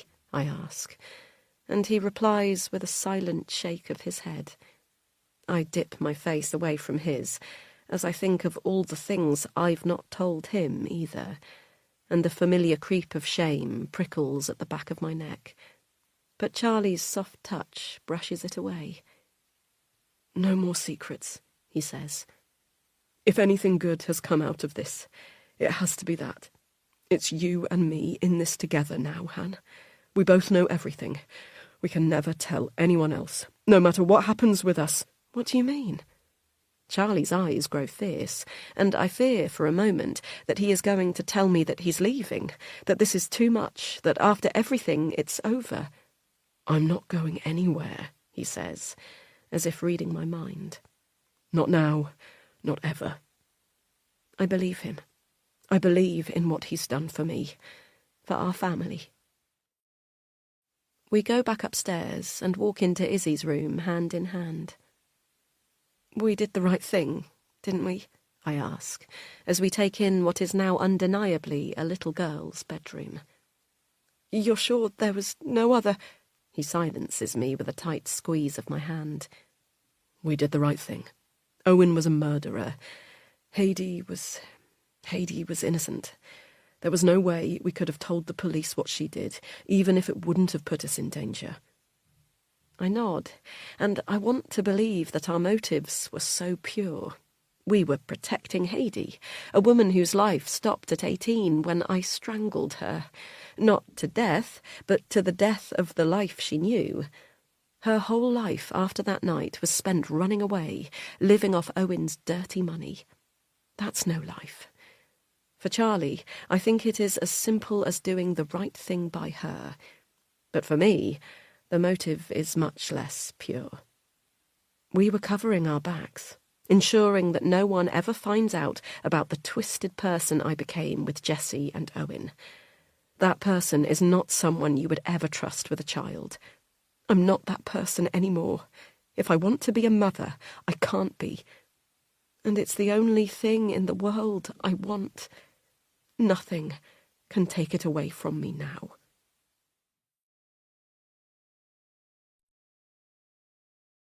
Chapter 37.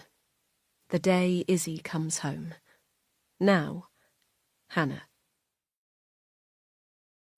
They're here. They're actually here. We hear the sound of tyres on the road before we can see the car. We've been standing anxiously in the bay window of the living room, overlooking the street, for an hour, coffee cups long cold in our hands as we wait. Is it them? Charlie asks, as I crane my neck to spot the car.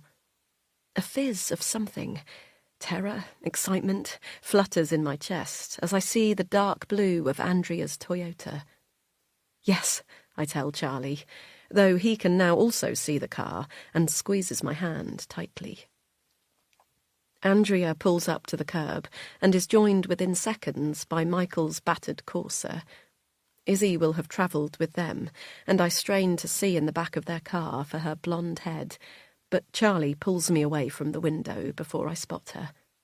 Come on, he says, dragging me to the front door.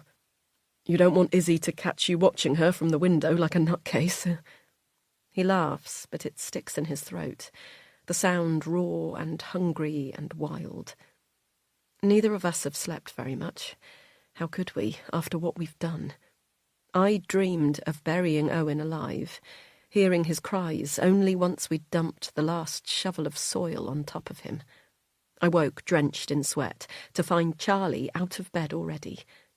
In the kitchen, he sat at the table with a cold cup of tea in front of him, head in his hands. He was definitely dead, wasn't he? We did bury... He looked up at me with his eyes black. He was definitely dead. I nodded and went back to bed, but it was hours before Charlie followed me up.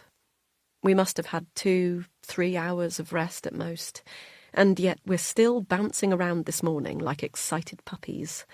How can we not? The moment is here. Izzy is coming. There must be something sick inside of me to take joy in this, knowing what we've done to get it, but part of me feels righteous in my glee. 5 years it has taken us to get here. 5 years of hope, 5 years of pain, of waiting, of disappointment, of heartbreak. That kind of longing, that kind of despair, it breaks something inside of you. Perhaps it's why burying Owen felt like the only way forward. Would a person without a hole inside them so readily have dug a grave? How can we know? All I know is that we were broken and we have done this. But now Izzy is here. Now we are whole. Now things will be better. "Shall I pop the kettle on?" Andrea says, once we are all seated in the living room. Charlie and I staring at Izzy hungrily as she plays on the floor between us and Michael and Elaine. Yes, if you could, that would be great. Thank you. Charlie replies, as I continue staring. Izzy is captivated by a picture book she's brought with her. It's the kind that has fuzzy material inside. A woolly sheep is currently being prodded by her pudgy fingers. "Sheep!" she squeals, holding the book up to Elaine. Elaine smiles and tells her, "Yes, good girl, it is a sheep." I glance at Charlie, a smile curling at my lips. She knows animals. Of course she knows animals. I think of the informational videos I've watched on YouTube late at night about early years child development. I hear the confident American woman's voice advising that children should be able to name animals and follow two-step instructions, such as take off your socks and give them to me, by 24 months. I have the bizarre urge to utter this sentence, just like the woman on the video did, so sure that her daughter would obey. But I won't. I'm scared to even speak to Izzy, let alone give her a command, in case she ignores me entirely. Andrea walks back in the room with 2 cups of tea, and I tear my eyes away from Izzy to get up and help her bring the other mugs in. In the kitchen, she places a firm hand on my shoulder. "Are you okay, Hannah?" My eyes dart to my hands, as if the mud from the grave is still encrusted in my fingernails. But my hands are clean. There is not a speck of dirt on me. Nothing. "Only it's okay not to be," Andrea continues. "It's a lot to take in. It's normal if you're feeling apprehensive." "No," I interrupt. "I'm not. Not at all. There's nothing more I want than for Izzy to be here." I smile, too wide, and see Andrea recoil away from me briefly before she resumes her normal blank expression. How many times has she done this, I wonder?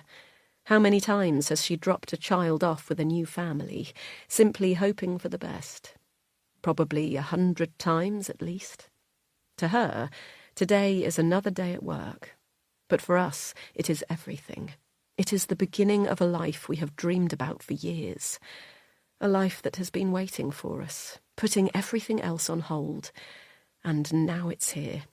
And I wish more than anything that I could scrub clean the memory of this weekend so that it would not seep into today. How did I cope after New York? I force myself to think back on those early days when I arrived home. The memory of that night still half blank and blurry, with only Owen and Jessie's words the morning after the evidence of my crime.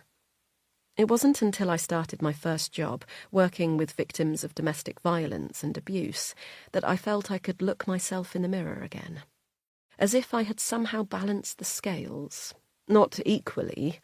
Nothing I did would ever right the wrong I believed I had committed against Heidi. But I knew that falling apart would solve nothing, and instead dedicated myself to helping other women. That's what I have to do here. There is a little girl in the other room, desperate to be loved, to be mothered. I can do that. If there is one thing I am sure of, it's that I can give Izzy all the love in the world. We both can. I pick up the cups decisively and march back into the living room. Once I've handed them to Elaine and Michael, I sit down on the floor next to Izzy. "What's this one?" I ask, stroking the black and white felt of the book. She looks up at me, slightly shocked, as if she might decide I'm not safe to talk to, but then looks at Elaine, who nods kindly, before turning back to me. "Cow!" she squeals, jabbing her fists into the felt alongside mine. "That's right. And what sound does a cow make?" She opens her mouth as if she is going to do it, then frowns and looks around at Elaine again. Before Elaine can get involved, though, Charlie jumps up from the sofa and throws himself down beside us. "Moo!" he bellows. "Moo!" There is a second when I think we've got it wrong. We have been too much, and Izzy will run and hide. But then she smiles. So wide we see her tonsils. She tips her head back and copies Charlie. "Moo!" she howls, before falling to the ground in a fit of giggles. Charlie looks over her to me, nodding slightly, which I return. "It's okay," the nod says. "Everything is going to be okay." Hours later, everyone is gone, but the house feels full. Izzy is here. Izzy has stayed with us. The goodbyes were painful. Izzy's whole body shook with excruciating sobs as Michael and Elaine drove away, but Andrea stayed with us for a while to help calm her down. She sat Izzy on her knee and told her the story she's been telling her all week about how Charlie and I are her new mummy and daddy, and we love her very much. She cried harder at that, saying she wanted Elaine and Michael, or as she calls them, Laney and My, and the rejection hurt like nothing I've experienced before. Of course, I know she is just a child, crying for the only safe parent figures she's ever known, but I wished it hadn't had to be like this. Eventually, Andrea calmed her down and chose that moment to leave.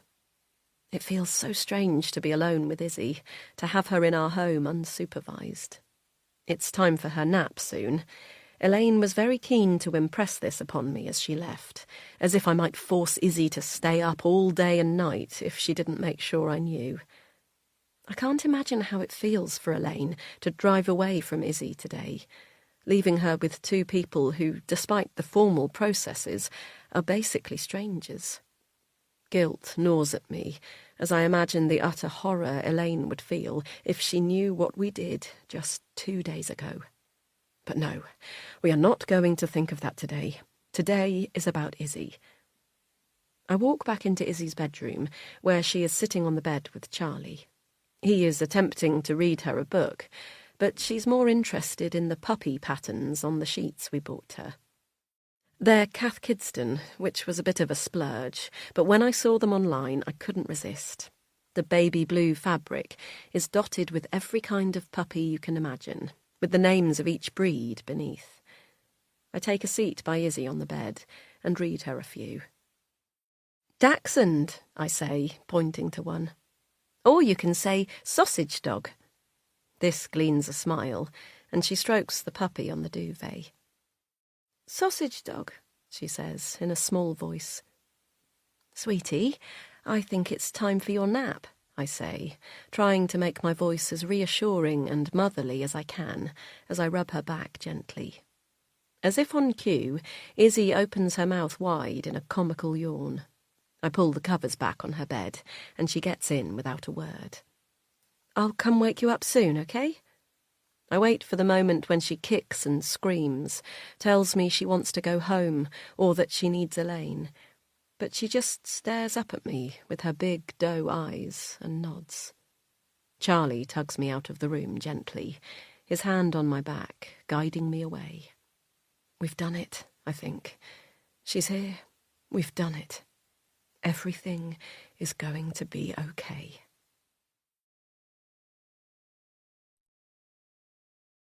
Chapter 38.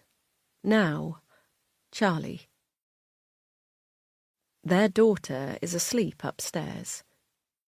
He says it to himself again and again, unable to believe the deliciousness of the words on his lips. Watching Hannah put Izzy down for her nap will go down in his memory as one of the greatest sights he has ever seen. When will all of this fade, he wonders? When will he join the legion of parents who seem to do nothing except moan about their children? He hopes never, but he isn't that naive. He can't imagine a time when being a father will feel anything except an absolute miracle. Perhaps it always will to him. God knows he's worked so much harder to make it happen than most. Downstairs, he makes them both coffee as Izzy sleeps. Hannah is giddy in a way he hasn't seen her before. She's so happy she can barely sit still, but it's undercut with fear, he can see that. She's asked 3 times already if she should go and check on Izzy, and it's only been 20 minutes since they left her. Each time he's told his wife no, let her sleep, and each time she's nodded before chewing on her lip. The worry seems to come in waves. Right now it's abated, and her face is brimming with joy. He wishes he could find a way to keep only this emotion in her, to banish the terror that any minute they will lose this happiness, that in some way they don't deserve it. Han, he says, placing the coffee in front of her. It's okay. She looks up, tears already brimming in her eyes, and nods. I know. She's here. Nothing is going to happen. Don't say that, Hannah snaps. You'll... I can't jinx it, Han, Charlie sighs. Hannah's cheeks colour, aware of the childishness of her superstitions. But how do you know no one will find out about him? She says, seeming to have lost the ability or willingness to say Owen's name since Izzy arrived. Charlie breathes in deeply and tries to sound as convincing as he can. No one is going to find his body. And if they do, there's nothing to tie him to us, right? She nods. They have been through this dance so many times since Saturday. Hannah, he says, now kneeling in front of her and taking her hands in his. We did the right thing. You know we did. Owen was a murderer. He killed Jessie and would have killed Heidi too if she hadn't stopped him. We saved Heidi from a life in prison. You know what we did was right. She didn't deserve that. Hannah nods. He's realised she needs to hear this speech often. At the moment, at least a few times a day. He's willing to give it to her as often as she needs it. Maybe this will become a ritual that lasts with them a lifetime. Maybe he'll never stop telling her these facts. What they did was right. They both need to hear it. And if, occasionally, Charlie remembers a different version of the night Jessie died, a version where the man gargled in pain on the floor, a name that Charlie could have sworn in the moment was Hannah, not Heidi, and instead of helping the dying man, calling an ambulance while there was still a chance for him to live, Charlie shut the door and let him die alone, he tells himself that the mind can play all kinds of tricks. He tells himself that he is a good man. He always does the right thing. And when he can't tell himself that, when he's sure that horrifying version of the night is the truth, he tells himself that sometimes, perhaps the right thing is people getting what they deserve. It works both ways.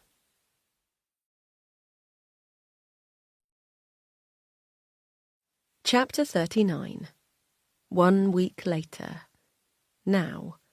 Hannah. Izzy chatters away as I clear up the dishes from breakfast. Muesli and coffee for me, strawberry yoghurt and juice for Izzy. We've settled into a routine remarkably quickly, and I have to remind myself, as I rinse her sippy cup, that she's only been here a week. 7 days. But 7 days of Izzy is like a lifetime. She's soaked in like an expensive moisturiser, making me feel like she's the only thing my skin has ever needed. Charlie is out buying more milk. His mad dash to the shop on Saturday yielded extravagant items that were more like something you'd buy for a child's birthday party, rather than feeding them for the week. Unsurprising, really, given the circumstances of the day. And we haven't had chance to do a proper shop since. Our first week together has passed quickly, like something out of a dream. We took Izzy to see Charlie's mum, her grandma, and I thought Charlie might burst with happiness. It was one of Diane's good days, as though the dementia had given her a brief pass for that day, to not only allow her to make new memories, but to relive the old ones. She spoke of Charlie at Izzy's age, as if the memories of her son as a boy had never been missing at all, just waiting for an appropriate time to come out. Izzy adores her, and keeps asking every day since when she can go and see Grandma again. We haven't heard anything from or about Heidi since. Charlie has kept an eye on communication to their phones. Heidi has had none, which seems ominous, but Charlie thinks the phone he hacked was probably a burner. Owen had a lot in the first few days. Messages from journalists asking about Jessie. The police repeatedly reminding him he needs to contact them to be interviewed. None of the messages have been returned, and they've since stopped coming. Charlie says this is a sign the phone has been disconnected. I won't go so far as to say we feel safe now, but I do feel somewhere near at peace with what we did. Charlie has taken to repeating like a mantra that we did what we had to, that we did the right thing, that Owen was a murderer and Heidi a victim that we saved.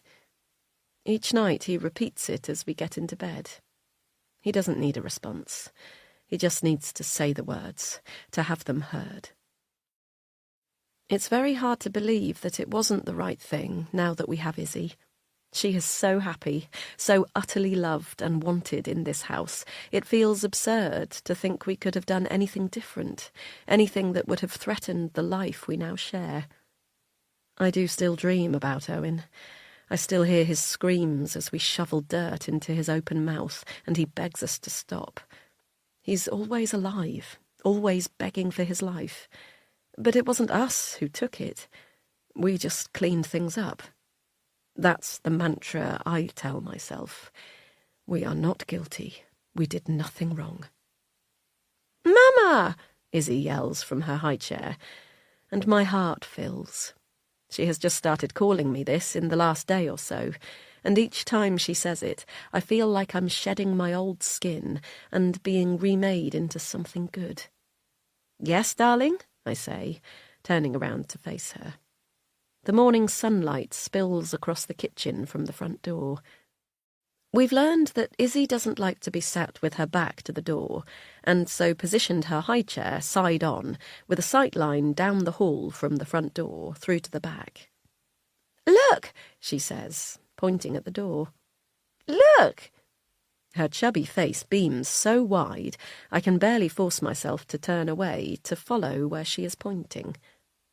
I briefly see a person's outline through the glass in the front door and register a flicker of annoyance before turning back to my daughter.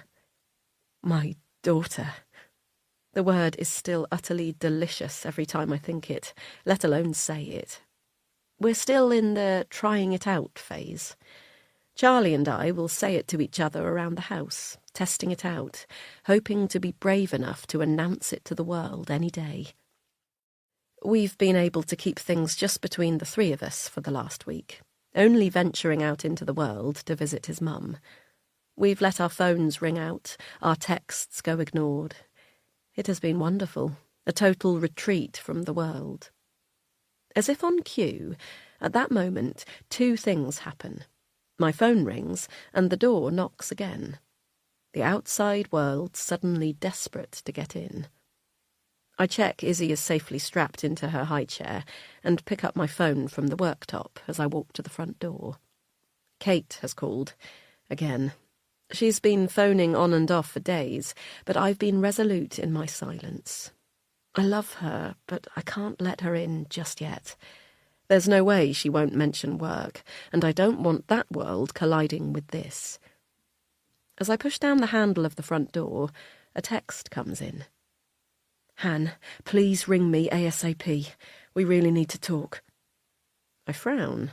The tone isn't like Kate at all, but before I have a chance to think about it any more, the door is open, and the air is knocked out of me in one foul swoop.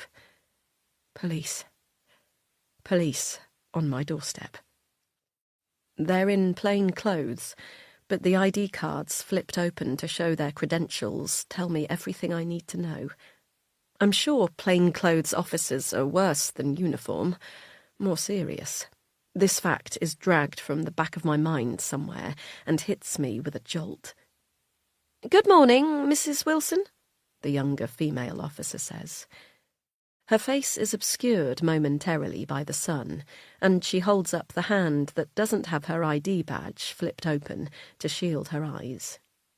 I take the millisecond to rearrange my expression from one of terror to something approaching normality. "Yes, sir," I manage, my voice small. "May we come in, please?" The sun fades, and her face comes into view. She's pretty, despite the lack of makeup, and hair pulled back into a tight bun at the nape of her neck. Around my age, possibly younger. A man stands by her side in silence. He looks harsher.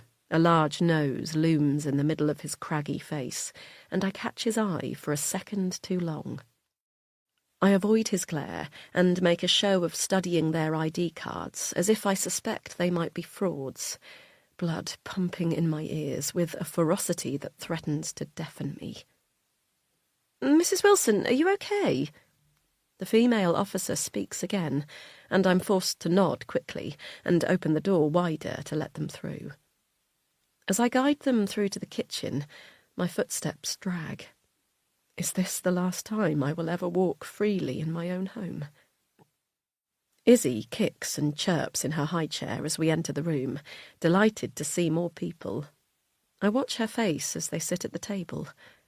No, this is not delight. She wriggles, her face turning puce as she eyes the officers. She looks from them to me and begins to cry. Of course, I realise, Izzy has seen police before. When her birth mother overdosed and left Izzy to cry out in anguish alone while her body slowly decayed, it was officers who came to Izzy's rescue. She will have been picked up by someone just like these two, held against their rough nylon uniforms, sirens perhaps blaring in the distance as she cried, her mother's body carted away like rubbish. What have I done? How could I bring her home, knowing that this was a possibility, that once again she could be forced to watch as her mother is taken away and never returned home to her? My husband is on his way home, I blurt, wanting to buy myself some time. Charlie will know what to do. I am useless without him. The female officer exchanges a concerned look with the other before wiping it from her face and looking back to me. I pick Izzy up from her high chair and pull her into my chest. It's okay, sweetie, I tell her as she cries, more softly now that she's in my arms. It's okay. I turn her away from the officers so that I'm facing them, and she is tucked safely into the nook of my neck, facing the front door as she likes to. We're sorry to come unannounced, the female officer begins. We have tried to contact you over the last few days on the phone, but it looks like you've had your hands full. She smiles, and a moment of hope bubbles in me. I think of the missed calls on my phone, withheld numbers that I've assumed were spam. All the time, that has been the police. But why would they wait?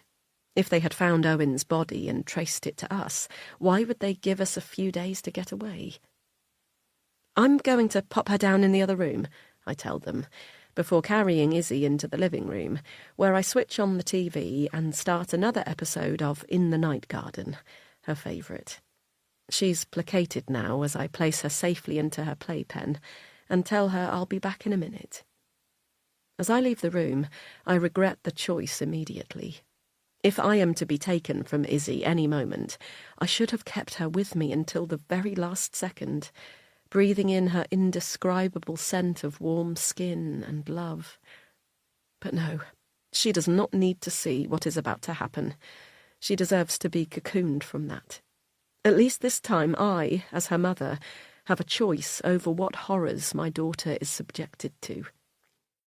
I'm just making some tea, the officer says when I come back into the kitchen, and find her flicking on the kettle with the assurance of someone who has done this in strangers' homes many times before. I'm DC Arlam. This is my colleague DC Stanton. She smiles and nods towards the cupboard above her head, as if asking me if that's where the mugs live. I nod back and get 3 tea bags from the cupboard next to her. I pass them to her, and she pops them into the mugs just as the kettle boils. Milk? She asks, and I nod mutely. Sugar? I shake my head, and she smiles again. He has too, despite me telling him it'll rot his teeth. Do you have... I reach behind her for the sugar pot and slide it over.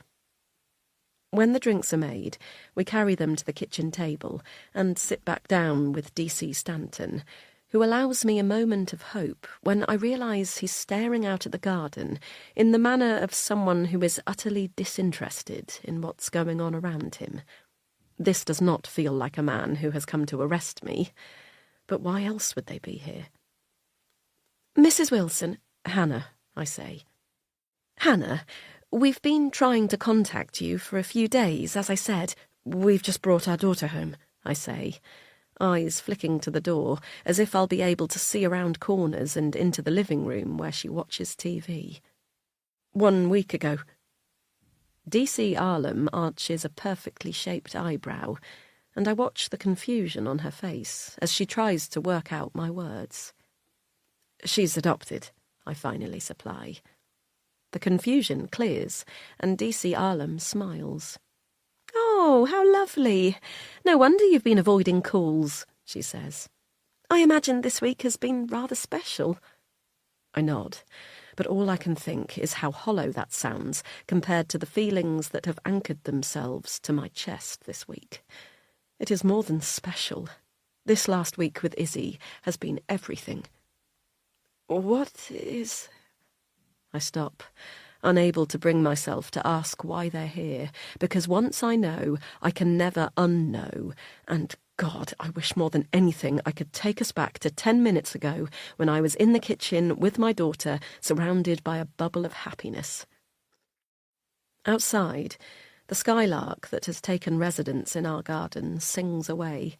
He's barely stopped the last few days, as if he is watching over Izzy, her welcoming brigade that hovers nearby to keep her safe. But this morning, his song feels like a warning, like he was telling us to get out of the house before this could happen, before these people came to take me away. "Have you spoken with anyone from your work recently, Hannah?" I blink. My work? I ask, trying to understand the connection. No, I've been on adoption leave. "Of course." DC Arlam smiles. "Well, I'm afraid this might be a bit of a shock. What's happened? Is Kate okay?" Yes, she says quickly, before taking a sip of her tea. "Everyone's fine." The skylark's still going, his notes becoming higher and higher, closer together, like the drum roll to the officer's words. "Late last week, a package was sent to your work, addressed to you." I crease my brow in confusion. A package? "Yes, it was sent to you, but as you said, you haven't been in work, so your colleague, Kate Lawrence, opened it." I nod, desperate for them to get on with it, while also dreading what comes next. Is it evidence of what we did to Owen? Did someone see us burying his body and record it? Send it to my work to what? Perhaps it was from Heidi. Charlie said she knew where I worked. Is she blackmailing us? "Are you okay, Hannah?" DC Stanton asks, and I nod firmly, trying out a smile as if this is all fine. "What was in the package?" I manage to say, before taking a sip of my tea to bring some moisture to my throat. It tastes burnt, like the hot water scalded the bag for too long. "Did you know Jessie Carter?" DC Arlam asks, and at that moment no tea in the world could save my sandpaper throat. The officers look at me, and I nod. "You spoke with my colleagues a few weeks ago, didn't you? You said—" She gets out her pocket notebook and flicks through. "That you met Jessie as a student in New York." The skylark is silent, and I think, good. Good for him, fleeing the scene before things get ugly. In the living room, Izzy cries loudly, one single sharp word. "Mama!" And I jump up. "I'm sorry," I say. "I have to—" I rush from the room, no longer caring what happens in the kitchen. My sole focus on getting to my daughter when she needs me. She's standing up in her playpen, face puce as she cries for me. "What's wrong, darling?" I ask, scooping her up and checking her body for signs of pain. "Mama," she says again, calmer this time, and nuzzles her face into my neck. I soon realise her only source of discomfort was me being out of the room. My heart thuds in my chest against hers. I imagine this could be our last moment together, so I cherish it, bury my face into her mop of curly hair and breathe it in. She smells of strawberry, the scent of the gentle shampoo Charlie rubbed into her curls last night as she giggled in the water. "Everything okay?" The voice comes from the doorway, and I bury my face deeper, not ready to face the officers again. Izzy's body stiffens in my arms, and I hate myself then for bringing these people to her door once again. "Fine," I eventually say, breaking the spell between Izzy and me, as I turn to face DC Arlam. She is standing in the doorway, looking almost gooey-eyed at Izzy. "Shall we?" she asks, gesturing back to the kitchen. Izzy burrows down into my chest, turning her face away from the officer, and I nod, then drag my feet across the living room carpet, to the hallway, through to the kitchen, with Izzy heavy in my arms. Each step takes me closer to the inevitable, to the end.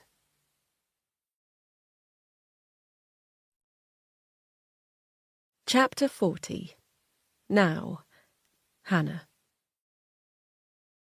I keep Izzy in my arms as we sit back down. She's unhappy being near the officers, but I can't bear to leave her in the living room alone again, and I'm not sure I could have prized her out of my arms if I tried. Her pudgy fingers grip onto the neck of my jumper tightly as I take in deep breaths to try and fill my lungs with the air they're so desperately craving. "So," DC Stanton booms, "where were we?" DC Arlam takes this as the cue to produce her notebook again, a tight smile on her face as she asks, "So, you knew Jesse Carter?" A tight nod. "But you hadn't seen him since you left New York?" She flicks through the pages of the notebook. 15 years ago? Another nod. "Yes, that's what I told the officers the other day." Yes, she replies. "We're just double-checking. So you'd not had any contact with Jesse Carter since you were students? He hadn't got back in touch while he was staying at the farm?" I shake my head. The email that landed in the bad place, threatening to topple me. "I told the other officers that he had been emailing me," I say, trying hard to remember my exact words from before. "But that I hadn't received them due to a spam filter we have in place at work." DC Arlam nods while looking at her notepad, as if my statement now matches what she expected. DC Stanton shifts in his seat, looking at Izzy before staring at me. "Were you aware of an assault that took place in December 2007? My throat is so dry I can barely croak a reply. "No," I say. "Yes, between Jesse Carter and, we believe, Owen Peters." "No, but he's not finished." "And a young woman." Heidi. Blood rushes to my face. Sweat itches at my scalp. They know. They know everything. I shake my head. "No," I say again. Izzy starts to cry, lightly at first, then, when I fail to comfort her, loudly and all at once. Angry, feral cries that force me from my chair. "It's okay, darling. It's okay." I rock her back and forth, though she's too old to be treated like this. No longer a baby, but not yet quite a child. Somewhere in the middle, somewhere vulnerable and uncontrollable. She clamps her arms around my neck and sobs into my jumper, her tears sinking through into my skin. She knows, I think. She knows that I am about to be ripped from her, just like her real mother was. How cruel, how utterly selfish and vile I have been to think this was the best path forward for her. I whisper, "I'm sorry," and rock her until her cries begin to subside, and my cooing becomes a slow, patterned song, uttered under my breath so that only Izzy can hear. "I'm sorry," I say, again and again, until it no longer sounds like words. The officers have become blurry figures in the background while we continue this dance. I'm aware that I should be acknowledging them, allowing them to speak, but the longer I lose myself in Izzy, the harder it is to return to the world. "Mrs. Wilson." DC Stanton's blunt tone eventually forces me out of my dreamlike state. I open my eyes and look at them. Their faces are impatient, but not concerned. How long was I whispering to Izzy? It felt like hours, but I realise from the looks on their faces that it cannot have been more than seconds. How strange time is, to work so independently of us. "Sorry," I say. I sit back down, Izzy still clung around my neck. "What were you saying?" My voice sounds almost normal. "The package that was sent to you at work last week," DC Arlam says. "It contained a video." The statement is hard, definite, objectively factual in a way that none of our words so far have been. A video. My mind pictures a video cassette tape, as if it's 20 years ago. But did they say a package? Was there CCTV outside the Airbnb? We saw no cameras. We checked. But there must have been. Someone has captured us on film and sent that to my work. Perhaps Heidi herself as a final revenge. There is no other explanation. Something like calm washes over me. The truth is here. Someone has seen us. Everything is over. In the face of it, I'm no longer terrified. It's like I've lost all feeling, except for the reassuring thud, thud, thud of Izzy's heart against mine. "Yes," DC Stanton cuts in. "A video of an assault. It would be more accurate to call it, He eyes Izzy before lowering his voice. Rape." Oh. Not this, then. Not the murder. The rape. Rape. Why had I never thought of what happened to Heidi like this before? Despite knowing how it ended, I'd always pictured her enjoying the night with Owen and Jessie, though I never pictured her enjoying my part. But her, with the two of them, I imagined all sorts of things. But no, she must have been unconscious. The thought hits me like a slap. They had sex with her while she was unconscious. Worse, I strangled her while she was unconscious. "Do you have any idea why this video would have been sent to you?" DC Arlam asks, and I notice her voice is soft, kind. Not the tone you would use for what am I? I am not a killer, that I can be sure of, as Heidi is alive. But I am nothing good, and yet the officers talk to me as if I am. That's... I struggle for the words. That's awful. Who was on the video? I ask. The officers look between themselves, as if deciding whether to divulge this, and I think they are acting, because surely they have discussed this already. Their hesitation is merely theatrics. "We believe the video shows Jessie Carter, Owen Peters, and an unidentified woman." The world shifts again. Am I the unidentified woman, or is Heidi? If it were me, surely she would be questioning me over that. It starts to burn between my legs. Was I raped? God, this is unbearable.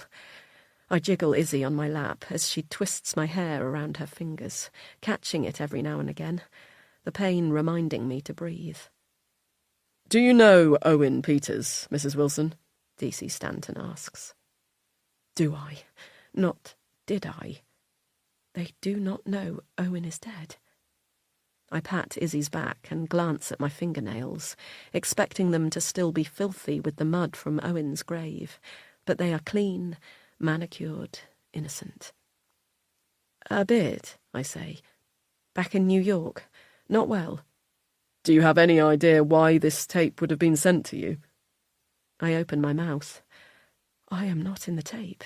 I am sure of this now. The officers are looking at me like I am on the edge of this, whatever this is, not slap bang in the middle. "No," I say. "I'm sorry. I don't." DC Arlam narrows her eyes as she watches me. "Do you often get things like this sent to your work?" I shake my head again. "No, never. We don't really deal with the public." I correct myself. I mean, with the victims. We're behind the scenes. Your colleague, Kate Lawrence, mentioned that a woman did come into the office recently to report an assault and kept mentioning Jessie Carter. I had forgotten this. How had I forgotten? It must have been Heidi. Kate has seen Heidi. Heidi has been in my world. I am connected to Heidi, therefore connected to Owen, and they will use that one day to connect it all when they find his body. Hannah?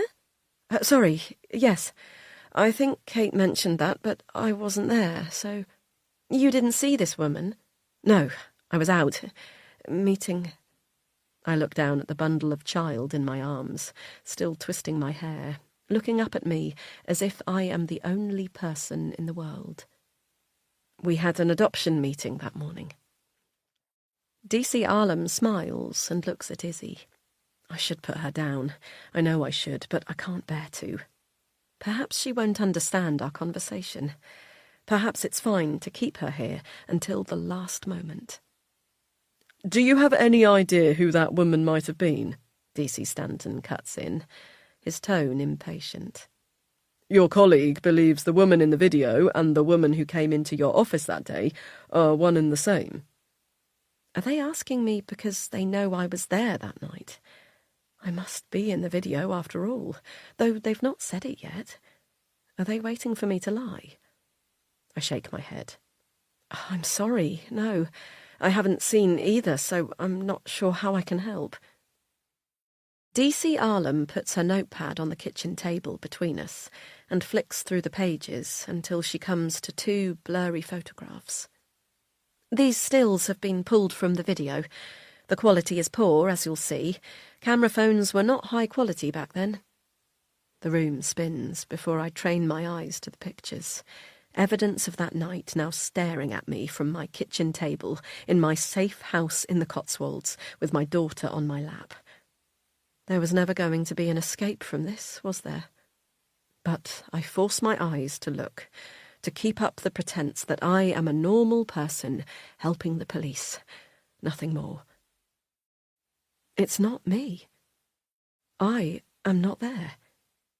Instead, I see the distant yet totally familiar shape of Jessie's naked body next to Heidi's small frame, and Owen too. Would I recognise them just from this image, though, if I hadn't seen this scene in my nightmares 1,000 times? The lines of their forms are indistinct, their faces barely recognisable, but I know them. God, this is awful, I say, looking away. But I'm sorry, no, I don't know this woman. DC Arlam sighs. It was a long shot, she says. Your colleague Kate opened the video and watched it in full before passing it to us. It's really quite disturbing, so you're lucky to have missed out on that. I say nothing, still so unsure whether they have seen my own naked form on the tape. Did they send a note? Anything with the video?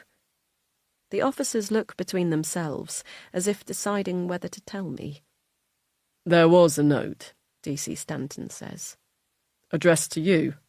It said, everyone should know what happened, even you. I frown, the words painful to hear. Even me? They nod. It's why we hoped you'd have some answers for us about this. It feels like this was sent to you in a personal capacity rather than a professional. They don't know. They have no idea. Outside, the skylark sings again. I'm sorry, I say, my voice level in a way I thought it might never be again. I really have no idea why someone would send me this. Perhaps they wanted to get media attention for the crime, to make Jessie Carter pay for what he did.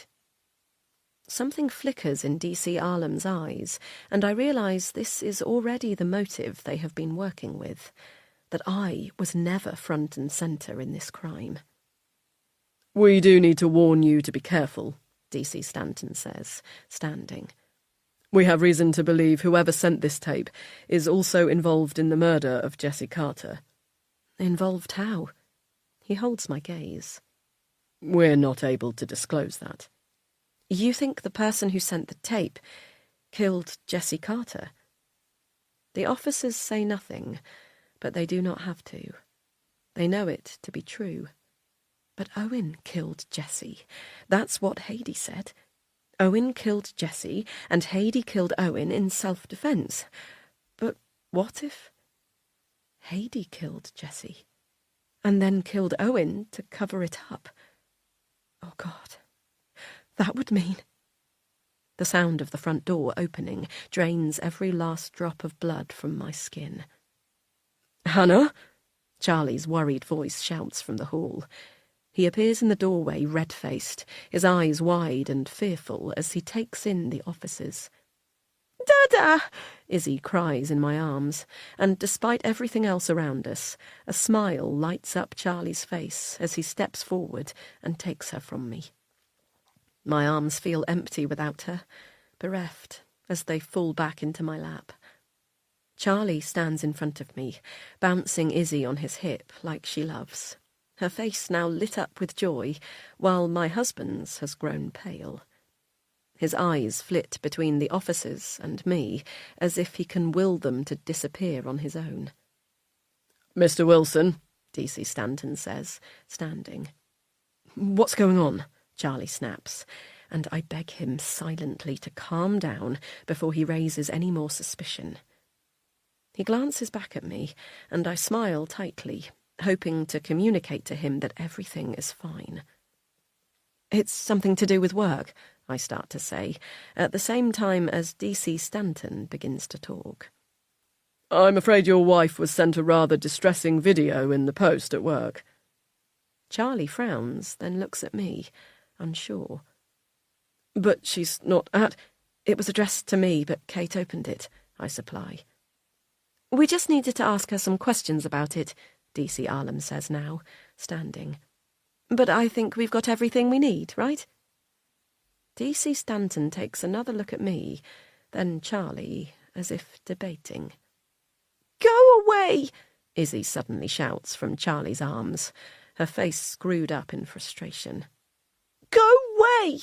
Hey, Charlie says, turning her to face him. "There's no need for that."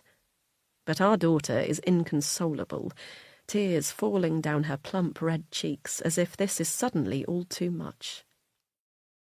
DC Stanton chuckles, a deep, throaty sound, while DC Arlam smiles uncomfortably. "I think we'll take that as our cue to leave." "I'll take her out," Charlie says to me, before leaving the room with Izzy still in his arms. His footsteps bash against the stairs as I hear him walking her into her room, her cries decreasing with every step.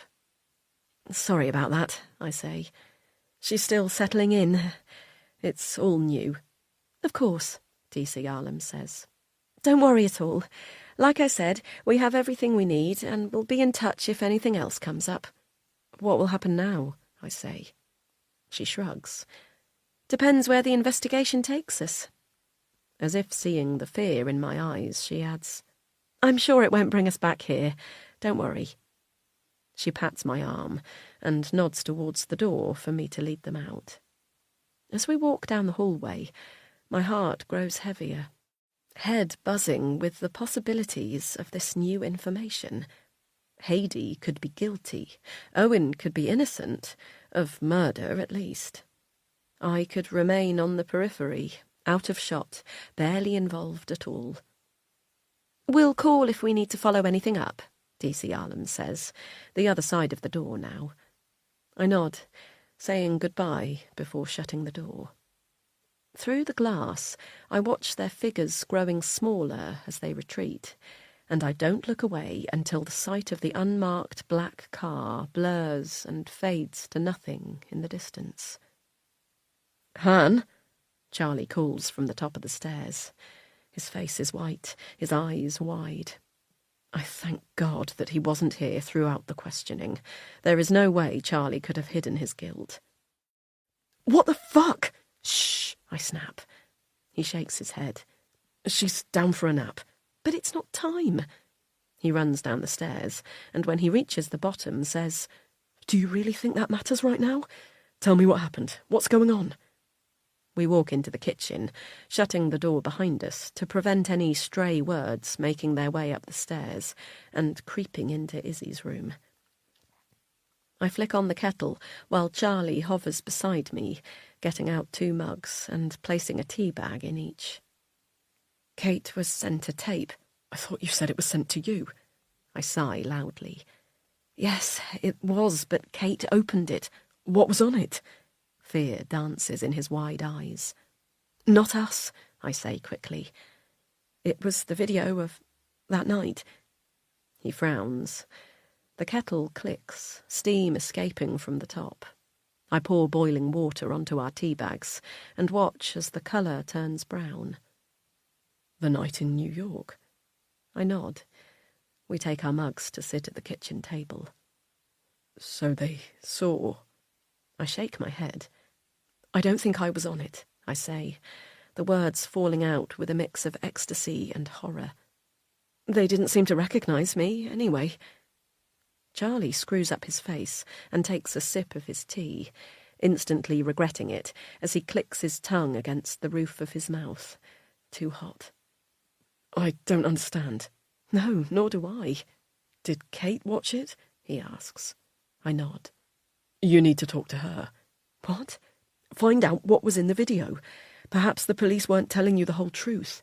Perhaps they did see you on that tape and were coming here to see if you'd lie about it. The thought churns my stomach, and I grip my hands around the mug, scalding my fingers. Why had I not thought of that? If they knew I was on the tape, I've just put myself top of their list of suspects, having lied about it. But how can I phone Kate if she has seen me on the video? I think of her incessant calls over the last few days, the text message she sent me earlier saying to call her. Shame prickles my skin. Han, Charlie says, peeling my fingers from around the mug and lacing them with his. Call her.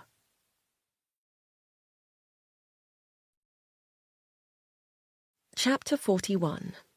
Now, Hannah. I can't bear Charlie to watch me as I do it.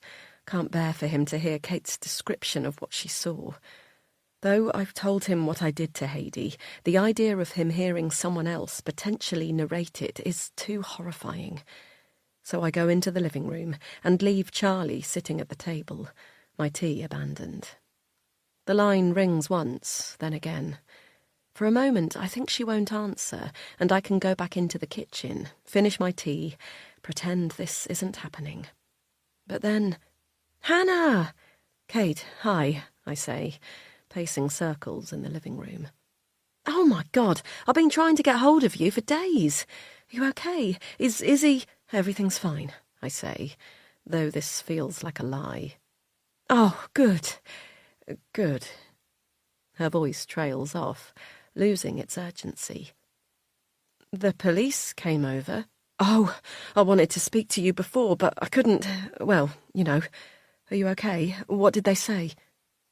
I listen carefully for traces of disgust in her tone, but the sounds of the office in the background distract me. It's busy. Voices talk over each other in a wall of noise. Are you at work? Yeah, she says. Mad day. I'll go in the other room. The sound of the phone pressing against her hand as I imagine her cupping it to walk across the office fills the line, and I wait, counting the steps it will take her to get there, my heart beating in time with her footsteps. You there? Yeah. God, she breathes heavily down the line. Honestly, it has been the most insane few days. Did they tell you about the video? Yes. Oh, Han, it was awful. I just couldn't believe it when I saw... Her voice trails off, and I'm desperate for her to speak again, to tell me what she saw. But my mouth is so dry, I can't imagine it ever forming the words. It was addressed to you, did they say? I managed to squeeze out a strangled reply. Yes, they said. I've been opening all your posts. I have to, in case something gets missed, right? Yeah, of course, I tell her again, hearing the panic in her words, as if she's done something wrong. Did you Did you watch it? She sighs, and I imagine her sitting in the small office on the blue spin-around chair that we desperately need to replace, the seat lowering ever so slightly with every movement. Yeah, she says eventually. It was awful, Han. What happened? On the video, what did you see? It was him, Jesse Carter, and Owen Peters. I barely recognised Owen at first. He's changed a lot since then. The video is shit quality too. Must be years and years old. She pauses, as if waiting for my reaction, but my throat has dried up again, and all I can give is a grunted to get her back on track. They were, I don't know. At first it looked like it was a threesome, the two of them and this girl. She looks young, but then so do they. But then, the longer it went on, the more I realised something wasn't right. Her body kind of slumps when they move her about, and then... God, Han, I can't even say it. What happened? Jesse Carter, he strangled her. I grip the windowsill as the phone slides from my hand. Hannah? Charlie runs in, holding me up under my arms and retrieving the phone from the floor. I press my fingers to his lips and shake my head, trying to signal that Kate is still on the other end. I grab the phone from his hand and press it back to my ear. Sorry, I say. I was walking down the stairs and I tripped. Shit, are you okay? Yeah, fine. Sorry, things here are a bit... I haven't even asked about Izzy. Sorry, Han. The video is just really... Are you sure that's what happened? I ask. She pauses. Charlie watches me, but I push him away so that he can't hear her on the other side. Upstairs, there's a bang, and both our eyes flit to the ceiling as if we'll be able to see Izzy through it. Go, I mouth at Charlie, desperate for some space to hear Kate's words. Once he leaves the room, I ask again. You said Jessie strangled this girl. Are you sure? Yes, Kate says warily. Why wouldn't I be sure? What did the police say? Was anyone else with them on the video? You said it was Jessie, Owen, and a girl. Was there anyone else? She sighs again, and I imagine her rubbing the spot between her eyebrows like she does when she's stressed. There was someone else in the room. I told the police that. But she wasn't... You couldn't really see her. She was slumped in the corner, I think passed out. At least, I hope passed out. The wind, again, is knocked out of me. The night comes back to me in fragments, like it always does.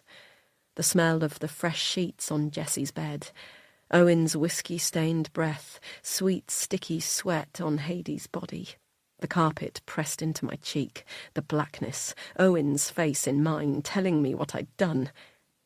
He was lying. They both were. I didn't do it. I was passed out on the floor. It wasn't my hands around Hades' neck, but Jessie's. What happened then? I managed to croak. After he strangled. I think they realised then that she wasn't okay, Kate says, her voice low, as if she can barely utter the words. It was hard to see exactly, but they try and wake her up. I don't know. Owen realised the camera was still on, not long after that, and it gets switched off. Wow, I mutter, unable to find the words. Yeah, I don't know what to say. The girl from the tape, Kate says, her voice back to full force. I think she was the one who came into the office the other day. You know, the one I mentioned. I close my eyes, feeling it all coming full circle. Are you sure? Well, no, she admits. The video isn't great, so it's hard to be certain. But it makes sense, doesn't it? If they did something to that girl, and she somehow had evidence of it, wouldn't she want everyone to know? So he didn't go down in history as pop royalty. The venom is back in her voice, and I'm reminded of the day we found out Jessie had died. The argument in the office that now feels 1,000,000 years ago. Why do you think it was sent to you? She asks, bringing me back to the present. I really don't know. Charlie appears back in the room, a look of concern on his face, and I wave him away. "I'm sorry. I've got to go. Izzy—" "Of course," she says. "Is she okay? Settling in?" I tell her everything is great, but the smile that usually accompanies talk of Izzy won't appear, and a deep thread of terror is running through me. "The police told us to be careful," Kate adds. "I don't want to worry you, because there's really no reason to worry. It's not like you're a target, but the police said that they think the same person who sent you the video killed Jessie." "They said that?" "Well, not exactly," Kate admits. "They said they were linked, but we all know what that means, don't we? I wouldn't blame her," she carries on. "If it is the woman from the tape, I wouldn't blame her if she killed him. Men like that never pay, do they?" I say nothing, unable to form a response that will keep Kate happy and not kill me. Instead, I tell her I'll bring Izzy into the office soon to meet everyone, and ring off, then fall onto the sofa and bury my face in the pillows. Han, what is it? What's happened?" Charlie says, shaking my shoulders and forcing me to turn my face to him. I expect to find I'm crying, but my face is resolutely dry. "It wasn't me," I say. He frowns and tilts his head, unsure of my meaning. "I didn't strangle Heidi. It wasn't me." He nods, as if he always knew this, as if he knew I couldn't possibly be capable of such an act. "Kate watched the video. I was passed out in the corner." "Did she—" "No," I rush to correct him. "She didn't know it was me. You can't see, apparently. But it wasn't me. It was Jessie. Jessie strangled her. It wasn't me." I feel it then, the relief and horror pouring through me in equal measure. All these years, I did nothing. All this time, I was innocent. Heidi was alive, and I was innocent. "We could have told the police," I say, the realization dawning on me. "I wasn't involved. We didn't have to. We could have told them everything." The words come out as choked sobs, hitting Charlie hard in the chest. "No," he says, gripping me by the shoulders. "No, Han, we couldn't. It was too late for that. You'd lied to the police. I'd hacked into Owen's phone. There was no way we were getting out of this unscathed if we'd told the truth." He stares into my eyes, desperate to make me see things the way he does, desperate for me not to unravel. "We can't take it back now. We just have to stick to the plan. Remember, we did what we had to do. Owen murdered Jessie. He would have murdered Heidi. We had no choice." I chew my lip. This is the moment I should tell Charlie the truth. I should tell him that there's a chance Heidi was lying to him, that she murdered Jessie in cold blood and likely did the same to Owen. But what then? How will my husband, my kind, honest, always do the right thing husband, cope with that truth? Either way, Owen is dead, and we buried his body. Owen is not innocent in all of this. He engineered every moment of pain, forced Heidi to live a false life, forced Jessie into unknowingly depending on him forever, and left me believing I was a murderer, all to give him what he wanted. He may not have murdered Jessie. He may not have tried to murder Heidi, but he deserves what he got. "Yes," I tell Charlie. "You're right. I know you're right. And this is fine. The police don't know I was on the video. There's no way to tell it's me. And now they know that Jessie and Owen had an enemy who is not us, who has nothing to do with us. There's nothing to link us to Heidi, even if they do find out it's her in the video." Charlie nods, moving his hands from my shoulders down my arms, his grip loosening, becoming more comforting. "We did the right thing," he says again. I nod, biting my lip to stop the tears spilling from my eyes. Upstairs, Izzy cries for me. The pull of her in need of me is so strong, it's like my body reacts before my brain, and I get up, leaving Charlie alone in the room. Before I shut the door, he calls for me. "Han," he says, and I turn to face him. "I love you." I smile, the feeling bittersweet on my lips. "I love you too." As I walk up the stairs towards my daughter, the decision solidifies in my mind.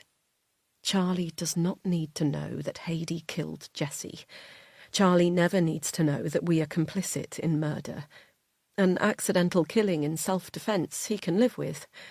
But he cannot become the villain of the story. I will not put that on him. In Izzy's room, I lean into her cot and pull her out, the weight of her firm against me. "Mama," she chirps, the words still so fresh and unusual on her red lips. "It's okay," I tell her. "Mummy's here, and I'm not going anywhere. Never, ever, ever."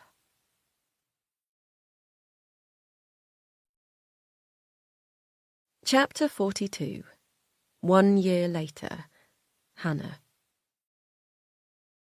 "Fruit shoot!" Izzy calls from the back seat, her voice a sing-song melody that I will never tire of hearing. "In a sec, darling," I say, checking my mirrors before indicating left to turn down the small lane. I switch up the car speaker, letting Izzy's current favourite song fill the car, the sunshine melody overridden by her attempts to sing along. She shouts, "You! You!"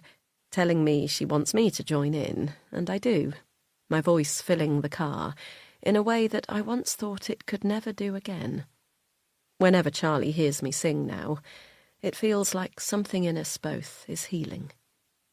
Izzy has turned into such a happy little girl, too. Everyone says it, as if they are surprised by the fact. I suppose in some ways they should be. Izzy had little chance of turning out this way, if you take into account how her life began. Looking at her now, you would never suspect the darkness from which she took her first tentative steps into the world. I smile back at her in the rearview mirror, my heart full to bursting with the happiness of her. Winding down the narrow lanes, the song comes to a stop, and Izzy shouts, "Again, again!" from the back. But this time I tell her no. It's good to have boundaries, Charlie keeps telling me, as I give in to her every whim. Now that I'm back at work 3 days a week, she's started nursery and is proving rather a handful there, though the staff seem to adore her, despite her increasing demands for attention, toys, food, whatever she so desires. So I'm trying to be better, to occasionally say no, when the stakes are low enough, anyway.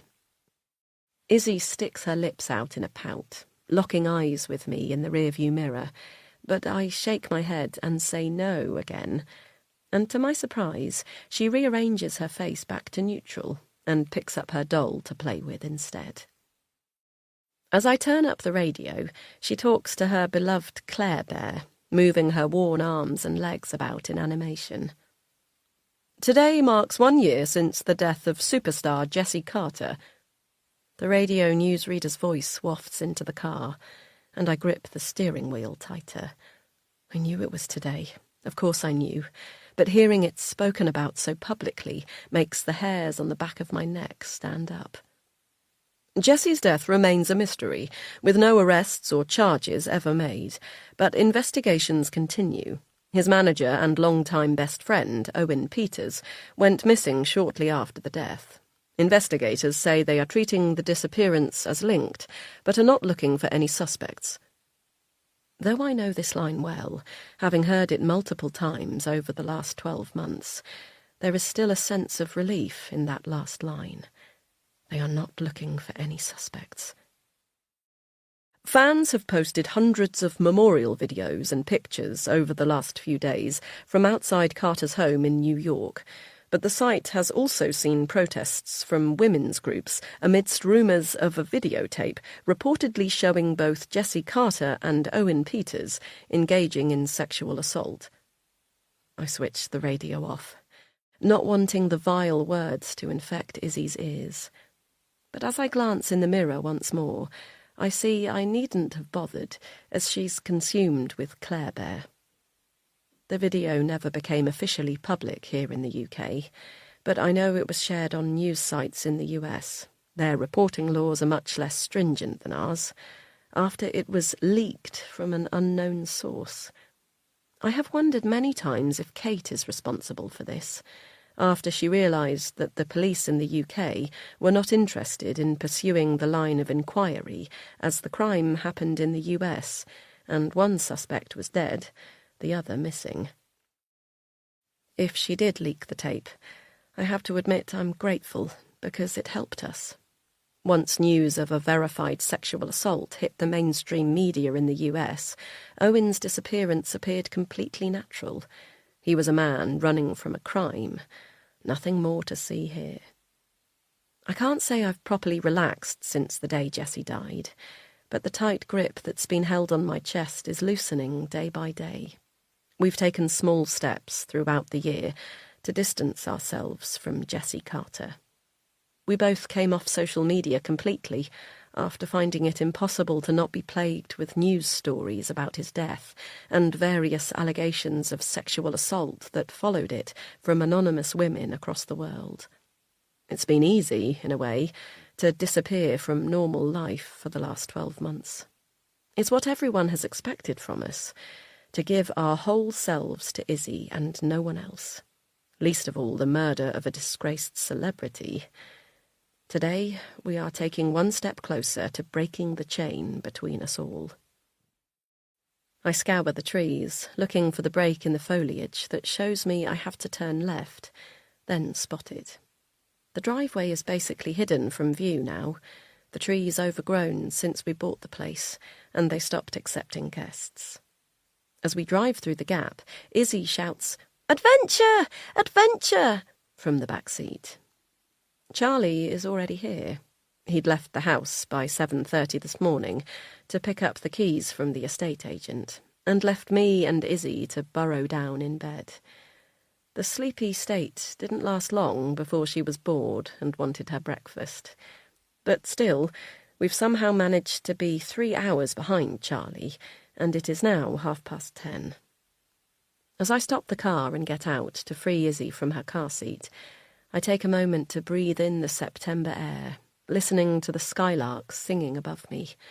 Not another sound to be heard. It's not the first time I've been here since that day.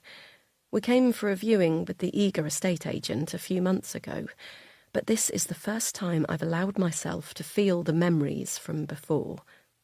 I plonk Izzy down on the drive, and she runs towards the door, squealing for Charlie. He appears at the front door, his grey hoodie mucky already. He smiles as he picks up our giggling daughter. This scene could not be more different to the one I faced that night 1 year ago, when I crept up the driveway, convinced Charlie was cheating on me, or worse. Now, as I walk through the door, stepping into the dark hallway, the memories flood in. Charlie and Izzy turn left for the kitchen, but I press the handle down on the door to the right, the living room, where Owen died. I push open the door and hold my breath, but the room before me is not like that day. The flooring is halfway demolished already, Charlie's morning project, and light spills in through the dusty windows. The room is empty, no sign of Owen, no sign of a murder. "No, Izzy, wait!" Charlie calls from behind me, and I spin around, lifting Izzy from the floor before she steps on a nail. Charlie runs in behind her, his face red and terrified at the thought of her being in pain, but his shoulders drop when he sees her in my arms. "Sorry," he says. "I had my back turned to get her a fruit shoot." "Fruit shoot!" she yells, wriggling in my arms to be put down. We walk out of the living room and into the kitchen, shutting the door behind us to stop Izzy exploring again.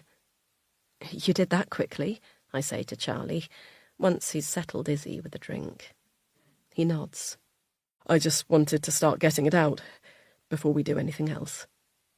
I smile back at him, the unspoken words falling between us.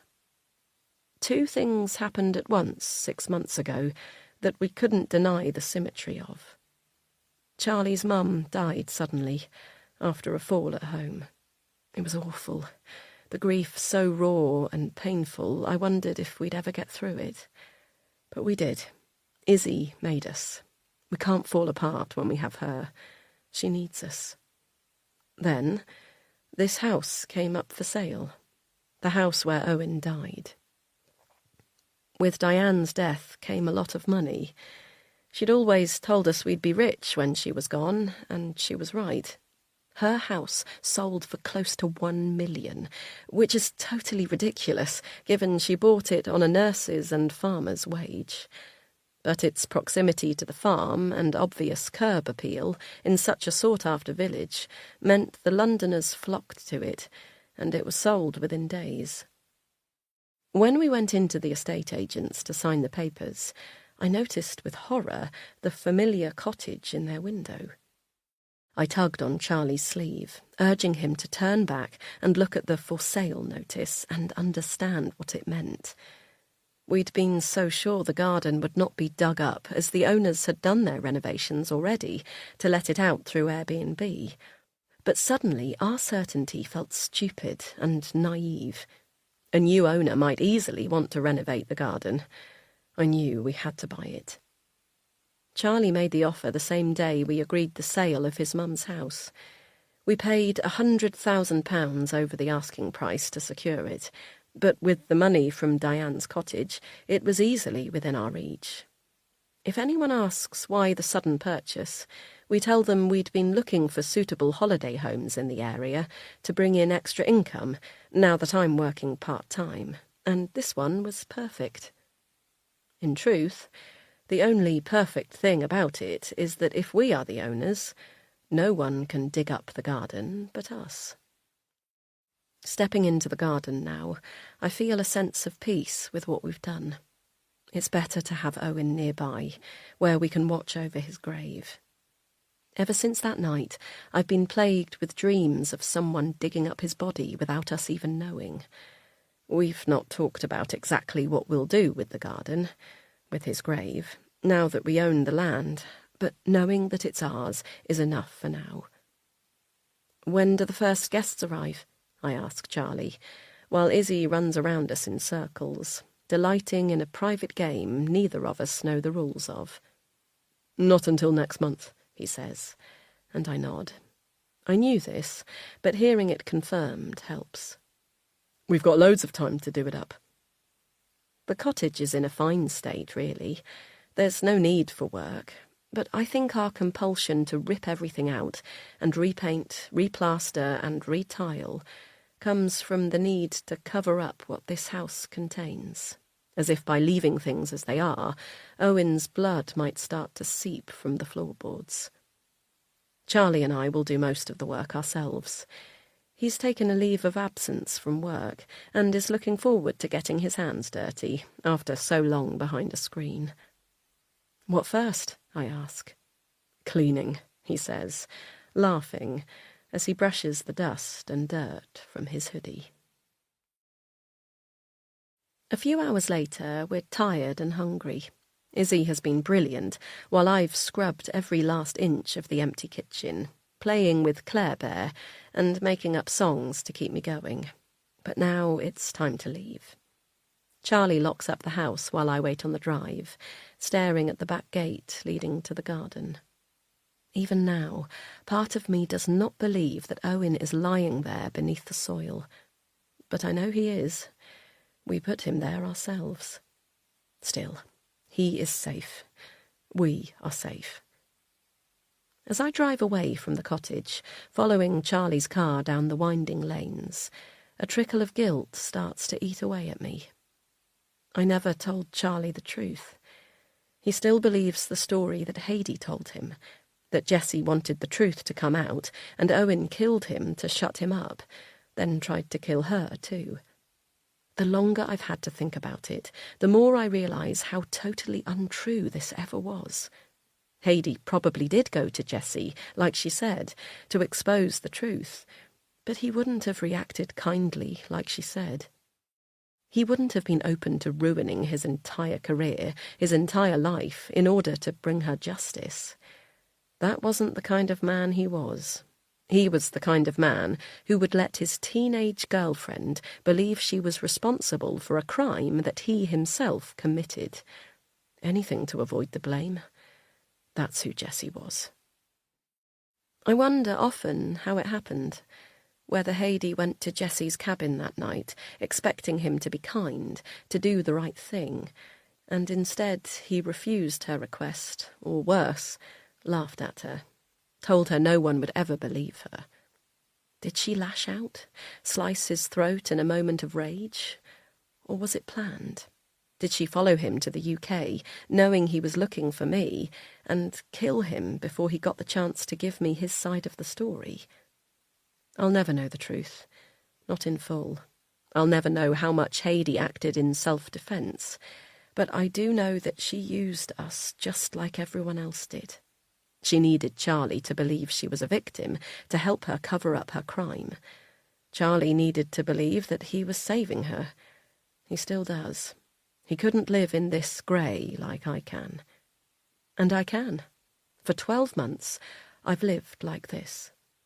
There have been moments of stress, of anxiety and guilt so horrifying that I thought I couldn't keep going.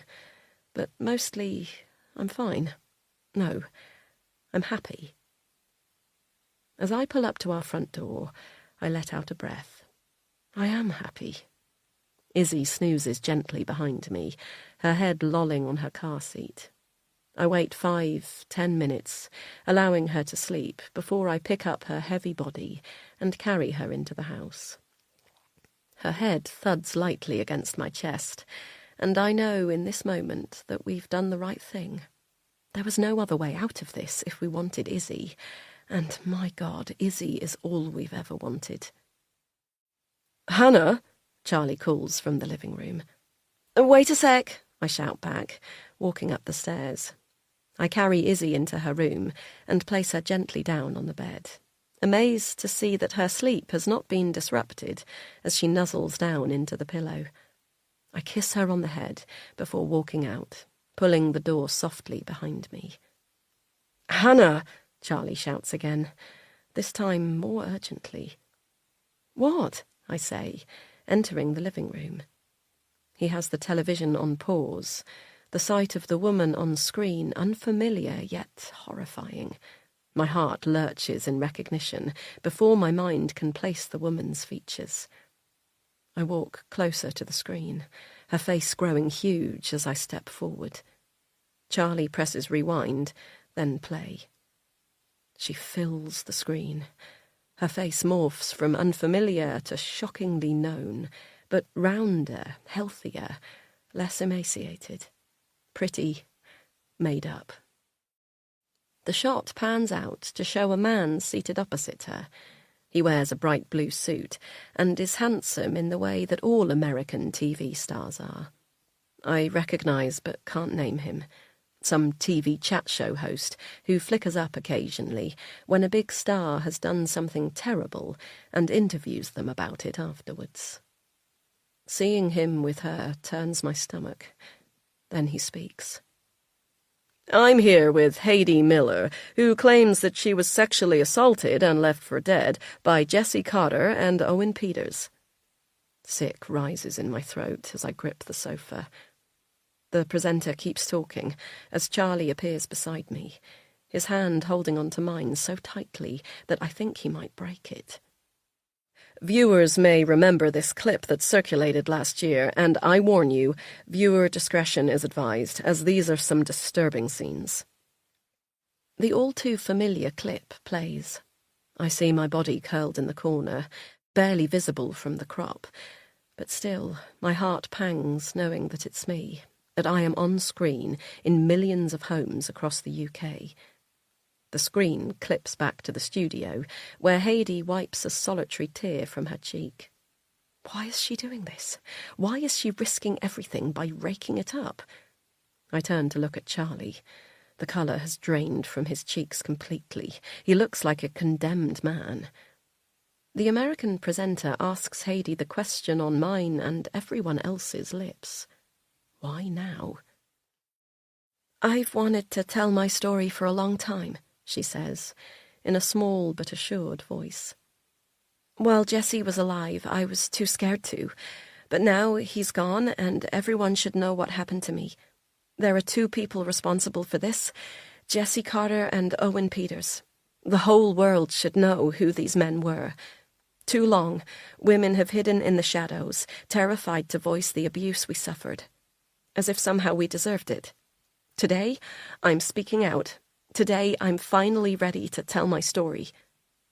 She holds her stare on the camera, her head tilting to one side, and for a moment I think she is talking directly to me, telling me that everything is going to be okay.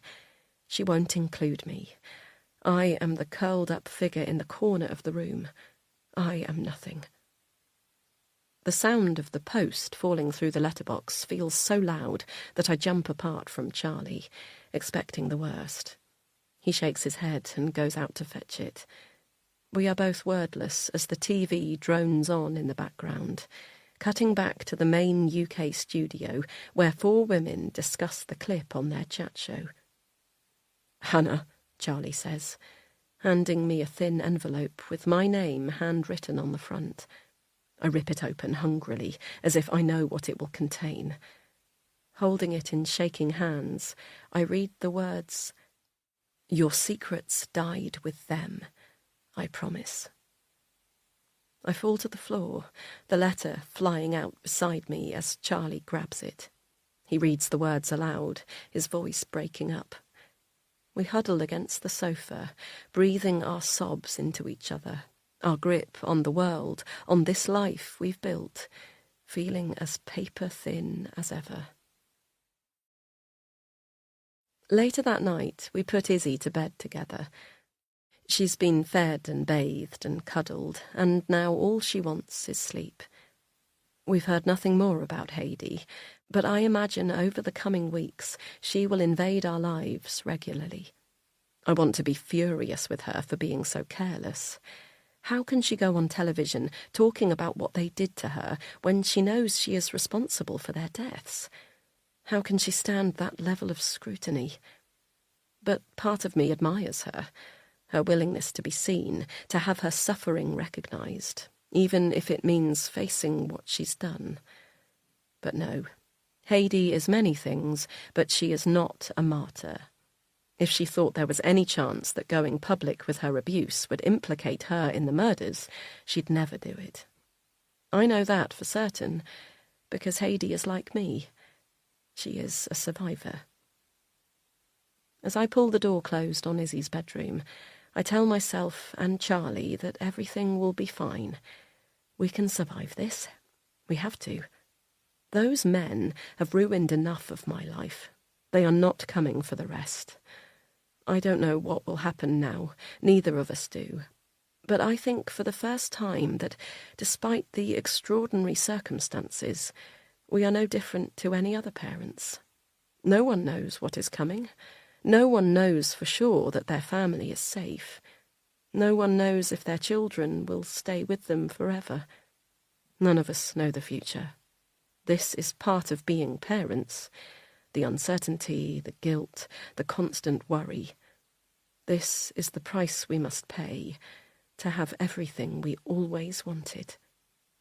I can learn to live with that.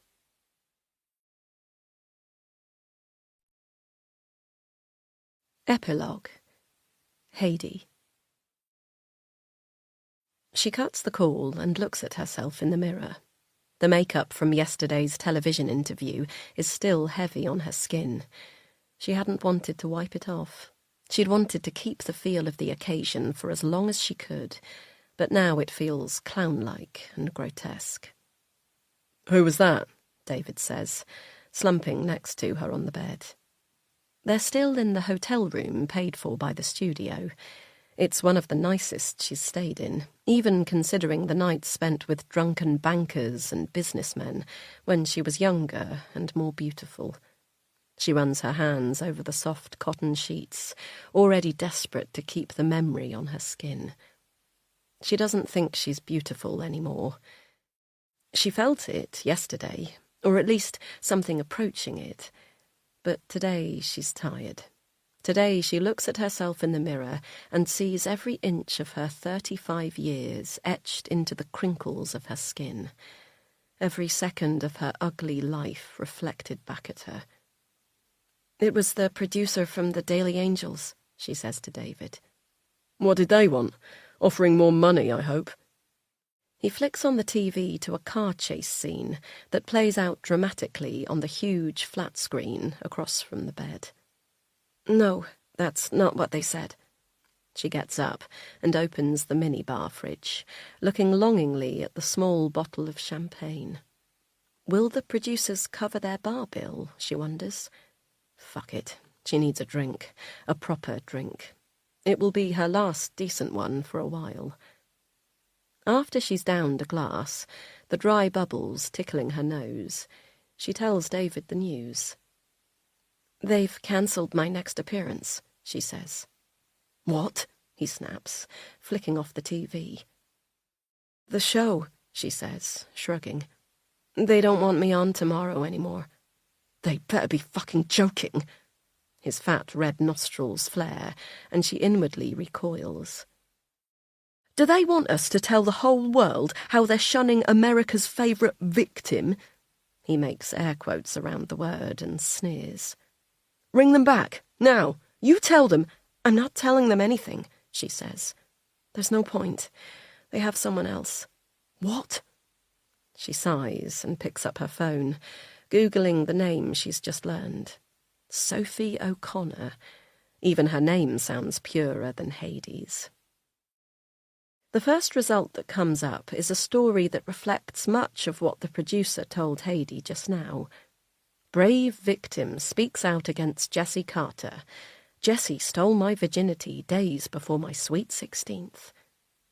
Hades clicks the girl's, now young woman's, photo and feels herself age further. She is young, probably 21 or so now, and impossibly innocent-looking. Blue eyes, blonde hair, tiny waist and clear skin. She is America's perfect girl next door. Hades scrolls further and eventually sees a mention of herself as the first victim to speak out. But already her picture is small in comparison. The words about her assault, now just a few lines in the middle of Sophie's account of her own ordeal. Hades hands the phone to David and watches him read, his cheeks growing redder as he takes in the words. She wishes she weren't here. She's been wishing that a lot lately. When they met 2 years ago, she thought she'd never tire of his musty wood smoke smell and funny British accent. But now it sets her teeth on edge. They'd met in Vegas. Isn't that where all the great love stories start? He was on a lads' weekend, he told her, though she never met any of the other lads. She thought he was rich. He'd just had a big win and treated her like a queen that first weekend, lavishing her with expensive dinners, dancing all night, and sleeping in a huge king-size bed in his hotel suite during the day.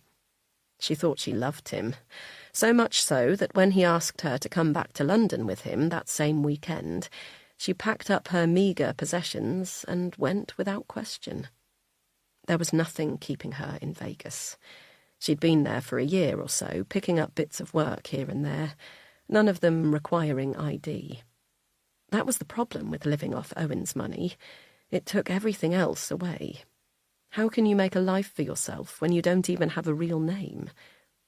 David offered her a way out, the chance of a real life, finally. But London wasn't what she imagined. David, or Dave, as his friends back home called him, she can't bring herself to, wasn't some big-time banker, as she'd been led to believe, but worked in the call centre for a high-street bank and had a serious gambling addiction. The night she met him was the last time she's ever seen him win. "What the fuck are we going to do then?" he says to her now, grabbing the bottle of champagne from the side and swigging it from the neck. The bubbles escape from the rim, sticking the black hairs on the back of his hand to his freckled skin. She shrugs again, too tired to worry about this now, too resigned to convince him to feel the same. "There's nothing we can do," she says. "It's over. It was good while it lasted, and now it's over." It had been good, despite how they'd got here. For the last few weeks, they'd lived the life she'd dreamed of. The amount people would pay for her story was ridiculous to her still, and sitting in studios being dolled up and asked to cry on cue suited her perfectly. She should have been an actress, she realises now. This is the life she was meant to have. But she'd had too many disappointments to contend with in her life to let this one cut her deeply. Nothing lasts forever, not for people like her. There's always a younger, prettier girl in the wings waiting to come out. Today, that girl is Sophie. Sophie is what a victim should look like. Heidi is not. She's always known this. But David can't let it go so easily. "No!" he says, slamming the bottle on the table, letting the last bubbles escape again and pour down the side, staining the plush cream carpet. "We didn't come this far to have some stupid little tart take everything from us. We didn't do shit," she cries. "I did everything, so I say when it's over." He's on her then like a flash, holding her by the throat up against the wall. She sees the anger in his eyes, the same anger she saw in Jesse's the night she killed him, the same she saw in Owen's before he took his last breath. She'd never wanted to kill Jesse. She never thought she was capable of it. Jesse was an accident. When David found out about her deal with Owen, he got greedy and made her ask for more. But the gamble didn't pay off, and Owen cut her off completely, all too aware of her desperation. But David couldn't let it go. He told her to go to Jesse. He had more to lose than Owen, and of course she did. Like a good little lapdog, she contacted Jesse, and he agreed to meet her and give her enough money to start over again in return for her continued silence. She thought maybe he felt sorry for her. She felt sorry for him sometimes. He thought he'd killed her after all. They were both victims of Owen's, in a way. But he didn't feel sorry for her. From what she could tell, Jesse Carter barely felt anything at all. He laughed at her. When she asked him for the money he'd promised, he laughed. "You think I'm going to give a single dollar to a slut like you? Go on, tell the world your story. See if anyone believes an old junkie bitch." She saw red. She didn't mean to kill him, but she's not sorry that she did. With Owen, it was different. He gave her no choice. It was kill or be killed. She knew that from the moment he bowled through her door, that wicked wolf-like sneer on his face, and she wasn't going to wait for him to strike before she did. Someone might say that's not really self-defense, but what do they know? If she's learned anything over the years, it's that you can't wait for a man to show his true colours. You have to act first. It's the only way to survive. Charlie arriving and covering up for her had been a total fluke. When she heard a man bashing on the door moments after she'd delivered the fatal blow to Owen's head with the iron fire rod, she panicked. But then she realised she could play the victim. She'd have to. That Charlie was the type of man who wanted to believe in the innocence of women was a stroke of the sort of luck that Heidi thought was reserved for other people. But it worked. For once, the universe brought her exactly what she needed. Once Owen and Jesse were both gone, and it seemed that the police didn't suspect them at all, or, more likely, had given up the pretense of caring about a dead celeb when he turned out to be a total scumbag, David came up with the new plan. They flew back to the States and contacted every media outlet they could find over the coming months. The media lapped it up. Of course they did. She sold her story first on an exclusive basis to one of the more right-wing news stations. allowing them to broadcast it on the 1-year anniversary of his death for maximum impact. They paid her well, extremely well. She had evidence, after all. She had stolen Owen's phone containing the video. Heidi could be presented as a helpless victim, forced into a life of crime and prostitution after Jessie Carter and Owen Peters took away her humanity. But Heidi is still human. She's not just a victim, a body that was once used and discarded. That's what no one seems to understand. It's what she's let herself forget for too long. David doesn't know she sent the video to Hannah, or the note telling her she was safe. She finds it hard to believe their lives have remained connected in the way they have. The day she went looking for help to leave David, she hadn't meant to turn up at Hannah's office. She had no idea Hannah even worked there until Charlie told her. She'd simply Googled domestic abuse help the morning after David had drunkenly smacked her in the face a little too hard, when she said she wanted to go back to the US and get away from him and Jessie's death. It's the only time she's ever considered looking for help, but when she got there, she felt dirty, exposed, not the right type of victim, and the way the women in the office looked at her made her sure she'd never seek help like that again. How funny, she realised after, that she could have come face to face with Hannah that day. Maybe Owen would still be alive if she had. Instead, the first time she saw the woman again was after Owen was lying dead on the floor, and Heidi was hidden outside the cottage, listening, after David went to dispose of the car. Heidi's anger grew as she heard Hannah say she believed she'd killed her. How Jessie and Owen had spun it like that. Heidi hasn't stopped thinking about her since. She'd been so jealous of Hannah back then. The perfect, talented Brit who could afford that stupid, expensive school with Jessie. Heidi and Owen were the outsiders, the token poor kids that tagged along. Hannah was everything Heidi could never be, and she'd carried that resentment with her over the years. The idea that Hannah had carried on her life unscathed by Jessie and Owen. But hearing her with her husband, Heidi realised that Hannah had, in some ways, been as trapped by those men as she had. Heidi wanted to set her free. She wanted to do a good thing for someone, for once. "It's not fucking fair," David says now, letting his grip on her neck loosen as she falls to the floor. "You deserve to get something for what they did to you." His little piggy eyes narrow at her, waiting for her to join him in the righteous indignation. But this time she finds she can't. He paces the room, hands scratching at his balding head. He snaps around suddenly. "What about that bloke?" Once the air is back in her lungs, she rubs her throat and, in a scratchy voice, manages to ask, "What bloke? The one that, you know..."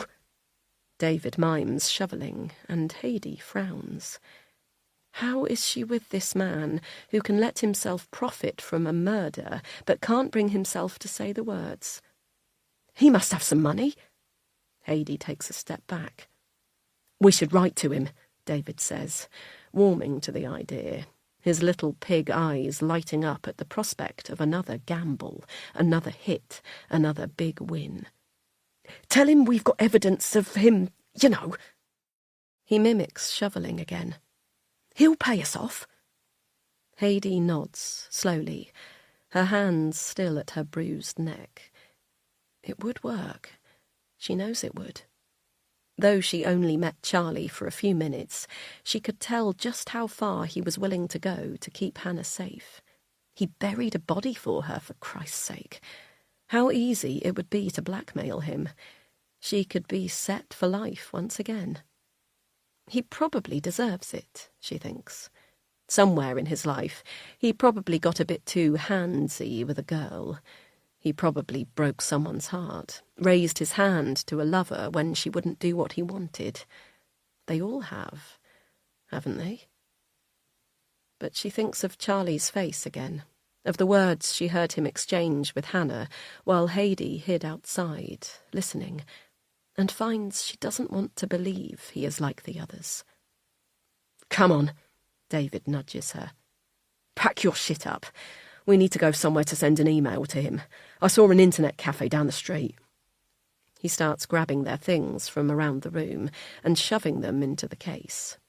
She watches as he grabs the beautiful white and yellow dress she was given to wear on her last television appearance, the one that made her feel like an innocent virgin, and balls it in his fat fists, the grease from the potato chips he ate earlier marking the delicate silk fabric. Something in her snaps then. This man will not stop taking from her. None of them ever do. She knew that the night she killed Jessie, reconfirmed it when she watched Owen die. These men never stop, unless you stop them. She eyes the antidepressants her doctor prescribed her when she saw him last, complaining of an inability to sleep. It wouldn't take many. A few crushed into the expensive champagne he loves so much, and that would be it. There would be one less violent man in the world, and she would be free. Surely she deserves that, after everything. "Sure, babe. Whatever you want," she tells him, slipping the pill pack into her dressing gown pocket. "But first, let's have one last drink."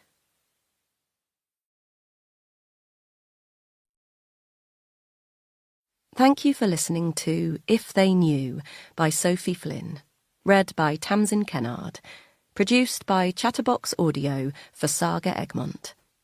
Egmont is a charitable foundation that donates €13 million to vulnerable children and young adults every year. We are working hard to ensure as many children as possible get invaluable access to education and social resources. Thanks for helping us make a difference.